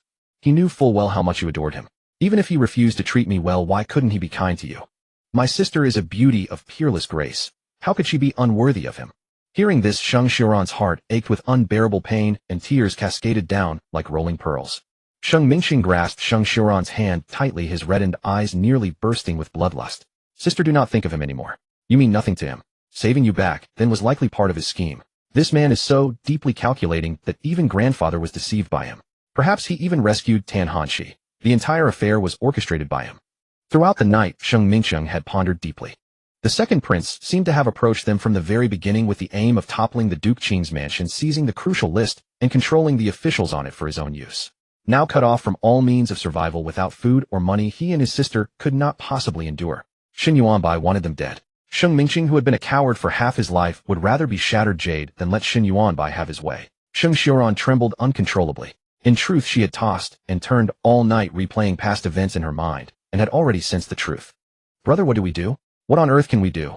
Sheng Mingqing gently patted her hand and feigned ease. "Don't be afraid, sister. I'll go find you something to eat. Wait for me here." Sheng Xiuran, too famished to bear it, hesitantly nodded. "Brother, come back soon." Sheng Mingqing smiled and nodded, but as he turned and walked out, his face was a twisted mask of malice and hatred, almost demonic. "Shen Yuanbai, you'd better give us a way out, or I'll drag you to death with me." No sooner had Sheng Mingqing left the villa than Qiao Jiaojiao received the news. Qiao Tianjing rose to his feet, his face alight with excitement. "Are all the men ready? Have they memorized their lines?" The black-clad retainer replied respectfully, "At your command, eldest young master. Everything is prepared." "Excellent. No matter what, ensure that Sheng Mingqing hears those words." "Yes." Sneaking out of the eastern suburb villa, Sheng Mingqing spotted the wanted posters pasted at the city gate from afar. His heart jolted. He knew the Duke Qing's mansion was doomed. To slip into the city undetected, he would have to resort to extreme measures. Never in his life had Sheng Mingqing been so degraded. He smeared mud over his face and hair and traded clothes with a beggar from the Eastern Temple. In the past, Sheng Mingqing would have kicked any beggar in his way. Now to survive, he had to endure the nauseating stench. He choked and retched in a corner of the Eastern Temple while changing clothes, but the beggar's conversation caught his attention. "Tisk tisk, what a tragedy." "Indeed. From afar, I heard the Duke Qing's mansion wailing to the heavens. Yesterday afternoon, the heir and his wife were dragged off and beheaded. You should have seen it. The blade came down with a chop and blood sprayed 3 feet. At these words, Sheng Mingqing felt the world spin and he nearly collapsed. He scrambled to the beggar's side, his voice trembling. "Executed. Already executed." The beggar kicked him in disgust. "Newcomer, get lost. If you're asking about the Duke Qing's mansion, all executed. His Majesty appointed the second prince to oversee the beheading, and it was the second prince who led the raid on the mansion. By the gods, so many chests of gold and silver. The Duke Qing's mansion must have embezzled a fortune. Good thing the second prince upheld justice. And the second prince is truly handsome." The heir and his wife knelt before him weeping and pleading, but it didn't tarnish his highness's dignity one bit. "Tisk tisk, looks like the second prince's efficient work will earn him a promotion, eh? How the Duke Qing's mansion had it coming. They deserve to die, and die well." Any discerning person would spot the flaws in these words, for ordinary beggars could barely eke out a living, let alone understand court affairs. The Qiao family shadow guards disguised as beggars had also questioned this, but Qiao Tianjing insisted on delivering the lines exactly as planned. He was certain that Sheng Mingqing's heart was already filled with hatred for the second prince, but he might still cling to life and try to negotiate with Xin Yuanbai. If they met, the matter of the list would be exposed. Thus what needed to be done was to fan the flames burning away all reason and filling Sheng Mingqing with overwhelming hatred. Therefore, the more heroic and triumphant the second prince was portrayed, the more degraded and miserable the Duke Qing's mansion, the more it would resonate with Sheng Mingqing's fury. This strategy was called attacking the mind is paramount. Everything unfolded as Qiao Tianjing had foreseen. At this moment, Sheng Mingqing could no longer distinguish truth from falsehood. The thought that his parents had been beheaded and that the second prince himself had supervised the execution drove him completely mad. Xin Yuanbai, how dare he? How dare he climb to power on the blood of the entire Duke Qing's mansion? Even if he died, Sheng Mingqing would not let him have his way. With this thought, his eyes bloodshot, he staggered out and ran. The shadow guard was slightly stunned that a few words had driven Sheng Mingqing to lose his reason. Eldest young master was truly a genius. On the bustling street, a beggar drew no attention. Moreover, covered in mud and stench, even the imperial guard would give him a wide berth. Sheng Mingqing drifted in a daze until he reached the gate of the Duke Qing's mansion. He looked up. The once imposing plaque had been removed, 2 square seals were crossed on the front door, and dried black bloodstains faintly marked the steps. His heart trembled violently, and tears of remorse and despair streamed down. Life is but a dream, fleeting as smoke. Too late, everything was too late. He turned and staggered away, heading toward the Court of Petitions. Yesterday, Tan Hanshi struck the appeal drum at the drum court, unleashing the shocking case of examination fraud in the spring imperial exam. Since yesterday, the gates of the drum court have remained wide open. This was the will of Emperor Yong. The appeal drum must not be rendered a mere formality, it should be accessible at all hours. Today, the drumkeeper was one of the yamen runners who had been bribed by Duke Qinghua, a man surnamed Tian. He had secretly rejoiced all night, grateful that he had not wielded the rod. Otherwise, with the fall of the Qinghua Duke's mansion, he might well have been implicated. Now, standing by the stone pillar in the courtyard, he was nodding off, dozing. He had indulged too freely with the courtesan Lianer last night, and had barely slept. By the time Sheng Mingqing made his way to the drum court, his feet were blistered and bleeding. The seething hatred in his heart made the minor wounds on his feet seem insignificant. Passers-by on the road were astonished to see a beggar stride resolutely into the drum court. Another one coming. What grievance could this beggar have that he seeks an audience with his majesty? With his frail frame, he can never endure 30 strokes of the rod. Is he going to his death? Amidst the clamor, everyone stopped in their tracks. Sheng Mingqing spotted the appeal drum in the courtyard at once, and in that moment a profound sense of change overwhelmed him. Just yesterday, he had been watching Tan Hanshi's plight with amusement. Today, it was his own turn. The drum could only be struck after receiving 30 strokes of the rod. But now the drum keeper was leaning against the pillar, dozing off. Without hesitation, Sheng Mingqing stepped forward, seized the drumstick, and beat the drum with all his might. Dong, dong, dong, dong, dong. Sheng Mingqing swung his arms, shouting at the top of his lungs while beating the drum.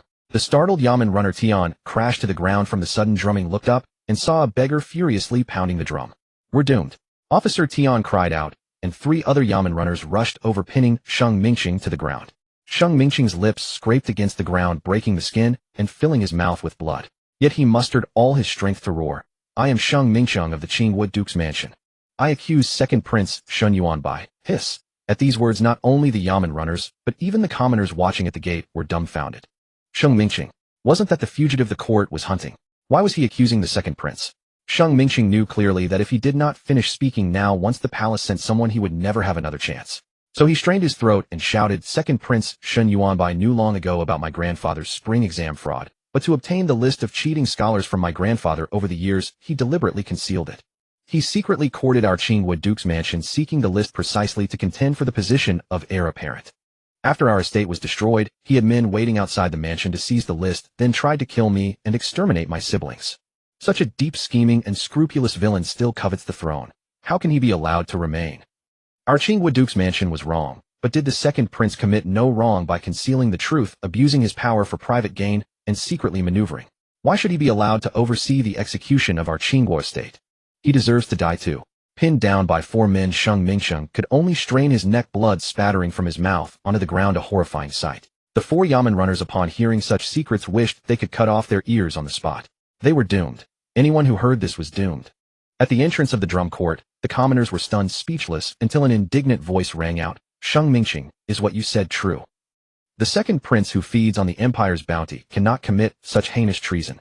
The voice was lost in the crowd, impossible to identify. "I swear, I Sheng Mingqing swear on my life that not a word is false. Our Qingguo estate is dead, so why should the second prince go unpunished, just because he is a prince?" Seeing Sheng Mingqing growing more reckless, the Yamen runners quickly grabbed a sweat towel, crumpled it into a ball, and shoved it deep into his mouth. Yet his words had already been heard clearly by the onlookers. Sheng Mingqiang had sworn on his life. How could the second prince do this? Did he not consider how pitiful we scholars who have studied so hard are? The spring exam was our only chance. As a prince, how could he disregard the hearts of all scholars in the realm? The second prince schemed for the list, so now the list is in his hands. Contending for the throne? But the second prince has half northern blood. How could he ever be the heir of our great Yong dynasty? No, a northerner must never touch the land of great Yong. Events often ferment in just a moment, and a few pointed remarks can easily sway the crowd. By the time the palace sent someone, public sentiment had already boiled over. Qiao Jiaojiao had been at home happily listening to news with his son, and Jiaojiao laughing heartily when he soon received an urgent summons from the emperor. Upon hearing this, Qiao Jiaojiao pouted in disdain. She thought to herself, "See, I told you that damn emperor would definitely send for Fodder." Under the surging public outcry, even the palace would have trouble taking Sheng Mingqing away. That's when they need the people's great hero to step in. Using my father's reputation to clean up the second prince's mess. That damn emperor really has some nerve. Qiao Jiaojiao, hearing this, suddenly grimaced in pain. "Good daughter, can you change the way you put it? You almost disgusted your old father to death." Qiao Tianjing wanted to laugh, but dared not. Xiao Dai couldn't hold it in and burst out laughing. Qiao Jiaojiao finally found a scapegoat and immediately sprang up to give Qiao the second a rap on the head. "Let you laugh." Xiao Dai yelped in pain, jumping up and running around. Dad, tell me truthfully, am I really adopted?" Qiao Jiaojiao snorted lightly. "Your elder brother knew to hold it in, but you had to laugh. Who else but you to hit? All right, I'm off." Qiao Jiaojiao patted the creases on his robe. For an urgent summons, he could enter the palace in casual attire. Qiao Tianjing held Qiao Jiaojiao and stood up, watching his father stride out with determination, his expression growing slightly solemn. Qiao Jiaojiao looked at her father's back and sighed inwardly. Alas, father is likely to be disappointed on this trip. At this moment, even the bouncing Qiao Dai quieted down, his face serious. In truth, all 3 siblings could see that Qiao Jiaojiao was not truly happy. Their father was loyal to this country and its sovereign. He loved this land. He had fought to defend more than anyone. But Emperor Yong was destined to disappoint him. The second prince's rebellious intentions had come to light, yet the emperor's infatuation with Princess Yulio had reached a maddening degree. He would surely find a way to protect the second prince. Thus father's loyalty to the sovereign would shatter completely. That's fine. Such a damn emperor. Our Qiao family won't serve him anymore. One day we'll drag him off that dragon throne. I hope father comes back soon. This little warm coat of mine is best at cheering people up. Father doesn't know yet, but I've been practicing very hard recently. I can actually say father now. F.A. Father. The indistinct, babbling baby talk slowly rose, making Qiao Tianjing and Xiao Dai's eyes light up. "Little sister, say big brother first." No, little sister, you must say second brother first." Qiao Jiaojiao. "Don't be so hard on a baby who just started talking." Father. Second Prince Shun Yuanbai was still waiting in yesterday's tea house for news of Sheng Mingqing. At that moment, Zhu Feng rushed in, drenched in sweat and panic-stricken. Seeing this, the second prince's expression darkened, and he said coldly, Zhufeng, I've told you before, no matter the circumstance, never let your emotions show on your face. Zhufeng was too anxious to compose himself and blurted out, Your Highness, it's terrible. Sheng Mingsheng has been found. Xin Yuanbai frowned upon hearing this, and asked what? Has he been captured by the imperial guards? Zhufeng shook his head, his face grim, and said, He's gone mad. He went to strike the complaint drum, and he said many things against your highness. Xin Yuanbai slowly rose to his feet, and said coldly, Tell me exactly what he said. Zhufeng dared not conceal anything, and hastily recounted Sheng Mingsheng's words, also relaying the boiling public sentiment. Upon hearing this, frost instantly filled Xin Yuanbai's brow. This fool. He was set up, and doesn't even realize it, yet he drags me down with him. No wonder the imperial guards couldn't find him, nor even the shadow guards. Another faction laid a scheme to protect him also, he could come back and bite me. After all, the male lead was still the male lead. Just from Zhufeng's brief retelling, he had already guessed most of the truth. The crown prince's methods have become this meticulous. He usually puts on a show of brotherly affection, but behind my back, he's been plotting a fatal blow. But how does he know about Sheng Qishan's fraud in the spring examination? How did he know to rescue Tan Hanqi in advance? And how does he know of the existence of that list? Xin Yuanbai was utterly baffled. He suddenly slammed his fist on the table, knocking over the tea. These pieces of information were gathered only after years of planting agents in various mansions and offices using the people his mother had left behind. How in the world did the crown prince manage it? Zhufeng felt a chill of fear and could no longer hide his terror. Your Highness, our priority now must be dealing with Sheng Mingsheng. With so many voices and Sheng Mingsheng speaking so convincingly, if this reaches the emperor. What will you do? Xin Yuanbai sneered without much fear. Sheng Mingsheng has no proof. Based on that alone, the crown prince can't topple me. Let's return to the palace. By the time Qiao Jiaojiao arrived at the complaint drum court, it was already in complete uproar. Eunuch Huang waited anxiously at the palace gate, and the moment he saw Qiao Jiaojiao, it was as if he had spotted a savior. Oh, Master Qiao, you finally come. Please save us. These people are about to tear down the complaint drum court. His Majesty is furious, throwing a terrible tantrum. Eunuch Huang lowered his voice for the latter sentence, urging Qiao Jiaojiao to resolve the matter swiftly. Qiao Jiaojiao's expression remained unchanged. He turned his gaze and saw the citizens before the complaint drum court brimming with righteous indignation, their words even veering into the confrontation between the great Yong dynasty and the northern kingdom. Qiao Jiaojiao knew very well that his eldest son had a hand in fanning the flames. Where did that little rascal get such cunning? He was already more astute than his old man. Truly the student has surpassed the master. Eunuch Huang, no need to worry. Qiao Jiaojiao said calmly before striding toward the complaint drum court. Watching Qiao Jiaojiao's tall, robust back, Eunuch Huang finally began to grasp the phrase His Majesty often uttered, that Qiao Jiaojiao is the pillar of the great Yong dynasty. Sometimes when he stands before the people, he carries more authority than I do. Eunuch Huang often pondered whether His Majesty's words were born of fear or admiration. But today he saw for himself that the pillar was indeed worthy of his reputation. The moment Qiao Jiaojiao appeared, the citizens swarmed around him shouting, General Qiao, at the top of their lungs. Qiao Jiaojiao raised his hand to signal the crowd, and said only a few words. His Majesty will surely handle this fairly, and will not let the people of the realm down. And they parted ways for him of their own accord. Eunuch Huang saw Qiao Jiaojiao beckoning to him. Slightly startled, he hurried forward with the 8 imperial guards behind him, and indeed, they managed to bring out Sheng Mingsheng, who had been thoroughly bound. Everyone disperse. Don't you have work to do today? Your wives and children at home are waiting for a meal. Qiao Jiaojiao called out with a laugh. His coarse words carried an indescribable charm, drawing a hearty laugh from the crowd. With such ease he quelled the public outrage. Eunuch Huang clicked his tongue in awe, truly admiring Qiao Jiaojiao from the bottom of his heart. Master Qiao, let's go. His Majesty is waiting. Eunuch Huang urged politely. Qiao Jiaojiao waved to the citizens, turned, followed Eunuch Huang, and went straight into the imperial study. Inside the imperial study, the emperor sat behind his desk with the crown prince standing by his side. Qiao Jiaojiao paid his respects respectfully, while Sheng Mingsheng was already forced to kneel on the ground by the imperial guards. The emperor's face was dark, clearly in a foul mood. Has the second prince arrived? Eunuch Huang immediately went out to check, and the moment he stepped out of the imperial study, saw the second prince approaching. Your son pays respects to your Majesty and to the crown prince. The second prince knelt in the hall, his back straight, and his expression calm. Upon seeing the second prince, Sheng Mingsheng instantly became agitated, letting out muffled cries, his bloodshot eyes blazing with a hatred that was chilling to behold. With a single glance from Emperor Yong, Eunuch Huang immediately stepped forward to remove the cloth from Sheng Mingsheng's mouth, and a voice full of rancor echoed through the imperial study. Xin Yuanbai, you have brought ruin upon my Qingwu Duke's mansion. A villain like you dares to aspire to be the heir of our great Yong dynasty. Dream on. Eunuch Huang, seeing that Sheng Mingsheng had said his fill, swiftly stuffed the cloth back into his mouth. At that moment, Emperor Yong looked down at the second prince in the hall and asked in a deep voice, Second son, what do you have to say?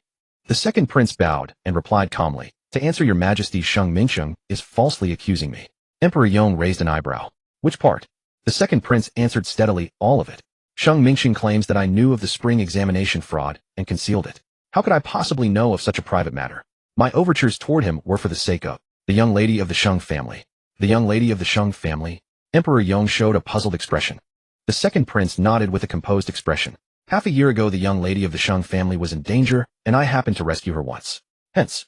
The second prince suddenly lowered his head, revealing ears that had turned appropriately red. "Your Majesty, my interactions with Sheng Mingsheng were solely to inquire about the young lady's well-being. I had no other intentions." Qiao Jiaojiao stood quietly to the side. Even he had to admire the second prince's depth of cunning and scheming. Among all of Sheng Mingsheng's accusations, only the meeting with the second prince had any evidence to back it up, yet the second prince had come up with such an airtight excuse. A young man's infatuation, merely inquiring about news without any improper conduct. What was wrong with that? The second prince continued, "As for Sheng Mingsheng's claim that I seized the list, I dare to swear on my life that the list is absolutely not in my possession.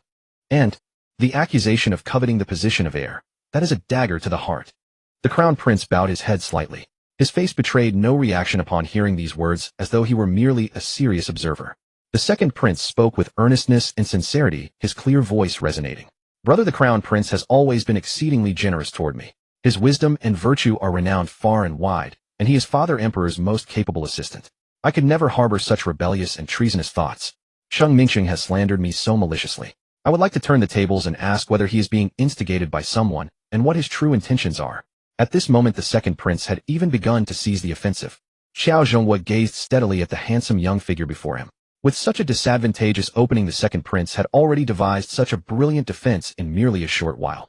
Every word was a gem, clear and logical. However, upon closer scrutiny, there were still flaws. For instance, yesterday in court the second prince had volunteered to go and receive Tenhanshi. It was well known that the second prince never spoke proactively during court sessions. Moreover, Sheng Mingsheng was so certain that the second prince knew about the list, which must have been guided by the Duke of Qinghua.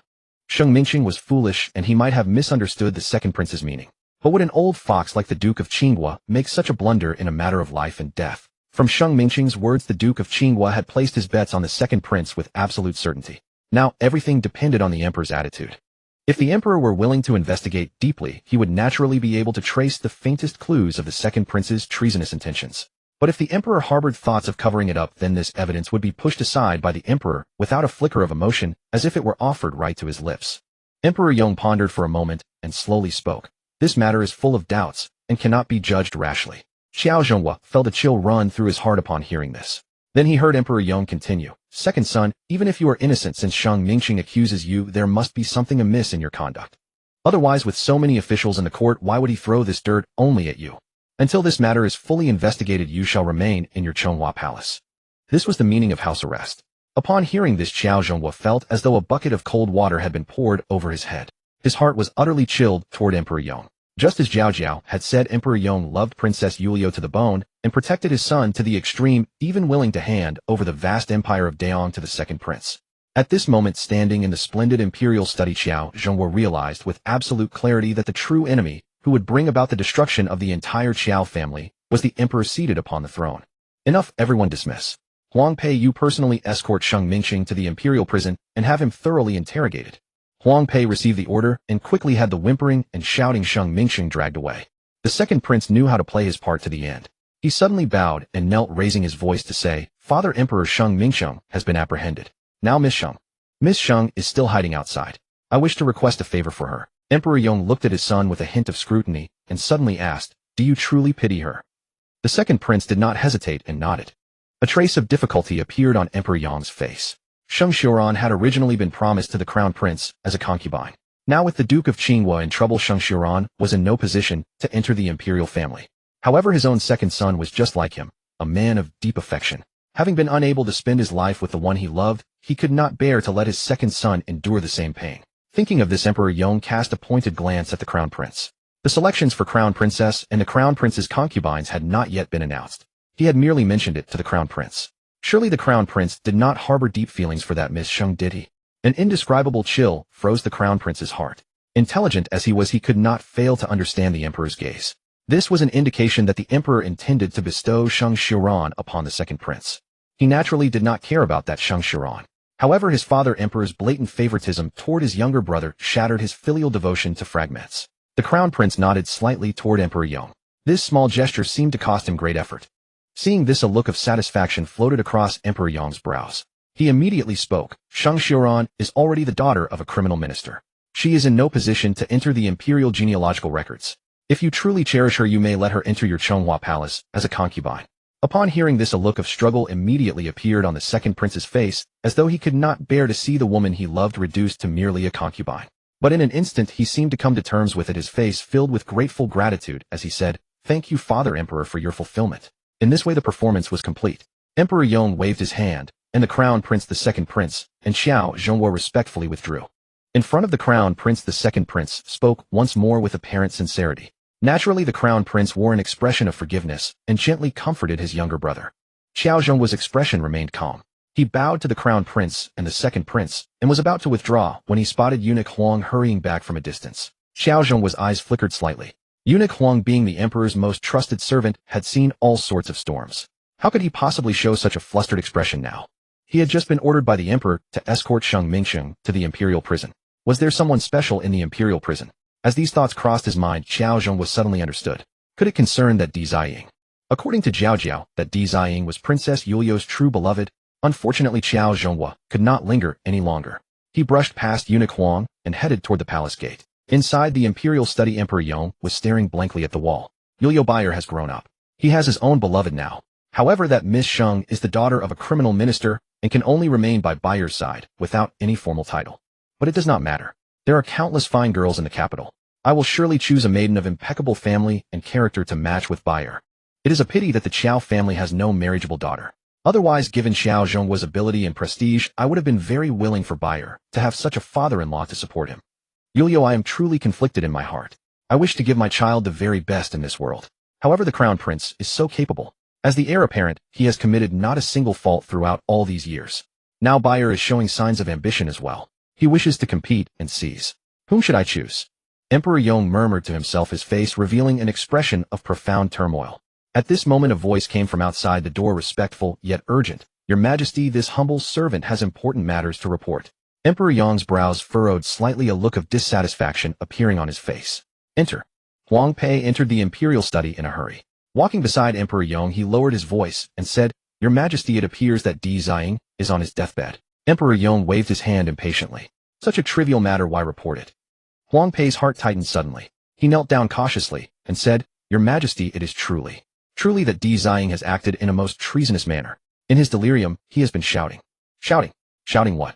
Emperor Yong narrowed his brows and asked. Huang Pei's heart trembled slightly. Di Ziying has been shouting the private name of consort Yuliu. What a... Emperor Yong shot to his feet, his expression utterly terrifying. Eunuch Huang bowed his head low, his body trembling slightly. He had served His Majesty for over 30 years. Though the emperor was quick to anger, he rarely showed such volatility, except when it came to consort Yuliu, which often caused him to lose reason. Huang Pei, did you hear clearly? Huang Pei nodded fearfully. Your servant was afraid he had misheard, so he stood before Di Ziying for quite a while. Some secrets were unknown to others, but eunuch Huang knew them well. Yuliu was the consort's title in the Northern Kingdom, and she continued to use it after coming to the Great Yong dynasty for a marriage alliance. In truth, the Northern Kingdom's royal family bore the surname Jin, and the consort's given name was Jin Luling. As he passed the cell where Di Ziying was held, he saw the man's skin already festering and silently cursed him as deserving. But before he had taken a few steps, he suddenly heard Di Ziying shout loudly, Liuling, I will take you away. This so startled him that he nearly twisted his ankle and fell. Who would have thought that this Northern Kingdom man who had infiltrated the palace to assassinate the fourth prince was actually an old acquaintance of consort Yuliu? And from that familiar and intimate address, it seemed Di Ziying had a deep bond with the consort. At this thought, he dared not delay any longer and rushed to report to His Majesty. Let's go to the imperial prison. Emperor Yong could no longer remain still. He flicked his robe and strode out. Eunuch Huang scrambled after him, ordering a nearby guard to quickly run ahead and have Di Ziying brought to the interrogation room. What His Majesty wished to ask must not be heard by others. The imperial prison was gloomy and oppressive, devoid of any stench save for a metallic odor mingled with the scent of blood and iron chains. Emperor Yong stepped into the interrogation room, and upon seeing Di Ziying strapped to the rack, a look of disgust immediately clouded his eyes. The poison on Di Ziying's needles must have been of some strange virulence, for now his flesh and blood had rotted beyond recognition. Eunuch Huang dismissed everyone, picked up a bucket of water and poured it over Di Ziying. Di Ziying shuddered violently and lifted his head in a daze, but could no longer see the person before him. Do you know Luling? Emperor Yong's brow was heavy with gloom, his face a ghastly color. Upon hearing the name, Liuling, Dizaying's whole body jolted, and he suddenly burst out, Luling, don't leave me. It's my fault I couldn't protect you, I let you marry that dog emperor. Come away with me. I'll take you far from here. Emperor Yong's face darkened instantly at these words. Huang Pei, get out.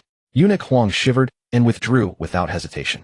He had no curiosity whatsoever about what words the emperor might speak that even he could not hear. Some secrets were better left unknown. Eunuch Huang slowly closed the door of the interrogation room, but Emperor Yong could not wait even a moment longer. Lowering his voice to the most venomous, sinister tone, he asked, was it you who took Lingner's chastity? Eunuch Huang's entire body convulsed. By the time the door was firmly shut, he was pale with terror, his legs weak and trembling. He had heard. When Consort Yulio came for the marriage alliance, she was already no longer a virgin. And yet His Majesty was still so infatuated with her. To think that a marriage alliance princess who had lost her virginity before marriage showed no sincerity whatsoever in the alliance. Back then General Qiao had not yet withdrawn his troops from the northern kingdom's border. If His Majesty had given the order, General Qiao would have spared no effort to conquer the northern kingdom again. Eunuch Huang leaned against the cold wall, his mind in complete turmoil. What exactly did His Majesty seek? From the interrogation room came the emperor's deep roaring voice, and Eunuch Huang even heard the name of the second prince. His thoughts drifted back to the past. Eunuch Huang remembered that during the time the consort was carrying the second prince, it was a rare period of harmony between His Majesty and the consort. Back then a faint smile finally appeared on the consort's face, making her radiant and breathtakingly beautiful, truly the most exquisite beauty under heaven. At that time His Majesty had said to him, Huang Pei Yulio is finally happy. As long as she is willing to stay by my side, I will give her anything. Bang! The door of the interrogation room was suddenly flung open, violently startling Huang Pei so much he nearly fell to the floor. He hurried forward to see that Emperor Yong's expression had calmed. Dispose of him. Chop him into pieces and feed him to the dogs, Emperor Yong said in a flat tone. Eunuch Huang quickly nodded in assent and then heard the emperor add, Huang Pei, you take care of it personally. Don't let anyone hear what shouldn't be heard. Rest assured, Your Majesty, Eunuch Huang promised. The emperor nodded and strode out. Huang Pei watched him leave, then cautiously entered the interrogation room. He looked up and was instantly jolted with fear. Dizaying hung there on the interrogation frame, his skin and flesh peeling away, looking like a corpse already. On the floor lay a blood-stained whip with bits of bloody flesh clinging to it, a horrifying sight.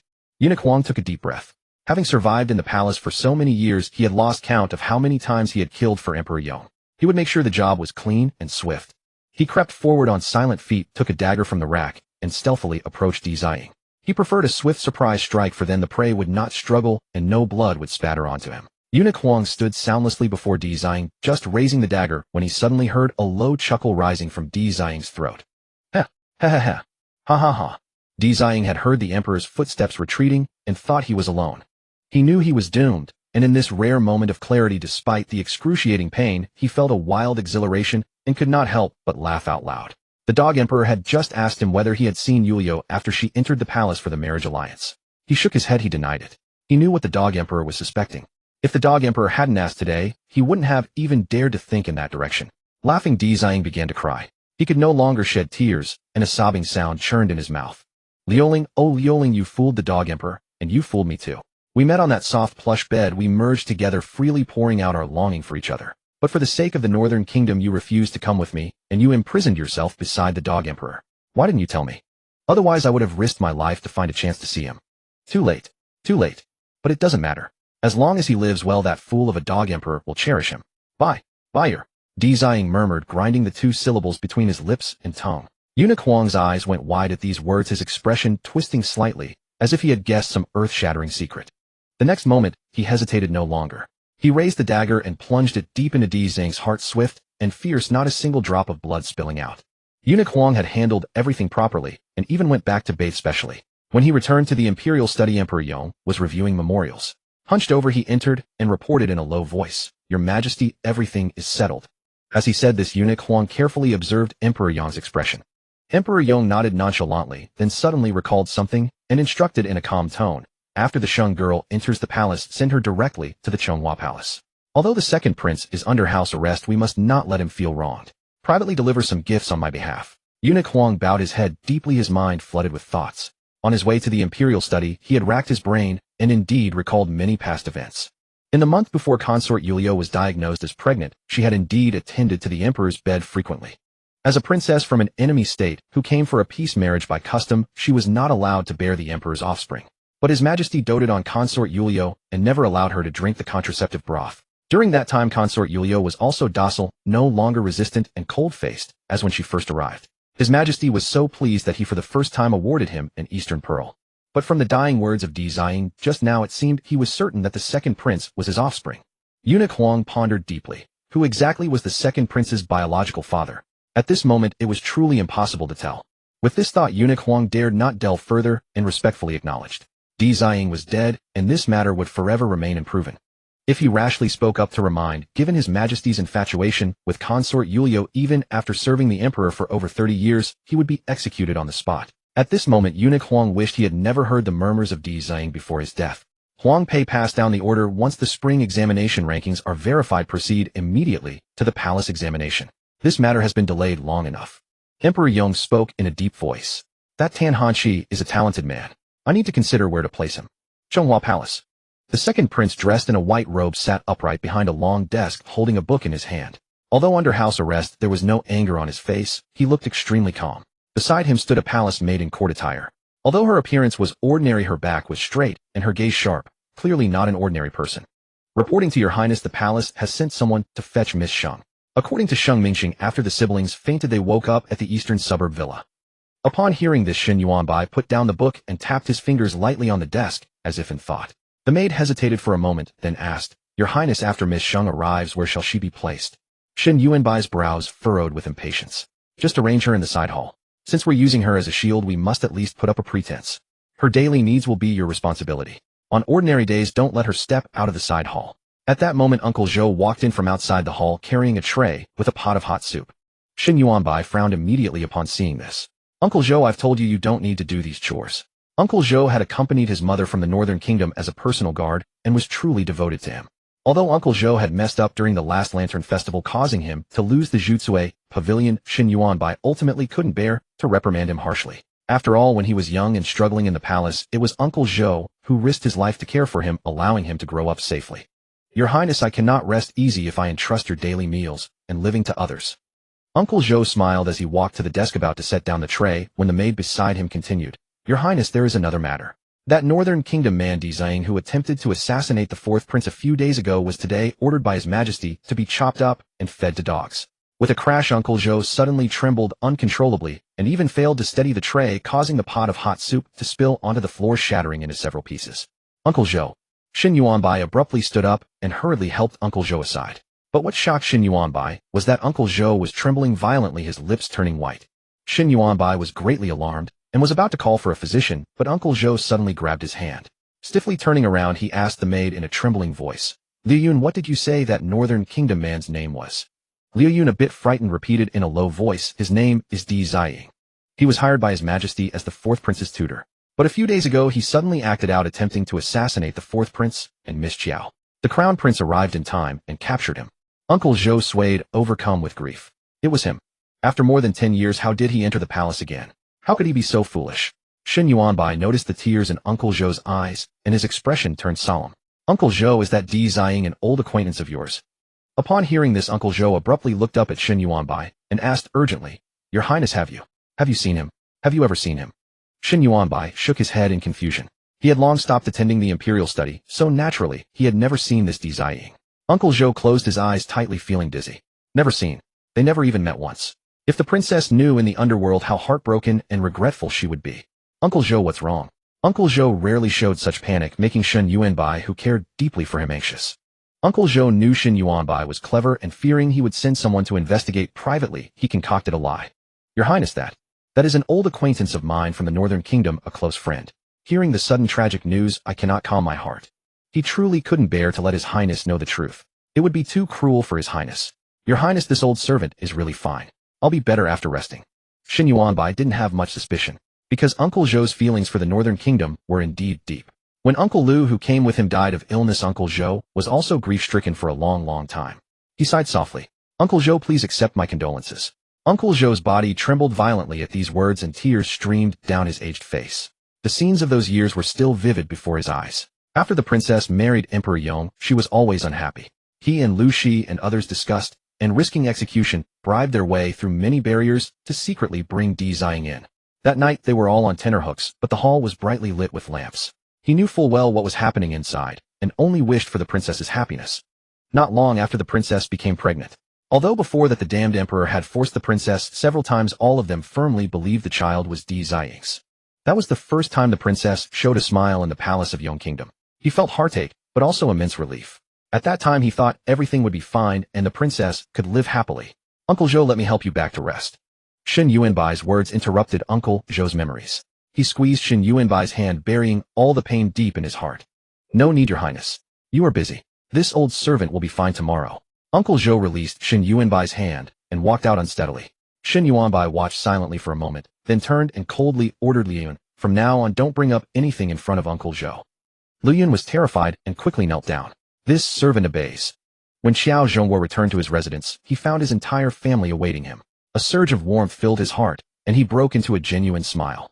My lady, your husband is hungry. Madame Qiao cast a reproachful glance at him for his clamor. The meal has been prepared long ago, waiting only for you. Qiao Jiaojiao laughed heartily and eagerly took the little Jiaojiao from Qiao Tianjing's arms. Qiao Jiaojiao stared at him with her big black, glistening eyes, worried that her father might be in a bad mood. Not wanting to alarm Qiao Jiaojiao, Qiao Jiaojiao looked around to ensure no one else was present and said bluntly, the second prince has been placed under house arrest. That Sheng Mingsheng is likely doomed. The second prince begged a favor from His Majesty to take Sheng Xiuran as a concubine. What? Qiao Jiaojiao was taken aback, but upon reflection, she suddenly understood. Tisk, this male lead is quite cunning. Is he using Sheng Xiuran as a shield? Qiao Jiaojiao mentally gave Qiao Jiaojiao a thumbs up. The second prince had met Sheng Mingsheng in private. If he didn't bring out Sheng Xiuran, he couldn't explain himself. Qiao Jiaojiao wore an expression of I knew it. Sheng Xiuran has been infatuated with the second prince for so long, and now she gets her wish amidst the annihilation of her family. How ironic. If she is truly a pure love-struck fool, then there is nothing to say, she can stay by the second prince's side as an unloved concubine. If she has any backbone even for her brother's sake, she might leave some trouble for the second prince, and perhaps we can exploit her later. Qiao Jiaojiao's thoughts ran deep. Qiao Tianjing's eyes lit up as he nodded repeatedly, while Qiao Dai found it terrifying. It's over. Little sister is also developing big brother's tendencies, both fond of playing power games and scheming. In the future, won't he be the only straightforward one in the family? Qiao Zhonghua, however, would not restrict Qiao Jiaojiao. She could live however she wished. As her father, he only worried that she might live too strenuously. The dishes were served. Though Madame Qiao lived in the inner quarters, Qiao Zhonghua kept nothing from her, and after hearing Qiao Jiaojiao's inner thoughts, she understood much more. She knew her husband must have been feeling down that day, so she had instructed the kitchen to prepare his favorite braised pork trotter. Oily and glistening, it whetted Qiao Zhongua's appetite. Seeing this, Qiao Jiaojiao couldn't help giggling. Father had endured so much hardship on the battlefield, even gnawing on grass roots. Now that better times had come, his favorite was the trotter, a mouthful of meat. As Qiao Zhonghua eagerly reached for it, Qiao Jiaojiao grinned and suddenly called out, Dad. Qiao Zhongua's outstretched hand jerked to a halt, and he lowered his head to look at Qiao Jiaojiao in astonishment. Qiao Jiaojiao laughed, even more happily, repeating over and over, Daddy, Daddy, Daddy. Qiao Zhonghua lifted her up in one fluid motion, both surprised and gratified. Jiaojiao called me Dad. My lady Jiaojiao called me. Good daughter, precious treasure. Oh, my heart is melting. Madame Qiao Tianjing and Qiao Dai watched this scene, exchanged glances, and their eyes crinkled with joy. No matter how turbulent the situation, no matter how scheming the outside world, as long as they were together as a family, it was the sweetest moment. When night fell and the sky was dim, Sheng Xiuran was carried into Chonghua Palace in a small sedan chair. Sitting in the jolting litter, she was still dazed. Her brother had gone out early that morning and hadn't returned by afternoon. She was terrified out of her wits, afraid something had happened to him. Then later a group of people suddenly burst in, saying that His Majesty had granted a favor, allowing her to become the second prince's concubine. Sheng Xiuran's face turned pale when she heard these words.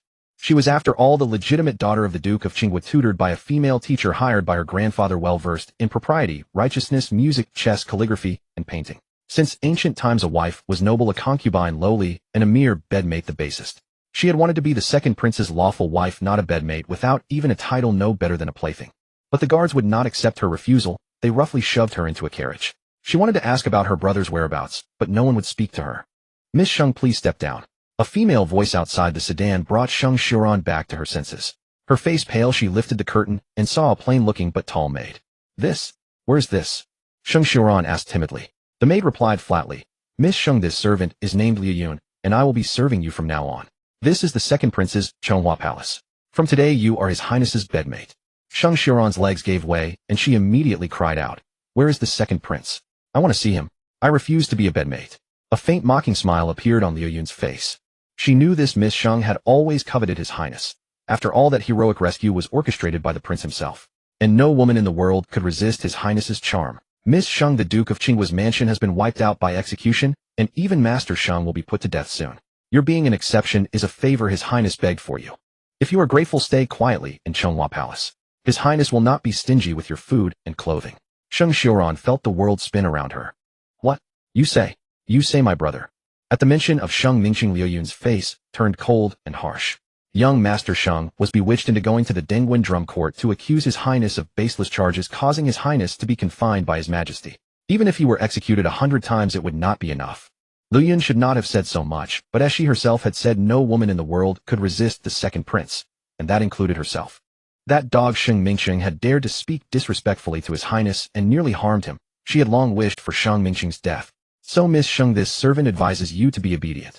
Don't harbor extravagant hopes and don't harbor improper thoughts toward his highness. After saying this, Liu Yun came to pull Sheng Xiaoran.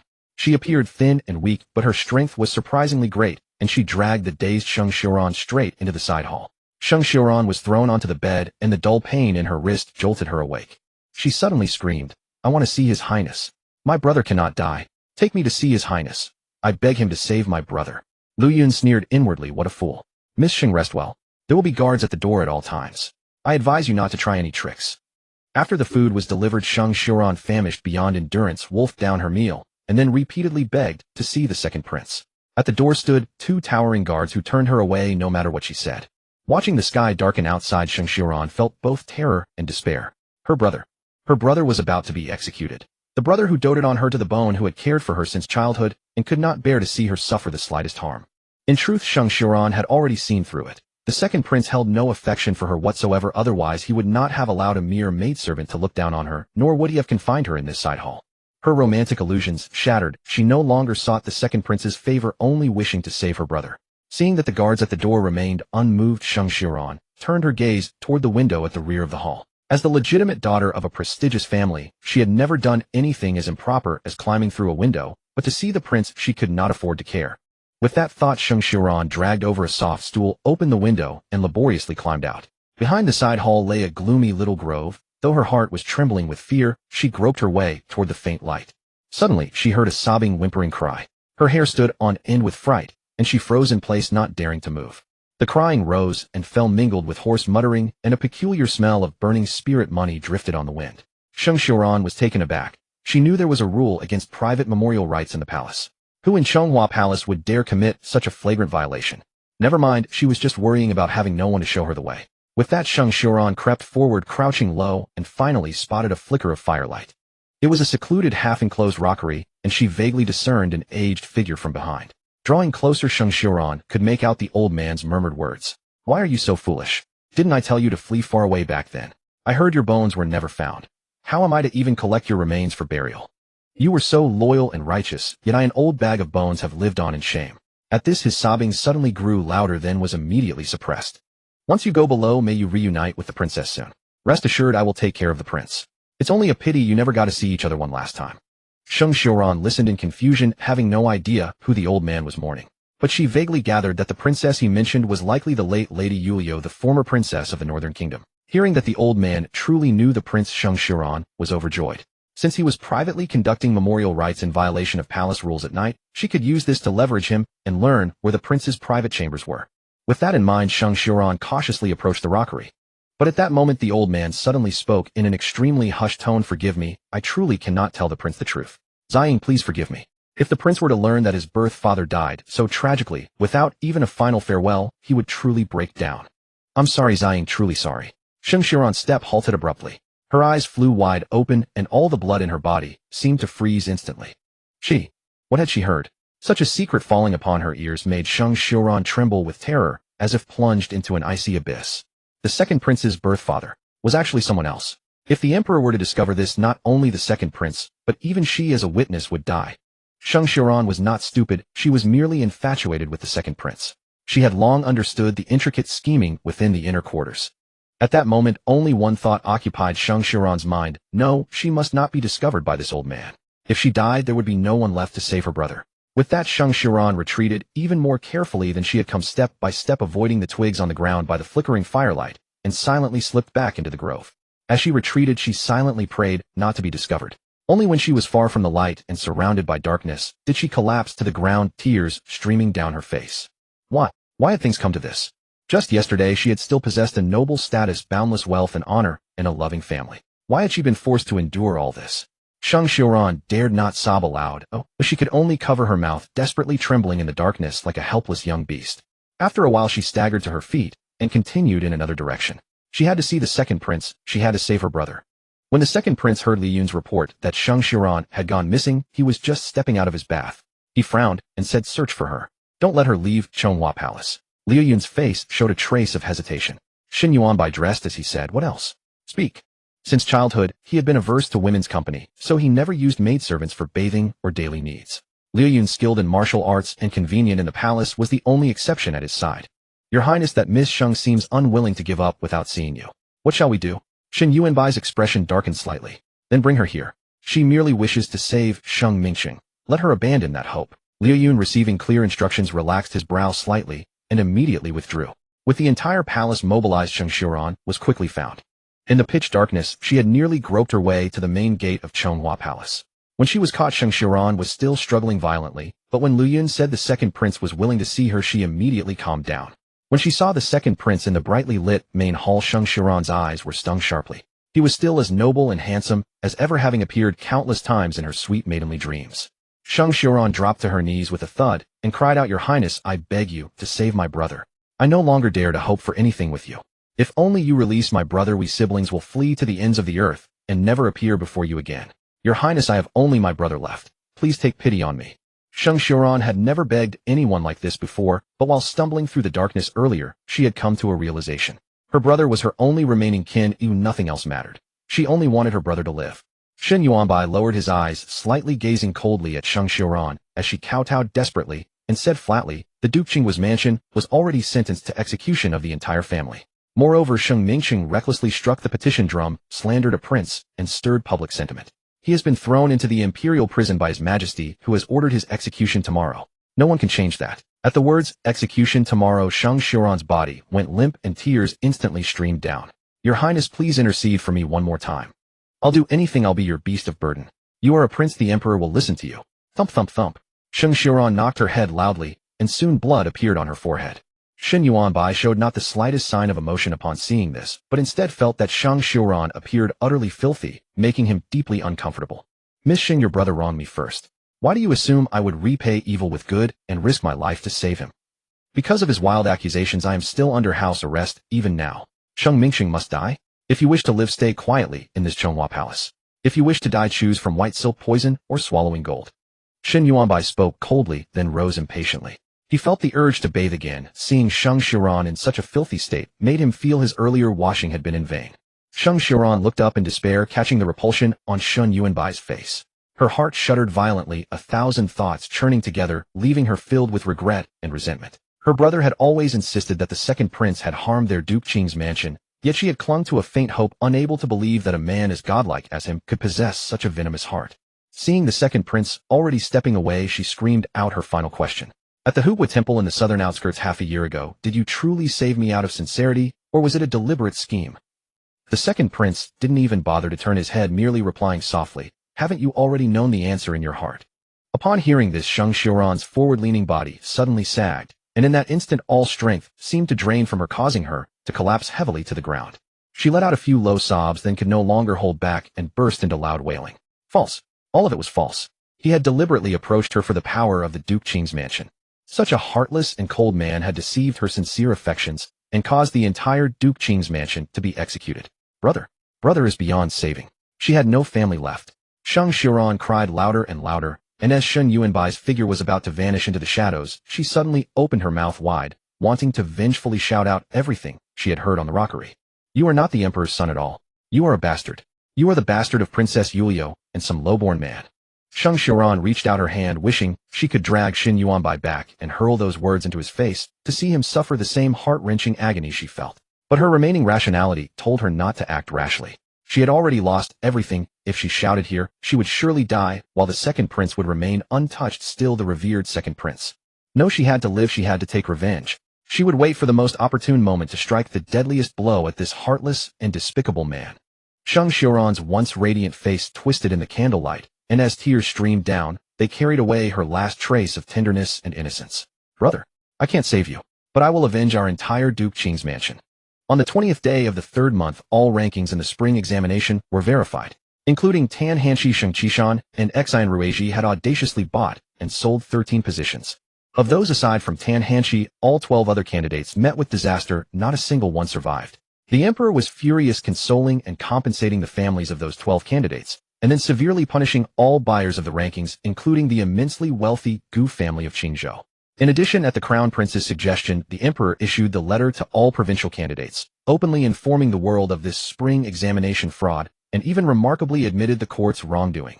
Thanks to the crown prince's action, the inflamed anger of the scholars and candidates was finally subdued. On the 21st day of the third month, the palace examination officially began, presided over personally by Emperor Yong. On the 22nd day of the third month, news spread that Emperor Yong had chosen Tan Hanxi as the top-ranked candidate. The golden list was then posted at the palace gate. On the 23rd day of the third month, Emperor Yong held the Chuanlu ceremony at the Hall of Supreme Harmony, bestowing the titles of Zhuang Yuan Bangyan and Tanhua upon the top three. Subsequently, an imperial edict was issued appointing the Zhuang Yuan Tan Hanxi as a compiler of the Hanlin Academy of the 6th rank and the Bangyan and Tanhua as editors of the 7th rank. This 6th rank position seemed modest, but its duties included compiling the emperor's veritable records, recording his words and daily activities, and even drafting imperial documents. This appointment meant that Tan Hanxi had become a close minister to the Son of Heaven, rising in one step. Next came the spectacular sight. Everyone awaited the new Zhuang Yuan parading through the streets on horseback.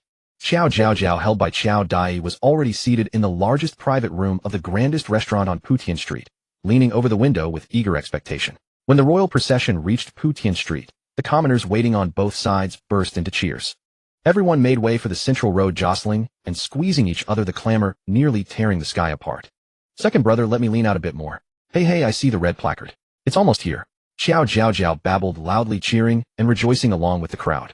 Such a magnificent spectacle was something Qiao Jiaojiao had never seen in her previous life, nor could it be compared to the sparse extras in TV dramas.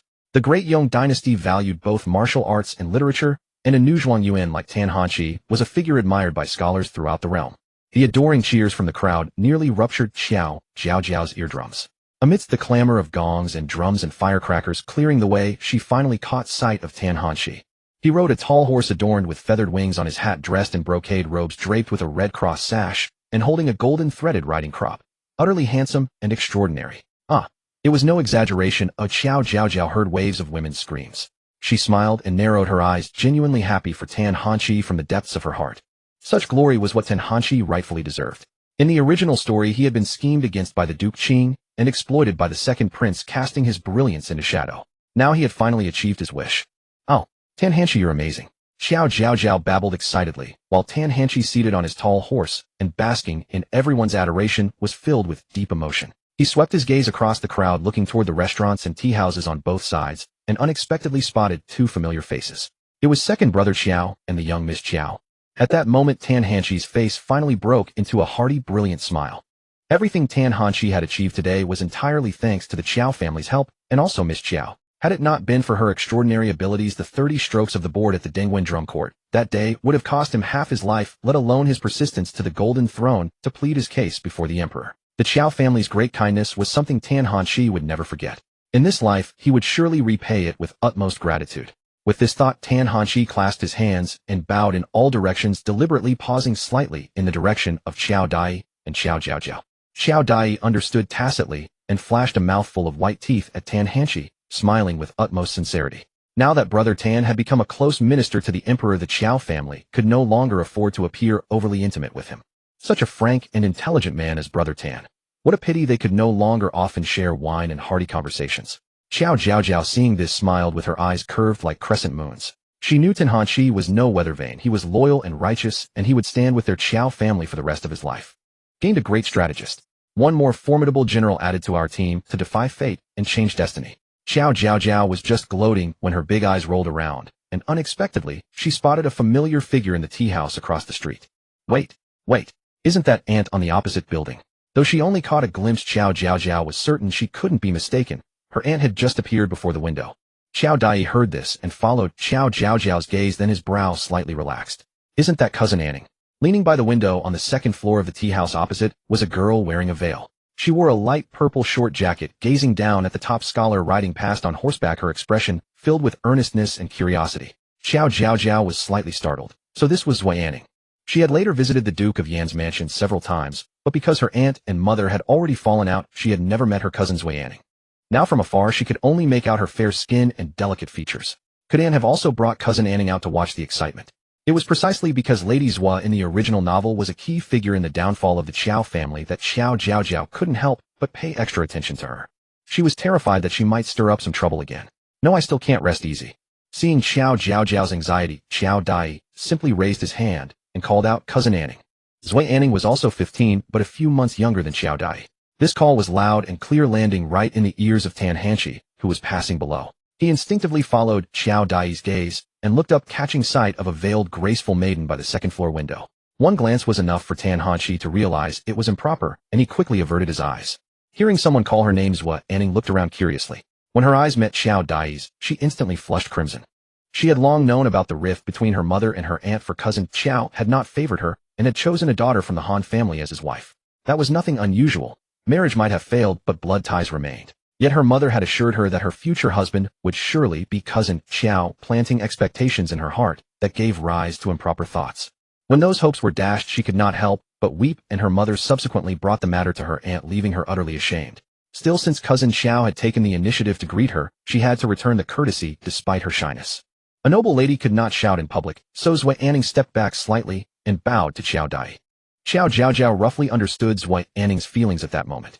She bore no ill will toward this cousin, for what her aunt had done had nothing to do with this innocent girl.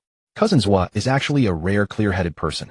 After overhearing her parents' schemes against the Qiao family, she was both terrified and furious and immediately wanted to tell grandfather. But her aunt discovered her intention and locked her securely in her room.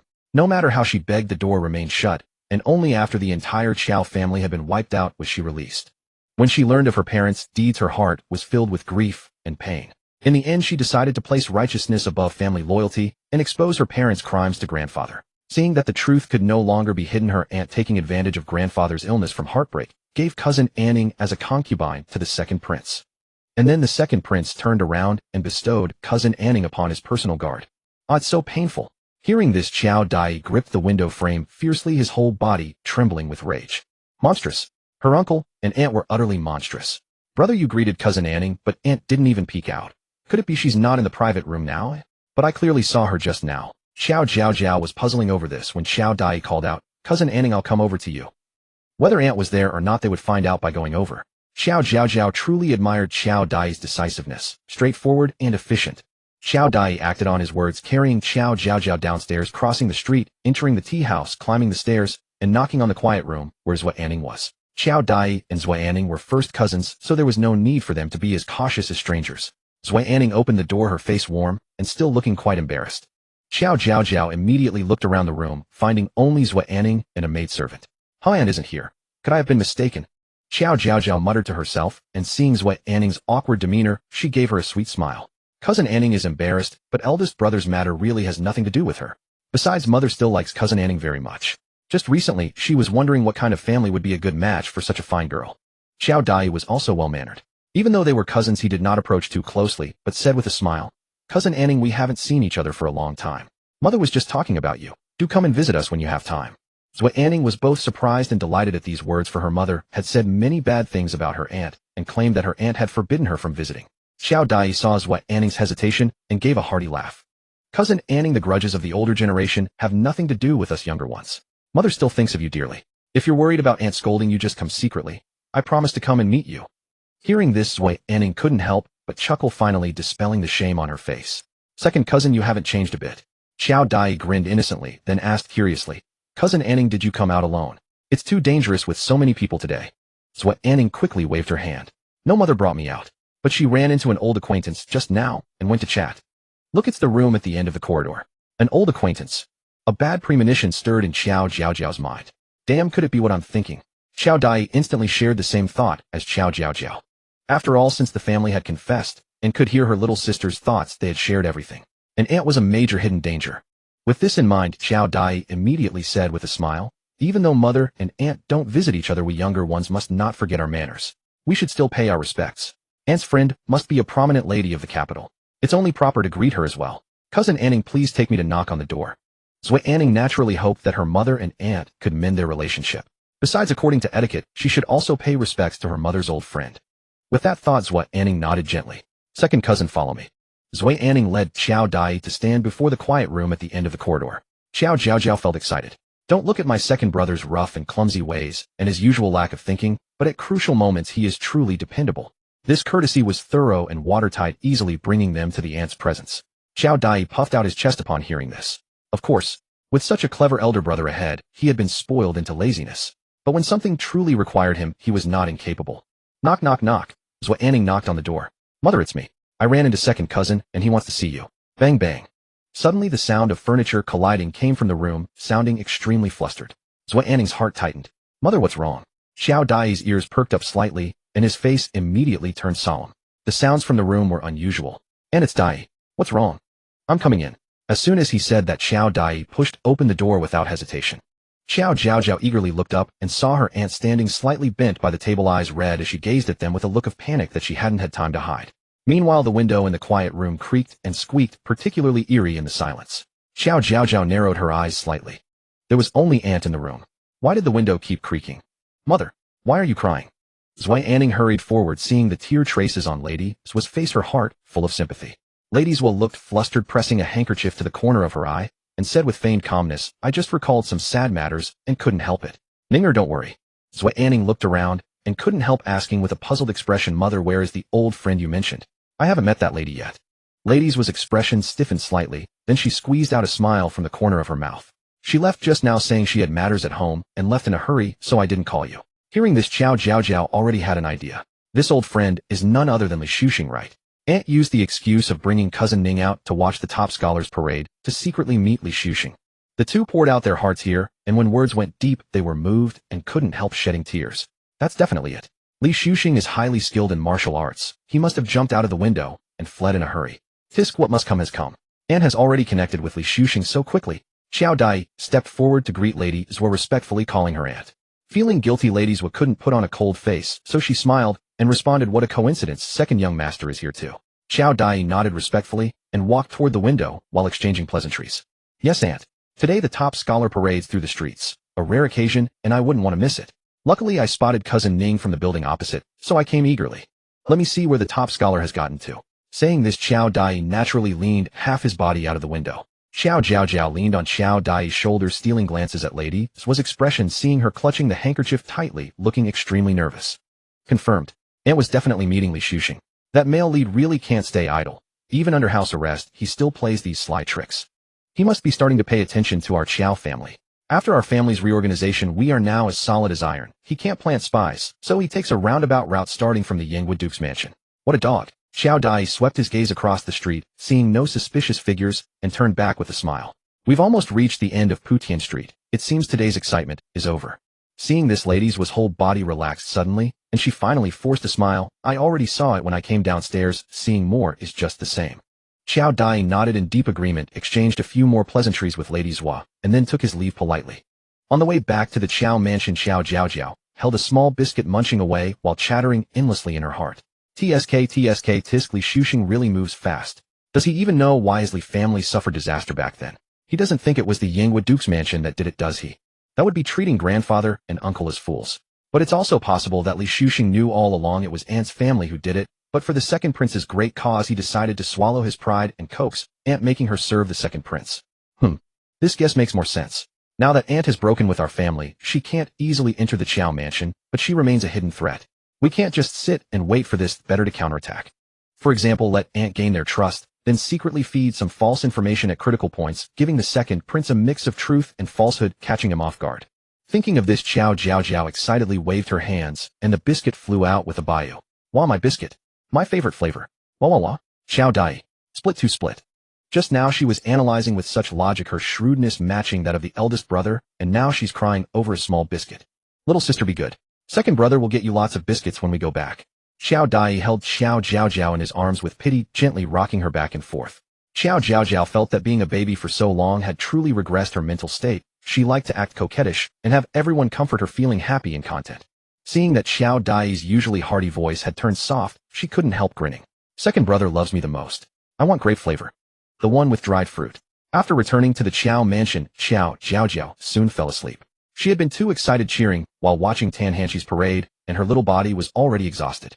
Seeing this, Qiao Dai quickly told them about meeting Aunt today. He deliberately didn't mention Qiao Jiaojiao's plan in the carriage, wanting to see what his eldest brother thought. As a result, the eldest brother spoke with such logic, every point coinciding with his little sister's, even the final countermeasure being exactly the same. Qiao Dai fell silent.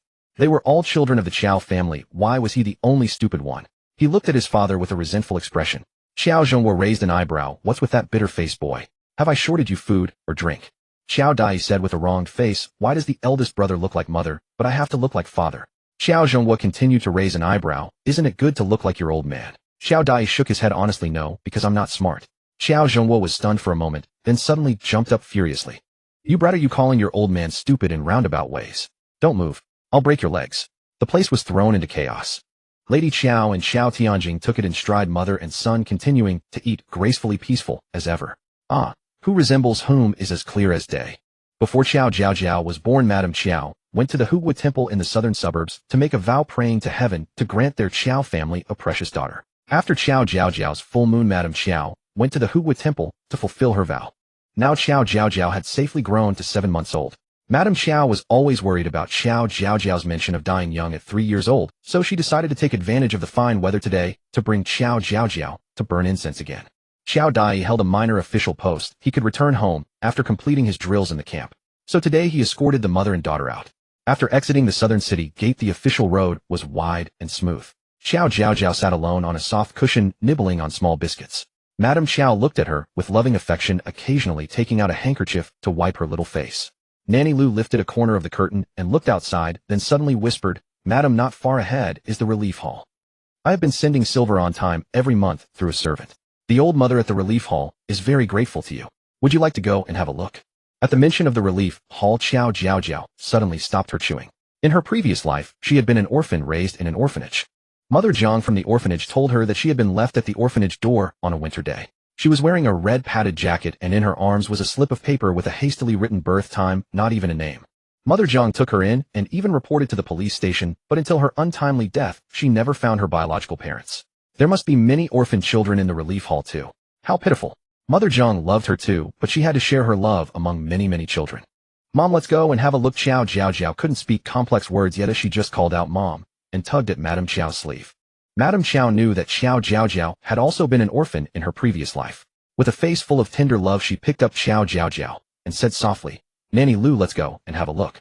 See what those children lack and have someone purchase some things to send over. Hearing this, Qiao Jiaojiao's heart ached, and she buried her head in Madame Qiao's bosom. Mother, you are the best. Mother is so kind. Heaven will bless Mother too. In the orphanage, every kindness was precious.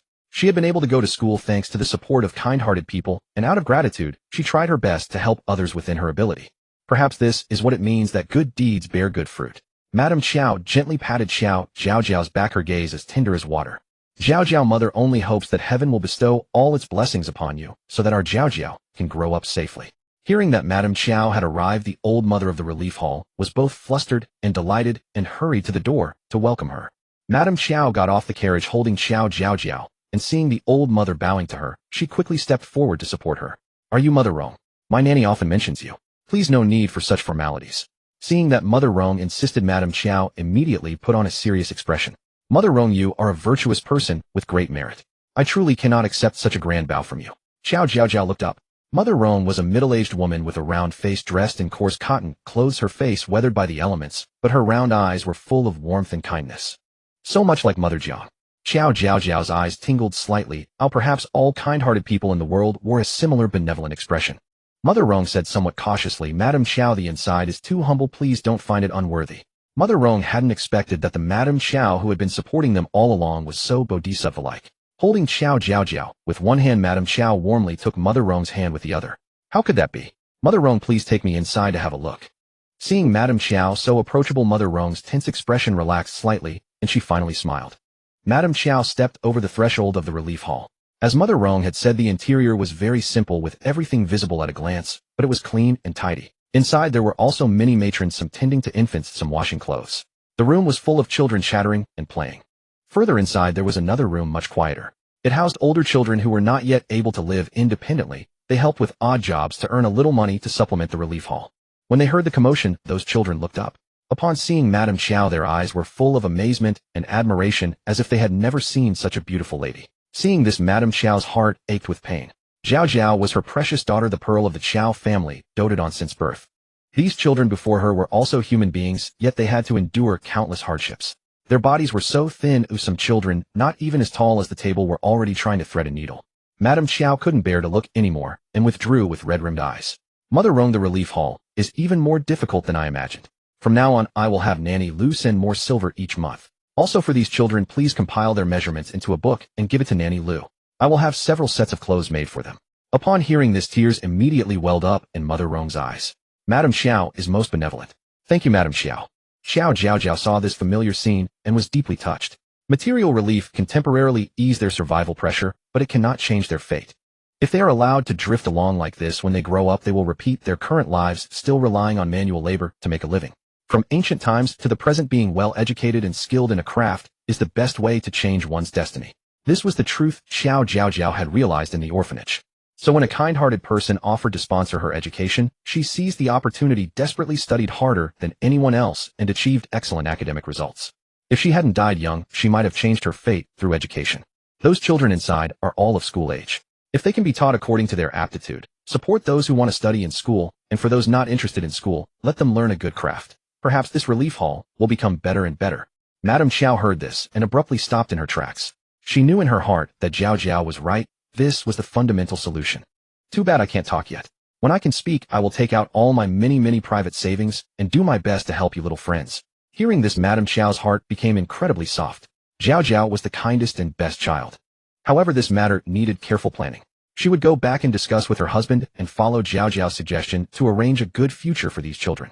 After leaving the relief hall, the carriage continued toward Hugui Temple. When they arrived at the temple gate, a young novice monk, having received word, was already waiting there.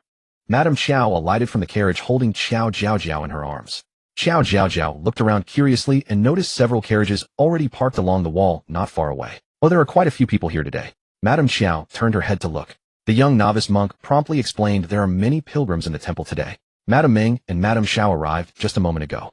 Madame Meng and Madame Xiao.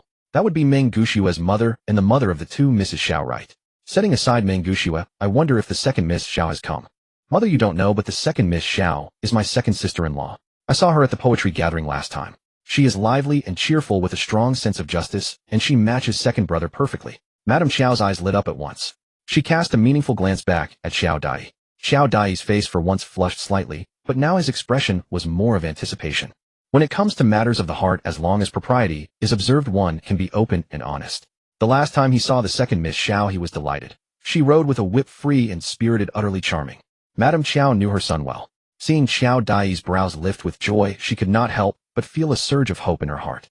The Miss Han they had met previously was an excellent prospect for a daughter-in-law. If heaven favored her and granted her two such fine daughters-in-law, she would be smiling in her sleep. The group entered Hugui Temple. First, they planned to offer incense in the main hall. Unexpectedly, they happened to run into Madame Meng, who had just finished her prayers. Behind her followed Meng Gushue, whom they had not seen for a long time. Madame Qiao, Madame Meng. The two ladies exchanged polite greetings and made a few casual remarks. Qiao Jiaojiao studied Meng Gushue, curiously sensing that she seemed somewhat different. The female lead appears much more composed, and her eyes don't dart around anymore. At that moment, Madame Meng pulled Meng Gushue forward to greet the others. Her every move was proper and disciplined, a marked improvement from the last time at the full moon banquet. Qiao Jiaojiao frowned slightly upon seeing this. It's not the enemy's frenzy that scares me, but their restraint. Could the poetry gathering last time have shaken her that much? Just then a young novice monk approached, carrying a basin of water. Before offering incense, one must wash hands, a sign of respect to the Buddha. Madame Meng was about to take her leave, but Meng Gushue suddenly spoke up in a clear voice. Madame Qiao, I have a special kind of soap that cleans hands very well. Would you like to try it? Madame Meng's face darkened slightly. The soap Schwer made was indeed good, but speaking up so abruptly was rather inappropriate. With that thought, she discreetly tugged at Meng Gushue's sleeve. Meng Gushue, however, remained unruffled, still looking at Madame Qiao with eager anticipation. This cheap mother really has no vision. She had worked so hard to make the soap, and in the future it would bring big money. She was just worried about how to spread the word. Madame Qiao held a high social standing and had many connections. If she could use her to advertise achieving mass production and wealth in no time would be a piece of cake. When it comes to selling, who cares about decorum? Every deal counts. Qiao Jiaojiao was stunned. Meng Gushue actually made soap this fast. I clearly remember that it wasn't until the middle of the story when the second prince needed funds to develop his power that Meng Gushue thought of using modern chemistry to make soap, perfume, and lipstick. This Meng Gushue is acting strangely. Did she suddenly have an epiphany? Madame Qiao, upon hearing that the soap was a matter of great importance, immediately nodded. Since Miss Meng has such a fine product, I'll give it a try. Meng Gushue's eyes lit up. CC. Taking the initiative to sell is always the right move. She took a small white round cake from the sachet at her waist. Qiao Jiaojiao took one look and confirmed it was indeed soap. In the Daong dynasty at this time, people mostly used soap pods, which had to be ground into powder, far less convenient than soap. Madame Qiao, first wet your hands, then rub the soap in your palms. It will immediately produce white foam. I've also added some scented powder. It smells wonderful. Madame Qiao handed Qiao Jiaojiao to Nanny Lu, then washed her hands following Meng Gushue's method. Indeed, it was both convenient and clean. She felt a slight shock. No wonder Jiaojiao said this could make a fortune. Meng Gushue was quite confident in her soap. In this backward dynasty, how could these rustic bumpkins have ever seen such modern wonders? She was now just waiting for the soap's reputation to spread, and then she would start big. When the time came, without her having to make any effort, Shenlang would naturally come to her. Qiao Jiaojiao's little face had been scrunched up tightly, but now looking at Meng Gushue, her knitted brows slowly relaxed. Although I don't know why Meng Gushue made the soap ahead of time, looking at her smug and superior expression, it's clear that old habits die hard. But no matter what, I can't let her grow big. If she joins forces with the second prince, she'll still be a cancer. Damn it, I know how to make soap, perfume, and lipstick too, but I can't speak. It's driving me crazy. Otherwise, I could give the formulas to Father and Big Brother, build up our own business, and be wonderfully free. Wait. Maybe there is a way. Let me check. Qiao Jiaojiao urgently summoned the merit shop panel. Since she had used all her merit points to save Tan Hanxi last time, she hadn't opened it in a while. Let me see if there's anything useful. Although I have no merit now, I can try to accumulate it quickly. It's a bit opportunistic, but... Oh. I'm not seeing things, am I? Where did 60 merit points come from? How do I have them again? Qiao Jiaojiao suddenly looked utterly shocked, her tiny mouth wide open. She had only glanced casually, and there at the top right corner of the merit shop panel, she saw the shining number 60. Last time when I saved Tan Hanxi, I definitely used up the last 60 points. Wait, right? Saving Tan Hanxi was also a meritorious deed, wasn't it? Qiao Jiaojiao understood. Last time at the Imperial Study, when I exchanged the rebound talisman, my merit didn't increase, because it was self-rescue. The merit points were used on myself. But at the Dengguan Drum Court, the merit points were used on Tan Hanxi. One use, one rescue, so the merit was returned to me. Brilliant. This merit shop is so reasonable. Does old king, you know about it? Qiao Jiaojiao was overjoyed. She hurriedly scrolled through the item list, looking for something that could turn her ideas into reality. This requirement was rather tricky. Qiao Jiaojiao was not impatient. She patiently examined each item one by one. Suddenly her eyes narrowed sharply. Wait, let me see what this thought transfer talisman is. The thought transfer talisman, when pressed against the glabella, can imprint the thoughts of one's divine sense onto its surface, allowing those who cannot speak to voice their intentions. Although considered rather mediocre, it costs only 5 merit points per sheet. For other mute individuals, they could choose to gesture with their hands. Those who could read and write had it even easier, simply writing down their thoughts. At the very least, they could express their ideas through drawing. Unlike Qiao Jiaojiao, who had a myriad of thoughts in her mind, but was merely a baby unable to gesture in a way anyone could understand, or even hold a brush. Not mediocre at all. Not mediocre at all. Good heavens, this thought transfer talisman was tailor-made for me. The best part is that it is affordable. I'm set. Once I return home, I'll transfer the methods for making soap, perfume, and lipstick. The only current difficulty is figuring out how to make Father realize that these 3 methods can generate immense wealth. Hearing this, Madame Qiao raised the corner of her mouth imperceptibly. She hadn't expected Jiaojiao's merit shop to be truly this miraculous. As long as Jiaojiao could transfer the methods, her husband and the eldest young master would naturally follow eagerly. Meanwhile, Meng Gushue was waiting for Madame Qiao's feedback. Madame Qiao smiled at Meng Gushue. Miss Meng, your soap is indeed much more effective than soapberries. Hearing this, Meng Gushue's eyes lit up, and she quickly turned to look at her maid Xiao Tao behind her. Xiao Tao understood immediately and took out a bulging scented sachet from her waist. Madame Qiao, I have quite a bit more here. If you do not disdain them, please take them all. Of course, if you could recommend them to other ladies, that would be even better. Madame Meng felt secretly gratified upon hearing the first half, thinking her daughter had become sensible. However, upon hearing the second half, her face turned red and white instantly. What? Is this such a mercenary demeanor really something a young lady from a respectable family should display? Meng Gushue, however, did not care. Who would turn down money? Seeing Meng Gushue's enthusiasm, Madame Qiao nodded slightly, and accepted the bag of soap, saying with a smile, "In that case, thank you for your kindness, Miss Meng." Meng Gushue waved her hand with a smile. She was not worried at all that someone might deduce the secret formula for soap from this. Although the soap-making process was not particularly complex, it had undergone numerous improvements to arrive at the optimal formula she had learned in modern times. These locals who only used soap berries would rack their brains in vain to produce something so good. Madame Meng, unable to bear the embarrassment any longer, saw Madame Qiao politely accept the sachet and hastily pulled Meng Gushue's hand to take their leave. Meng Gushue had originally accompanied Madame Meng out this time, hoping to encounter other ladies and young misses from high-ranking families. Unexpectedly, she ran into Madame Qiao of the Qiao family, which was a delightful surprise. Now that her objective had been achieved, she obediently let Madame Meng drag her away. After exiting the hall, Meng Gushue couldn't help but look back. At this moment, Madame Qiao had already taken Qiao Jiaojiao and was walking inside. Meng Gushue recalled the scene of the entire Qiao family's destruction she had seen in her dream, but felt completely unmoved. If one does not benefit oneself, heaven and earth will destroy them. Madame Qiao, your nature is indeed excellent, your background is noble, and you excel in every way. However, your Qiao family's reputation is too renowned, your prestige too high, and you stand on the crown prince's side, blocking the path for me and my lord Shun. The victor takes all, and the vanquished suffers defeat. The Qiao family's fate of total annihilation can only be blamed on their own inferior skills. Thinking of this, Meng Gushue slowly withdrew her gaze. It was time to return and study lipstick. Although ancient lip color was already quite good, there was still room for improvement.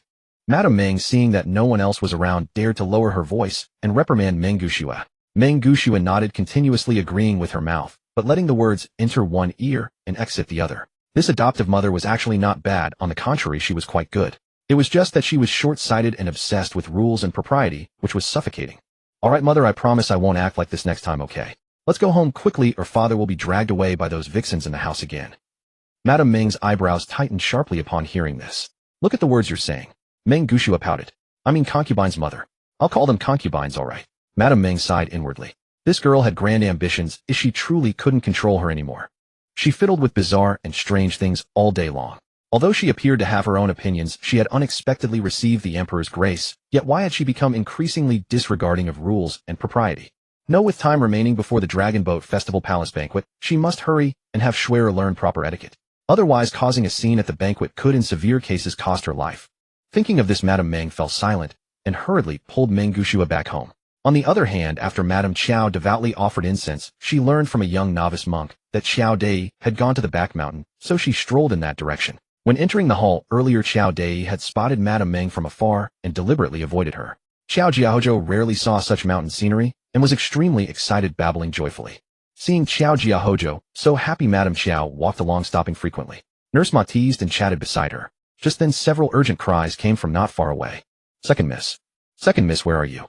"Where, sister?"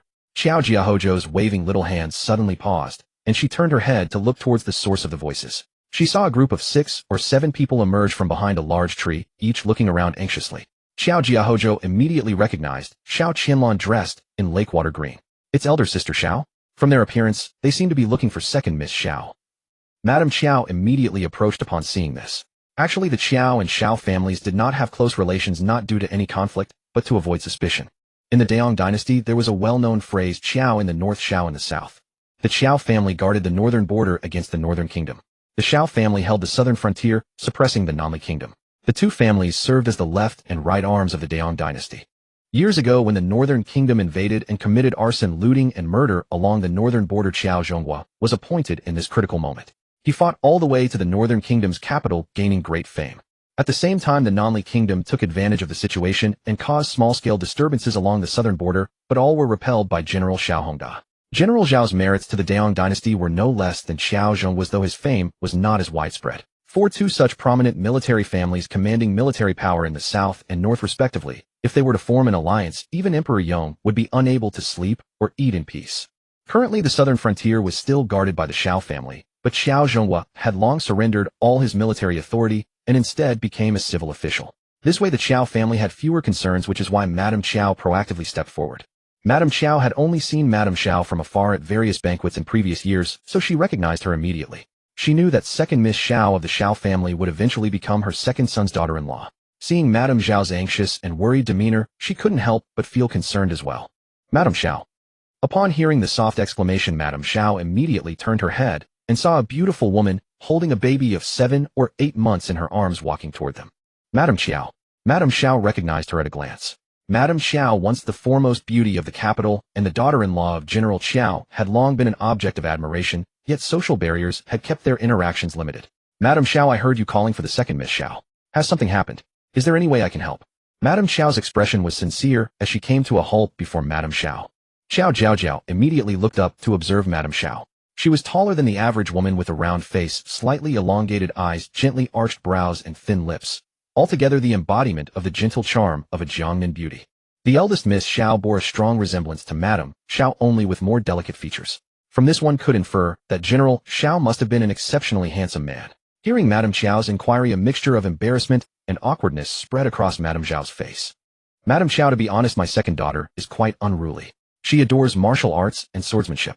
Just a moment ago she rolled away in a single somersault, leaving us searching high and low. Madame Qiao had already learned of Qiao Qianyue's temperament from Qiao Jiaojiao, so she was not surprised. No wonder she was a perfect match for the second son. Both were martial enthusiasts. Qiao Qianlong stepped forward and performed a greeting, hesitating for a moment before asking softly, Madame Qiao, may I be so bold as to ask, today when you came to Huwu Temple, did your son accompany you? Madame Qiao turned to look at Qiao Qianlong, a flash of admiration in her eyes. This was the daughter-in-law favored by Her Majesty the Empress, the future crown princess. Qiao Qianlong was extremely courteous, and her question did not seem offensive. Madame Qiao nodded. My second son did come along. Qiao Qianlong gave a helpless shake of her head. That explains it. Just now my sister and I were admiring the flowers when a figure darted past in the distance, displaying extraordinary lightness skills, as if floating through the air. My sister is a martial arts fanatic. Seeing such an expert, she immediately gave chase without a second thought, vanishing in the blink of an eye. Thinking back, that expert must have been your second son. Qiao Jiaojiao could not help but smile at this. Also, second brother and second Miss Xiao's bond was forged through competition. I hope my silly second brother doesn't get so caught up in the contest that he actually abandons Miss Xiao. Upon learning that the second Miss Xiao had gone missing because of her second son this time, it was Madame Qiao's turn to feel embarrassed. My son is unruly and lacks manners. He offended the second miss, and he deserves a scolding. Madame Qiao, don't worry. Let's search together. Madame Qiao could only laugh wryly. Two mischievous children meeting each other. Truly a headache. The group called out through the forest. Old Nanny Lu went back to fetch several young monks to help search, yet after an entire hour they still could not find the pair. Seeing the sun sinking in the west, Madame Qiao grew truly anxious. Could something have happened? She appeared much more fragile, and tears welled up in her eyes. Qiao Qianlong, however, remained composed. She looked around and made a decision. Mother, don't worry. You and Nanny Lu and the others stay here and continue searching for sister. I will ride back home as fast as I can to fetch help. Sister is highly skilled in martial arts. She must have just been too playful. Nothing bad will happen. Qiao Qianlong squeezed Madame Xiao's hand, rose calmly, and bowed to Madame Qiao. Please forgive my rudeness, madam. I must take my leave for a moment. My mother is tender-hearted. I would be grateful if you could comfort her. Madame Qiao nodded inwardly at Qiao Qianlong's poise. From such a small gesture one could see that this was the kind of young woman worthy of becoming the crown princess and future mother of a nation. Miss Xiao, rest assured. I will look after Madame Xiao. Qiao Qianlong expressed her gratitude, then lifted her skirt and hurried away. Qiao Jiaojiao thought it over. The original novel did not describe the first meeting between Xiao Dai and Xiao Qianyue, nor did it mention any danger, so she managed to stay calm. It must be something that delayed them. I don't recall anything happening to second brother and second sister-in-law. Just as this thought crossed her mind, a clear voice rang out from afar. Mother, sister. Qiao Jiaojiao turned toward the sound and saw two figures, one tall and one short, appearing on a hillside bathed in the last rays of sunset. They were not very close, and each held one end of a wooden stick. Xiao Qianyue was waving in their direction, but her right foot was bent, lifting her skirt, slightly suggesting she was injured. Where? Sister. Madame Xiao and Xiao Qianlong cried out joyfully and rushed forward. Madame Xiao's heart finally settled, and she followed closely. By the time they reached them, Qiao Dai and Xiao Qianyue had already discarded the wooden stick. Madame Xiao touched Xiao Qianyue's arm, unable to scold her, and asked with reddened eyes, Girl, are you hurt anywhere? You scared your mother to death. Xiao Qianyue looked ashamed, showing she was not one to cause trouble without reason. Mother, I'm sorry. I was too playful today. I accidentally twisted my ankle later, and second son Xiao carried me back. At these words, everyone discreetly examined Xiao Qianyue. Seeing the wrinkled front of her dress, they realized that this carrying had likely been on his back all the way. Madame Xiao's heart skipped a beat. Although Qiao Dai knew that Xiao Qianyue was destined to be his wife, he could not bear to let her reputation suffer. He quickly spoke up. Miss Xiao is truly a general's daughter. I helped her with a wooden stick along the way, and she walked back on her own. Madame Xiao looked at Qiao Dai with a hint of helplessness. Silly child, your clumsy act can hardly fool Madame Xiao and the eldest Miss Xiao. Yet inside Madame Qiao was truly pleased. Qiao Dai knew that Xiao Qianyue would be his wife, yet he still treated her with courtesy and respect, even going so far as to protect her reputation. Both of her sons were upright and honorable young men, and Madame Qiao felt deeply gratified. Hearing this, Xiao Qianyue turned abruptly to look at Qiao Dai. Seeing his resolute brows and earnest expression, her heart skipped a beat. She was proud-spirited. Earlier she had been chasing Qiao Dai through the woods, leaping high among the trees. But in her haste, she had missed a branch and landed safely, yet twisted her ankle. Attracted by her cry of pain, Qiao Dai had approached with proper decorum. Not too close, nor did he look at her with frivolous eyes. He even kindly offered to bring her back. Unfortunately, her ankle was already too swollen and painful for her to take a step. Only then did Qiao Dai walk in front of her, crouch down, and bend his back. Xiao Qianyue had resolved since childhood that if she were to marry, she would wed a man as towering and handsome as her father, a true pillar of strength. Otherwise, whether she disguised herself as a man to join the army or shaved her hair to become a nun, no one could force her to marry someone she did not love. Now, glancing at Qiao Dai beside her, she found him quite handsome and tall. Having carried her all the way just now, his face was not even flushed, and his breath remained steady, indicating a remarkably sturdy physique. Such a man would certainly make a decent husband. If he went to the battlefield in the future, she could even strive to accompany him, fighting bandits side by side. How thrilling would that be?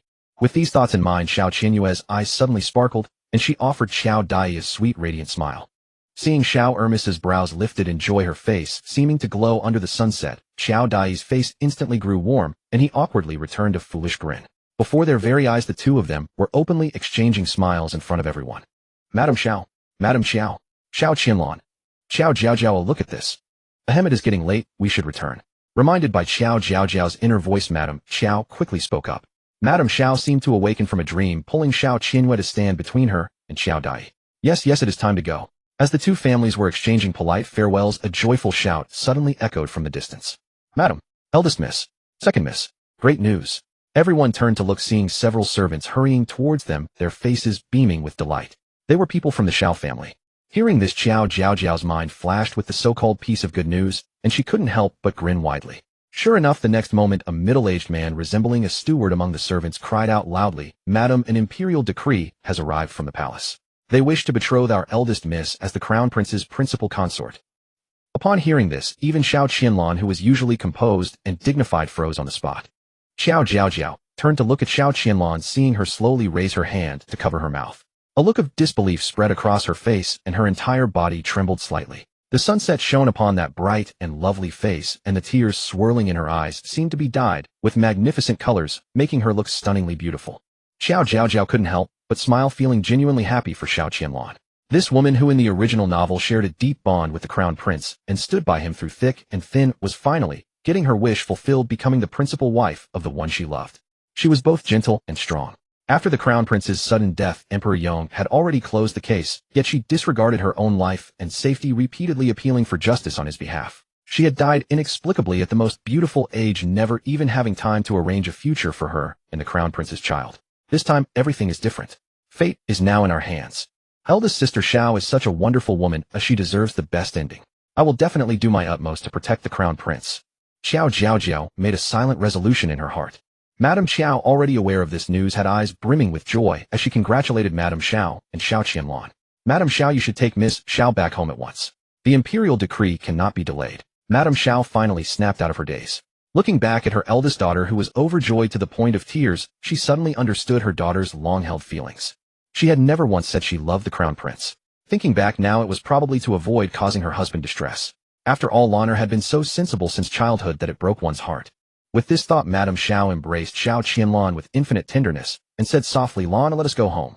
Buried in her mother's warm embrace, Xiao Qianlong dared to let her tears fall only when no one was watching. The joy in her heart was indescribable.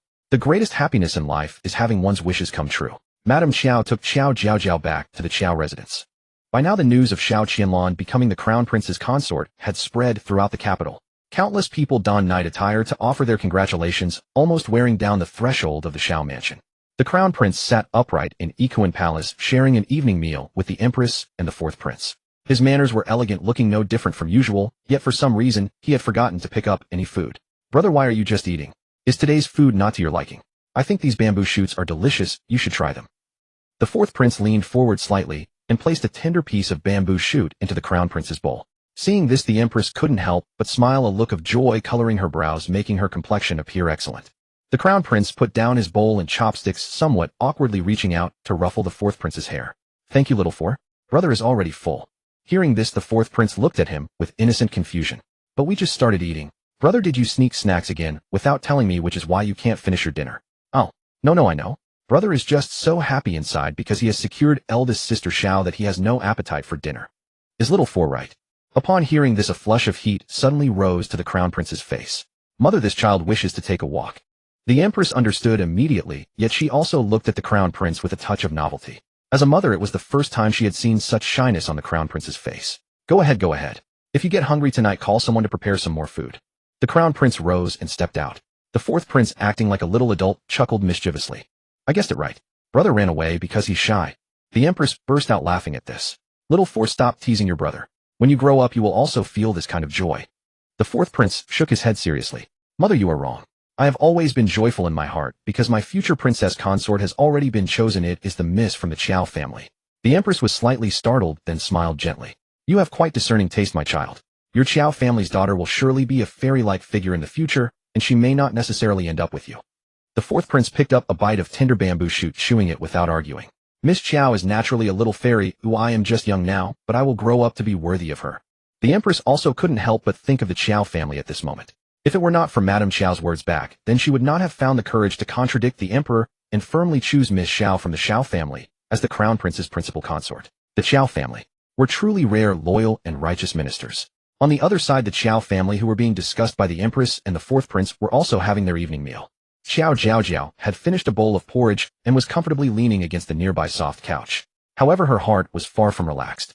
For at this moment, she was racking her brains trying to figure out how to discreetly copy the formulas for soap, lipstick, and perfume so that her father and eldest brother could start producing them. In truth, everyone in the Qiao family was eating absently, their minds occupied with listening to Qiao Jiaojiao's inner thoughts. How can I naturally let father and mother see this recipe after copying it? Once they see it, how can I make them take it seriously?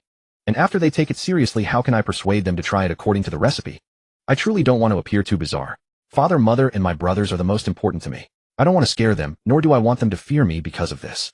The Qiao family perked up their ears, exchanging glances across the dining table. Qiao Zhongwa, good daughter, just reveal it. I promise I won't be surprised at all, and I'll take it seriously immediately. Madam Qiao, my dear Jiaojiao, is working so hard. Qiao Tianjing, I must help my sister and give her a way out. Qiao Dai, can't we just tell her that we can hear her thoughts? Qiao Zhongwa, Madam Qiao, and Qiao Tianjing glared at him simultaneously. No. If we do that, then Jiaojiao, little sister, will be the one scared. If she becomes afraid to think freely, how stifling and constrained would that be? Qiao Dai, all right. I was wrong. That was a terrible idea. Qiao Tianjing raised an eyebrow. My turn. He suddenly stood up and walked out the door. Qiao Jiaojiao looked up in confusion. A big brother finished eating so quickly today? Qiao Zhongwa and the others also looked puzzled, wondering what idea Qiao Tianjing had come up with. After a moment, Qiao Tianjing returned carrying a stack of books, setting them down beside Qiao Jiaojiao. Second brother, I picked out some books for you in the study. Study them well and read carefully. Qiao Dai's face immediately scrunched up. He didn't like reading anything except military books. The characters in those other books were like little figures, always seeming to fight each other when he looked at them. Qiao Tianjing returned to his seat and continued eating. He thought that with his little sister's intelligence, she would surely know what to do. At that moment, the whole family obediently ate with their heads down, none of them glancing toward Qiao Jiaojiao, giving her ample time to use her thought transfer talismans. Qiao Jiaojiao looked at the stack of books beside her and indeed brightened. Big brother is a great help. I can copy the recipe now, tuck it into the book, then later pretend to play and casually shake out the talisman. Brilliant. With that thought, Qiao Jiaojiao glanced at the family members, all absorbed in eating and not noticing her. Perfect, the timing is just right. So Qiao Jiaojiao summoned the merit shop panel and tapped on the thought transfer talisman. She turned slightly deliberately facing inward and silently chanted exchange. A square yellow talisman paper appeared in her hand out of thin air, about the size of an adult palm. Qiao Jiaojiao exchanged 3 talismans in a row to make them easier to distinguish. She glanced back secretly and no one noticed her. So she immediately pressed the talisman to her forehead, recalling the method for making soap in her mind. When Qiao Jiaojiao, full of anticipation, took down the thought transfer talisman, a few lines of neat, clear script had appeared on it, easy to read at a glance. Great. It worked. Hearing Qiao Jiaojiao's joyful cheer, the Qiao family let out a silent sigh of relief. Qiao Zhongwa glanced over and saw Qiao Jiaojiao sitting with her back turned, a tiny bundle curled up like a little thief, utterly adorable. Qiao Jiaojiao then copied the recipes for perfume and lipstick, tucking all 3 talismans into the first book beside her, patting it lightly. Perfect. Later, when father and mother come to hold me, I'll pretend to mess up and knock the book over, revealing the talismans naturally and flawlessly. Madame Qiao's eyes curved into a smile at this, and she set down her chopsticks at the right moment. I'm done eating. Qiao Jiaojiao looked on with eager anticipation. Here they come. Mother, come hold me. Madame Qiao came to Qiao Jiaojiao's side as she wished. Qiao Jiaojiao deliberately reached for the book. Seeing this, Madame Qiao feigned a reminder. Jiaojiao, that's your brother's book. Don't touch it. Qiao Jiaojiao babbled in baby talk while her hands moved with astonishing speed. She grabbed the book cover and gave it a shake, and the 3 talismans fluttered down naturally. Madame Qiao pretended to be surprised. What's this? Qiao Zhonghua happened to finish his meal and walked over, picking up the talismans. There are words on them. Qiao Tianjing coughed lightly. Father, let me take a look. Qiao Jiaojiao immediately stared at him with her big glossy black eyes, anticipating. A big brother is knowledgeable and will surely recognize them. Qiao Tianjing scanned the lines quickly, then said with shock on his face, Father, Mother, these are the recipes for making soap, lipstick, and perfume. When he reached the last line, Qiao Tianjing's eyebrow twitched, and he nearly broke character and laughed out loud. Because Qiao Jiaojiao, worried that her family wouldn't take it seriously, had added a line at the end of each recipe. The crucial recipe for getting rich and reaching the pinnacle of life. It's sure to make money. And 3 exclamation marks followed. Qiao Tianjing suppressed a smile, and with a serious expression said, Father, Mother, this recipe looks good. Why don't I find a reliable person to try it? Hearing this, Qiao Jiaojiao was so excited that she babbled loudly, and in her urgency, even let out a brother. Qiao Tianjing was overjoyed, turning his head sharply to look at her. Jiaojiao can call me brother. Qiao Jiaojiao. Sorry I got too excited, haha. But big brother, you're so clever. Brother. Yes. Qiao Tianjing joyfully picked up Qiao Jiaojiao. It was no easy feat for the whole family to put on this act. As for why Qiao Dai didn't come over, it was because his acting was too poor. He had been warned by Qiao Zhonghua and the others with a collective glare at the dinner table. Seeing all this, Qiao Dai was envious and jealous. Darn it. Jiaojiao's first brother went to the eldest brother. Qiao Jiaojiao, having resolved one concern, felt drowsy after her excitement. In the afternoon, in order to find Qiao Dai and Miss Xiao, she had stayed awake in her mother's arms. Now swayed gently by Qiao Tianjing, she quickly fell asleep. The Qiao family exchanged glances and let out a long sigh of relief. At last, Jiaojiao had given them the recipes without any burden. Eldest, find reliable people to test these carefully. We must cut off every source of income for Meng Guxue and the second prince. Qiao Zhonghua's face turned grave as he spoke in a low voice. Qiao Tianjing nodded seriously, then brought up another matter. Father, do you remember the Gu family of Qingzhou? Last time Jiaojiao mentioned that the Gu family of Qingzhou was bound to decline, so I sent someone on horseback to snap up several of their businesses while they were selling cheap in haste. If these recipes prove successful, I'd like to use those channels to expand our business further. Qiao Zhonghua was somewhat astonished when he heard this. After all, he was a military man at heart, and he had heard Qiao Jiaojiao's words at the time as well, yet he had not taken any action. He had not expected Qiao Tianjing to truly take them to heart. Although those shops were sold at a low price, they still cost a considerable amount of silver. Mother generously opened the treasury to fund me. If we do make a profit in the future, Mother should take the lion's share. Qiao Tianjing's face was full of smiles. Madame Qiao gently shook Qiao Jiaojiao, a playful glint in her eyes. Tianjing, you should think about saving up more silver to give to your future wife instead. Qiao Tianjing's face flushed red at this teasing. Qiao Zhonghua pondered for a moment, and then said seriously, Tianjing, you must handle this matter with utmost caution. Once the business takes off, if it is discovered, it might arouse suspicion and envy. Qiao Zhonghua raised his hand, discreetly pointing upward. Qiao Tianjing quickly suppressed his smile. Father, rest assured. I have deliberated on this for a long time before deciding to step in. I will ensure everything is watertight. And as Jiaojiao predicted, the second prince has also made his move. Qiao Zhonghua's expression turned grave upon hearing this. The second prince is indeed cunning and resourceful. It seems he has been harboring grand ambitions from the very beginning, which is why he is so thorough in every aspect. Qiao Tianjing nodded in agreement, but a smile flickered across his face in an instant. Yet no matter how shrewd he is, he could never imagine that there is someone in this world who can foresee the future. The second prince and I had our eyes on the same 3 shops. Perhaps he never expected that anyone else could seize the opportunity as keenly as he did, so he offered a very low price. I immediately seized the chance, and while the second prince was still preparing to negotiate, I took over the shops at a higher price. Although it cost a bit more silver, it caught the second prince off guard. Moreover, these 3 shops have excellent prospects. If they can be successfully developed, they should yield considerable returns. Qiao Tianjing spoke with great confidence, having a clear plan in mind. Qiao Zhonghua and his wife had full trust in their eldest son. They gave him a few careful instructions and then let him proceed with his endeavors. The Qiao family had always devoted themselves wholeheartedly to whatever they set out to do. Since they were defying fate, the more capital and advantages they had, the better. That evening, Qiao Jiaojiao was taken by Nanny Lu to sleep. Madame Qiao took Qiao Zhonghua's hand and first brought up the events at Hugua Temple that day. That second Miss Xiao seems quite cheerful and open. I think Dai is very fond of her. Qiao Zhonghua smiled with satisfaction. That boy Dai has finally come to his senses. Why not send him to be a student of General Xiao? Madame Qiao was surprised. Our Qiao family and the Xiao family have no prior connection. Wouldn't it be very improper to go and seek a teacher so abruptly? Qiao Zhonghua put his arm around Madame Qiao and laughed heartily. How could there be no connection? That old Da is my sworn brother. Really? Madame Qiao was utterly astonished. She had never once heard Qiao Zhonghua mention this before. Qiao Zhonghua nodded with a smile. Back then old Da and I trained together in the military camp. We spent every day competing, neither willing to admit defeat. Yet we actually admired each other deeply and had a great bond. Later when war broke out we were assigned to 2 different armies. One in the south, one in the north. Before parting we burned incense and kowtowed, becoming sworn brothers under the witness of heaven and earth. Afterward, as our positions rose higher and higher, we tacitly broke off contact. When we met in court we pretended not to know each other. Now that I have relinquished my military command and have long since left the army, if I start associating with old Da again, I doubt His Majesty will be overly suspicious. Moreover, the current commander of the northern frontier is not particularly capable. If Dai can be trained properly, His Majesty would likely be pleased to see it. Madame Qiao sensed Qiao Zhonghua's intention to send Qiao Dai to the northern frontier, and her expression dimmed slightly.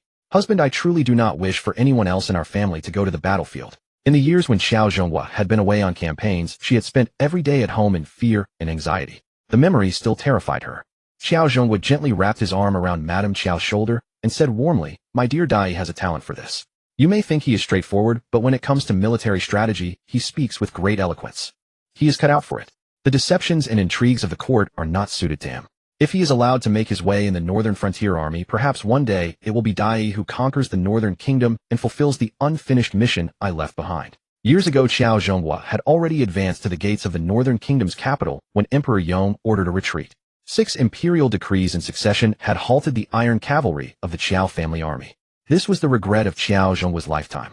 Hearing this, Madame Qiao said no more and simply wrapped her arms around Qiao Zhonghua's waist. No one in this world understood her husband's ambitions and loyalty better than she did. He was truly an upright and towering man, a great hero with the world in his heart. His regrets ran deep, yet he never spoke of them. They sat quietly for a while, and then Madame Qiao brought up the matter of the relief center, including Qiao Jiaojiao's ideas. Husband, I think Jiaojiao's idea is excellent. Those children look so pitiful. If they can rely on their own skills to change their fate, that would be truly wonderful. Qiao Zhonghua pondered carefully, and then nodded solemnly. I will have it arranged. There is a private school in the south of the city. We will send the children who wish to study there. For those who are not inclined to study, we will have them learn a trade, be it blacksmithing, embroidery, carpentry, or bricklaying. There will always be a path for them. If there are promising children with a talent for martial arts, it would be especially good to train them from a young age. We will never stint on their food and clothing. Madame Qiao felt a deep sense of reassurance upon hearing this. Whatever Qiao Zhonghua personally promised, he would surely carry out with earnestness. Thus those children would have a future. I hope that all 3 of Jiaojiao's recipes will succeed, and that Tianjing will bring back plenty of silver. Otherwise, with so many children in the relief center, and so many social obligations for the household, the treasury really won't be able to stretch. Madame Qiao smiled, her eyes curving like crescent moons. She had never cared much for worldly possessions before, but now that there were so many things to do, she realized that one could never have too much silver. And then there is Tianjing's marriage. It will be April soon, and many things must be purchased in advance. I think it should not be overly extravagant, but we must not slight Miss Han in any way. Qiao Zhonghua listened to Madame Qiao's rambling, his heart full of warmth and contentment. Only after Madame Qiao had finished speaking did he get up and pour a cup of warm water. My dear, moisten your throat. Madame Qiao cast a sidelong glance at Qiao Zhonghua. Are you implying that I talk too much? Qiao Zhonghua was at a loss whether to laugh or cry. How did you come to that conclusion, my dear? After drinking, Madame Qiao handed the cup back to Qiao Zhonghua, who obediently took it and placed it on the table. When he turned around, he saw Madame Qiao lounging lazily against the soft pillow, her lips moist and glistening from the water. A sudden itch stirred in his heart. He strode over to the couch in 2 or 3 steps and leaned over her. In the dim candlelight, Madame Qiao's shy voice drifted out. Don't be mischievous tonight. I walked a lot at Hugua Temple today, and my legs are still sore. Qiao Zhonghua chuckled softly. Whatever he did next made Madame Qiao let out a low gasp. The bed curtains were drawn, and all that could be heard faintly was Qiao Zhonghua's coaxing voice. My dear, let me rub your legs for you later, all right? Qiao Zhonghua was a man of action. The very next day, he dispatched his servants to the relief hall and sent Nurse Lu along as well. Having dealt with Mother Rong of the relief hall on numerous occasions, Nurse Lu's presence would surely ease the negotiations. When Mother Rong learned that the Qiao family not only intended to continue their generous support of the relief hall, but were also willing to arrange livelihoods for the older children. She was moved to tears of gratitude. Given the large number of children, each with their own temperament and talents, the mere task of tailoring education to suit each individual consumed half a month. After the selection process, only a scant 2 or 3 children were found capable of settling down to scholarly pursuits. The majority chose instead to learn a practical trade. Upon hearing this, Qiao Jiaojiao felt a pang of sympathy in his heart. In truth, he understood these children's reasoning all too well. The path of scholarship was long and arduous with no guarantee of eventual distinction. But mastering a craft would not only allow them to earn money at an earlier age, but also enable them to repay the relief hall sooner. They were all good children at heart. To Qiao Jiaojiao's great delight, 5 of them possessed promising physiques for martial arts training, and upon inquiry, they all expressed their willingness to come to the Qiao residence to learn. With these efforts, the relief hall was thoroughly revitalized. Mother Rome wore a smile on her face all day long, and found herself with more free time to care for the younger children. Qiao Jiaojiao remained unaware of all this. She was still planning to gradually accumulate her private savings, waiting until she could speak to propose her own ideas to her parents about helping those children. At present, her mind was preoccupied with the 3 formulas, and she muttered about them daily. I wonder if eldest brother has managed to produce the soap yet. Under Qiao Jiaojiao's insistent lisping urgings, Qiao Tianjing was kept busy every moment, hardly having a moment's rest. Between attending court sessions and handling his official duties, overseeing the trials of the formulas and managing the business affairs in Qingzhou, he was growing visibly thinner. One afternoon, as Qiao Jiaojiao just awoke from her nap, she heard her family's voices nearby. Mother, take a look. Is this the same as Meng Gushue's soap? Still groggy with sleep, Qiao Jiaojiao vaguely saw Qiao Tianjing hand a round cake of soap to Lady Qiao. She instantly sat bolt upright, all drowsiness forgotten. The soap is done, isn't it? Eldest brother, I want to see it too. I want to see it too. Brother. The moment Qiao Jiaojiao's inner voice sounded, her family knew she was awake. Qiao Tianjing bent down and scooped Qiao Jiaojiao into his arms, handing her a piece of soap as he did so. Little sister, this is not for eating. Qiao Jiaojiao. Humph, eldest brother really treats me like a child who knows nothing. Wow, this milky white soap. It really does look rather delicious. Qiao Tianjing. Little sister, clever as you may be, you are still indeed a child. Lady Qiao took the soap to try it, and returned a moment later with a beaming face. It's excellent to use. Even smoother than the soap Miss Meng gave, and it lathers more easily.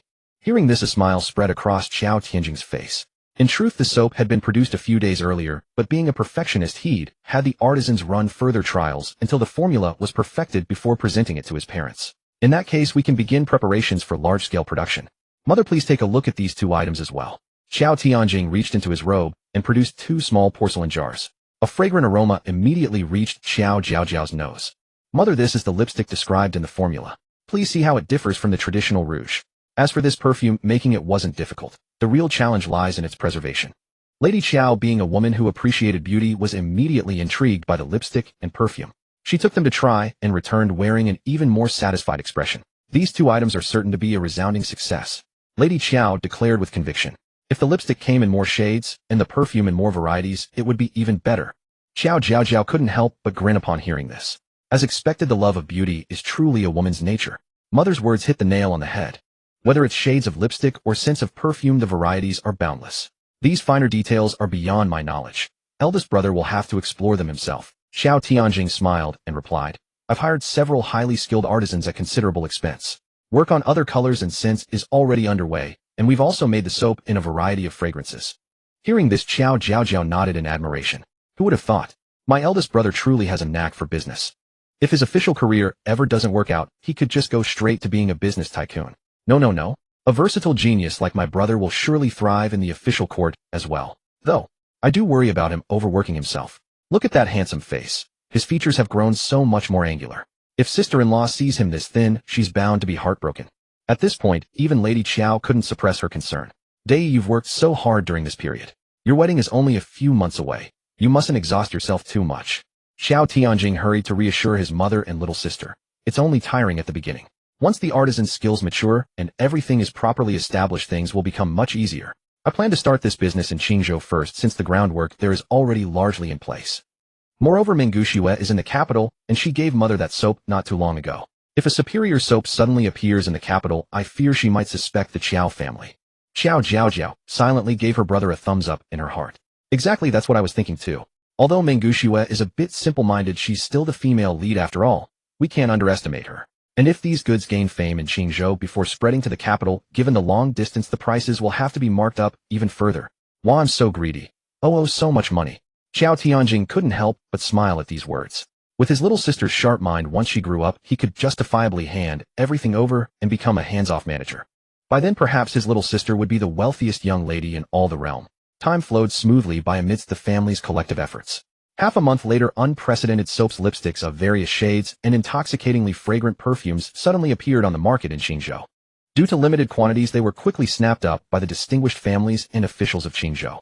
The ladies and young misses who used them all sang their praises and eagerly placed orders, and their reputation spread far and wide in no time. By then the calendar had turned to early May and Jiaojiao was 9 months old. During this period she couldn't help but grow anxious, for the Dragon Boat Festival Palace banquet was fast approaching. And on that day, according to the original novel, was the very day the naive fool met her death. The Dragon Boat Festival banquet was on the 5th day of the 5th month. Qiao Jiaojiao had been restless since the first day of the 5th month. If that naive sweetheart were to die, the empress would be heartbroken, the crown prince would be grief-stricken, and wouldn't that hand the second prince a huge advantage? Besides, that day when we brought down Di Ziying, the naive sweetheart also spoke up for her. Good people shouldn't die young. Now the question is, who is the murderer of the naive sweetheart? Qiao Jiaojiao scratched her head in frustration, and after much thought, she summoned the merit shop. Last time merit points were 60. I used 15 to exchange for the mind transfer talisman, so 45 points remain. Are these few merits enough to save the naive sweetheart? Qiao Jiaojiao felt uncertain, thinking to first check what she could exchange with 45 points, and then deal with the situation as it came. What the heck? A bug. This merit shop has a bug. Qiao Jiaojiao suddenly exclaimed in her heart, startling Madame Qiao, who was preparing the items for the family's palace banquet. Madame Qiao quickly turned around and saw Qiao Jiaojiao propping herself up with both hands on the soft couch, as if she were about to stand up. Especially her bright, sparkling big eyes, round and wide, looking extremely shocked. Madame Qiao was perplexed. What is a bug? Why did the merit shop having a bug scare Jiaojiao so much? Qiao Jiaojiao sat back down in disbelief, her eyes fixed on the upper right corner of the merit shop, which clearly displayed merit points 165. Heavens! 165 merit points. I've never been this rich. How is this possible? Where did the extra 120 merit points come from? Qiao Jiaojiao couldn't figure out where the 120 merit points had come from. Madame Qiao was slightly stunned upon hearing this, but she had a guess. This merit should be because she and her husband followed Jiaojiao's advice and helped the children in the relief hall, right? Yesterday her husband mentioned that the children in the relief hall were very promising, whether studying, practicing martial arts, or learning skills, they were all particularly diligent. If it weren't for Jiaojiao's words, she wouldn't have thought to help those children in this way. Now their circumstances have been greatly improved. Oh, Jiaojiao has indeed done a great merit deed. Qiao Jiaojiao racked her brains, but couldn't find an answer, so she finally gave up. Now looking at the sparkling number, she was grinning from ear to ear. These are 165 merit points. I can exchange for so many good things. That naive sweetheart is also lucky. Could he be a relative of old King Yen? Otherwise, why would the merit shop have a bug at such a critical moment? It seems the naive sweetheart is not destined to die. I need to think carefully and must save him. Time quickly arrived at the 5th day of the 5th month. The Dragon Boat Festival banquet was held every year. According to tradition, the banquet lasted from the middle of the C hour to the middle of the Wei hour, 10 a.m. to 2 p.m. At the end of the Chun hour, the noble officials in the capital who were qualified to attend the banquet set out one after another. The banquet was held at Funing Hall, which was connected to Chunhua Garden, known as the Small Imperial Garden. Chunhua Garden had 2 lakes. One was Chunshui Lake, surrounded by water corridors and pavilions where the ladies and young misses often gathered before the banquet. The other was Yuhua Lake. This lake, people rarely went there. Although the palace had never explicitly forbidden it, and the 2 lakes were separated only by a wall and an arched gate, everyone tacitly stopped. Because the lake's origin was not simple. When the garden was first built, this lake was not called Yuhua, but Minghua Lake. It was said that in the past, consort Yuliu, longing for home, once danced the Northern Jade dance by the Minghua Lake. That dance was light and graceful, stunning everyone. The emperor was deeply infatuated and ordered a statue of consort Yuliu dancing passionately to be carved by Minghua Lake, her face veiled with light silk. Then he renamed Minghua Lake to Yuhua Lake. It was said that even after consort Yuliu had passed away for so many years, the emperor had come to Yuhua Lake several times to look at the statue and remember her. With such a secret and few fools in the capital, no one dared to step into Yuhua Lake during the Dragon Boat Festival banquets over the years. At the palace banquet, men and women were not separated. Each family had a fixed number of attendees seated according to official rank.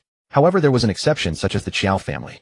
Qiao Zhonghua was currently a 3rd-rank censor, but the emperor had long decreed that Qiao Zhonghua would be treated as a 1st-rank official at all palace banquets, seated in the front. At this moment, the banquet had not yet begun, so people were moving around exchanging greetings. The liveliest group was around the Xiao family. Not long ago, the eldest daughter of the Xiao family had been selected as the crown princess, and everyone was eager to curry favor. Although Qiao Jiaojiao was favored by the emperor, he was hard to get along with. He never held back when criticizing others in court, and he disliked socializing, so very few people gathered around him. He was happy to be left alone holding Qiao Jiaojiao, and couldn't stop showing off. Old Han, this is my daughter. Han Mingzhi, as Qiao Jiaojiao's prospective in-law, was already seen as tied to him in the eyes of outsiders, so Qiao Jiaojiao did not hesitate to be friendly with him. Han Mingzhi nodded graciously. Very good, a daughter is a treasure. Qiao Jiaojiao grinned with satisfaction upon hearing this. At that moment a tall figure approached. Lord Qiao. Qiao Jiaojiao turned and saw General Xiao Hongda strolling over, his expression calm, as if just making an ordinary greeting.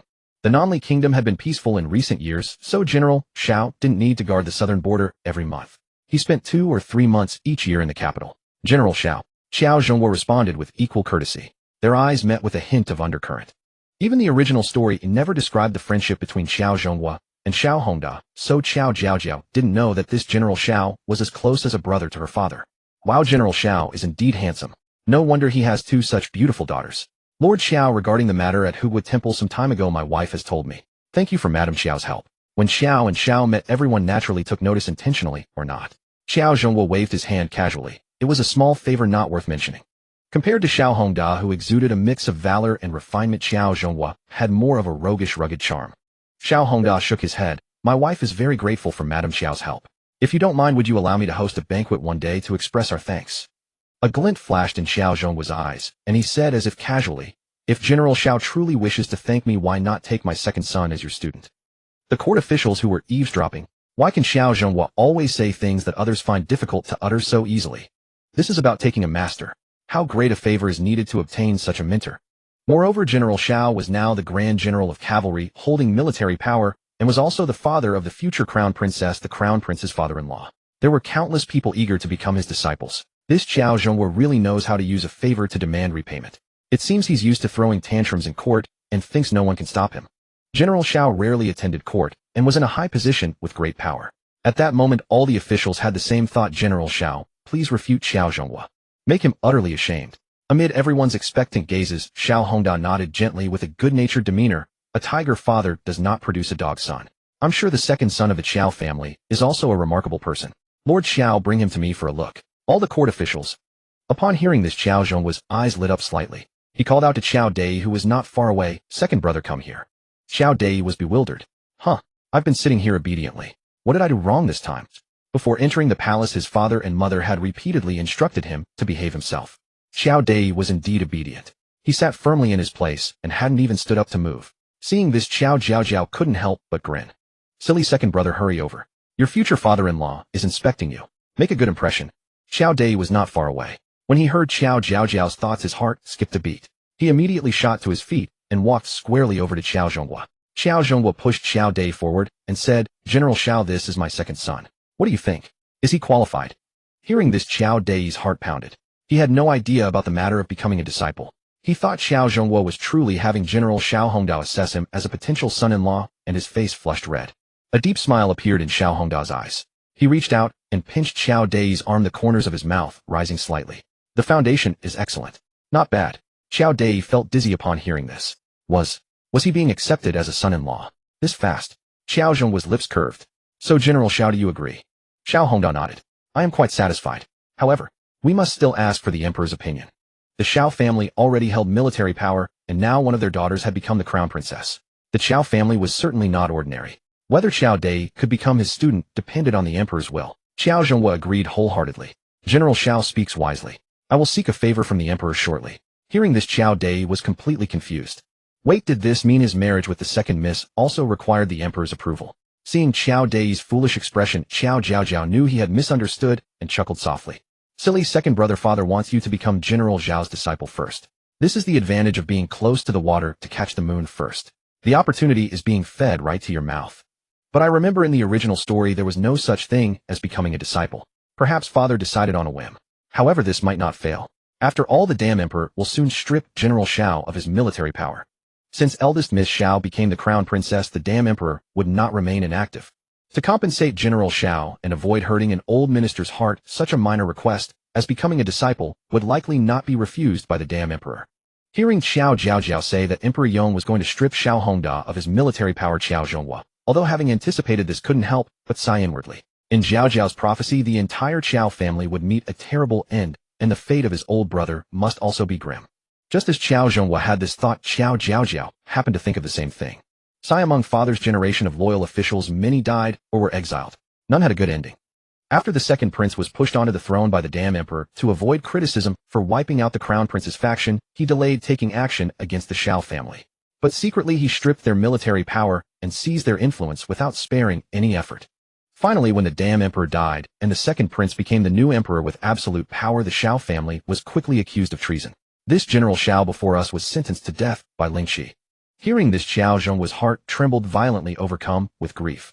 He recalled the past when they had both sworn to serve their country. Back then Lao Da had said with soaring spirit, "Old Qiao, I Xiao Hongda, am willing to shed my blood and pour out my heart for the Daong dynasty and its people. Dare you join me?" The sky was clear as water and the youth's spirit soared. That vow was carved into Qiao Zhonghua's bones and blood. For the nation, for the people, wherever the heart desires, I would not regret it even if I died 9 times.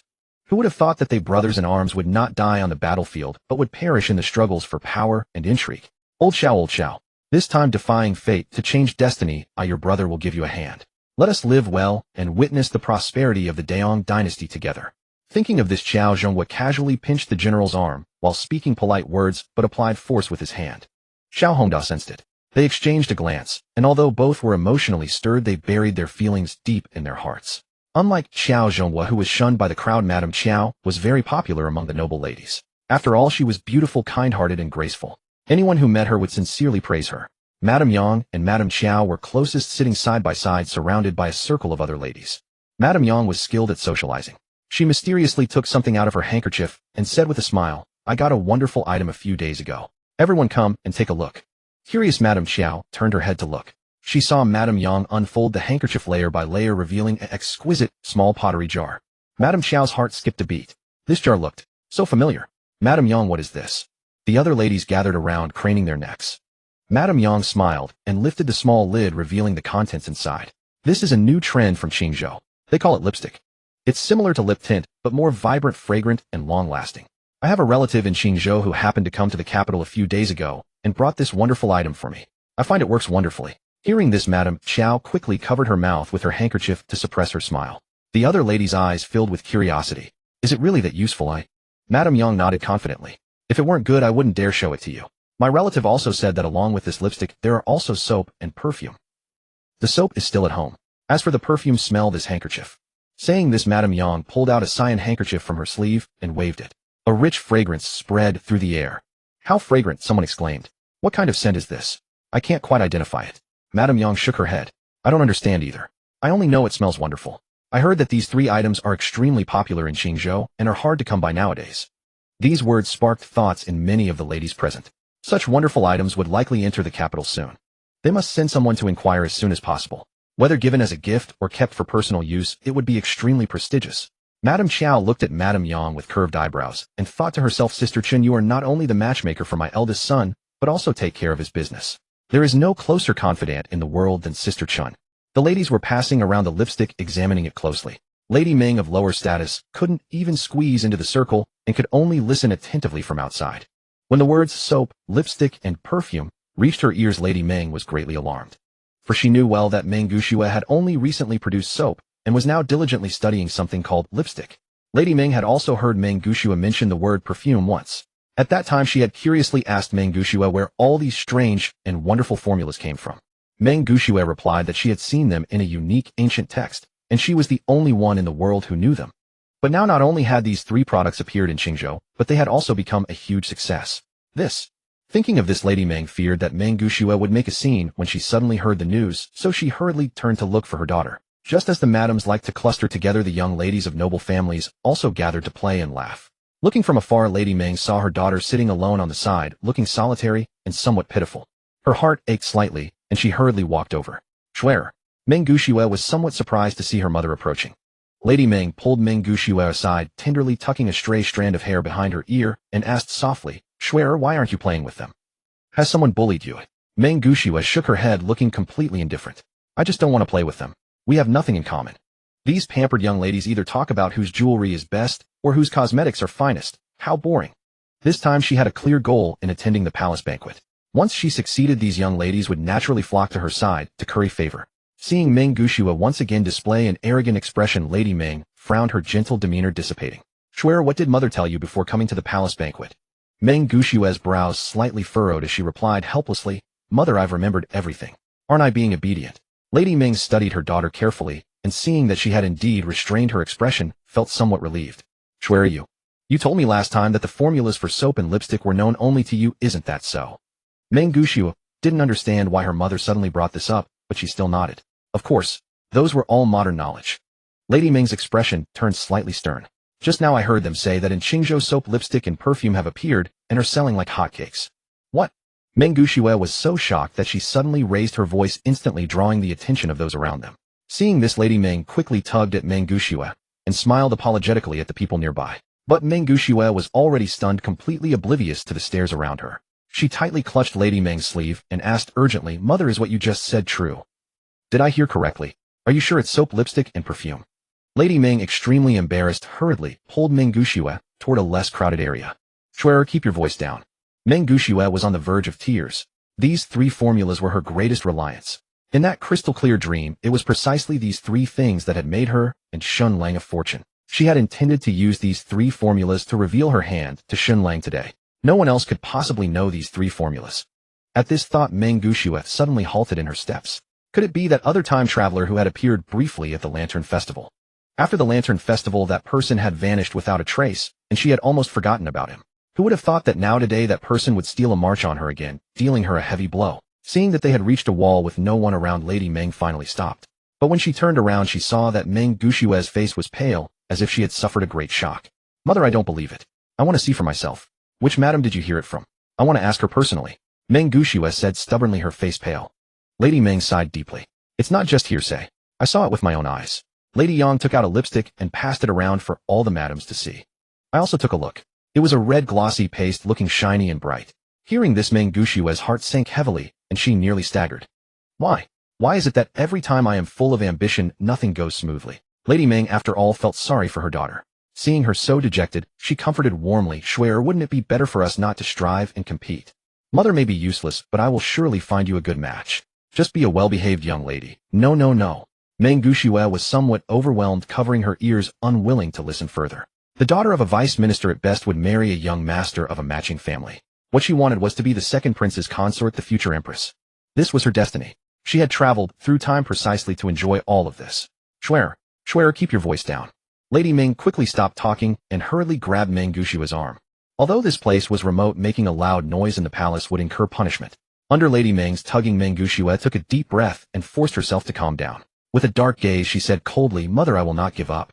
Even if someone has stolen a march on me, the 3 formulas are the most important. As long as I hold the formulas, I can at least compete with that person on equal footing.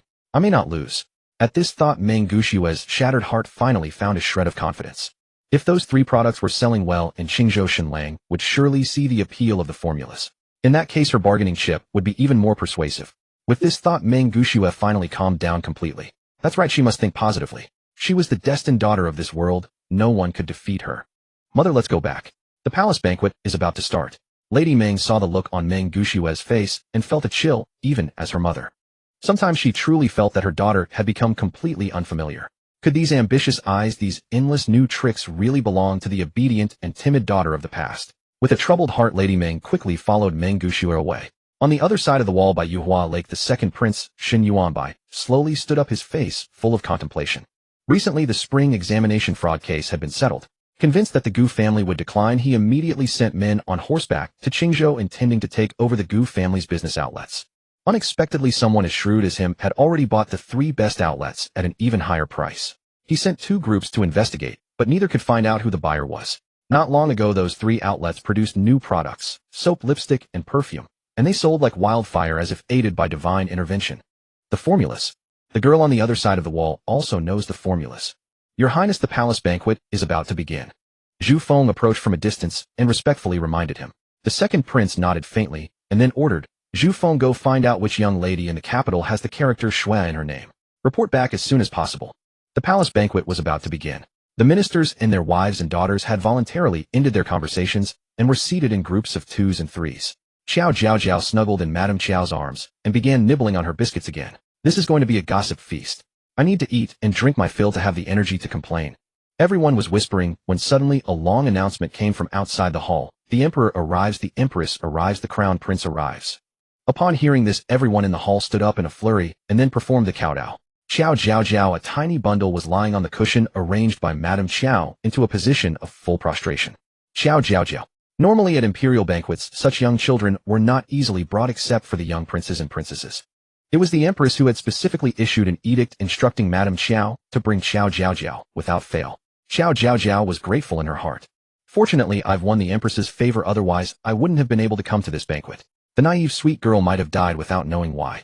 As Qiao Jiaojiao was lost in thought, suddenly a pair of hands grabbed her armpits and lifted her up. Qiao Jiaojiao looked up in confusion and was handed by a maid into the empress's arms. Rise. Emperor Yang's deep voice sounded. Everyone rose and sat upright, but when they looked up they were startled. Could it be that the youngest daughter of the Qiao family had won the empress's favor to such an extent? Sitting openly on the empress's lap at a palace banquet. What immense grace that was. Qiao Jiaojiao first gave the empress a sweet smile. Wow, Her Majesty, the empress looks more radiant than ever. She seems so much younger than when I first saw her. The empress could not hear Jiaojiao's thoughts. She only felt that this child was fair and delicate, especially her sparkling eyes, which made her all the more endearing. Qiao Jiaojiao sat in the auxiliary seat, and looking down she felt as if she were overlooking the mountains. She scanned the surroundings. On the left, the crown prince took the lead, followed by the second prince, third prince, fourth prince, and two princesses. On the right were three consorts. As for who they were, Qiao Jiaojiao really couldn't match the names. However, the consort at the end was truly beautiful, stunning, even Qiao Jiaojiao.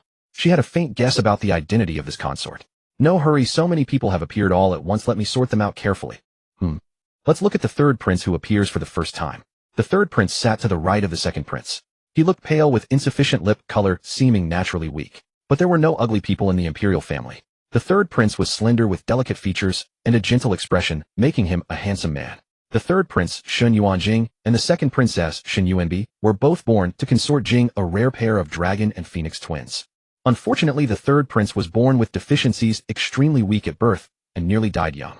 Even though he had grown up, while he still had some lingering ailments that were difficult to cure. It was said that when he was overly emotional, he would uncontrollably fall to the ground, convulse, and foam at the mouth. Moreover, his constitution was weak, and he suffered from constant minor illnesses. In contrast, the second princess was very healthy, no different from ordinary children. This third prince doesn't have many scenes, but there's no doubt that he stands with the crown prince. Perhaps because he was born without a chance at the throne, his temperament is more unrestrained. After the crown prince's sudden death, the third prince first appeared in court to support the imperial grandson, the crown prince's son, to succeed as the heir apparent. Of course, this proposal was ultimately rejected by the dog emperor with his own power. After that, the third prince had no more scenes, and not even his ending was mentioned. Could it be that he was silently killed? Qiao Jiaojiao was just guessing. Now seeing the quiet and dignified third prince, she could only sigh inwardly. She shifted her gaze secretly, slowly landing on the fourth prince. This kid is still laughing, not knowing that death is imminent for him. Don't run around later, or even with my golden finger, I won't be able to save you. When the banquet progressed to the latter half, free movement was allowed, and the fourth prince probably disappeared around that time. By the time the empress hadn't seen the fourth prince for a long time, and remembered to look for him, he was already cold and dead in Yuhua Lake. The Qiao family had been straining to hear Qiao Jiaojiao's thoughts. Fortunately, their seats were not too far away, otherwise in such a vast hall they really wouldn't have been able to hear. Knowing that today was the day the fourth prince would die young, the whole family's nerves had been tense. Qiao Jiaojiao's gaze continued to move downward, landing on the eldest princess. The eldest princess, Shen Yuanxian, was 16 this year, already at the age for marriage, but had not yet chosen a consort. She was born to consort Wan, and her features were more grand and dignified, but in terms of delicacy, she was inferior to the 13-year-old second princess. This eldest princess is quite a figure. Qiao Jiaojiao's exclamation made the Qiao family prick up their ears. If the third prince is a member of the crown prince's faction, then the eldest princess is a staunch supporter of the male lead. Consort Wan was the only woman in the harem who had gotten along with consort Yuliu in the past. After learning some past events from consort Wan, the eldest princess had always firmly believed that in Emperor Yang's heart the second prince carried significant weight. Therefore she had firmly supported the second prince from the very beginning, and even took care of him in the harem. Later, when the second prince ascended the throne, the eldest princess was granted the title of Grand Princess, enjoying boundless glory. Tisk, they say there are no fools in the imperial family. I don't know how they were raised, but they all have so many tricks up their sleeves. Usually only consorts who had borne imperial offspring could attend major palace banquets. From this perspective, the identities of the three consorts on the right were clear. Consort Wan was senior in rank, so the first on the right should be her. She was indeed not strikingly beautiful, but was dignified. The one sitting in the middle should be consort Jing, who had borne one son and one daughter. Having given birth to a prince was originally a joy, but the third prince was born with deficiencies and had lingering ailments like a stain on the imperial family. Perhaps this was the reason why consort Jing had always been melancholy, looking much older. As for the third one, Qiao Jiaojiao's gaze became meaningful. Old-fashioned romance novels really can't escape the substitute trope. This third consort is peerlessly beautiful. She must be the rumored consort Yu Jiaoyi. Think about her title Yu. Doesn't it sound similar to Yu Jade, eh? So this Emperor Yong the dog. On one hand he loves Yulio to death, and on the other hand, he searches everywhere for women who resemble her, calling it a way to ease his longing.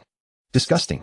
Madame Qiao heard this and nodded inwardly. She had also seen consort Yulio a few times back then. She was indeed a national beauty, unforgettable. The current consort Yu's brows and figure indeed resembled consort Yulio's by 60 to 70%. This matter had long been an unspoken understanding among the ladies' circle. Everyone was just pretending to be foolish. Consort Yu could be considered the most favored woman in the harem at present, which was why she could have a seat at this palace banquet, even without bearing any children. Qiao Jiaojiao scratched her head in some distress. What was consort Yu's outcome? Let me think. It seems that because she relied on her favor and became arrogant, she was ordered to be executed by the dog emperor. Wait. I remember that consort Yu was executed around the time shortly after the Dragon Boat Festival. Qiao Jiaojiao thought it over again and felt that she couldn't have been mistaken. However, the specific reason for Yu Jiaoyi's execution was not mentioned at all. Upon hearing this, Lady Qiao felt a chill rise in her heart. Such a vibrant and beautiful Yu Jiaoyi, now smiling sweetly and basking in her glory, yet her death was quietly approaching. After scanning the room, Qiao Jiaojiao had a clear understanding of everyone present today. Tisk, truly a hall full of monsters and demons. Emperor Yong was giving a ceremonial speech, simply extolling the peace and prosperity of the nation, and then urging everyone not to be too formal. Soon the music and dance began with its melodious tunes that was pleasing to the eye, but since it was the same every year, everyone had grown tired of it. Emperor Yong also appeared disinterested. Your Majesty, I have recently rehearsed a new dance. May I perform it for you today, on this Dragon Boat Festival? A soft voice spoke slowly. Everyone turned to look and saw Yu Jiaoyi rising gracefully, her figure slender and elegant, her features delicate like a painting. Emperor Yong raised an eyebrow upon hearing this, his interest piqued. Very well. Consort Jing sat nearby watching Yu Jiaoyi's seductive demeanor and angrily tugged at her handkerchief. However, when her gaze inadvertently fell upon the third prince across the hall, she suddenly deflated. Well, with such a son, she could never rise again. The third prince's brows were heavy.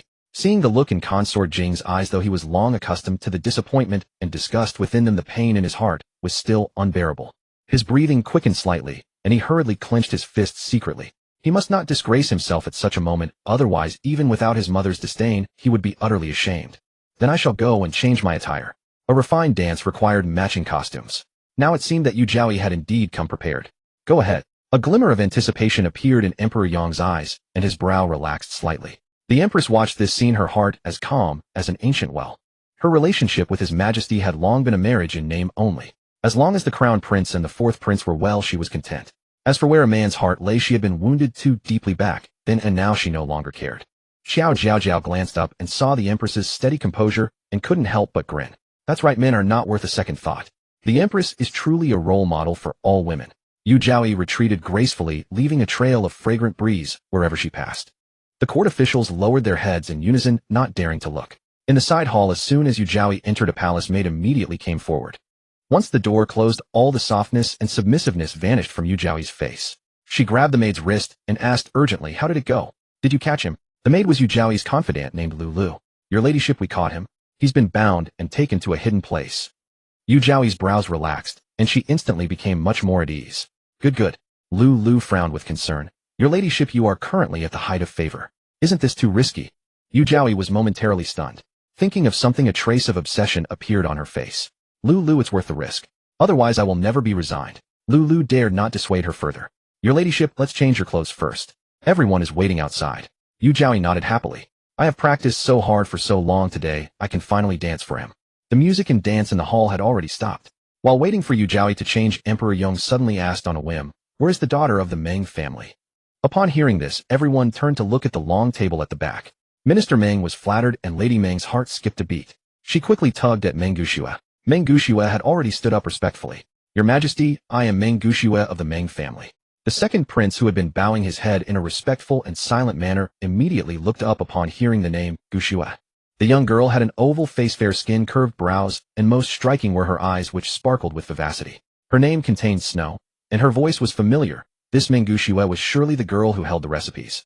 At this thought, a hint of interest flickered in the second prince's eyes. Qiao Jiaojiao, who had been constantly watching the interaction between the male and female leads, muttered to herself when she saw the second prince finally look over. These two don't seem very familiar. According to the original timeline, when they look at each other, their gazes should be practically glued together. It seems that stopping them from falling in love at the poetry gathering was quite effective. In fact, this was the second prince's first time seeing Mengushiue. During Qiao Jiaojiao's full-month celebration and the Lantern Festival, the second prince had both times felt a strong premonition that he was about to meet his destined person. But after being disappointed twice, that premonition never appeared again. Now, seeing Mengushiue for the first time standing far away, there was no trace of astonishment in his eyes, only calculation. Because he knew clearly that the 3 recipes Mengushiue possessed were invaluable. If used properly, the wealth of the world would flow into his coffers. Emperor Yong was somewhat surprised that someone so young as Mengushiue could compose such poetry. I heard you wrote a poem at the last poetry gathering. I have savored it carefully, and it is indeed commendable. Today, can you also compose a poem on this Dragon Boat Festival? Upon hearing Emperor Yong's request, everyone secretly breathed a sigh of relief that this difficult task had not fallen on them. Mengushiue was also nervous at heart, but in an instant her face lit up with joy.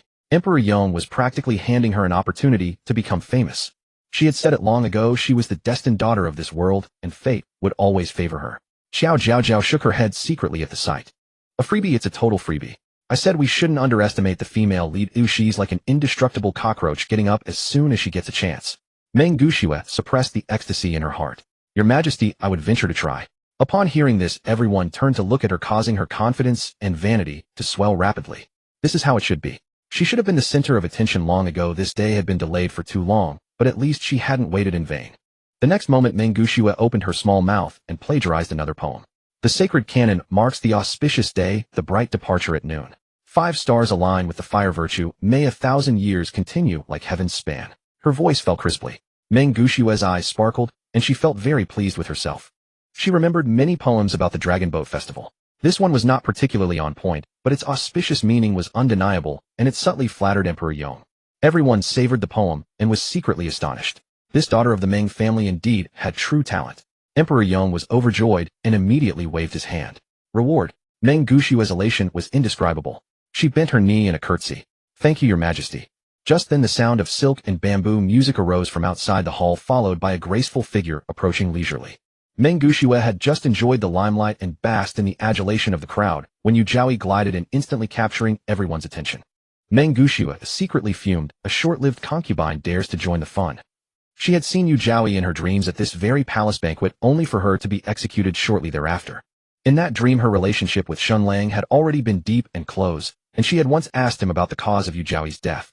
Shenlang had merely replied with a calm expression. Yu Jiaoyi grew arrogant, due to imperial favor, lost all sense of propriety, and was ordered by the emperor to take her own life. I know not the full details. At this thought, Mengushiue raised her gaze and looked toward the second prince. Unexpectedly, their eyes met. Mengushiue's heart skipped a beat, and a faint blush rose to her cheeks. This breathtakingly handsome man she had possessed in her dreams, and since waking her desire for the second prince had reached its peak. This man would be the ultimate victor. Only by being by his side could she become the most powerful woman in the world, second only to the emperor. Moreover, in her dreams he had loved her deeply, and they had shared a blissful intimacy admired by all as the perfect couple. Though reality had diverged from her dreams in many ways, today the red thread of fate had drawn them together once more. Shenlang must have been captivated by her talent and beauty, which is why he could not tear his gaze away. With this thought, Mengushiue gazed shyly at the second prince, her heart pounding with excitement. The second prince's expression shifted slightly, and he gave her a subtle nod before looking away. This small gesture gave Mengushiue immense encouragement, bolstering her confidence for the plan she had in mind. However, inwardly the second prince felt nothing. He was confident in his appearance, knowing that any woman he chose to approach could be easily won over. He had once considered such tactics crude and beneath him. But after enduring isolation and scorn, he had come to understand their value.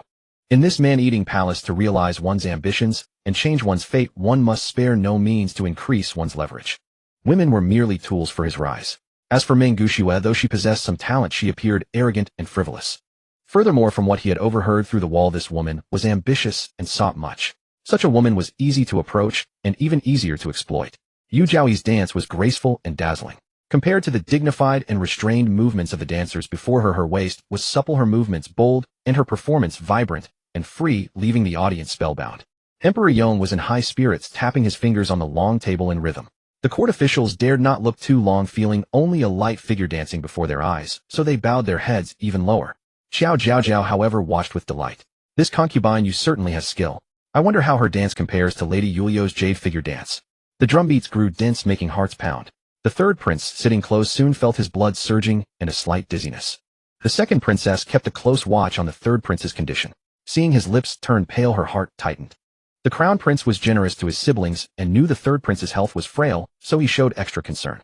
Yet during Yu Zhaoi's performance, he did not even raise his eyes. But he immediately noticed the third prince's distress and called out softly, "Third brother." The third prince turned his head, a bitter smile touching his lips. His body could no longer endure it, and he was already struggling to hold on. The crown prince understood and signaled to the attendants behind him, whispering, "Third brother, you should return and rest. I will explain to father." The third prince gratefully nodded and rose with the attendants' help. Emperor Yong noticed the commotion and his good mood faded. That third son was useless. His very existence was a stain that annoyed anyone who saw him. Concubine Jing bit her lip tightly, her disappointment plainly visible. He simply lacked ambition, unable to even endure a banquet. The third prince dared not look up. He did not want to see his father's disdain nor his mother's disappointment, so he left hurriedly with the attendant's support. The empress noticed this scene and felt a twinge of softness in her heart. The third prince had been frail since childhood, and forcing him to attend such an event was indeed difficult for him. The boy was sensible, yet concubine Jing failed to understand, constantly suppressing and despising him, believing his existence caused the emperor to favor her less. Regardless of his condition, he was still a prince. With proper care, he could have become a remarkable person. It was best she remained silent, though otherwise concubine Jing would suspect her motives. After leaving Funing Hall, the third prince felt a sudden relief, realizing his body had grown weak. The two young eunuchs who had served him since childhood were extremely loyal. They asked with concern, "Your Highness, can you still hold on?" The third prince weakly waved his hand. "I am fine. Support me back." The young eunuchs supported him on either side. "Your Highness, we entered via Xuanda Gate with the emperor. To return to Xinghua Palace, the path through Chunhua Garden is shorter." The third prince nodded weakly, his steps unsteady. "Then let us take the path through Chunhua Garden." There were few people in the garden at this time, so if he lost composure he would not be humiliated in public. Once inside the garden, one of the young eunuchs immediately crouched before him. "Your Highness, there is no one here. Let this servant carry you back." The third prince did not refuse. He leaned onto the eunuch's back, while the other protected him from behind, taking a shortcut back to Xinghua Palace. Just as they reached Yuhua Lake, near a secluded rockery, they suddenly heard faint muffled sounds. The young eunuch stopped abruptly, confusion on his face. The third prince gestured for him to set him down, and listened intently. Indeed, there was a sound. "Your Highness, wait here. This servant will investigate." The third prince nodded cautiously, and added, "Be quiet." The young eunuch respectfully obeyed, his heart slightly raised. This was a back path to Xinghua Palace. Normally no one would walk here. Creeping past the rockery, the young eunuch suddenly let out a low cry. Hearing this, the third prince frowned. Gathering some strength, he walked forward with the other eunuch's support. After rounding the rockery, they saw the leading eunuch standing frozen. The third prince stepped forward, and upon seeing the scene inside, was equally stunned. A young woman lay tied up and discarded among the rocks, her hair disheveled, her dress dirty, and wrinkled, a cloth stuffed into her mouth. She looked at them with tear-filled eyes, her face full of pleading and fear, making muffled sounds. "Why, Your Highness? We must leave at once." The young eunuch snapped back to his senses, hastily stepping in front of the third prince, his face etched with urgency as he urged him on. The palace was rife with sordid affairs. This girl could be from any residence, and heaven knows whom she had offended to be bound here. The third prince was already weak in the palace, his health frail. He could not afford to be caught up in any turmoil. This young eunuch was genuinely concerned for the third prince's well-being. MMPH. Hearing this, tears streamed down the young woman's face in an instant. Unable to speak, she could only emit muffled sounds, pleading desperately. The third prince glanced past the young eunuch's shoulder and saw a fierce will to survive burning in the girl's eyes. He too had once looked upon others with such a gaze. At this thought, the third prince gestured for the young eunuch before him to step aside. The young eunuch's heart clenched with anxiety. "Your Highness, you." "Fuan, step aside." The third prince's voice was weak, yet his tone was resolute. The young eunuch trembled slightly, but ultimately obeyed and stepped away. The third prince walked over to the young woman, crouched down, and asked gently, "You are the young lady of the Sheng family, are you not?" The young woman on the ground nodded eagerly in response, letting out a series of choked sobs. Indeed, the girl bound here was none other than Sheng Shiran. The third prince's expression showed he had expected as much. Within the harem, there were only consorts and maidservants, yet this young woman before him was ornately dressed, very young and unfamiliar to him. The third prince's thoughts turned briefly. The only newcomer to the palace recently was the second prince's concubine, the young lady of the Sheng family. I will now remove the cloth from your mouth, but you must not cry out. Can you do that?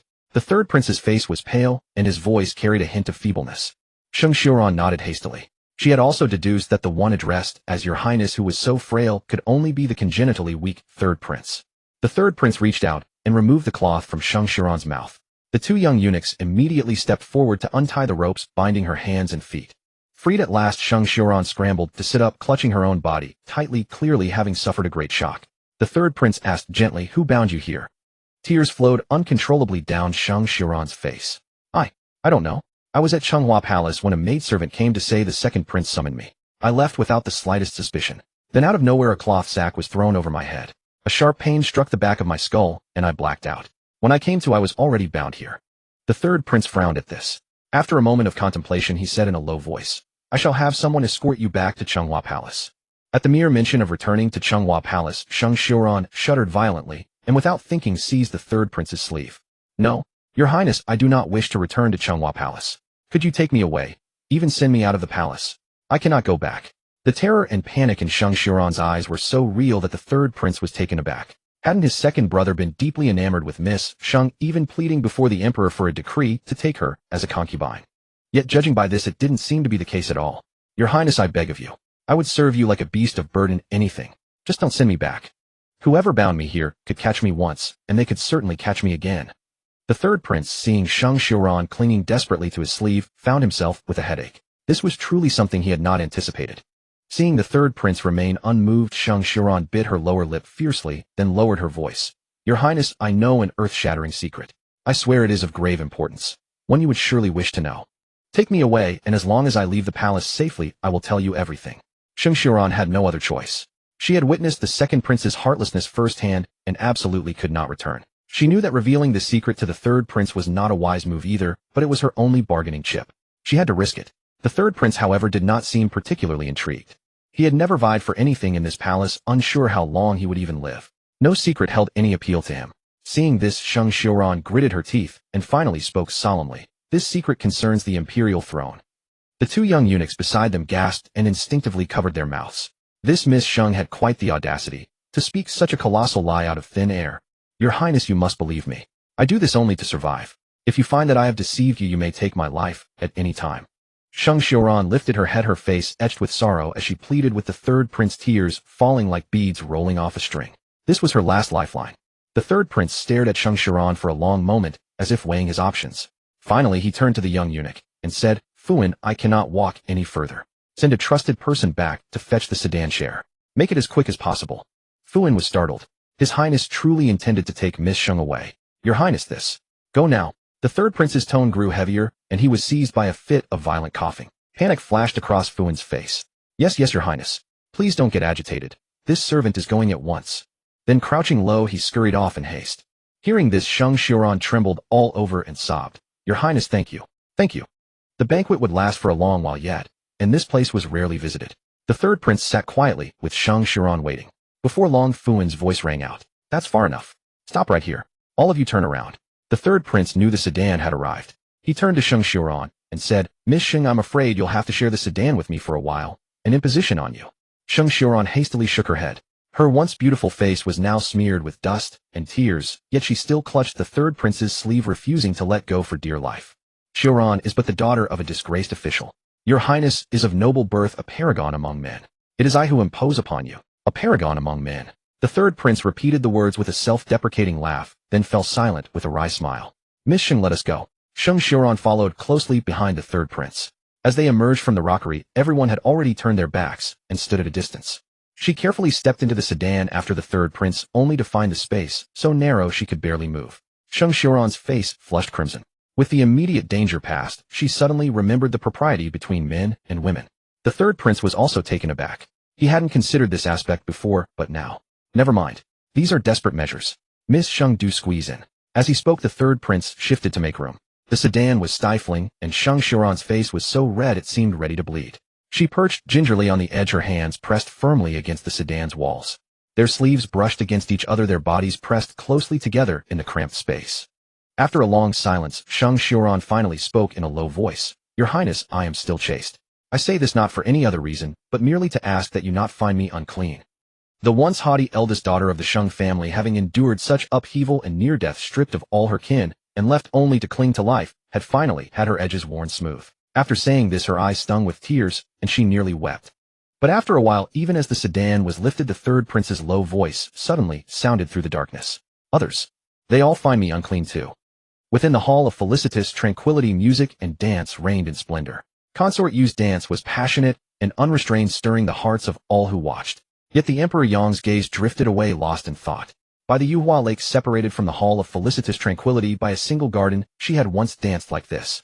But her movements were graceful and tender, enchanting all who beheld them. No matter how many faces in this world might resemble hers, none could ever capture even a fraction of her spirit. At this thought, the dance before Emperor Yong suddenly seemed utterly insipid. Consort Yu's gaze swept around as she turned her steps flawless until something caught her eye. Her body swayed slightly, nearly breaking the rhythm of her dance. Lu Elvi, waiting outside the hall, saw this, and her heart nearly leaped into her throat. Fortunately, Consort Yu's foundation in dance was solid enough that she quickly improvised a recovery, avoiding embarrassment on such a grand occasion. When the dance concluded, Consort Yu gracefully expressed her gratitude.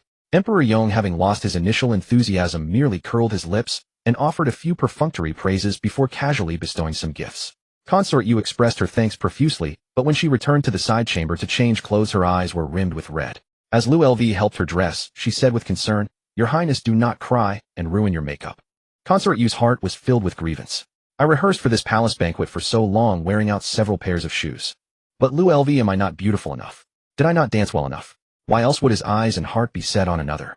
Lu Lv gently dabbed away the tears at the corners of Consort Yu's eyes and said softly, "Our Lady is a celestial being. Who wouldn't be delighted to see her? But today, with so many eyes at the palace banquet, it was simply inconvenient." These words consoled Consort Yu.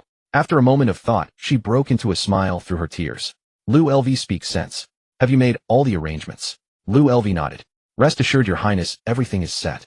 I made sure to emphasize the gravity of the matter, so it will surely be taken seriously. Hearing this, Consort Yu's face lit up with anticipation. Dear Lu Lv, you are the best to me. I have waited for this day for far too long. By the time Consort Yu returned to the banquet, she was once again the picture of charm and allure. It was now time for the midday meal, and delicacies flowed in like a stream, while attendants stood ready to pour wine and serve dishes. Lu Yun had been standing behind the second prince. When a young eunuch delivering a dish handed it to her, he seized the opportunity to whisper something. Lu Yun's expression changed abruptly, but she quickly composed herself, feigning nonchalance. Bending forward, she served the second prince his meal and murmured a single sentence. The hall was filled with the clinking of cups and glasses, and the third prince, who sat closest, had already left early. Otherwise, Lu Yun would not have dared to pass the message at such a moment. The second prince's eyelids shot up at whatever he heard, but he swiftly lowered them again. His expression darkened, a coldness seeping through, and he gave a slight nod. Qiao Jiaojiao had been returned to Lady Qiao's embrace. Since no one could bring their own food to the palace banquet, Lady Qiao could only select soft, lightly flavored dishes to feed her. Qiao Jiaojiao munched away with relish. She was not picky, and besides, the palace banquet food was actually quite delicious. Yet as she ate, her big, restless eyes kept darting around. This time she caught sight of the second prince's maid whispering furtively with the young eunuch who had served the dishes. Qiao Jiaojiao's heart tightened slightly. Though she did not know who had truly harmed the fourth prince, keeping an eye on the male lead was certainly the right move. In the original novel, the Dragon Boat Palace Banquet arc mainly served to gild the female lead Meng Gushua, allowing her to shine brilliantly and smoothly enter the imperial family's sight. As for the other intricacies, not a single word was mentioned. At least from Meng Gushua's perspective, the Dragon Boat Palace Banquet went unusually smoothly, only for the tragic news of the fourth prince's drowning to arrive at the banquet's end. The male lead is definitely up to something. Though I don't know if he had anything to do with the naive boy's death, it's never wrong to dog him. The Qiao family, upon hearing this, all became alert. That day was also the fourth prince's birthday. Emperor Yong paid it no heed, but Huang Pei was meticulous and had long prepared a gift for the emperor to present. Now, sensing the right moment, eunuch Huang quietly reminded Emperor Yong. Emperor Yong, whose thoughts had been stirred by Consort Yu's dance, was eager to return to the imperial study to speak with Yuliu. Thus he said perfunctorily, "Little for today is also your birthday. Your father hopes you will be prudent, diligent, and strive for excellence. Be a good, ambitious child." Upon hearing this, the fourth prince was both surprised and flattered. He immediately rose from behind his table, walked before Emperor Yong, and bowed with utmost respect. "Your son shall never forget your majesty's teachings." "Thank you, father." The 5-year-old child knelt there solemnly, his heart, though wounded and disappointed, still unable to suppress the yearning and reverence for his father. Qiao Jiaojiao sighed inwardly at the sight. If Emperor Yong knew that this would be the last time he spoke to the naive boy, would he still be so formal and devoid of feeling? Eunuch Huang stepped forward respectfully, presenting a square brocade box to the fourth prince, and said with a smile, "Fourth Highness, this is the birthday gift His Majesty has prepared for you." Hearing this, the fourth prince, despite trying to maintain a dignified demeanor, could not help but break into a sweet smile. "Thank you, father." The empress watched the fourth prince from her seat, her heart both tender and aching. This child was actually quite perceptive. He must understand everything, yet still held hope in the emperor's heart. "A year a blessing. Little for this is your mother's gift. May you be happy and safe, brave and healthy." A mother's blessing is always gentle and encompassing, asking not for wealth or prominence, but for a single word, peace. The fourth prince's face flushed slightly. His mother was still treating him like a child. "Thank you, mother." The crown prince stepped forward and personally hung a jade pendant on the fourth prince's belt. His eyes were soft, his face full of affection. Little Four was the joy of both him and the empress, the most precious treasure in the world. Brother hopes Little Four will soon become a man of integrity and strength. The crown prince knew this was Little Four's wish. But in his heart, as a brother, he wished he could forever protect Little for letting him live a carefree life. The fourth prince looked at the jade pendant hanging at his waist, recognizing it as the one his brother often wore, his favorite piece of jade. At this thought, joy filled the fourth prince's heart. If not for the public setting, he would have already thrown himself into the crown prince's arms. Little Four thanks brother crown prince. Next came the second prince and the two princesses, who presented their gifts while the court officials offered a string of flattering words. Thus the midday meal concluded. Emperor Yong delivered his closing remarks and departed with his entourage as grandly as he had arrived. The empress remained behind, chatting with the noble ladies. At that moment, the fourth prince happily approached Qiao Jiaojiao. "Sister Qiao." After Emperor Yong left, everyone felt much more relaxed. Even the fourth prince became lively, a bright smile spreading across his face. Qiao Jiaojiao sat on the cushion. Seeing the fourth prince crouch down to speak with her, she gave him a rare grin. "Considering you're in mortal danger at any moment, I'll give you a kind look." Hearing this, Lady Qiao couldn't help but purse her lips in a smile. Sometimes Jiaojiao spoke of strategies so eloquently, like a little adult, but it seemed she still needed to be with children to retain more childlike innocence. The fourth prince gently poked Qiao Jiaojiao's cheek, then looked at Lady Qiao with eager anticipation. Lady Qiao, the crown prince, said, "I can hold my little sister after my dragon boat festival birthday. Can I try now?" Qiao Jiaojiao immediately shook her head like a rattle drum. No, no, no. Last time in the study, I wasn't stabbed to death by Dizaying, but I was almost strangled by you." Lady Qiao dared not risk Jiaojiao's safety, so she smiled and said, "Fourth Highness, boys need to grow tall and strong to have strength. I believe that when you're 7 or 8, you'll be able to lift Jiaojiao effortlessly, right?" The fourth prince frowned slightly in disappointment, but in an instant his face lit up with a smile again. "Lady Qiao is my little sister's mother, so her words are always correct. I'll wait a little longer then. I think I'll have enormous strength by the time I'm 6. Hearing the fourth prince's innocent words, Lady Qiao couldn't help but feel fondness for this adorable child. No wonder the empress and the crown prince doted on him like a treasure. He truly was endearing. The fourth prince took Qiao Jiaojiao's hand, his eyes sparkling. "Sister Qiao, I've prepared a gift for you too." Qiao Jiaojiao looked puzzled. "It's your own birthday. Why are you giving me a gift?" The fourth prince finished speaking, then blushed a little shyly. "Back when you celebrated your first month, I wasn't thoughtful enough. I didn't bring a separate gift for you. I've thought it over, and today is the perfect time to make it up to you. From now on, I won't miss a single one of your birthdays. I'll give you a gift every year until..." At this point, the fourth prince's face reddened slightly, and he refused to continue. In his heart, he thought, "Until the day little sister becomes my princess. Then everything I have will be hers, and there will be no need to talk about giving gifts." The fourth prince joyfully stood up. "Wait for me, Sister Qiao. I left the gift in the side hall earlier. I'll go fetch it for you." With that, the fourth prince trotted out on his short legs. Qiao Jiaojiao was a bit stunned. This sweet fool is actually quite thoughtful. Wait, I can't let that sweet fool out of my sight. Where's eldest brother? Where's second brother?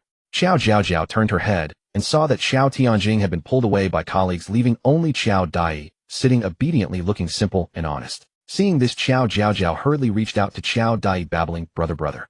Second brother is perfect. Second brother is skilled in martial arts and can go anywhere. Come carry me, second brother, and let's catch up to that sweet fool." Upon hearing her call, Qiao Dai quickly went over and picked her up. Qiao Jiaojiao immediately started wriggling toward the door. All right, little sister, be careful. Second brother will take you out for a walk." Qiao Zhonghua and Xiao Tianjing had been watching this side, and seeing this, they quickly signaled to Qiao Dai. Qiao Dai nodded solemnly, carried Qiao Jiaojiao, and strode out of Funing Hall. At this time, everyone was gathered in groups with their close friends. Even Consort Wan and Consort Jing had childhood friends before entering the palace.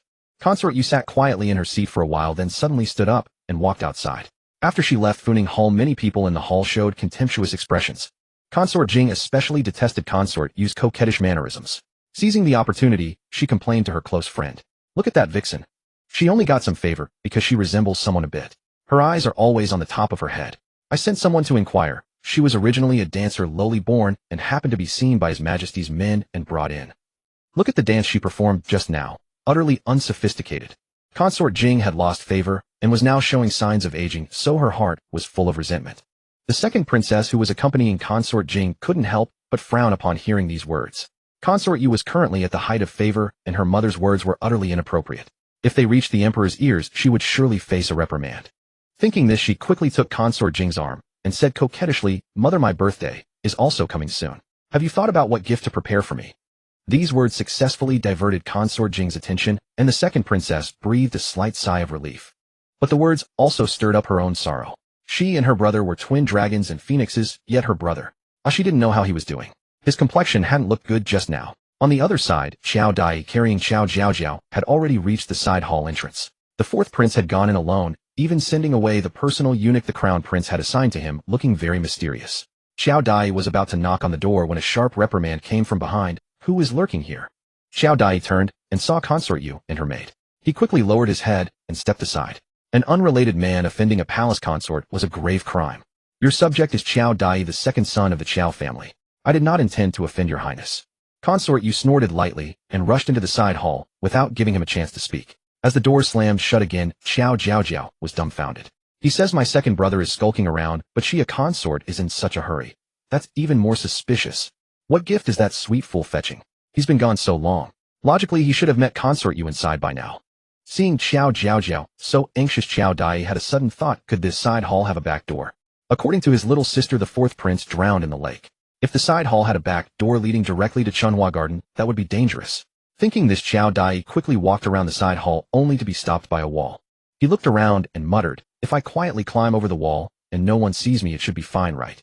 Qiao Jiaojiao immediately understood his intention and nodded quickly. Second brother, you're so clever. Climb over quickly. If there's a back door, it'll be bad. Qiao Dai was highly skilled in martial arts. Seeing no one around, he leaped over, and Qiao Jiaojiao kept her mouth tightly shut, making no sound. After landing, they found themselves in a small bamboo grove. Qiao Jiaojiao looked out and saw a lake not far away. Oh heavens!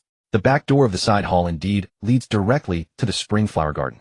This should be the Jade Flower Lake. Qiao Jiaojiao knew that many of the ladies and young misses attending the palace banquet liked to gather by the spring water lake. Since there was no one here, it must be the Jade Flower Lake. Qiao Dai quickly glanced into the lake, afraid that the fourth prince's small figure might already be floating on the surface. Fortunately, the lake was calm with nothing at all. So the fourth prince was still in the side hall. He hadn't heard any commotion from the front, meaning Consort Yu was also in the side hall at this moment. What were they doing inside? Not only Qiao Dai was puzzled, even Qiao Jiaojiao was completely baffled. The truth was, in the original story, Consort Yu had too little screen time and died under mysterious circumstances, so Qiao Jiaojiao had to rely on her own investigation. Inside the side hall, the fourth prince was crouched in a small cabinet, holding a brocade box in his arms, his face full of shock. Meanwhile, Consort Yu, with the help of Lu Lu, was changing clothes. Lu Lu's anxious voice kept murmuring, Your ladyship, you are currently highly favored by His Majesty. After much thought, I still feel that this is too risky for you. Your ladyship, if you wish to know something, let this servant inquire on your behalf. As Consort Yu changed clothes, a cynical expression appeared on her charming face. High favor. Lulu, it's one thing for others to say such things, but don't you know my situation? He lies on top of me every day, calling out someone else's name. I'm sick to death of it. And he thinks I cherish his favor. A dog of a man who can't forget a dead woman. Heavens, your ladyship, please stop. Hearing this, Lulu's face turned pale with fright. She knew her mistress had been a dancer in the past, and was somewhat unrestrained and careless, but such bold words would be more than enough to have her entire clan executed. Upon hearing this, the fourth prince was so shocked that his eyes widened to the size of saucers, and his heart pounded wildly. He had just taken the gift prepared for Jiaojiao, and was about to leave when Consort Yu burst in hurriedly, saying, Lulu, quickly give me the maid's clothes you prepared. The fourth prince was startled. Why would Consort Yu change into a maid's clothes? While he was still stunned, Consort Yu had already begun to undress, so he had no choice but to slip into the cabinet, planning to leave once she finished changing. Who would have thought he would overhear such treasonous words? Good Lulu, don't be afraid. I'll stop talking. Let's hurry up, we mustn't keep Shenlang waiting. Shenlang. The fourth prince's mouth fell slightly open. The Shenlang consort you mentioned was certainly not the emperor. Crown prince brother was virtuous, and would never be involved with a palace concubine. Third brother had left early due to illness, but he couldn't be ruled out entirely. And there was also second brother. Lulu sighed inwardly, knowing she could not stop Consort Yu. Your ladyship, go ahead and do what you must. This servant's life was saved by your kindness back then, and now I will do everything to help you achieve your wish." After dressing consort Yu was moved by these words. "Good Lulu in this deep palace besides, Shunlang, you are the only one who treats me well. If I can leave the palace I will definitely take you with me." Lulu dared not hope for such a thing, but still smiled. "Thank you for your grace, your ladyship." Consort Yu turned around. "How is it? Do I look like one?" Lulu nodded. "As long as you don't show your face no one will notice." Reassured, Consort Yu took Lulu's hand and headed toward the back door. Lulu lead the way quickly. "That person has been tied up for so long. Let's hope she doesn't cause any trouble." Lulu comforted Consort Yu. "Your ladyship, rest assured. I ordered someone to throw her in a very hidden place. No one dares to go to the Jade Flower Lake, so it's fine." Creak. The back door of the hall was opened, and the voices gradually faded away. The fourth prince quickly climbed out of the cabinet, his face pale. Someone dared to commit adultery with a palace concubine. If that person was second brother, then if he exposed this matter, would Crown Prince brother's position be free from any threat? In truth, a child's mind and senses are the sharpest. The fourth prince had always felt that Emperor Yong treated the second prince with special favor, and his gaze when looking at him was the gentlest. Father had never looked at him or Crown Prince brother with the same eyes he used for second brother. The fourth prince knew he was weak and alone, and he had originally intended to go find the Crown Prince first. But when he quietly opened the back door a crack and saw that Consort Yu and her maid were already walking farther away, he realized time was running out. If he went to find Crown Prince brother now, he would surely miss the meeting between Consort Yu and her Xinlang. He didn't want Crown Prince brother to be suppressed by second brother any longer. Crown Prince brother was the most excellent heir. Only he could inherit the throne and bring peace and prosperity to the people of the realm. With this thought, the fourth prince clutched the jade pendant at his waist, and boundless courage surged within him. As long as he caught them red-handed, he would make a scene and ensure that Consort Yu and her Xinlang were punished. With this thought, the fourth prince touched the gift in his arms and said to himself, "Sister Qiao, wait for me a little longer. After I help Crown Prince brother, I will give you the gift." With that, the fourth prince carefully set the gift aside, then opened the back door and crept out after them. Qiao Jiaojiao and Xiao Dai had already spotted the furtive Consort Yu. Qiao Jiaojiao was torn between following Consort Yu to see what would happen or entering the side hall to find the naive prince. But before she could decide, she saw the naive prince sneak out after them. He hid behind bushes, rockeries, and stone blocks along the way, actually tracking Consort Yu with a fairly professional air. Seeing this, Qiao Jiaojiao suddenly had a flash of insight. Could it be that the naive prince met his misfortune precisely because of following Consort Yu? This Consort Yu really has something about her. I'm afraid her death is not simple either. Without Qiao Jiaojiao's reminder, Qiao Dai had already silently followed. Qiao Jiaojiao nodded immediately. "Yes, second brother, follow quietly without revealing yourself. That way we can catch the murderer who killed the naive prince. Let's be the oriole behind the mantis." On this side, 3 groups of people hurried toward the same direction. Meanwhile, in the spring flower garden, Mengushua stood at the arched entrance of the Jade Flower Lake, nervously twisting her hands. After the palace banquet ended, she had wanted to find a chance to speak with Xinlang, but as soon as Emperor Yong left, Xinlang also hurried away, making her search for him far and wide. She thought it over. In her dream during the Dragon Boat Festival banquet, Xinlang had taken her to the Jade Flower Lake to see the statue of Consort Yu. Now in reality, although they had not yet had any interaction, Xinlang would surely still go to see the statue. If she went to the Jade Flower Lake ahead of time to wait for him, wouldn't that be the perfect chance to talk with him in private with no one around? With this thought, Mengushua hesitated no longer and hurriedly walked through the archway heading inside. The second prince was deeply troubled, because at the banquet just now Lu Yun said that that person wanted to see him. To force him to meet her, she even used his token and abducted Sheng Xiran from Chenghua Palace. He had suffered some losses recently due to the lawsuit brought by Sheng Mingxing. Were it not for the Dragon Boat Festival banquet, he would still be under house arrest. Unexpectedly, she couldn't restrain herself and started making small moves behind his back. The second prince personally returned to Chenghua Palace. Sure enough, Sheng Xiran was no longer in the side hall, and a note was left on the table marking a location in Chenghua Garden. With a grim expression, the second prince slowly crumpled the note in his hand. He had long foreseen that staking his chips on women would eventually backfire, so he had already arranged their escape routes and endings. He just hadn't expected her to be so impatient, recklessly trying to sabotage his plans. After all, she was but a common dancer knowing nothing of propriety. Lu Yun stood respectfully beside the second prince, her face filled with worry, and said, "Your Highness, what should we do now? Let me go and send her away for you." The second prince slowly shook his head.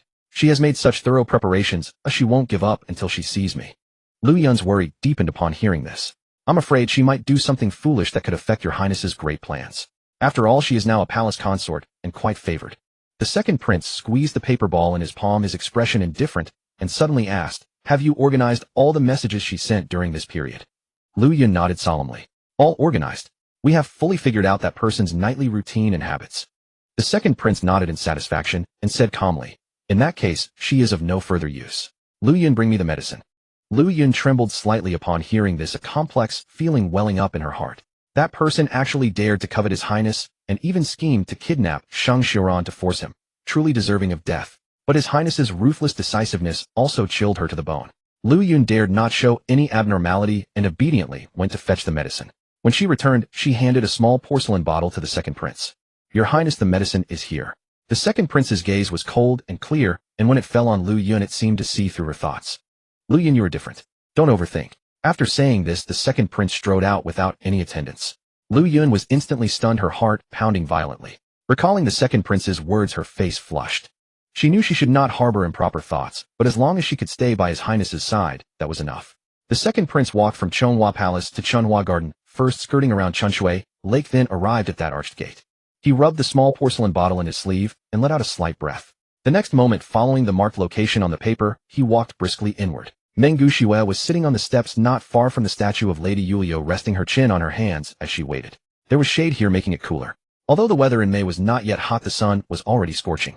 Bored Meng Gushue could only repeat her rehearsed opening lines over and over, ready to win over the second prince in one go. She was cheering herself on with full confidence when she looked up and suddenly saw a figure dart past the corner. She didn't see clearly, but she recognized that color. Today the second prince was indeed dressed in stone blue. With that thought, Meng Gushue sprang to her feet. She had finally waited for him. Unfortunately, her seat wasn't ideal. The shade and statue might have concealed her figure, so the second prince didn't notice her. But that didn't matter, as she could just chase after him. Chunhua Garden was only so big. How could she miss a chance encounter? Meng Gushue lifted her skirt and ran excitedly toward the direction where the second prince had disappeared. Qiao Dai, holding Qiao Jiaojiao, followed the fourth prince deeper into Yuhua Lake. The fourth prince was quite capable, skillfully dodging and hiding his small frame without making a sound. Consort Yu and Lu Lu, guilt-ridden and nervous, hurried along with their heads down, completely unaware of the fourth prince's pursuit. Seeing how hard the fourth prince was trying, Qiao Jiaojiao couldn't help but sigh inwardly. This sweet and naive little prince must have heard something in the side hall as he was following with all his might. He had no idea that he was following straight into the gates of hell. Xiao Dai. He had never realized that his little sister was so good at sarcasm. How biting those words were. After twisting and turning for a while, the fourth prince suddenly crouched behind a rockery. With lush green bushes providing cover and his dark clothes, once he squatted down, no one would spot him unless they reached out to check. Xiao Dai knew they had reached their destination.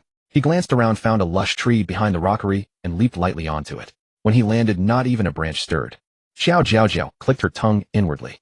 Wow, so this is ancient Qinggong. Amazing. Thank goodness second brother brought me here. Anyone else wouldn't have been able to do it so stealthily. Hearing this, Qiao Dai couldn't help but feel a little proud. Of course, he was born for martial arts. His father even said that he would surely surpass his predecessors in the future. From Qiao Jiaojiao's position, the rockery perfectly concealed her body, but if she leaned out slightly, she could see the scene inside the rockery through the dense leaves. Wow, this spying angle is perfect. Qiao Jiaojiao exclaimed in amazement. She could already see Consort Yu and Lu Lu hiding in the rockery, but for some reason they both looked somewhat flustered. Lu Lu, are you sure you didn't misremember the place? Where is that Shang Xiuran? Lu Lu replied in panic. My lady, I absolutely didn't misremember. I had someone dump Shang Xiuran right here. Qiao Jiaojiao was startled, never expecting to hear Shang Xiuran's name here. Wasn't Shang Xiuran given to the second prince as a concubine by Emperor Yong? From Consort Yu's words, she actually kidnapped Shang Xiuran. But then Shang Xiuran mysteriously vanished. Wait a moment. Why would she kidnap Shang Xiuran? Could it be that Consort Yu dressed like that to meet the second prince? So is Consort Yu one of the second prince's people? Wait, I think I get it. Given the second prince's caution, he wouldn't risk a secret meeting with a palace consort. Could it be that Consort Yu used a scheme to kidnap Shang Xiuran to force the second prince to come see her? Qiao Jiaojiao felt she had figured out the truth. Qiao Dai was already dizzy from her long monologue, so he decided to obediently be a tool, following whatever her inner voice said later. Qiao Jiaojiao continued to speculate. Could it be that Consort Yu, with all this effort, has truly fallen for the second prince? That's not impossible. After all, in old-fashioned romance novels, the male lead is always universally adored and extremely handsome. But isn't playing this stepmother trope a bit too thrilling? Also, the male lead looks like Princess Yulio, and Consort Yu also looks like Princess Yulio. How can Consort Yu with such resemblance still fall for the male lead without feeling disgusted? Tisk, what a messy circle. As Qiao Jiaojiao's thoughts ran wild, a figure in stone blue suddenly approached from another direction. Qiao Jiaojiao's heart leaped. So Consort Yu was indeed meeting the male lead. Time for a good show. Shen Yuanbai's brows were deeply furrowed, deeply dissatisfied with Yu Jiaoyi for manipulating him. Such a disobedient pawn needed to be dealt with promptly, or it would bring endless trouble later. Your Majesty, what should we do now? Lu LV was completely panicking. No one should have come to this place, so how did Shang Xiran escape? What would happen if, after escaping, she exposed the kidnapping? Fortunately, when Yu Jiaoyi had ordered Shang Xiran to be bound and brought here, she had not revealed her identity. This way the matter likely wouldn't be traced back to her. Yu Jiaoyi was also very anxious inside, but the thought that Shen Lang was about to arrive helped her compose herself. Lu LV, don't say a word when he arrives. Let me handle this. If Shen Lang found out she had lost Shang Xiran, he might leave on the spot. The matter of Shang Xiran could still be remedied, but she needed to know Shen Lang's true feelings right now. Heaven only knew how jealous and devastated she had felt when that dog emperor had enthusiastically told her that Shen Lang had awakened that he harbored affection for Miss Shang and wished to take her as a concubine. That Miss Shang was already the daughter of a disgraced minister, and her brother had framed Shen Lang. Why did Shen Lang hold such special feelings for her? She had abandoned everything outside the palace for him, becoming a caged bird, here serving as someone else's substitute, repeatedly pressed beneath that dog emperor's body at his whim. She was unwilling to accept this and no longer wished to endure. A pure and noble youth like Shen Lang could simply love no one, and she would have no further desires. But the fact that he truly loved someone other than her was something she could not bear. Moreover, to allow him to watch her dance openly, she had practiced with such fervor. Yet when she performed, Shen Lang had actually nodded and acknowledged a young girl seated below. She had inquired earlier. That young girl was named Meng Gushua, full of talent and grace far beyond what a lowly dancing girl like herself could compare to. But this was unfair. When Shen Lang had needed to use her back, then he had never looked down on her for being a dancer. The successive appearances of Shang Xiran and Meng Gushua had shattered Yu Jiaoyi's defenses. She was now consumed by a madness of jealousy toward both of them. Steady footsteps echoed from outside the rockery. Yu Jiaoyi quickly smoothed the twisted expression on her face, forcing her most sweet and charming smile. The second prince walked into the rockery. He glanced around, his brows slightly furrowed, and asked in a low voice, "Where is Shang Xiran?" Hearing the second prince ask about Shang Xiran immediately upon arrival, Yu Jiaoyi trembled slightly, her delicate face paling. Meanwhile, hidden in the bushes beside the rockery, the fourth prince heard that incredibly familiar voice and immediately covered his mouth tightly, his face filled with shock. Second brother. It truly was second brother's voice. The one meeting Yu Jiaoyi privately was indeed second brother. Qiao Jiaojiao was listening intently, ears perked, when suddenly her eye caught a sneaking figure, shocking her so much she nearly made a sound. Oh, Meng Gushua. That crouching figure is definitely Meng Gushua, right? My goodness, what a scene of chaos. Meng Gushua is actually stalking the second prince too. This second prince relies on women everywhere. Today, he should finally experience the taste of being bitten by a woman. Meng Gushua, you must pull yourself together. Hide better, and I'll let you see the male protagonist's true face too. Meng Gushua peeked out from behind a tree, her face full of confusion. And why did he disappear right here? Earlier she had actually had the chance to catch up with the second prince. However, she had seen him walking further off the beaten path, and his steps seemed somewhat hurried. A bizarre thought involuntarily arose in her mind. He wasn't accompanied by any servants, and was walking so urgently. Could Shen Lang be meeting someone? Hearing recently that he had taken Shang Xiran had made her jealous for quite some time. Although in the dream Shen Lang could not interact with any woman other than her, or he would suffer physical discomfort. But reality and dreams had diverged. Who knew if Shen Lang still had that inability to interact with other women? Her intuition told Meng Gushua that in such a concealed place, sneaking about, the second prince was definitely meeting someone, and that person was very likely a woman. Thinking this, jealousy burned within Meng Gushua, and she decided to follow and investigate. She knew the second prince possessed martial skills, so she deliberately kept her distance. For some reason, perhaps because she was too far away, she lost sight of the second prince in an instant. Just as Meng Gushua was feeling annoyed, a gentle female voice suddenly sounded. Shen Lang, do you truly care so much about that Shang Xiran? Why don't you ask me why I sought you out? Meng Gushua, hiding behind the tree, was so shocked she lost all composure. She had heard this voice just recently at the palace banquet. Wasn't this Yu Jiaoyi, the favored concubine of Emperor Yong?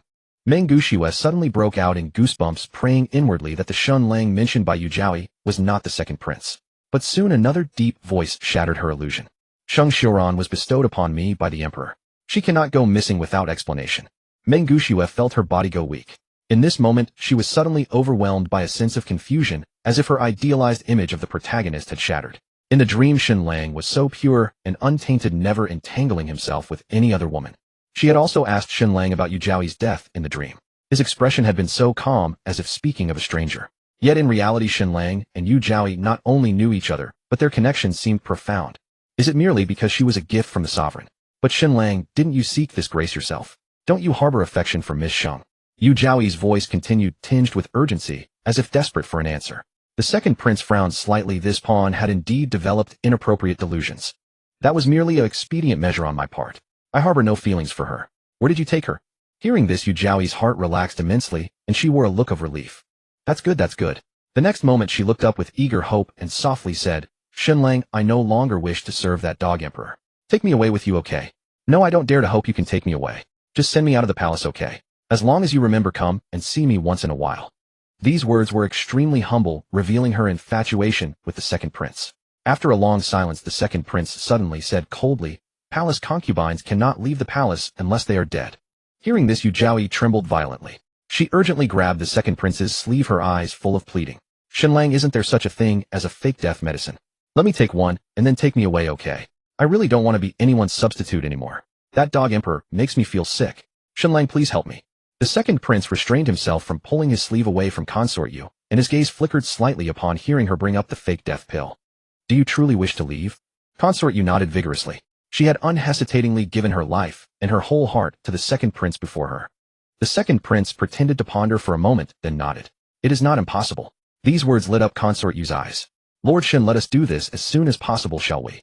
I cannot bear to stay by that dog emperor for another moment.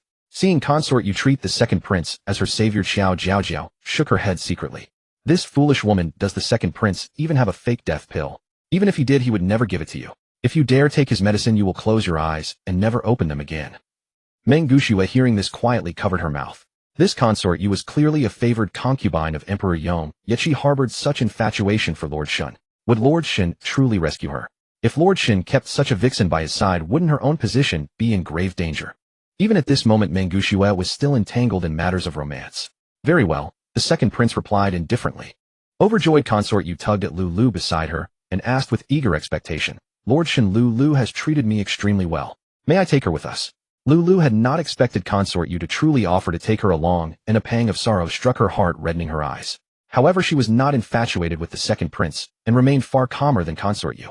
The fake death ploy was far too dangerous. If the act became reality, she would truly have lost everything. The second prince had already decided to eliminate Consort Yu, so her close maid certainly could not be spared. He nodded slowly. It would be far easier for a palace maid to leave the palace. She may exit early and await you. Lulu, that is wonderful. Consort Yu's brows curved into a smile, her face already filled with beautiful expectations for her future life. Lord Shen, when do you think I should leave? Should I poison that dog emperor before I go? It is a pity I cannot get close to the crown prince, otherwise I would eliminate him as well, ensuring Lord Shen could rest easy. Hearing this, Qiao Jiaojiao knew trouble was imminent. The naive girl's intellect may be outstanding even among children, but she cannot resist her obsession with her crown prince brother. This time he will absolutely lose his composure.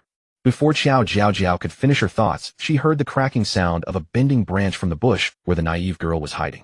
Startled by the sound, the second prince immediately shouted in a harsh tone, Consort Yu, how dare you speak such treasonous words? They are my father and my brother. I will never allow anyone to harm them. Consort Yu, who had clearly heard the anomaly, trembled violently in her heart and collapsed to the ground, crying out in repentance, Why, your highness, I was momentarily possessed by evil thoughts. I should never have. I beg your highness to spare my life. With the sudden change, Meng Gushue was stunned, frozen rigid behind the tree. At this moment, Qiao Jiaojiao could not help but admire the second prince. Upon discovering someone eavesdropping, his first reaction was not to seize the intruder, but to harshly reprimand Consort Yu and righteously declare his own stance. In this way, whether or not he eliminated the eavesdropper, even in the worst-case scenario where this secret meeting was reported to Emperor Yong, he would still have grounds for defense. Such intellect and such reactions were truly terrifying. Yet aside from facing the second prince, Consort Yu was also quite sharp. Her heart for the second prince was genuinely sincere, and she instantly made her response, taking all the blame upon herself. Tisk tisk, truly worthy of the male protagonist who smiles until the end. He is far too smart and cunning. Look at Meng Gushue, trembling and confused, yet best, she merely provides the male protagonist with money-making cheats.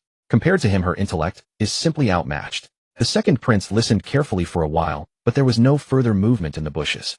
His gaze flickered slightly. It seemed the person hiding in the shadows was still in a weak position, otherwise they would have already jumped out to accuse him. He wondered how much the person had actually heard. Since they dared not come out, why not take this opportunity to completely clear his own name? Thinking of this, the second prince looked down at Consort Yu on the ground and said coldly, Consort Yu, I have shown you extraordinary favor only because you bear a resemblance to my mother. Who would have thought you would harbor such vicious intentions to harm my father and brother? Let me tell you, if you continue to speak so carelessly, I will hand you over to my father for impartial judgment. After speaking, his expression immediately softened with comfort, and he mouthed silently to the terrified consort Yu, "Find a way to eliminate him." Tears welled up in consort Yu's eyes. She nodded silently, and then wailed, "Your Highness, spare my life. I dare not, I absolutely dare not." The second prince angrily swept his sleeve. "Consort Yu, fend for yourself." Then with a grim face he stormed off in fury, as if he had not heard the flaw in the story at all. Meng Guxiue detected the second prince's intent to leave and frightened turned and fled with hurried rapid steps. She did not know why, but an indescribable fear rose in her heart. She felt that if she were discovered eavesdropping, she might also lose her life. The second prince turned and walked out from behind the rockery. He had originally intended to hide in the shadows, waiting to see consort Yu deal with the intruder before leaving safely. However, in an inadvertent glance, he caught a glimpse of a skirt hem flashing past. His heart skipped a beat. There was more than one eavesdropper in the shadows. His heart raced. This time he had been far too careless. Not only had consort Yu failed to eliminate the threat, but 2 trailing tails had also slipped through his fingers. This was precisely why he refused to meet consort Yu within the palace. It was far too dangerous with so many ears and eyes. Yet consort Yu had seized Sheng Xiuran and orchestrated this entire drama. A rare sense of panic stirred within the second prince, but his psychological resilience was strong. After taking a deep breath, he made his decision. With consort Yu covering for him, he would first capture that fleeing woman. Judging by the color of her skirt, if he guessed correctly, the eavesdropper should be Meng Guxiue from the Meng family. If it truly was her, there was no need to eliminate her immediately, for she still held 3 crucial formulas of great importance.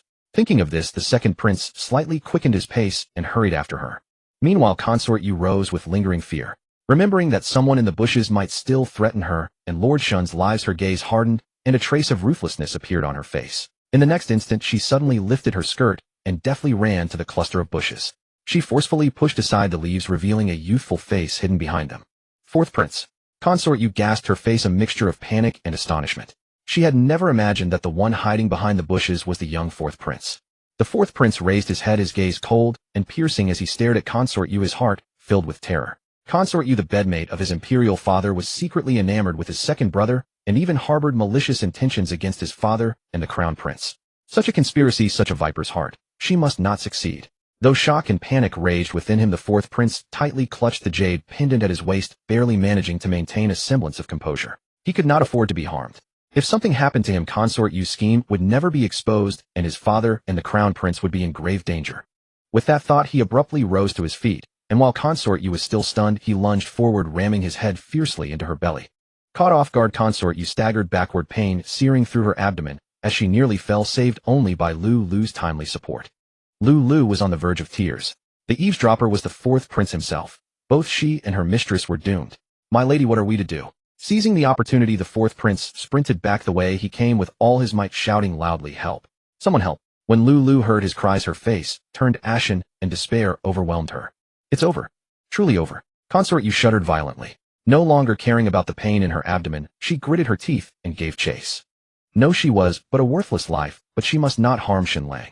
Though an adult, she had long practiced dancing, making her body far more agile than ordinary people, and she quickly caught up with the short-legged fourth prince. The next moment, she threw herself upon him, recklessly pressing him to the ground with one hand, while clamping her other hand tightly over his mouth. "Fourth prince, please stop shouting. There is no one here." MMPH. The fourth prince struggled violently, his tender face scraping against the ground, leaving red marks. Terror seized him, and in that moment, he felt certain he would not survive. He knew all too well that the palace was rife with filthy deeds, and silencing someone was a commonplace affair. At that instant, his thoughts turned to his mother, the empress, to the crown prince, and to little Qiao Mei, who was still awaiting his gift. "Fourth prince, you should not have come here." Consort Yu's heart was not without reluctance. In the palace, this fourth prince was harmless, kind to everyone, and would always greet her with a cheerful "Consort Yu" whenever they met. She did not wish to harm the innocent, but fate had decreed that the fourth prince would appear at this very spot.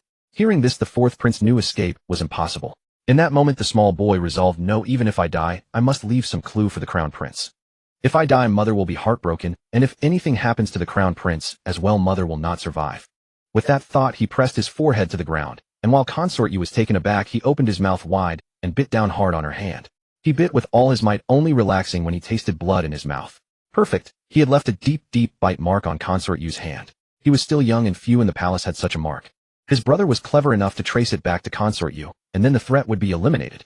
As long as his brother was safe, that was enough. At this point, the fourth prince had done everything within his power. He had just turned 5, and now he was utterly exhausted. Consort Yu's hand throbbed with pain, and she never expected such cunning from the fourth prince, assuming he had only bitten her out of sheer desperation and instinct. Seeing the weakening of his struggles, she thought to herself, after all he is but a child. Having been paralyzed by fear, Lulu finally rushed over, kneeling on the ground and trembling. My lady, what are we to do? Consort Yu switched hands to keep covering the fourth prince's mouth, glancing around somewhat dazedly, until her gaze settled on the jade flower lake not far away. Lulu, the fourth prince cannot be allowed to live, or we will all perish. Upon hearing this, Lulu was so frightened that tears streamed down her face. She dared not kill anyone, especially not the fourth prince, whose status was supremely noble and who was so young. Consort Yu was also afraid, but she feared even more for the second prince's safety. Lulu, we need not do it ourselves. Let us throw the fourth prince into the jade flower lake. The fourth prince's eyes flew wide open at these words. He tried to struggle, but Consort Yu held him in an iron grip. Behind the rockery on the tree, Qiao Jiaojiao was nearly frantic. When the fourth prince had been discovered by Consort Yu, he had wanted to intervene, but Qiao Jiaojiao's inner voice had sounded. So this is how the naive, sweet fool dies. There was such a great secret behind it all. The naive, sweet fool had struggled valiantly, doing everything for his father and brother.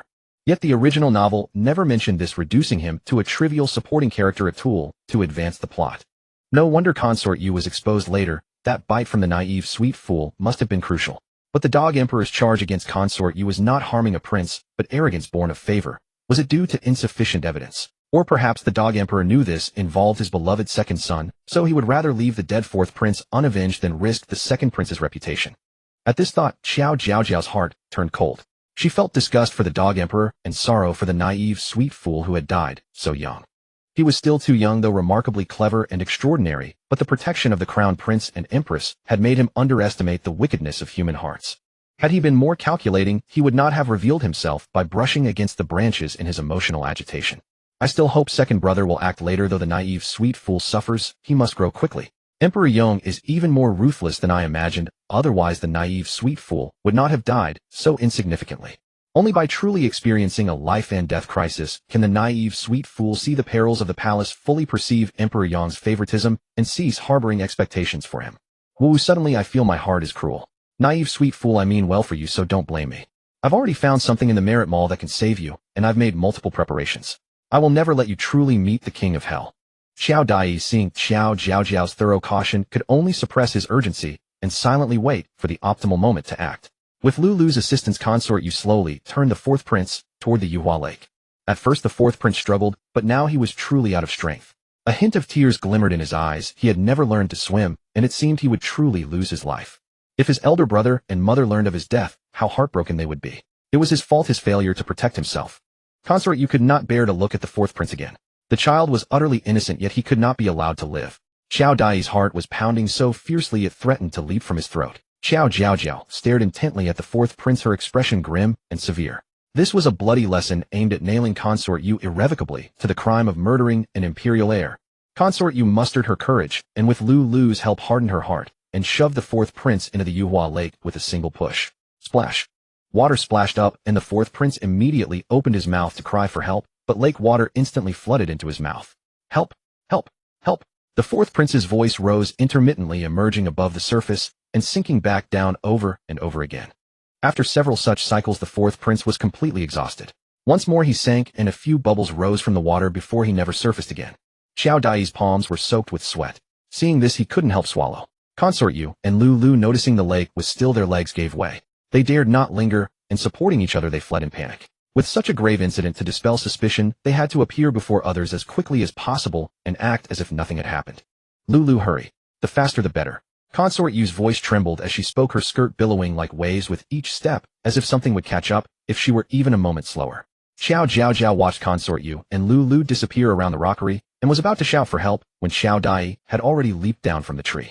He rushed to the Yuhua Lake, placed Qiao Jiaojiao on the grass nearby, and said urgently, "Little sister, don't move, wait for your second brother here." Qiao Dai turned and plunged into the lake like a nimble fish, disappearing beneath the surface. Swimming was a mandatory skill in the military, and Qiao Dai had been trained by Qiao Zhongwa since childhood, thrown into the water at the age of 3 or 4, so his aquatic abilities were excellent. Seeing this, Qiao Jiaojiao immediately summoned the merit shop and spent a fortune to exchange for a restoration talisman. It's not enough to just wake the naive and innocent prince. He's still so young. The lake is deep and cold. If he catches a fever or gets frightened in ancient times, he could still die. Might as well give him a complete recovery, make him lively and vigorous. Just as Qiao Jiaojiao finished these thoughts, Qiao Dai burst out of the lake with a gasp. Qiao Jiaojiao looked up anxiously and saw Qiao Dai paddling with one hand while holding the limp naive prince with the other. Qiao Jiaojiao was so anxious she wished she could speak, babbling and reaching desperately toward Qiao Dai. Second brother, bring him here to me." Qiao Dai still had strength left. He swam to the shore, climbed up with effort, and laid the fourth prince before Qiao Jiaojiao. The prince's lips had turned white, and he lay there drenched. Qiao Dai dropped to the ground and saw the fourth prince's chest still faintly rising and falling. Qiao Jiaojiao dared not delay, leaned forward and pressed her right hand against the prince's cheek. Restoration. Quickly restore the naive prince to health. A faint golden light flickered and seeped from Qiao Jiaojiao's palm into the fourth prince's skin. Qiao Dai felt uncertain. He knew his little sister had a miraculous merit shop, but this was the life of the fourth prince at stake. According to the life-saving methods he had learned, he should now give the prince mouth-to-mouth resuscitation and then press on his chest. After waiting for several breaths and seeing no movement from the prince, Qiao Dai grew restless. He clasped his hands together and was about to press on the fourth prince's chest when a weak coughing sound suddenly arose. Qiao Dai turned his head and saw the fourth prince turn his face toward Qiao Jiaojiao. The lake water he had swallowed slowly trickling from his mouth. Excellent. Qiao Jiaojiao hurriedly leaned down to look at the naive prince's face and saw that his originally pale skin was gradually regaining color. Thank heavens, thank the old King Yin for not taking him. Naive prince, open your eyes and look. Qiao Jiaojiao pinched the fourth prince's cheek, applying a bit of pressure. The fourth prince, dazed, heard a soft childish voice in his ear, one he had never heard before. He was utterly disoriented. Was he dead or alive? He clearly remembered Consort Yu pushing him into the lake. No one came to save him. He had no strength left, couldn't breathe, and slowly sank. Oh no, why isn't he opening his eyes after so long? Could it be brain damage from prolonged suffocation? That shouldn't be. The restoration talisman clearly states that any injury can be instantly healed and restored to its original state. Naive prince, wake up. If you don't wake up, I'll really pinch you hard. The fourth prince was bewildered. Naive prince. Who is that? Is that what they're calling him? Aunt. A sudden sharp pain on his cheek made him cry out instinctively. Qiao Dai. Little sister, you really did pinch him. Fortunately, by accident, the fourth prince actually woke up. The fourth prince slowly opened his eyes, seeing a vast blue sky with a few white clouds. Then a little top knot came into view, followed by a pair of sparkling big eyes. He's awake. The naive prince is awake. Amitba. At first the fourth prince was slightly startled, then his eyes widened in shock. Qiao. Sister. Is this the voice of Sister Qiao? Sister Qiao can speak. Hey, this naive prince is still dazed, can't believe he's alive, right? It was worth spending 120 merit points at once to save this kid. The fourth prince slowly reached out and somewhat dazedly touched Qiao Jiaojiao's soft, tender cheek. Sister Qiao's mouth wasn't open, but he really heard her voice. Had Sister Qiao saved him again? Fourth prince, are you all right? Qiao Dai's concerned voice rang out. He was soaked through, as well as clothes clinging to his body, revealing his robust muscles. Second brother Qiao, was it you who jumped into the lake to save me? The fourth prince's voice had regained some strength. He could feel the discomfort within him slowly fading away. Of course, my second brother, dove in without a second thought. I was just about to activate a talisman when he had already pulled you up. The fourth prince abruptly turned his head to look at Qiao Jiaojiao. So it wasn't his imagination. What are you staring at me for, you naive sweetie? If you're feeling better, get up and go back to Funing Hall to make a big scene. Consort Yu thinks the naive sweetie is as good as dead. When he suddenly shows up, I wonder how terrified she'll be. The empress and the crown prince can't find him right now. They must be frantic, right? My second brother also needs to change his clothes, otherwise everyone will know that the Qiao family is involved in this. The moment the fourth prince felt the last trace of discomfort vanish, Qiao Jiaojiao's voice abruptly stopped. The fourth prince waited for a while, but heard no more from Qiao Jiaojiao. A sense of panic seized him. He sat up abruptly and grabbed Qiao Jiaojiao by the shoulders. Qiao Jiaojiao's eyes widened slightly. What's wrong with the naive sweetie? He startled me. The fourth prince listened intently. There was truly no sound anymore. Why has Sister Qiao gone silent again? Sister Qiao, the fourth prince ventured cautiously. Qiao Jiaojiao, utterly confused, responded with a few incoherent babbles. The fourth prince was bewildered. He had no idea what had happened. Qiao Dai interpreted the fourth prince's strange behavior as a lingering effect of his brush with death. But as his little sister had just said, the fourth prince needed to return to Funing Hall, or chaos would break out ahead. Fourth Highness, let me escort you back first. Qiao Jiaojiao nodded eagerly at this. Yes, seize the moment, catch them off guard. Hurry back, naive sweetie, and catch the second prince and consort Yu completely off balance. The fourth prince fixed his gaze on Qiao Jiaojiao, realizing he might never hear that voice again. With a hint of disappointment, he nodded. I'll trouble second brother Qiao to take me back, but you needn't appear with me. Today's matter is of great importance, and I don't wish to involve the Qiao family. It would be disadvantageous for you, second brother Qiao. To utter such words showed that the fourth prince had fully regained his composure. Qiao Dai nodded. This was exactly what his little sister had said. Holding Qiao Jiaojiao in his left arm and the fourth prince in his right, he rose effortlessly and strode quickly toward Funing Hall. Qiao Jiaojiao looked back over Qiao Dai's shoulder and thought to herself the second prince chased after Mangushua earlier. I wonder how they're getting along. The male lead probably won't kill the female lead to silence her. I wonder how he'll deceive her. As for Mangushua, she'd better have some brains, or she'll be led around by the nose by the second prince in no time. The fourth prince also turned his head. He stared at the now utterly calm Yuhua, his expression heavy. The composed, indifferent look on his face was hardly that of a 5-year-old who had just escaped death. This lesson was too profound to be forgotten for a lifetime. Never again. The fourth prince murmured softly, so quietly that Qiao Dai didn't catch it. What did you say, Fourth Highness? The fourth prince slowly withdrew his gaze and shook his head. Nothing. Brother Qiao, thank you for saving my life. I will always remember your life-saving grace. By now Qiao Jiaojiao's mind had completely relaxed, and she had recovered her spirits. She gazed steadily at Qiao Dai, a joyful smile spreading across her lips. My second brother is amazing. I really underestimated him before. From tailing the naive sweetie to successfully rescuing him, second brother handled everything with strategy and precision. He's really impressive. So the Qiao family's 800 cunning minds were evenly distributed among us all. Qiao Dai. Little sister, you're giving your second brother far too much credit. Second brother is just a helper, the real strategist is you. But he couldn't say that. Facing the fourth prince's gratitude, he could only reply with a simple smile, Fourth Highness, it was my duty. Please don't be so polite. Qiao Jiaojiao's eyes curved into crescent moons. How wonderful. The naive sweetie has survived his death tribulation. From today on, every day for him is new and unknown. Fortune favors the bold, and after great misfortune comes great fortune. Hearing this, Qiao Dai's brows also relaxed. How wonderful. This mountain that had weighed on the entire family's hearts was finally lifted. With this thought, Qiao Dai's steps became lighter. The May breeze blew, and not only did he not feel cold, he found it quite refreshing. Bouncing in Qiao Dai's arms, the fourth prince suddenly grasped Qiao Jiaojiao's tiny hand tightly. Qiao Jiaojiao looked at him in confusion, but the fourth prince gave her a sweet smile. He knew. That voice must have been Sister Qiao's. She had used some talisman to save him. Sister Qiao had saved him again. Sister Qiao was truly a little fairy sent from heaven. He liked Sister Qiao the most. He would be good to her for the rest of his life, better than Lord Qiao, Lady Qiao, and even better than her 2 elder brothers. Qiao Dai's pace was swift, and soon the side hall came into view. Evidently the Empress and the Crown Prince had discovered the fourth prince's disappearance, and were sending people to search for him. The fourth prince patted Qiao Dai's shoulder upon seeing this. Brother Qiao, stop here. I'll walk the rest of the way myself. Hide quickly and change your clothes. I can handle the rest. Qiao Dai saw the palace attendants not far away and nodded quietly, setting the fourth prince down. Very well. Be careful, Fourth Highness. The fourth prince nodded lightly, then dashed forward shouting, Come quickly.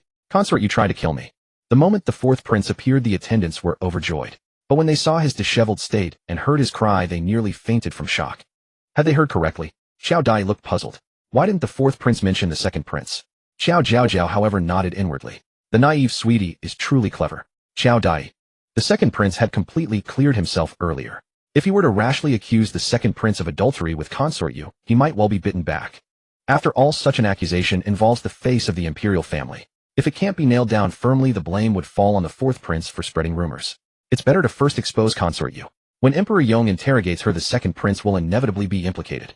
Then by peeling away the layers, let Emperor Yong himself suspect the second prince. A much more devastating blow.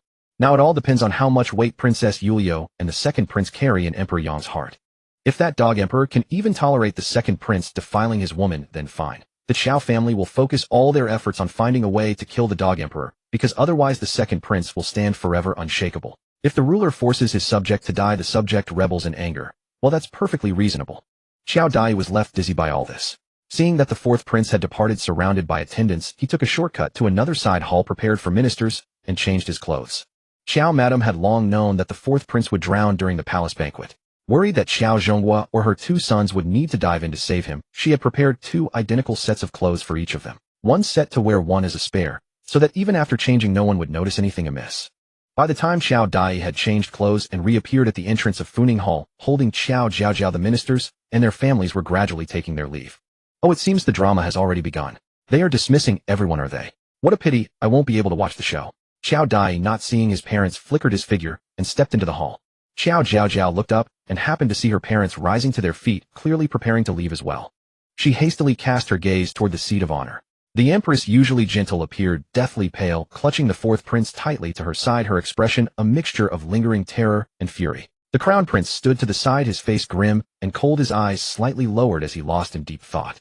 At the empress's feet, concubine Yulei collapsed. Since her back was turned toward the hall's entrance, Qiao Jiaojiao could not see her expression. However, seeing her slightly trembling shoulders, it was clear she was terrified. Qiao Zhong was soon spotted Qiao Dai holding Qiao Jiaojiao. He reached out to take his daughter, and the family turned to leave the hall together. The fourth prince glanced over at this side, his mouth opening slightly, yet he ultimately said nothing. Both the empress and the crown prince also noticed Qiao Dai's arrival. Previously, they had heard from the fourth prince privately that it was Qiao Dai who had jumped into the Yuhua lake to save his life. This monumental favor they kept in their hearts, though it was inconvenient to speak of it openly. Tears glistened in the empress's eyes. If second young master Qiao had not rescued the little prince in time, she dared not imagine the consequences. The crown prince's gaze followed the Qiao family intently. When Qiao Dai finally looked over, he offered him a slight nod.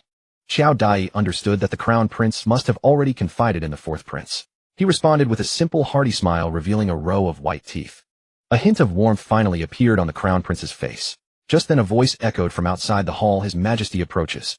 The crown prince's expression immediately turned stern, and everyone knelt to pay their respects. Emperor Yang's face was exceedingly dark.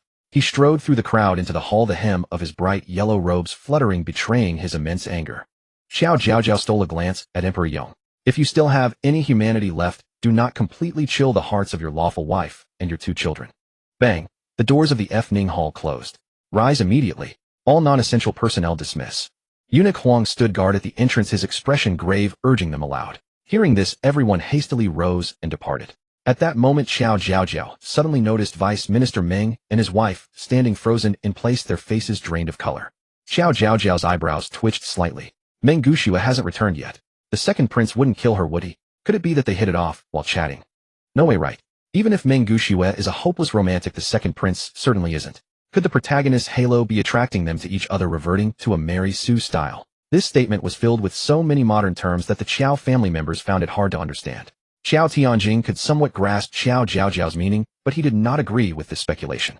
At this moment, Qiao Jiaojiao's inner voice continued, "I feel that the second prince is an absolute egoist. He didn't fall in love with Meng Gushua at first sight, so perhaps he truly won't develop feelings for her. Considering this, perhaps the second prince thinks Meng Gushua has some utility to be exploited." Upon hearing this, Qiao Tianjing nodded silently. The second prince's intellect far exceeded that of ordinary people. He would never be confined by so-called romantic entanglements. Moreover, in his eyes, Meng Gushua was not outstanding enough to inspire such affection in the second prince. Qiao Jiaojiao tilted her head, her expression suddenly changing. "Wait, what does Meng Gushua have to offer besides modern knowledge? Formulas? Oh no, how could I overlook such an important matter? Now that soap, lipstick, and perfume are selling like hotcakes in Qingzhou, the second prince must have already received the news. That foolish Meng Gushua, in her desperation to climb the social ladder by attaching herself to the second prince, wouldn't have foolishly handed over the formulas, would she? Wouldn't this lead to a business war?" Upon hearing this, Qiao Tianjing's brows knit together sharply. In that case, he truly had a headache on his hands. Both Vice Minister Meng and his wife were on the verge of madness. As soon as the fourth prince had returned, the palace servants began shouting everywhere that the banquet had ended early. Now everyone was leaving, yet their daughter had not returned. This was endangering their entire household. Madame Meng was filled with remorse. She had repeatedly instructed Meng Gushua to behave properly upon entering the palace, yet a mishap had still occurred. Eunuch Huang noticed that the Meng couple had not moved and approached with a stern face. "Vice Minister Meng, what is the meaning of this?" Vice Minister Meng was terrified. "Eunuch Huang, my daughter has not returned yet." Eunuch Huang's brows furrowed sharply. Haven't palace servants already been dispatched to notify everyone? Vice Minister Meng, don't blame me for not warning you. His Majesty and the Empress are currently in a furious state. If you incur their displeasure, your entire Meng household. Eunuch Huang deliberately left the sentence unfinished and elongated his voice, frightening Vice Minister Meng and his wife so much that they nearly collapsed. "Go search at Yuhua Lake." With an unpleasant expression, Eunuch Huang waved to 2 young eunuchs beside him. Palace servants had already notified everyone everywhere.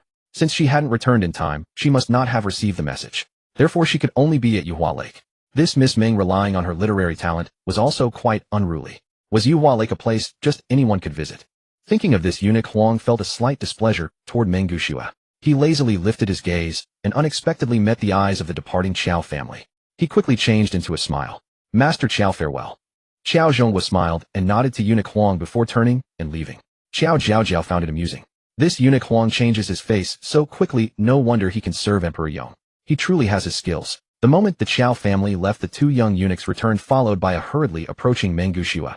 She did not look happy, instead she appeared deeply preoccupied. Vice Minister Meng and his wife were infuriated upon seeing her. This stubborn girl, did she not realize she had almost doomed the entire Meng family? Eunuch Huang, your servant's daughter has been found. We shall take our leave now. Eunuch Huang cast a sidelong glance and softly acknowledged. Vice Minister Meng returned home safely. As Emperor Yang's most trusted personal eunuch, he possessed this kind of confidence. Seeing that the court officials and their families had all departed, Eunuch Huang signaled everyone to remain outside the hall. Only then did he cautiously push open the hall doors. The moment the doors opened, the sound of a teacup shattering on the floor echoed from within, followed by Emperor Yang's angry shout. Concubine, you dared to plot against a prince. Eunuch Huang's shoulders trembled slightly, but he mustered the courage to enter. Inside the hall, Concubine, you kept her head deeply bowed, never offering a single word of defense. At this moment, the fourth prince stepped out from beside the empress. He knelt before Emperor Yang, his back straight, and spoke clearly. Father, your son has something to report. The empress felt a sharp pang in her heart as she beheld the fourth prince kneeling there. Her little C had indeed changed. His calm and resolute expression was a mirror image of the crown prince in his youth. She recalled that before the woman came for a political marriage, the crown prince had been as innocent and carefree as the fourth prince. But soon the emperor's indifference, his favoritism toward consort Yu, and his aversion to her, the empress, gradually caused the crown prince to conceal his true nature. In those days when consort Yu was diagnosed with pregnancy, all the concubines in the harem and the ministers at court opposed it. Yet none of this could stop the emperor's willful determination. He even regarded her, the empress, as his greatest enemy, guarding against her day and night, fearing she would harm his beloved consort Yu. It was from that time onward that the smile on the crown prince's face vanished completely. He became silent and cautious, growing step by step into the air everyone praised. It was not until the fourth prince was born that the crown prince gradually became gentle and serene. The empress knew in her heart that the crown prince had always regarded the fourth prince's birth as a symbol of reconciliation between her and the emperor. He believed that their family was slowly returning to its former state. The empress harbored countless grievances within her heart. The birth of the fourth prince had been a profound pain for her. But for the sake of her two sons, she chose to swallow everything silently. The fourth prince was intelligent, kind, and innocent. The crown prince was fraternal and devoted to the world. Everything was wonderful, and she was already content. She sheathed all her sharpness, completely let go of the young emperor, and diligently fulfilled her role as a qualified empress. But even so, someone still bared their fangs against her and her sons. The last time the fourth prince was attacked in the imperial study, the emperor captured the true culprit, but refused to conduct a thorough search of the palace, leaving her heart frozen with cold. Today, if not for Qiao Jia's second son, the fourth prince would have perished in Yuhua Lake. This matter is undoubtedly connected to the second prince. If this time the emperor, in order to protect the second prince, remains blind and deaf to justice, unwilling to seek redress for the fourth prince, then the emperor, as a husband without heart, as a father without responsibility, as a monarch without measure, shall not blame her, as a wife, mother, and empress, for abandoning the moral order of the world and committing an act of great rebellion. The empress tightly gripped her sleeve, and her originally pale face revealed a resolute determination unshakable. The fourth prince was about to speak, but the crown prince's gaze did not fall on him. Instead, it fixed firmly on the young emperor's face. His eyes were dark and deep, calmer than ever before. Little C was the final boundary for him and his mother. If in the emperor's eyes the second prince and the deceased consort Yu weighed more than him, his mother, and the fourth prince, then he would completely sever any unrealistic illusions. Father, what choice will you make? The fourth prince straightened his back, his tone calm. He recounted everything from the moment he entered the side hall and heard consort Yu's words to the moment consort Yu threw him into the lake. Every word, without exaggeration or omission, was spoken clearly. When the young emperor heard that consort Yu felt such loathing for him, his face darkened terrifyingly. When he learned that consort Yu had secretly met with the second prince, his expression changed drastically, and he could no longer sit still, rising to his feet. When he heard that consort Yu had planned to poison him and the crown prince, the young emperor erupted in rage, strode forward, and kicked her viciously in the chest. Wretched woman, how dare you? Consort Yu was sent flying backward, feeling as if her chest were splitting open. Darkness clouded her vision, and she spat out a mouthful of blood. The young emperor, still unsatisfied, stepped forward and grabbed consort Yu by the hair, dragging her halfway up. Consort Yu's face was as pale as paper, and before she could recover, the young emperor gritted his teeth and demanded, what exactly is your relationship with the second prince? Consort Yu slowly opened her eyes, saw the emperor's twisted expression, and suddenly smiled dazedly. Your Majesty, I merely admire the second prince in my heart. The second prince and I share some resemblance in appearance. The first time I saw him, I felt a fondness arise. So I kidnapped the second prince's beloved lady, Sheng, hoping to force him to take me away. But why would he not be willing? Cough, cough, cough. Speaking thus, consort Yu could not help but cough violently. She slowly caught her breath, looked up to see the emperor's fury, the murderous intent in his eyes, and suddenly smiled mockingly. Your Majesty, you should know best the pain of loving without being loved, for every day you seek in me, are you not searching for the shadow of another? Silence. The young emperor, as if stung by those words, slapped Consort Yu fiercely. Consort Yu fell heavily to the ground. The emperor's slap was truly heavy, darkness swam before her eyes, and the metallic taste of blood grew stronger in her mouth. Not enough, still not enough. She had not yet completely exonerated Master Shen, nor had she fully stirred the emperor's obsession and guilt toward Lady Yuliu. Thinking this, Consort Yu endured the excruciating pain in her chest, and let out a low laugh. Your Majesty, do you not wish to hear such words? Does it make you feel guilty toward Lady Yuliu? After all, you profess to love her to the bone, yet you find pleasure in my body. She was a pitiful woman, leaving her child behind early, while the man who claims to love her most seeks out one lookalike after another. Hearing this, the young emperor's eyes turned slightly red and his face was filled with murderous intent. He suddenly lifted his foot, clearly intending to deliver a fatal blow. Your Majesty, wait. The empress stood up and stopped the young emperor in time. Her face was calm, but her tone was urgent and quick, fearing that in his rage the emperor would kick Consort Yu to death. Your Majesty, it seems Consort Yu is intent on seeking death. Every word she speaks treads on your Majesty's temper, yet she completely exonerates the second prince. Consort Yu dared to speak of poisoning your Majesty and the crown prince in front of the second prince. I do not believe they have no connection. After all, such treasonous words can only be spoken to someone who shares one's innermost thoughts. Who else would dare open their mouth? Your Majesty, will you not summon the second prince for a confrontation? The young emperor turned to look at the empress. She stood in her phoenix robe, her expression cold and resolute, radiating the dignity of the mother of the nation. The young emperor could not help but be slightly stunned. Indeed, it had been a long time since the empress had been so sharp and aggressive. He had almost forgotten that she had once been such a temperament. Consort Yu had already prepared herself for death, but the empress's interruption suddenly filled her with panic. No, she must not involve the second prince. If it were not for her desperate attempt to see him today, so many troubles would not have arisen. If she caused all his previous efforts to be wasted, she would truly be an unforgivable sinner. Thinking this, Consort Yu was about to speak again to provoke the young emperor, but the empress's brows shot up, cutting off her retreat. Consort Yu, I know you are determined to protect the second prince, but if you speak further, it will be too deliberate. If I were you, the act is already over. Do you truly think your Majesty is so easily deceived? Hearing this, the young emperor's face darkened, and he shouted sternly, Huang Pei, summoned the second prince. Huang Pei hastily acknowledged the order, and as he exited Funing Palace, he could not help but wipe the sweat from his brow. This day's matter would not end well. The empress had arrived with a formidable presence, seemingly having regained some of her former temperament. She would likely no longer tolerate His Majesty's continued protection of the second prince. If His Majesty remained obstinate today, it would surely lead to estrangement between husband and wife and enmity between father and son.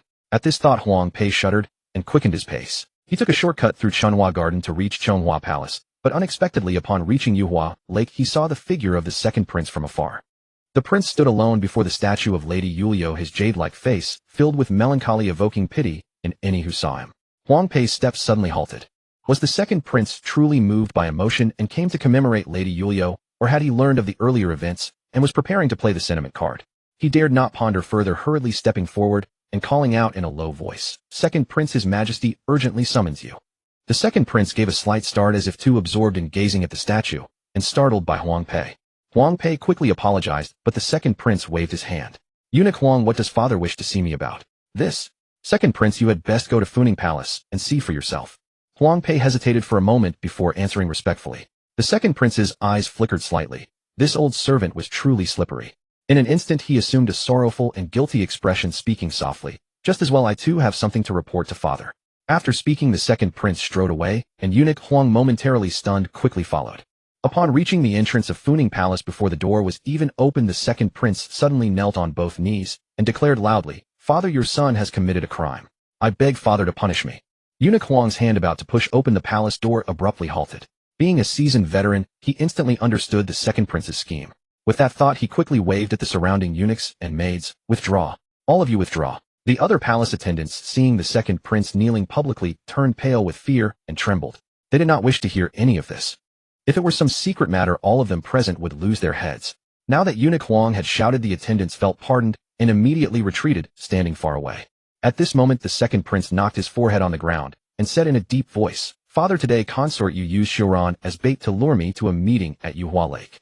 Your son knows this act was improper, but worried about Xiuran, I still overstepped and went to the meeting. This is my first crime. When Consort Yu saw me, she revealed improper thoughts. I was too shocked and did not leave in time, thus being alone with a palace consort. This is my second crime. Afterward, Consort Yu begged me to take her out of the palace. To probe her true intentions, I pretended to agree. She then spoke treasonous words plotting to harm father and crown prince brother. I rebuked her on the spot, but thinking of her resemblance to mother, I felt compassion. Seeing her promise not to speak wildly again, I did not pursue the matter further and covered it up. This is my third crime. However, standing before mother's statue just now, I pondered long and came to believe that mother adored and revered father and would surely not wish father to face any danger. Moreover, mother's immortal grace is unique in the world. I should not compare anyone to mother.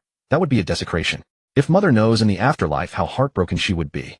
Therefore, I have decided to expose consort Yu's disloyalty and confess my 3 crimes to father. I earnestly beg father to punish me heavily to fulfill my remorse and guilt. But I swear to heaven I have been pure and clean with consort Yu with no illicit relations. I beg father to investigate. As the second prince's words fell, silence reigned inside and outside Funing Palace. The empress sat behind the desk, her right hand gripping the tabletop, her fair hand now bulging with veins. Look at how deep the second prince's schemes were. He seized the initiative, every word a plea for forgiveness, yet in a few sentences he had absolved himself, completely shifting all blame onto consort Yu. He even invoked imperial consort Yu, implying that his majesty treating consort Yu as imperial consort Yu was a desecration. He twisted imperial consort Yu's feelings for his majesty, hoping to stir his majesty's guilt. As empress, could she not know how imperial consort Yu truly felt about his majesty? The second prince, to extricate himself from this affair, even used his own mother as a shield. What a filial and good son. At only 13 years of age, such a mind and such a reaction were truly chilling. The empress's face turned icy cold. She slowly turned her head to look at Emperor Yong in the hall, only to see him looking dazed, as if he had truly taken the words to heart. The empress curled the corner of her mouth slowly, but her smile was full of mockery and derision. Men were truly despicable, and his majesty was especially so. She now dared to think and say anything. The second prince's speech was exquisitely crafted, but upon closer scrutiny, terms like compassion and adoration lacked any solid foundation. A prince secretly meeting a palace consort, and the consort harboring feelings for the prince. This was a violation of human ethics. According to established rules, the consort must be executed, and the prince could face life imprisonment or reduction to commoner status. At this thought, the empress slowly rose to her feet. In this palace, Emperor Yong was the absolute master. His decisions could not be questioned by anyone, not even the empress herself. But she hoped Emperor Yong would think carefully. Because this was no longer merely handling an illicit meeting between a prince and a consort. It was a choice among his 3 sons. If today his majesty was willing to wrong her little 4th prince, to let the second prince walk away unscathed, then in the future, would his majesty depose the crown prince and hand the great Yong empire to the second prince. The crown prince stood silently beside the empress, never uttering a word since Emperor Yong's appearance. He too was waiting for Emperor Yong to make his choice. Upon hearing the second prince's voice, consort Yu's eyes could not help but moisten slightly. She could tell that the second prince had shifted all blame onto her. But she did not blame him. Back then she was trapped in the world of romance, suffering humiliation and disdain, and it was he who sent someone to rescue her from that place. Even knowing that he had a purpose for her, that pure and flawless young man captured her heart at first sight, and she willingly served him from then on. If not for Shang Xiran's appearance, she would never have dared to harbor such extravagant hopes. Because in her heart, she had always believed that no woman in this world was worthy of the second prince, so flawless a youth was he. Today's events began with her. Now let her use this worthless life to pave the way for him one last time. She prayed that he would remember her forever. With this thought, consort Yu suddenly spoke aloud, her voice both frivolous and sorrowful. Second prince, do you truly despise me so much? The second prince knelt outside the hall. Hearing concubine Yu's voice, his expression shifted from surprise to solemnity, as if he had no idea she was inside. Concubine Yu, I have made myself perfectly clear. Must you remain so obstinate? Concubine Yu let out a wistful laugh from within the hall. Love, who among us can truly see through it? Since you are so heartless, then so be it. Her final words struck with sudden weight. The next moment she summoned every ounce of strength to rise and hurled herself violently against the hall's great pillar. The crown prince's fingers twitched ever so slightly, then immediately stilled. No one in the palace knew he was skilled in martial arts. This concubine Yu was determined to die to exonerate his second brother, but her fate was sealed today regardless, and she was not worth exposing his hidden card. Bang! With no one to stop her, concubine Yu slammed into the pillar. The dull, heavy thud sent a chill through all who heard it. The empress swiftly drew the 4th prince close, pressing his head into her embrace. But the 4th prince was not afraid. He had already walked through death's door once himself, and he had foreseen concubine Yu's end long ago. Today, no matter what became of his second brother, there was no way concubine Yu would survive. A cluster of vivid crimson blossoms bloomed upon the pillar, bright, fresh red. Concubine Yu slid slowly down the pillar, her eyes wide open, staring fixedly in the direction of Emperor Yong. This was the final scheme she had engineered with her own life. She had long heard that when imperial noble consort you had taken her own life, her eyes would not close in death. When Emperor Yong arrived, her eyes were still wide open. She resembled imperial noble consort Yu. She hoped the emperor would be reminded of his beloved's tragic demise and protect the last bloodline of his cherished woman with unwavering devotion. Emperor Yong watched as concubine Yu died upon the pillar.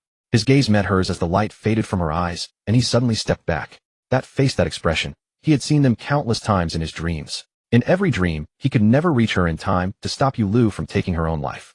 In every dream, he was forced to relive that agonizing, soul-rending pain and despair. The crown prince saw Emperor Yong's face change abruptly and closed his eyes slowly. He already had his answer. Outside the hall, the second prince heard only a dull thud, and then concubine Yu fell silent. A suspicion formed in his heart. He murmured inwardly at the critical moment, at least she wasn't a complete waste. He paused briefly, then called out loudly, "Father, your son begs for your punishment." Creak. The great doors of the Funing Hall suddenly swung open from within. Emperor Yong stood at the threshold, looking down at the second prince kneeling below. The second prince raised his head at just the right moment, his face etched with fear and unease. Emperor Yong met his son's eyes, and his heart trembled slightly. More than concubine Yu, the second prince's limpid autumn water eyes were virtually identical to Yu Lu's. Yet the second prince had also inherited Yu Lu's temperament. Equally headstrong, equally prone to breaking his heart. "Empress." Emperor Yong spoke abruptly. The empress stepped forward slowly, coming to a halt 1 pace behind him. Emperor Yong turned his head toward her, his tone flat. "Concubine, Yu has confessed to her crimes. She died deservedly. No need to preserve her body whole." The empress remained silent. Emperor Yong lowered his gaze to the second prince on the ground and continued, "The second prince is indeed at fault. Though he has not committed a grave error, he must be punished. What punishment does the empress deem fitting?" The empress did not so much as lift an eyelid, yet a chill crept through her heart. His Majesty did not wish to punish the second prince heavily, nor did he wish the crown prince and the fourth prince to fall out with him over the matter. And so he had dumped this mess in her lap. Did he truly believe that after all these years of her meek obedience, she would as always bend to his will and smooth over his troubles? How laughable. Did His Majesty not understand that the second prince had harmed her son? She was the emperor's empress, but above all she was the fourth prince's mother. Your Majesty, by established precedent, when a prince engages in illicit relations with a palace concubine, defiling the inner court, he shall be stripped of his royal status and reduced to a commoner. Emperor Yong's brows knitted tightly at this. Empress, the second prince's crime does not warrant such severity. The empress had anticipated his objection. With a calm expression, she said evenly, "I am merely following precedent. If your Majesty deems it inappropriate, you may decide for yourself." Emperor Yong appeared hesitant. At that moment, the second prince prostrated himself and kowtowed, his voice laden with sorrow. "Your son has acted carelessly and courted disaster. I submit entirely to your judgment." The crown prince had just led the fourth prince to the empress's side when Emperor Yong spoke in a deep voice, "Second prince, you indeed deserve punishment. From this day forward your stipend shall be withheld for 1 year, and you shall be confined for 1 year. Without my express decree you shall not set a single step outside Chonghua Palace." With his face to the ground, the second prince's brow eased slightly upon hearing this. Such a perilous trial, and he had passed it. He was about to express his gratitude when the empress's icy voice cut through, "Your Majesty, send the second prince to the imperial clan court instead." At these words the second prince's brow furrowed once more. Being confined to Chonghua Palace and being confined in the imperial clan court were entirely different matters. Any member of the imperial family sent to the clan court had certainly committed a grave offense. Once entered into the clan court, a stain would forever mar his record, and he would be even farther from that throne. Emperor Yong's expression darkened, his thoughts inscrutable. Yet the empress showed no fear and continued, "Your Majesty, although the second prince did not commit a major offense today, he was nonetheless beguiled by concubine Yu, to the point of shielding her murderous designs against your Majesty and the crown prince. And today the fourth prince nearly lost his life at concubine Yu's hands. Even now the mere thought of it fills me with terror. If the second prince had delivered concubine Yu to your Majesty in time, the fourth prince would never have had to walk through death's door. I merely wish for the second prince to engage in deep self-reflection. It is only 1 year of confinement in the clan court, not permanent exile." Seeing that Emperor Yong still refused to agree, the empress abruptly strode forward and knelt directly before him. "Mother!" Both the crown prince and the fourth prince cried out at once. Her face resolute, the empress raised her eyes to meet Emperor Yong's gaze and said coldly, "Your Majesty, I can say with a clear conscience that I have never treated the second prince unfairly all these years. But today the fourth prince was endangered. That is something I cannot tolerate. When Di Ziying attempted to assassinate the fourth prince last time, your Majesty administered justice, and I did not interfere. Must the matter be trivialized once again today, wounding both my son's heart and mine?" The mention of Di Ziying made Emperor Yong's pupils contract involuntarily. Eunuch Huang stood quietly to the side. Hearing these words, he remarked inwardly, the empress has struck upon the truth by sheer accident. The old affair between Di Ziying and imperial noble consort Yu Lu has long been a festering thorn in His Majesty's heart. At that moment the crown prince stepped forward. His expression calm, he drew the fourth prince with him to kneel beside the empress, and said in a gentle tone, "Father, I know today's affair was not of second brother's choosing. He has always doted on the fourth prince. Had he known that concubine you would harm the fourth prince afterward, he would never have been so foolish." Emperor Yong listened, believing the crown prince was pleading on the second prince's behalf. But the crown prince changed his tack and continued, "Second brother is still too young, which is why he was so easily deceived by concubine you. Therefore I second the motion. Let second brother be sent to the imperial clan court for proper reflection. When the year is complete, I shall personally go to the clan court to welcome second brother back to the palace. From then on we brothers shall be harmonious and devoted, serving father together."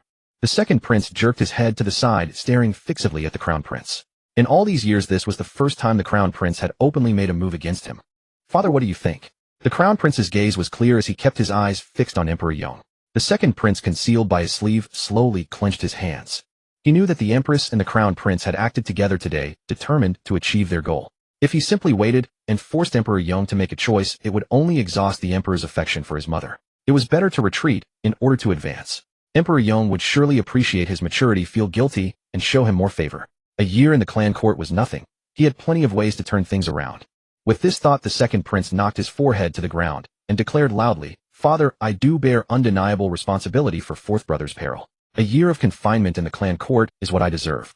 I will reflect thoroughly in the clan court and never make such a mistake again. Father, please send me to the clan court as mother has suggested." Emperor Yong lowered his gaze to the four kneeling before him, his empress and his three sons. Their expressions were all utterly reverent. Emperor Yong's brows were deeply furrowed, and no one could discern his thoughts. After a long moment, he waved his hand. "Enough, enough. Send the second prince to the clan court for a year of reflection. The fourth prince was frightened today. Empress, soothe him well. That will be all." After saying this, Emperor Yong cast no further glance at anyone and left with a flick of his sleeve. Seeing this, eunuch Huang hastily bowed to the empress and others before hurrying to follow Emperor Yong. Once they had walked a considerable distance, eunuch Huang, gauging the emperor's mood, asked respectfully, "Your Majesty, the clan court is cold and sparsely furnished. Shall we prepare something in advance for the second prince?" Emperor Yong's face was cold and grim. Just as eunuch Huang assumed the emperor was too angry to speak further, he suddenly said, "The second prince has grown too bold. He was the one who arranged consort you. Even I was kept in the dark." Hearing this, eunuch Huang's heart jolted. So His Majesty had seen through it all. At that thought, eunuch Huang felt a chill run down his spine. Of course, from his knowledge of His Majesty, if the emperor did not wish to send the second prince to the clan court, even if the empress knelt for a day and a night, His Majesty would not change his mind. After all, back then to make His Majesty abort the child in Lady Yuliu's womb, the empress and the other consorts had employed such tactics before. So, it was His Majesty himself who wanted to punish the second prince. Yet just now he deliberately remained silent and let the empress make the decision. This was both punishing the second prince and probing the empress's intentions. As eunuch Huang was thinking this, he heard Emperor Yong mutter, "Let the second prince suffer a year in the clan court. I suppose I've been too good to him, allowing him to nurture lawless ambitions and reach even into my bed. If he had been obedient and sensible, I would have been willing to give him some things for Yuliu's sake. But if he tries to snatch them, that's different." Hearing this, eunuch Huang paused slightly in his steps, staring at the emperor's upright back, and felt his hairs stand on end. This was the true appearance of His Majesty in his mind. These years the emperor had grown increasingly infatuated with Lady Yuliu, and had repeatedly indulged the second prince. He had almost forgotten that His Majesty had once been just this cunning, manipulating hearts to ascend step by step to this supreme position.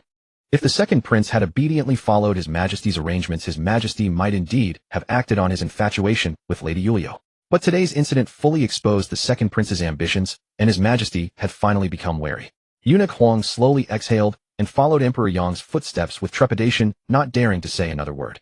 In front of Funing Hall, the crown prince and the fourth prince helped the empress to her feet. "Mother, let us return to the palace," the crown prince said warmly. The empress nodded with a gentle expression, completely shedding the sharpness she had shown before Emperor Yong.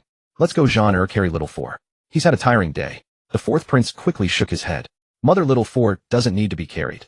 I feel absolutely wonderful. I wonder what divine object Sister Qiao's talisman was. I truly feel great all over, not the slightest discomfort."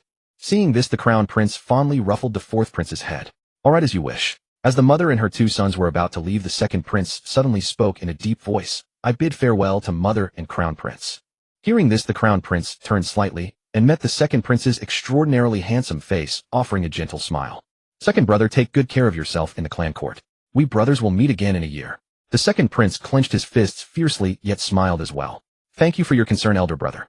I will return in due time. The crown prince nodded lightly and withdrew his gaze, no longer looking at the second prince. Mother, mind your step. Supporting the empress's arm, the three of them walked away, slowly chatting and laughing, bathed in the rosy glow of the evening. The second prince stood motionless, his expression gradually turning sinister and vicious. After all the painstaking schemes for so long, he had never expected to end in total defeat. Where had it all gone wrong? The second prince's gaze suddenly narrowed, falling upon the small figure of the fourth prince. Since consort, you had pushed little Four into the lake, and he was still young and had never learned to swim. How exactly had he come out? From his knowledge of consort you, she would have stayed until she saw little Four drown before leaving. How bizarre. If not for little Four's unexpected return, he would have already pacified Mengushua, and ordinarily no one would have discovered his secret meeting with consort Yu.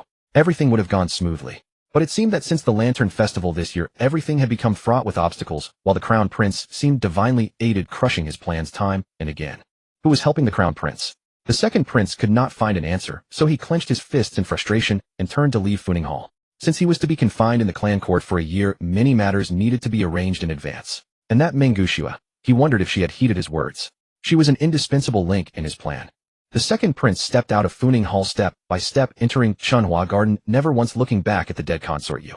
That beautiful body had been dancing gracefully in Funing Hall that very morning. Now she lay cold on the ground, her delicate face covered in blood, her eyes still wide open. Inside Ikuan Palace, the fourth prince was still young and soothed gently by the empress and the crown prince. He fell into a deep sleep. His small hand clutched the corner of the quilt tightly, and he kept mumbling, "Sister Qiao, Sister Qiao." The empress, with a gentle smile at the corner of her mouth, softly patted the fourth prince's head before quietly withdrawing. In the outer hall, the crown prince sat quietly, the hot tea at his hand untouched. The empress walked over and sat across from him. The mother and son exchanged a glance, and the empress's eyes reddened first. If anything were to happen to little Four today, I truly could not go on living. The empress's face was etched with lingering terror as tears streamed down unbidden. Seeing this, the crown prince hastily rose to wipe her tears, his expression brimming with remorse and self-reproach. Mother, it is all my fault. I failed to remain vigilant enough. I had already assigned 2 personal eunuchs to little Four, both skilled in martial arts, but I never expected that when he entered the side hall he would not have them accompany him.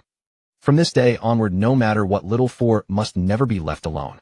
The empress nodded gravely, then suddenly recalling something, grasped the crown prince's hand. Genre, let little Four secretly learn martial arts, just as you did. I know training is grueling, but if little Four cannot protect himself soon, I will not be able to eat or sleep in peace. The crown prince returned to his seat across from the empress and nodded in deep agreement. However, he harbored different considerations. Mother, when I learned martial arts in secret back, then it was out of necessity. Now I would rather little Four formally study under a renowned master, openly and properly. The empress's heart stirred slightly. Genre, you mean? Lord Qiao. The crown prince stated decisively, evidently having pondered this for some time. Lord Qiao is utterly loyal and devoted. The elder I admire most. Moreover, the eldest son of the Qiao family is exceptionally talented, and the second son is righteous-hearted, and he is also little Four's savior. If little Four could become Lord Qiao's student, nothing could be better than that. Hearing this, the empress could not suppress a delighted smile. This is truly an excellent idea. The crown prince took the opportunity to offer the warm tea beside him to the empress. Her heart finally felt somewhat lighter as she accepted the tea and took a gentle sip. Seeing this, the crown prince was somewhat reassured and continued, "This time we have completely broken ties with second brother." At the mention of the second prince, the empress's expression darkened once more. This was the Ikuan Palace. With no one else inside and trusted guards posted outside, the empress dared to lower her voice and say, "At least he has not been so foolish as to let his heart fester completely." Who this he referred to went without saying. He is truly furious this time. The clan court. He intended for second brother to be sent there. The empress had been Emperor Yang's wife for many years. Even if they had grown apart, she still understood the man she had once deeply loved. He is utterly infatuated with that woman, but at least he has not forgotten his imperial stratagems. Just now he wanted to punish second brother, yet worried I might seize the chance to strike him down, so he turned to ask my opinion. He intends to use my hand to discipline second brother and teach him a lesson, while also warning me not to harbor any improper thoughts. If second brother could see things clearly and obey obediently from now on, he might continue his biased favoritism toward him in his benighted way. But will he?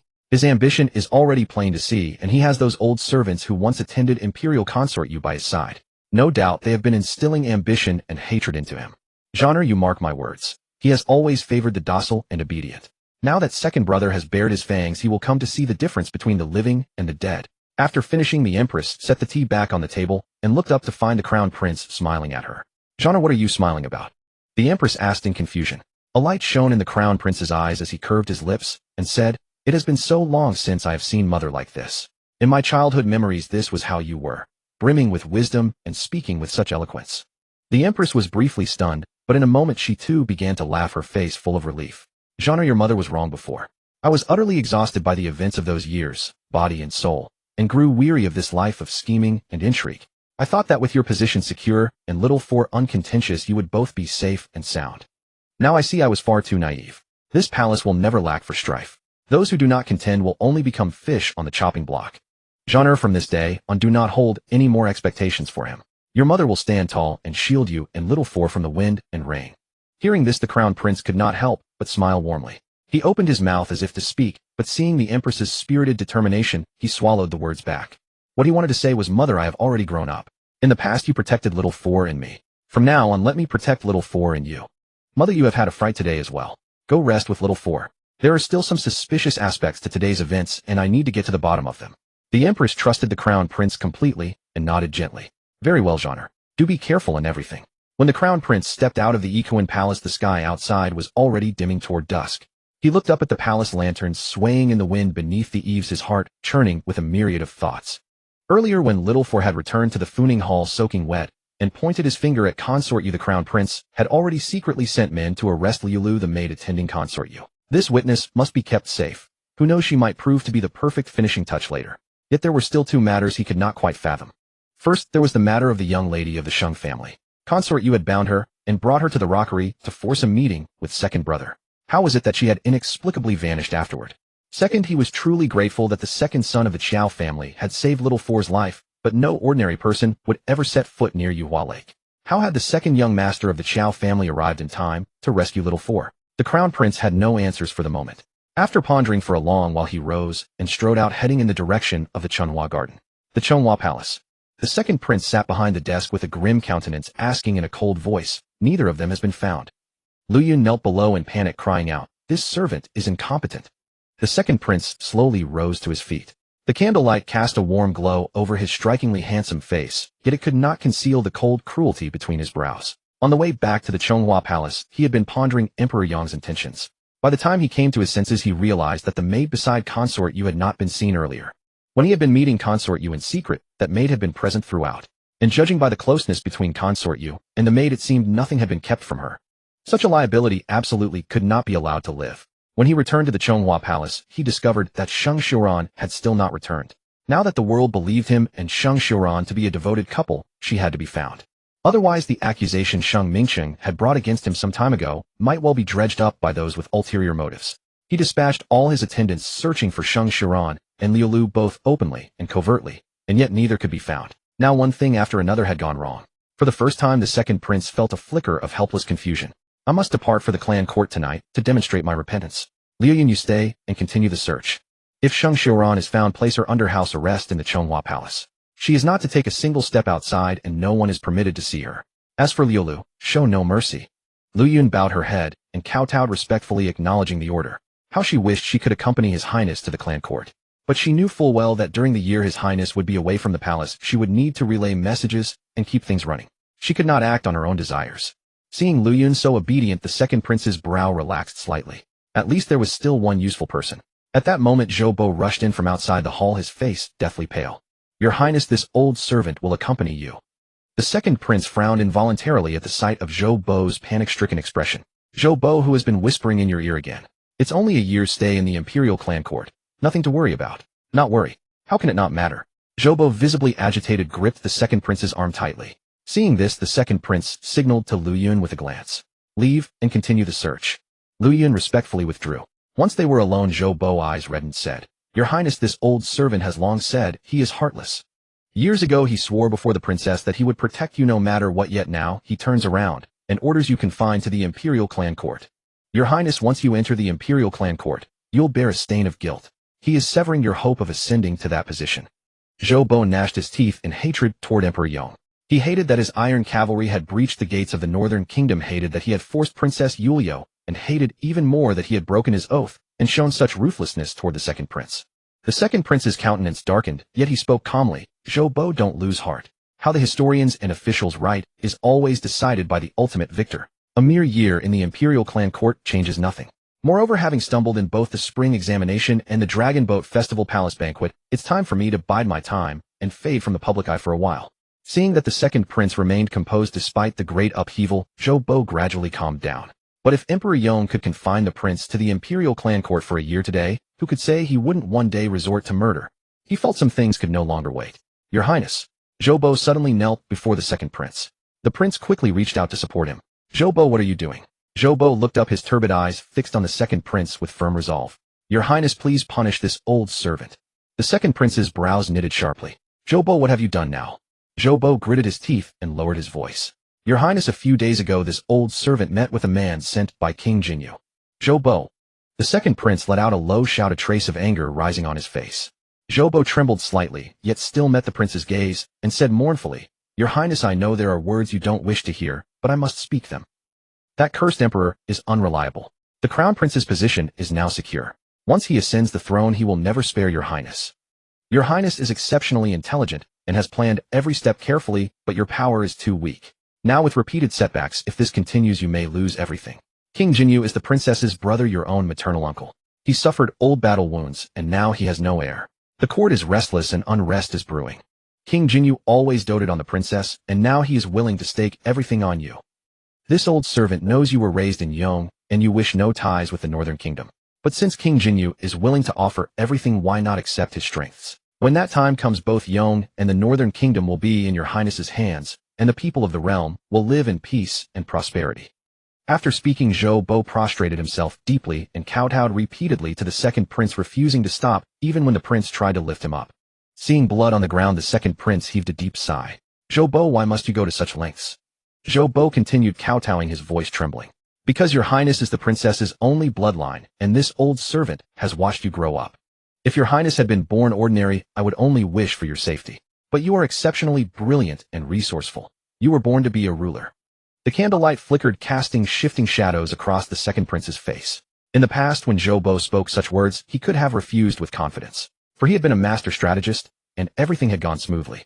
But lately, with repeated defeats, he truly felt a sense of powerlessness. Perhaps this great undertaking could not be accomplished by his own efforts alone. Zhou Bo, stop. Let me think it over carefully. Zhou Bo's kowtowing abruptly halted. When he raised his head again, blood trickled down the bridge of his nose and dripped onto his collar. Yet he cared nothing for it, gazing at the second prince with immense joy. Your Highness, then this old servant will accompany you to the imperial clan court. Should you have need, I can contact them at any time. The second prince responded indifferently, then turned and walked into the rear hall. Zhou Bo, pack your things. We leave now. This path of no return, where one either lives or dies, had grown ever more distant from safe ground. A general's glory is built on 10,000 bones. How much more blood would he have to tread upon? How many lives would he hold in his hands? He no longer cared. After giving his all, whether he became king or outlaw, he Xin Yuanbai would accept it all. Good. This old servant will be ready in no time. Zhou Bo responded joyfully. Led by an old eunuch, the crown prince arrived at the rockery where the second prince and consort you had met during the day. He glanced around, lost in thought. The old eunuch held a lantern nearby, silent and respectful. The crown prince asked casually, how many years have you been in this Chunhua garden? Your Highness, it has been 24 years, the old eunuch replied quickly. The crown prince nodded lightly, and then asked, where does this path ahead lead? The old eunuch knew the place well. Your Highness, this path is quite secluded and rarely used, but it leads directly to the north gate of the imperial garden. It's a shortcut. A flicker of interest crossed the crown prince's face. The north gate of the imperial garden. The old eunuch nodded. Indeed, from here it's closer to Ikuan Palace, Xingrong Palace, or Xinghua Palace. The crown prince was taken aback. Xinghua Palace. That was the palace father had bestowed upon the third brother. During the banquet earlier that day, the third brother had left early due to poor health. The third brother was always mild-mannered. If he saw how pitiful Miss Shang was, he might have taken mercy on her. With this thought, the crown prince made up his mind and turned to walk back the way he came. The third brother was frail by nature. He didn't want to drag him into this conflict. If he went to seek his brother tonight, the second brother would surely grow suspicious. Forget it. At least he had clarified the matter. He could find another opportunity to question the third brother. The crown prince then walked to Yuhua Lake. Gazing at the water brimming with moonlight, he stood silently for a long time before turning back to the eastern palace. In Xinghua Palace, the third prince sat before his desk in his robe, holding a letter in his hand. There was no name on the envelope, and he had not yet decided whether to read it.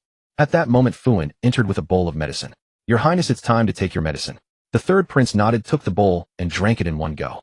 Seeing the third prince still clutching the letter, Fuin couldn't help but feel alarmed. Your Highness, it's safest to burn whatever others have left behind as soon as possible. Fuin risked a word of advice. The third prince stared at the letter for a while, then, as if making a firm decision, nodded to Fuin. Fuin, go stand guard outside the hall. If anyone comes, report to me first. Fuin respectfully withdrew, closing the palace doors behind him. The night air carried a lingering chill, and the third prince could not suppress a few soft coughs. Earlier that day, while the fulling hall fell into chaos and all the courtiers and their families hurriedly fled the palace, he had disguised Shang Xiuran and quietly escorted her out. A sheltered young lady like her, raised in indulgence and privilege, would surely perish if left to fend for herself. So he decided to see the matter through to the end. He gave her some travel money and pointed her toward a destination. His own body had never been strong. Years ago, when his mother still harbored faint hopes, she had begged the emperor for a favor and taken him to the Protecting the Nation temple to pray before the Bodhisattva. Along the road to the temple stood a relief shelter that took in homeless children. Moved by compassion at the time, he had begged his mother to donate some silver to them. He still remembered the young woman who ran the shelter. Her round, kind face radiated warmth. He wondered if she was still there, still working tirelessly for the children. Miss Shang had never so much as lifted a finger for manual labor, but she was deeply well-versed in poetry and classics and accomplished in the 4 arts of the Qin chess, calligraphy, and painting. He thought that Miss Shang could deliver the silver to the shelter and then remain there teaching the children to read and write. It seemed like a good arrangement. Of course, this was merely his suggestion. After all, the shelter was at the outskirts of the capital, and there was still the danger of being discovered. Whether Miss Shang accepted it was entirely up to her. Before leaving the palace, she had solemnly thanked him and asked for paper and brush, leaving behind this letter. She had said, "Third prince, since the Shang family fell into ruin, you are the only one who has shown Xiuran kindness. Xiuran thanks you from the bottom of her heart. She will pray to heaven day and night and beseech the Bodhisattva to protect you, that good people may always find peace and that your health may be restored." This letter. In it is the shocking secret Xiuran spoke of. You may read it if you wish, if not, burn it. Xiuran hereby bows in gratitude to the third prince. May we never meet again. She had kowtowed 3 times, the thuds echoing dully, and with Fu An's help slipped into the departing procession of courtiers' families, escaping this devouring cage. His thoughts trailing back to the present, the third prince slowly unfolded the envelope in his hand. A long moment passed. Then suddenly the sound of a bowl smashing to pieces erupted from within the chamber, startling Fu An, who stood guard outside. His heart clenched as he called out, "Your Highness."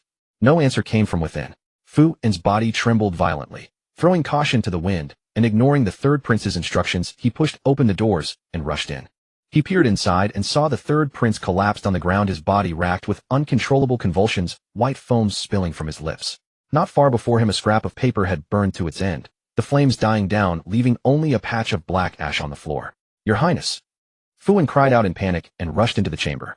That very night, word spread through the capital's aristocratic circles: the favored consort lady you had died suddenly, and the second prince had been confined to the clan court for a year.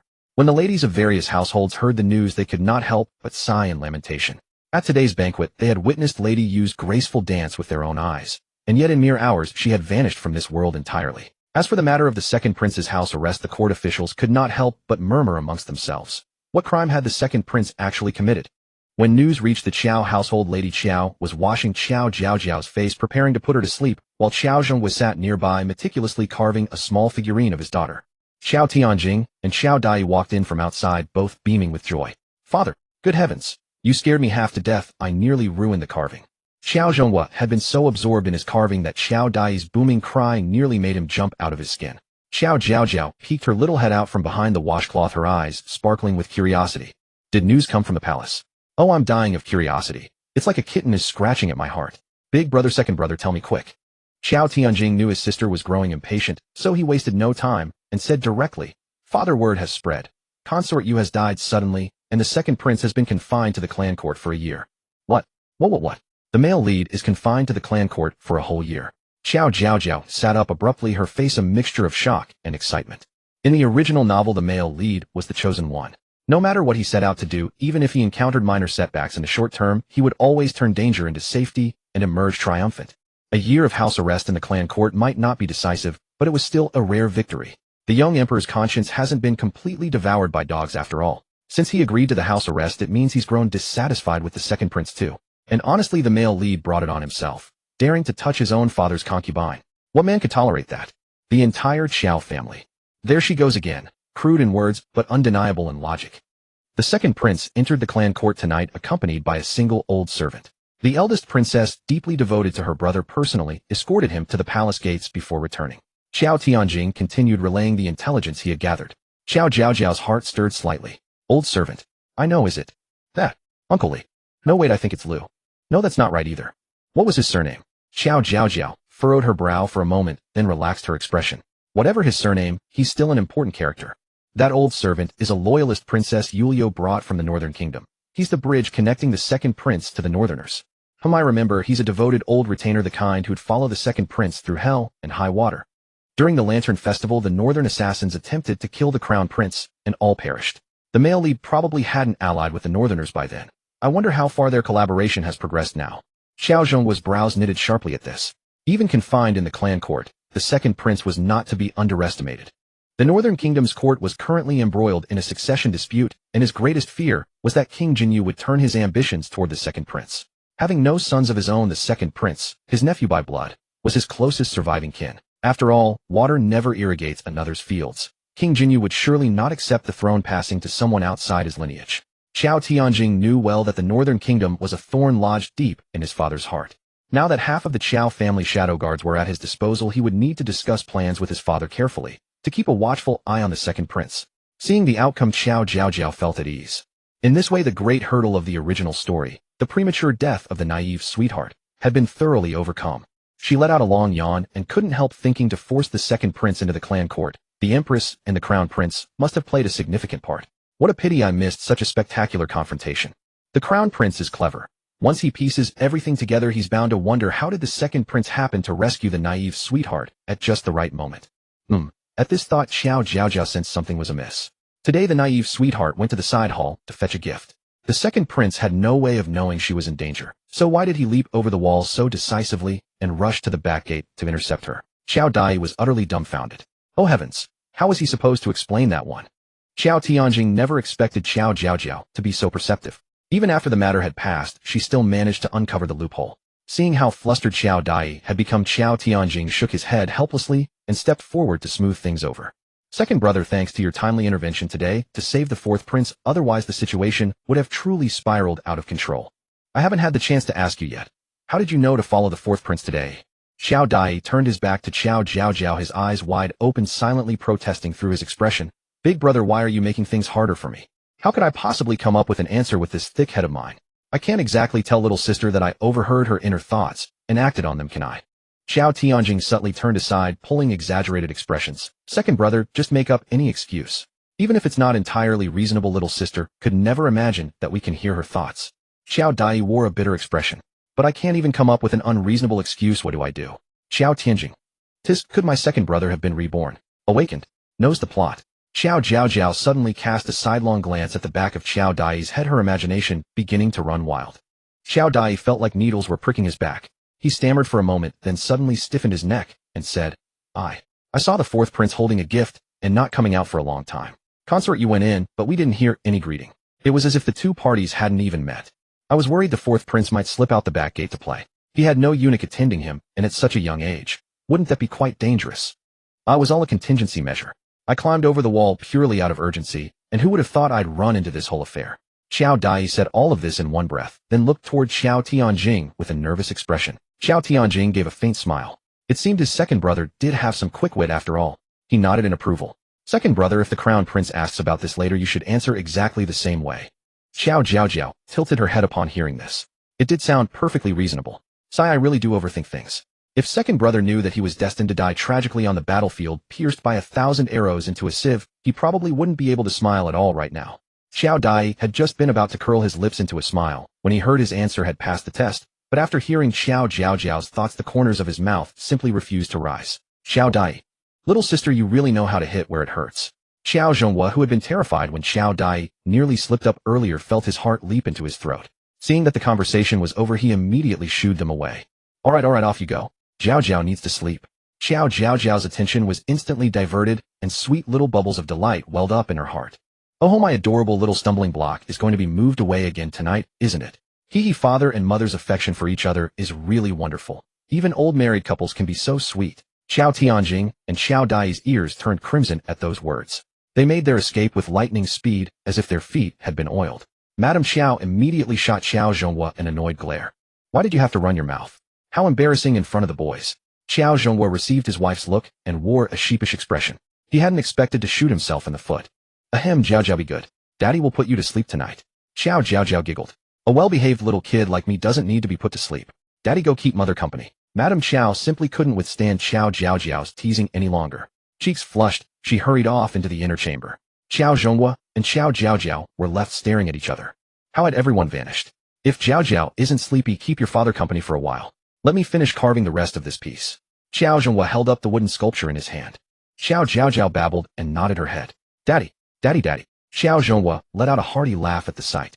He sat back down by the candlelight, carving with focused attention while speaking in a warm voice. Jiaojiao is already 9 months old. Time flies, doesn't it? Daddy is going to carve countless more for you, and when the time comes they'll all go into your dowry chest. When Jiaojiao grows up you can take them out one by one and look at them. That's enough memories to last a long, long time. Qiao Zhonghua rambled on. By the time he finished his final cut and looked up, Qiao Jiaojiao had curled up into a tiny ball on the soft couch fast asleep. The warm candlelight bathed her face, making even the fine down on her cheeks look impossibly adorable. Qiao Zhonghua's heart softened. He set down the carving rose and gently lifted Qiao Jiaojiao into his arms. Madame Qiao, hearing no sound from the outer chamber for a long while, came out to look, and there was Qiao Zhonghua tenderly pressing his cheek against Qiao Jiaojiao's forehead. The sight was so heartwarming that Madame Qiao's eyes grew slightly misty. Husband. Qiao Zhonghua looked up at the sound and smiled, reaching out his hand toward her. Madame Qiao's eyes curved into crescents. She walked over and wrapped her arms around Qiao Zhonghua's waist. 3 shadows melded together in the candlelight. The next morning at court no one mentioned a single word about the previous day's events. Emperor Yong looked completely unperturbed, revealing nothing out of the ordinary. After court was dismissed, Qiao Zhonghua had already reached the palace gates when eunuch Huang came huffing and puffing after him, crying out urgently, Master Qiao, please wait. Qiao Zhonghua turned around puzzled. Eunuch Huang caught his breath and hastily said, Master Qiao, His Majesty summons you to the imperial study. 1,000 thoughts raced through Qiao Zhonghua's mind, yet he followed with a smile on his face. As he stepped into the imperial study, Qiao Zhonghua's stride couldn't help but falter slightly, because he saw someone he hadn't expected. A young man stood tall and proper beside the crown prince, his official robes fitting him with impeccable straightness. Emperor Yong noticed Qiao Zhonghua's gaze and smiled faintly. Minister Tan is young and capable, most efficient indeed. That was a clear signal of impending promotion. Indeed, the handsome young man standing there was none other than Tan Hanqi. Master Qiao. Tan Hanqi bowed courteously to Qiao Zhonghua. His eyes met Qiao Zhonghua's for a fleeting moment, then he nonchalantly looked away. Qiao Zhonghua nodded at him with a composed expression, then smiled, and said, Congratulations, Your Majesty, on gaining yet another talented official. May I ask what urgent matter Your Majesty has summoned me for? Emperor Yong rose to his feet at this, gestured toward the crown prince, and came straight to the point. The crown princess has been decided to be General Zhao's eldest daughter. Since she will now be the crown prince's maternal family by established precedent, they must not hold heavy military power at the border. The statement was blunt and direct, showing the deep trust Emperor Yong placed in Qiao Zhonghua. Qiao Zhonghua nodded. This was entirely within expectations. It was the standard measure to prevent the rise of overbearing maternal relatives and safeguard the stability of the court. What surprised Qiao Zhonghua was that His Majesty already held Tan Hanqi in such high regard as to permit him to be present for such weighty military matters. Emperor Yong continued, General Xiao has served meritoriously at the border for so many years. I fear that abruptly reclaiming his military command might wound his pride. Qiao Zhonghua immediately shook his head upon hearing this. Your Majesty, though I have never had the opportunity to befriend General Xiao and know not his temperament, observing his diligent service at the border for all these years, it is clear that General Xiao is a man of loyalty and righteousness. Now that Your Majesty has chosen his eldest daughter as the crown princess, General Xiao must surely be mentally prepared. If Your Majesty speaks plainly and directly, I am certain General Xiao will understand Your Majesty's difficult position. There is but one point. Whoever is to replace General Xiao, Your Majesty must choose with the utmost caution. As long as it had nothing to do with Princess Yulio, Emperor Yong still carried himself with the dignity befitting a ruler. He would never gamble with the stability of the southern border. With a solemn expression he nodded to Qiao Zhonghua. Minister Qiao, my concern lies precisely in this matter. The reason Nanli State has remained so well-behaved is General Zhao's renowned prestige. If his successor is but a useless drone, I fear it would ruin over a decade of peace in the southern border.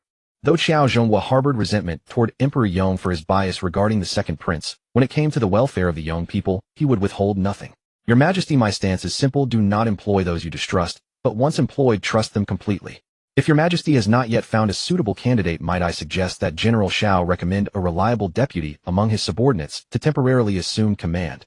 This way the southern border remains secure while your majesty has ample time to observe the officers and select the most capable individual. Hearing this, Emperor Yong turned to glance at the crown prince and Tan Hanqi. Earlier on his way here, Qiao Jiaojiao had also consulted them. Both the crown prince and Tan Hanqi held identical opinions. With that, Emperor Yong no longer hesitated and nodded. Then let us follow Minister Qiao's advice. I shall still need to carefully deliberate on the final appointment of the Grand General. Hearing this, Qiao Jiaojiao's heart stirred slightly. He wondered whether in Jiaojiao's prophesied future there existed a perfectly suitable candidate. It seemed he would need to find a way to subtly draw out his daughter's words later. The formal matters having been concluded, Qiao Jiaojiao was about to take his leave when the crown prince suddenly stepped forward. Father Emperor, while Minister Qiao is here, I wish to request a favor on behalf of the fourth prince. Qiao Jiaojiao was slightly startled. What was this? Was he about to arrange a betrothal between Jiaojiao and the fourth prince? Absolutely not. No. The royal family was the most dangerous place. Under no circumstances could he allow Jiaojiao to be drawn into it. Qiao Jiaojiao had already mentally drafted his refusal when the crown prince continued. I hope the fourth prince may be permitted to study under Minister Qiao, learning both conduct and martial arts from him. Qiao Jiaojiao was momentarily stunned, then breathed a sigh of relief. Thank heavens it was only as a student. He had feared it was as a son-in-law. This is certainly acceptable. Emperor Yong was equally surprised, but upon seeing the crown prince's furrowed brows and somber expression, and recalling the fourth prince's narrow escape from death the day before, a hint of guilt stirred in his heart. Very well. Emperor Yong nodded, then looked at Qiao Jiaojiao. Minister Qiao, would you be willing to accept the fourth prince as your student? The crown prince had not expected Emperor Yong to agree so readily. But after yesterday's incident he no longer dared, or could, place his hopes in the emperor. Even though his second brother had been audacious enough to scheme to send concubine Yu to their father's bedchamber and continued their illicit affair, the emperor still refused to punish him severely. This had made him see clearly just how much concubine Yu and his second brother meant to their father. Standing by the Jade Flower Lake the night before, he had already made up his mind. He would fight. He would seize it. Whether for his mother, for the fourth prince, for the loyal families like the Qiaos, or for the people of Great Yong, he could never allow his father to hand the empire over to his second brother. Qiao Jiaojiao thought of the well-behaved fourth prince, and was willing, though he had some concerns. Your Majesty, it would be my honor to teach the fourth prince. However, as you are aware, I am but a rough soldier. The fourth prince would have to endure genuine hardship under my tutelage. Emperor Yong knew Qiao Jiaojiao was a man of measure and immediately replied, enduring hardship is not a bad thing. The fourth prince has been too pampered. Having received the emperor's approval, Qiao Jiaojiao no longer hesitated and nodded in agreement. The crown prince was delighted, but then remembered that since the incident with Di Ying, the fourth prince's education had been neglected. He immediately turned his gaze to Tan Hanqi beside him. Father Emperor, the fourth prince's tutor has not yet been appointed. From what I have observed, Minister Tan would be most suitable. What does your Majesty think? At the mention of the fourth prince's tutoring, Emperor Yong felt even more ashamed. He cast a glance at Tan Hanqi. Then let Minister Tan serve as the fourth prince's introductory tutor. Tan Hanqi had no choice but to accept the decree with reverence. Seeing that matters had progressed this far, Qiao Jiaojiao seized the opportunity to join in. Your Majesty, I also wish to request a favor. Emperor Yong. Qiao Jiaojiao grinned shamelessly. Your Majesty, I have noticed that my second son possesses a modest talent for military strategy and martial arts. I wish for him to study under General Qiao to learn genuine skills. Emperor Yong's eyebrows rose slightly. He fixed Qiao Jiaojiao with a steady gaze, then said half-jokingly, Minister Qiao is indeed forthright. Are you not afraid that the capital's citizens will say you are insatiable and seeking to climb the ranks through connections? Qiao Jiaojiao met the emperor's gaze directly. As if seeing through Yong's concerns, he suddenly wiped the smile from his face and spoke solemnly. Your Majesty, I fear no gossip, nor do I care for my reputation. I simply dare to offer my heart to your Majesty. My second son has this talent, and I cannot bear to see it wasted. Yet I have been away from the battlefield for too long. I have forgotten much and lost my edge in combat.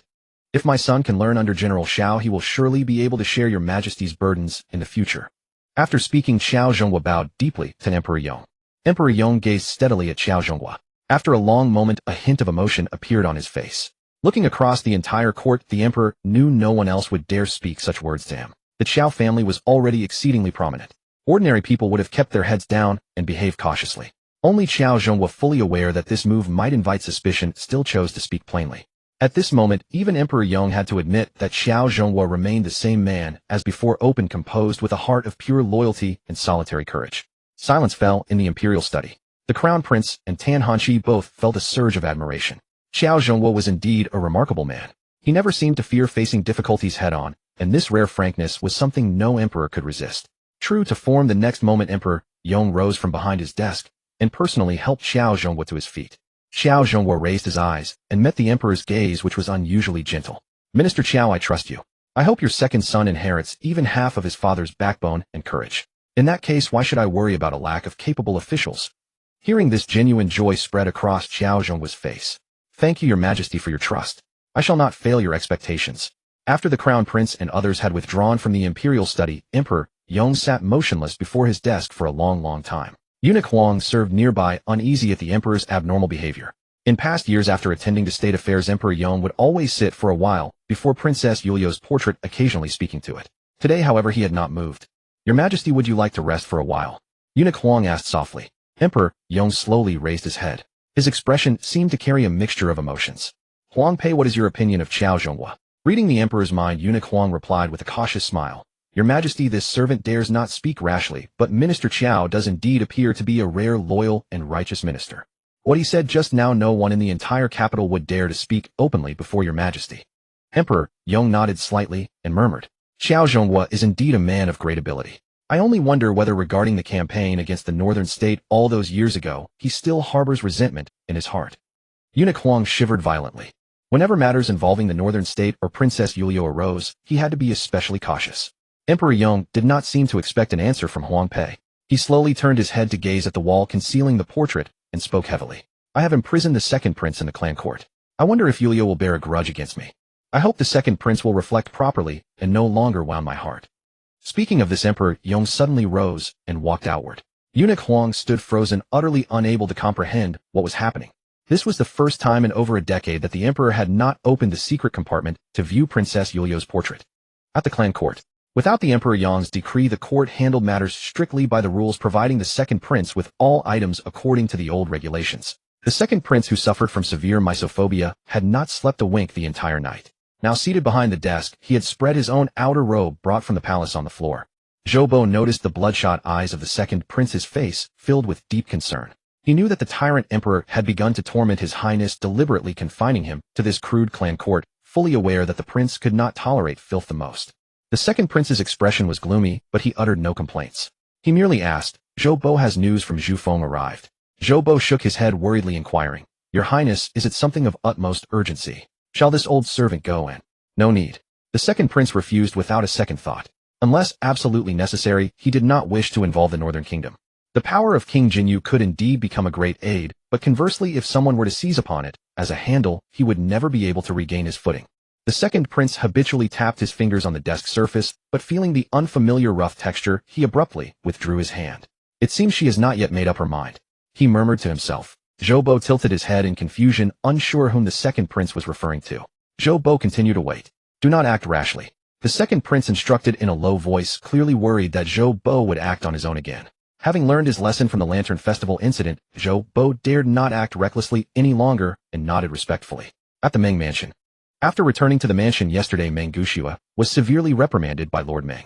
She was originally to be punished with a slap on the hand, but Lady Meng pleaded earnestly, sparing her from the beating. Yet Lord Meng was still too enraged to let it go, ordering Meng Gushua confined to her room, not to step out without his permission. Lady Meng, torn between anger and distress, led Meng Gushua back to her chamber, chattering endlessly. But Meng Gushua seemed lost and thought, her mind elsewhere, appearing deeply preoccupied. Lady Meng's brows furrowed sharply. Swear, what is the matter with you? Have you listened to a word your mother said? Meng Gushua, however, murmured to herself, it really is all different. Lady Meng finally felt a surge of anger. What is wrong with you, child? Not only did your temperament change drastically after falling into the water, but you have also completely forgotten all the etiquettes learned in the boudoir. Meng Gushua, her heart already vexed beyond measure, blurted out her true feelings under Lady Meng's scolding. Do you think I even wanted to be your daughter? It's not like I had a choice. Blame it on this. Her voice abruptly cut off. She saw Lady Meng covering her mouth with her hand in disbelief, her face filled with shock and hurt, tears already welling in her eyes. Seeing this, Meng Gushua felt a pang of deep regret. She had no intention of hurting Lady Meng. It was just that the words the second prince had spoken during the day had unsettled her. Mother. Meng Gushua quickly reached for Lady Meng's hand, hoping to make amends. But Lady Meng was truly heartbroken. She had never imagined that the daughter she had painstakingly raised would one day stab her in the heart like this. Enough. You must look after yourself. Lady Meng left, trembling, her eyes brimming with tears. Mother. Meng Gushua was filled with remorse, for Lady Meng was undoubtedly the kindest person to her since her transmigration. Yet as she rushed to the door, two stout matrons sent by Lord Ming barred her way. Miss, the master has ordered that you are not to step out of this room without his permission. Anxious Ming Gushua could not help but curse, you wretched servants throwing your weight around. The two matrons rolled their eyes secretly, but still firmly blocked her. Seeing Lady Ming's figure disappear into the courtyard, Ming Gushua ceased her struggle in dejection. She retreated wearily into the room and sat on the bed staring blankly into space. During the day when she had eavesdropped and sensed something amiss, she hurriedly ran toward Yuhua Lake. Soon after, the second prince suddenly appeared before her. How foolish she was. Flustered, she had confessed without being pressed. Second prince, I heard nothing. The second prince smiled gently at her words, his warm demeanor exactly as she had seen in her dreams. Why be so alarmed? I will not harm you. It does not matter if you heard those words. I am upright and open, and even before His Majesty I would dare to defend myself honorably. As for you, coming alone to Yuhua Lake is risky. Although the palace has not explicitly forbidden it, your actions are still somewhat rash. Please leave quickly. She was stunned. The second prince not only did not attack her, but also showed such concern. At that moment, the second prince before her seemed to merge with the Shun Lang from her dreams. Overwhelmed with emotion, she poured out the speech she had prepared, expressing her admiration. The second prince's expression flickered with surprise, making her heart pound with anxiety. But the next moment he leaned slightly closer and whispered to her, in truth, I too greatly admire your literary talent, Miss Ming. At that moment, she seemed to catch a clear, cool scent of pine faintly lingering around her nose, causing her heart to race wildly. Thus, even if the setting had changed, even if the timing had shifted, the second prince still fell in love with her at first sight, just as in the dream. She could not describe the joy in her heart. It seemed she could already foresee everything proceeding as smoothly as in the dream, and they would ultimately stand hand in hand at the pinnacle of this world. At this point she had intended to discreetly hint at the formula to let the second prince see her value. But then Consort Yu and her maidservant came running in panic. Seeing the second prince, Consort Yu rushed straight toward him, even knocking her aside. Shun Lang, it's the fourth prince. As she turned her head, she saw the second prince grimly covering Consort Yu's mouth, silencing her. Consort Yu, do not lose your composure. The second prince's voice was ice cold, sending a shiver through her. Was this the same man who had spoken so gently to her moments ago? Consort Yu obviously noticed her presence at that moment. She would never forget the face Consort Yu turned toward her, filled with jealousy, panic, desperation, and despair. So it's Miss Ming. Indeed, a talented young lady like you, full of literary grace, is the most fitting match for him. Consort Yu slowly lifted the corners of her mouth in a sorrowful smile, then walked away, utterly dejected. She was terrified, for she had just heard Consort Yu utter the words, the fourth prince. Her heart suddenly pounded violently. She remembered that in her dream the fourth prince was found drowned in Yuhua Lake at the end of the palace banquet. A thread which she vaguely sensed as the truth seemed to be weaving together in her mind. Frightened, the second prince's voice suddenly rang out, startling her into a jolt. She flinched, instinctively stepping back. The next moment she saw disappointment and hurt etched across the second prince's face. Everyone in the palace, hindered by my birth, regards me with cold eyes. Now, even you, Miss Ming. She could not bear to see the second prince wear such an expression. In that crystal-clear dream, she had invested genuine emotions. Thus she quickly waved her hands. No, Shun Lang, I do not feel that. She abruptly stopped mid-sentence. She had inadvertently called him Shun Lang. The second prince was also stunned upon hearing this, but soon a smile broke across his face. Miss Ming, your willingness to address me so fills me with joy. At these words her heart softened, and she could not help but defend the second prince in her mind. It was Consort Yu who killed the fourth prince, not the second prince. Nor did he know that the one hiding in the shadows was the fourth prince, otherwise he would certainly have stopped Consort Yu. With this thought, a measure of relief lightened her heart. At that moment the second prince suddenly leaned in slightly, and said in a gentle tone, Miss Ming, I know this is presumptuous, but I have an impertinent request. Seeing the expression on the second prince's face, how could she refuse? She nodded repeatedly, Please speak, your highness. The second prince seemed somewhat bashful, a faint blush coloring his cheeks. I truly admire your literary talent, Miss Ming. If possible, would you be willing to transcribe the poems you have composed and bestow them upon me? She was taken aback by this request. In her dream, Shun Lang had never shown such great interest in poetry. It was merely a means for her to gain fame. Is it not permissible? The second prince asked cautiously. She quickly nodded. Of course, that is no problem, but right now there is neither brush nor paper. The second prince immediately interjected. No hurry, Miss Ming. You may write them at your leisure after returning to the mansion. I will have a servant wait at the back gate of the Ming residence. When you finish, you may hand them to him at any time. How does that sound? For some reason she felt something was amiss. After being lectured by her mother these past days, she had at least learned some propriety. Sending gifts privately like this seemed rather like an illicit exchange of tokens. If discovered, it would be a disaster.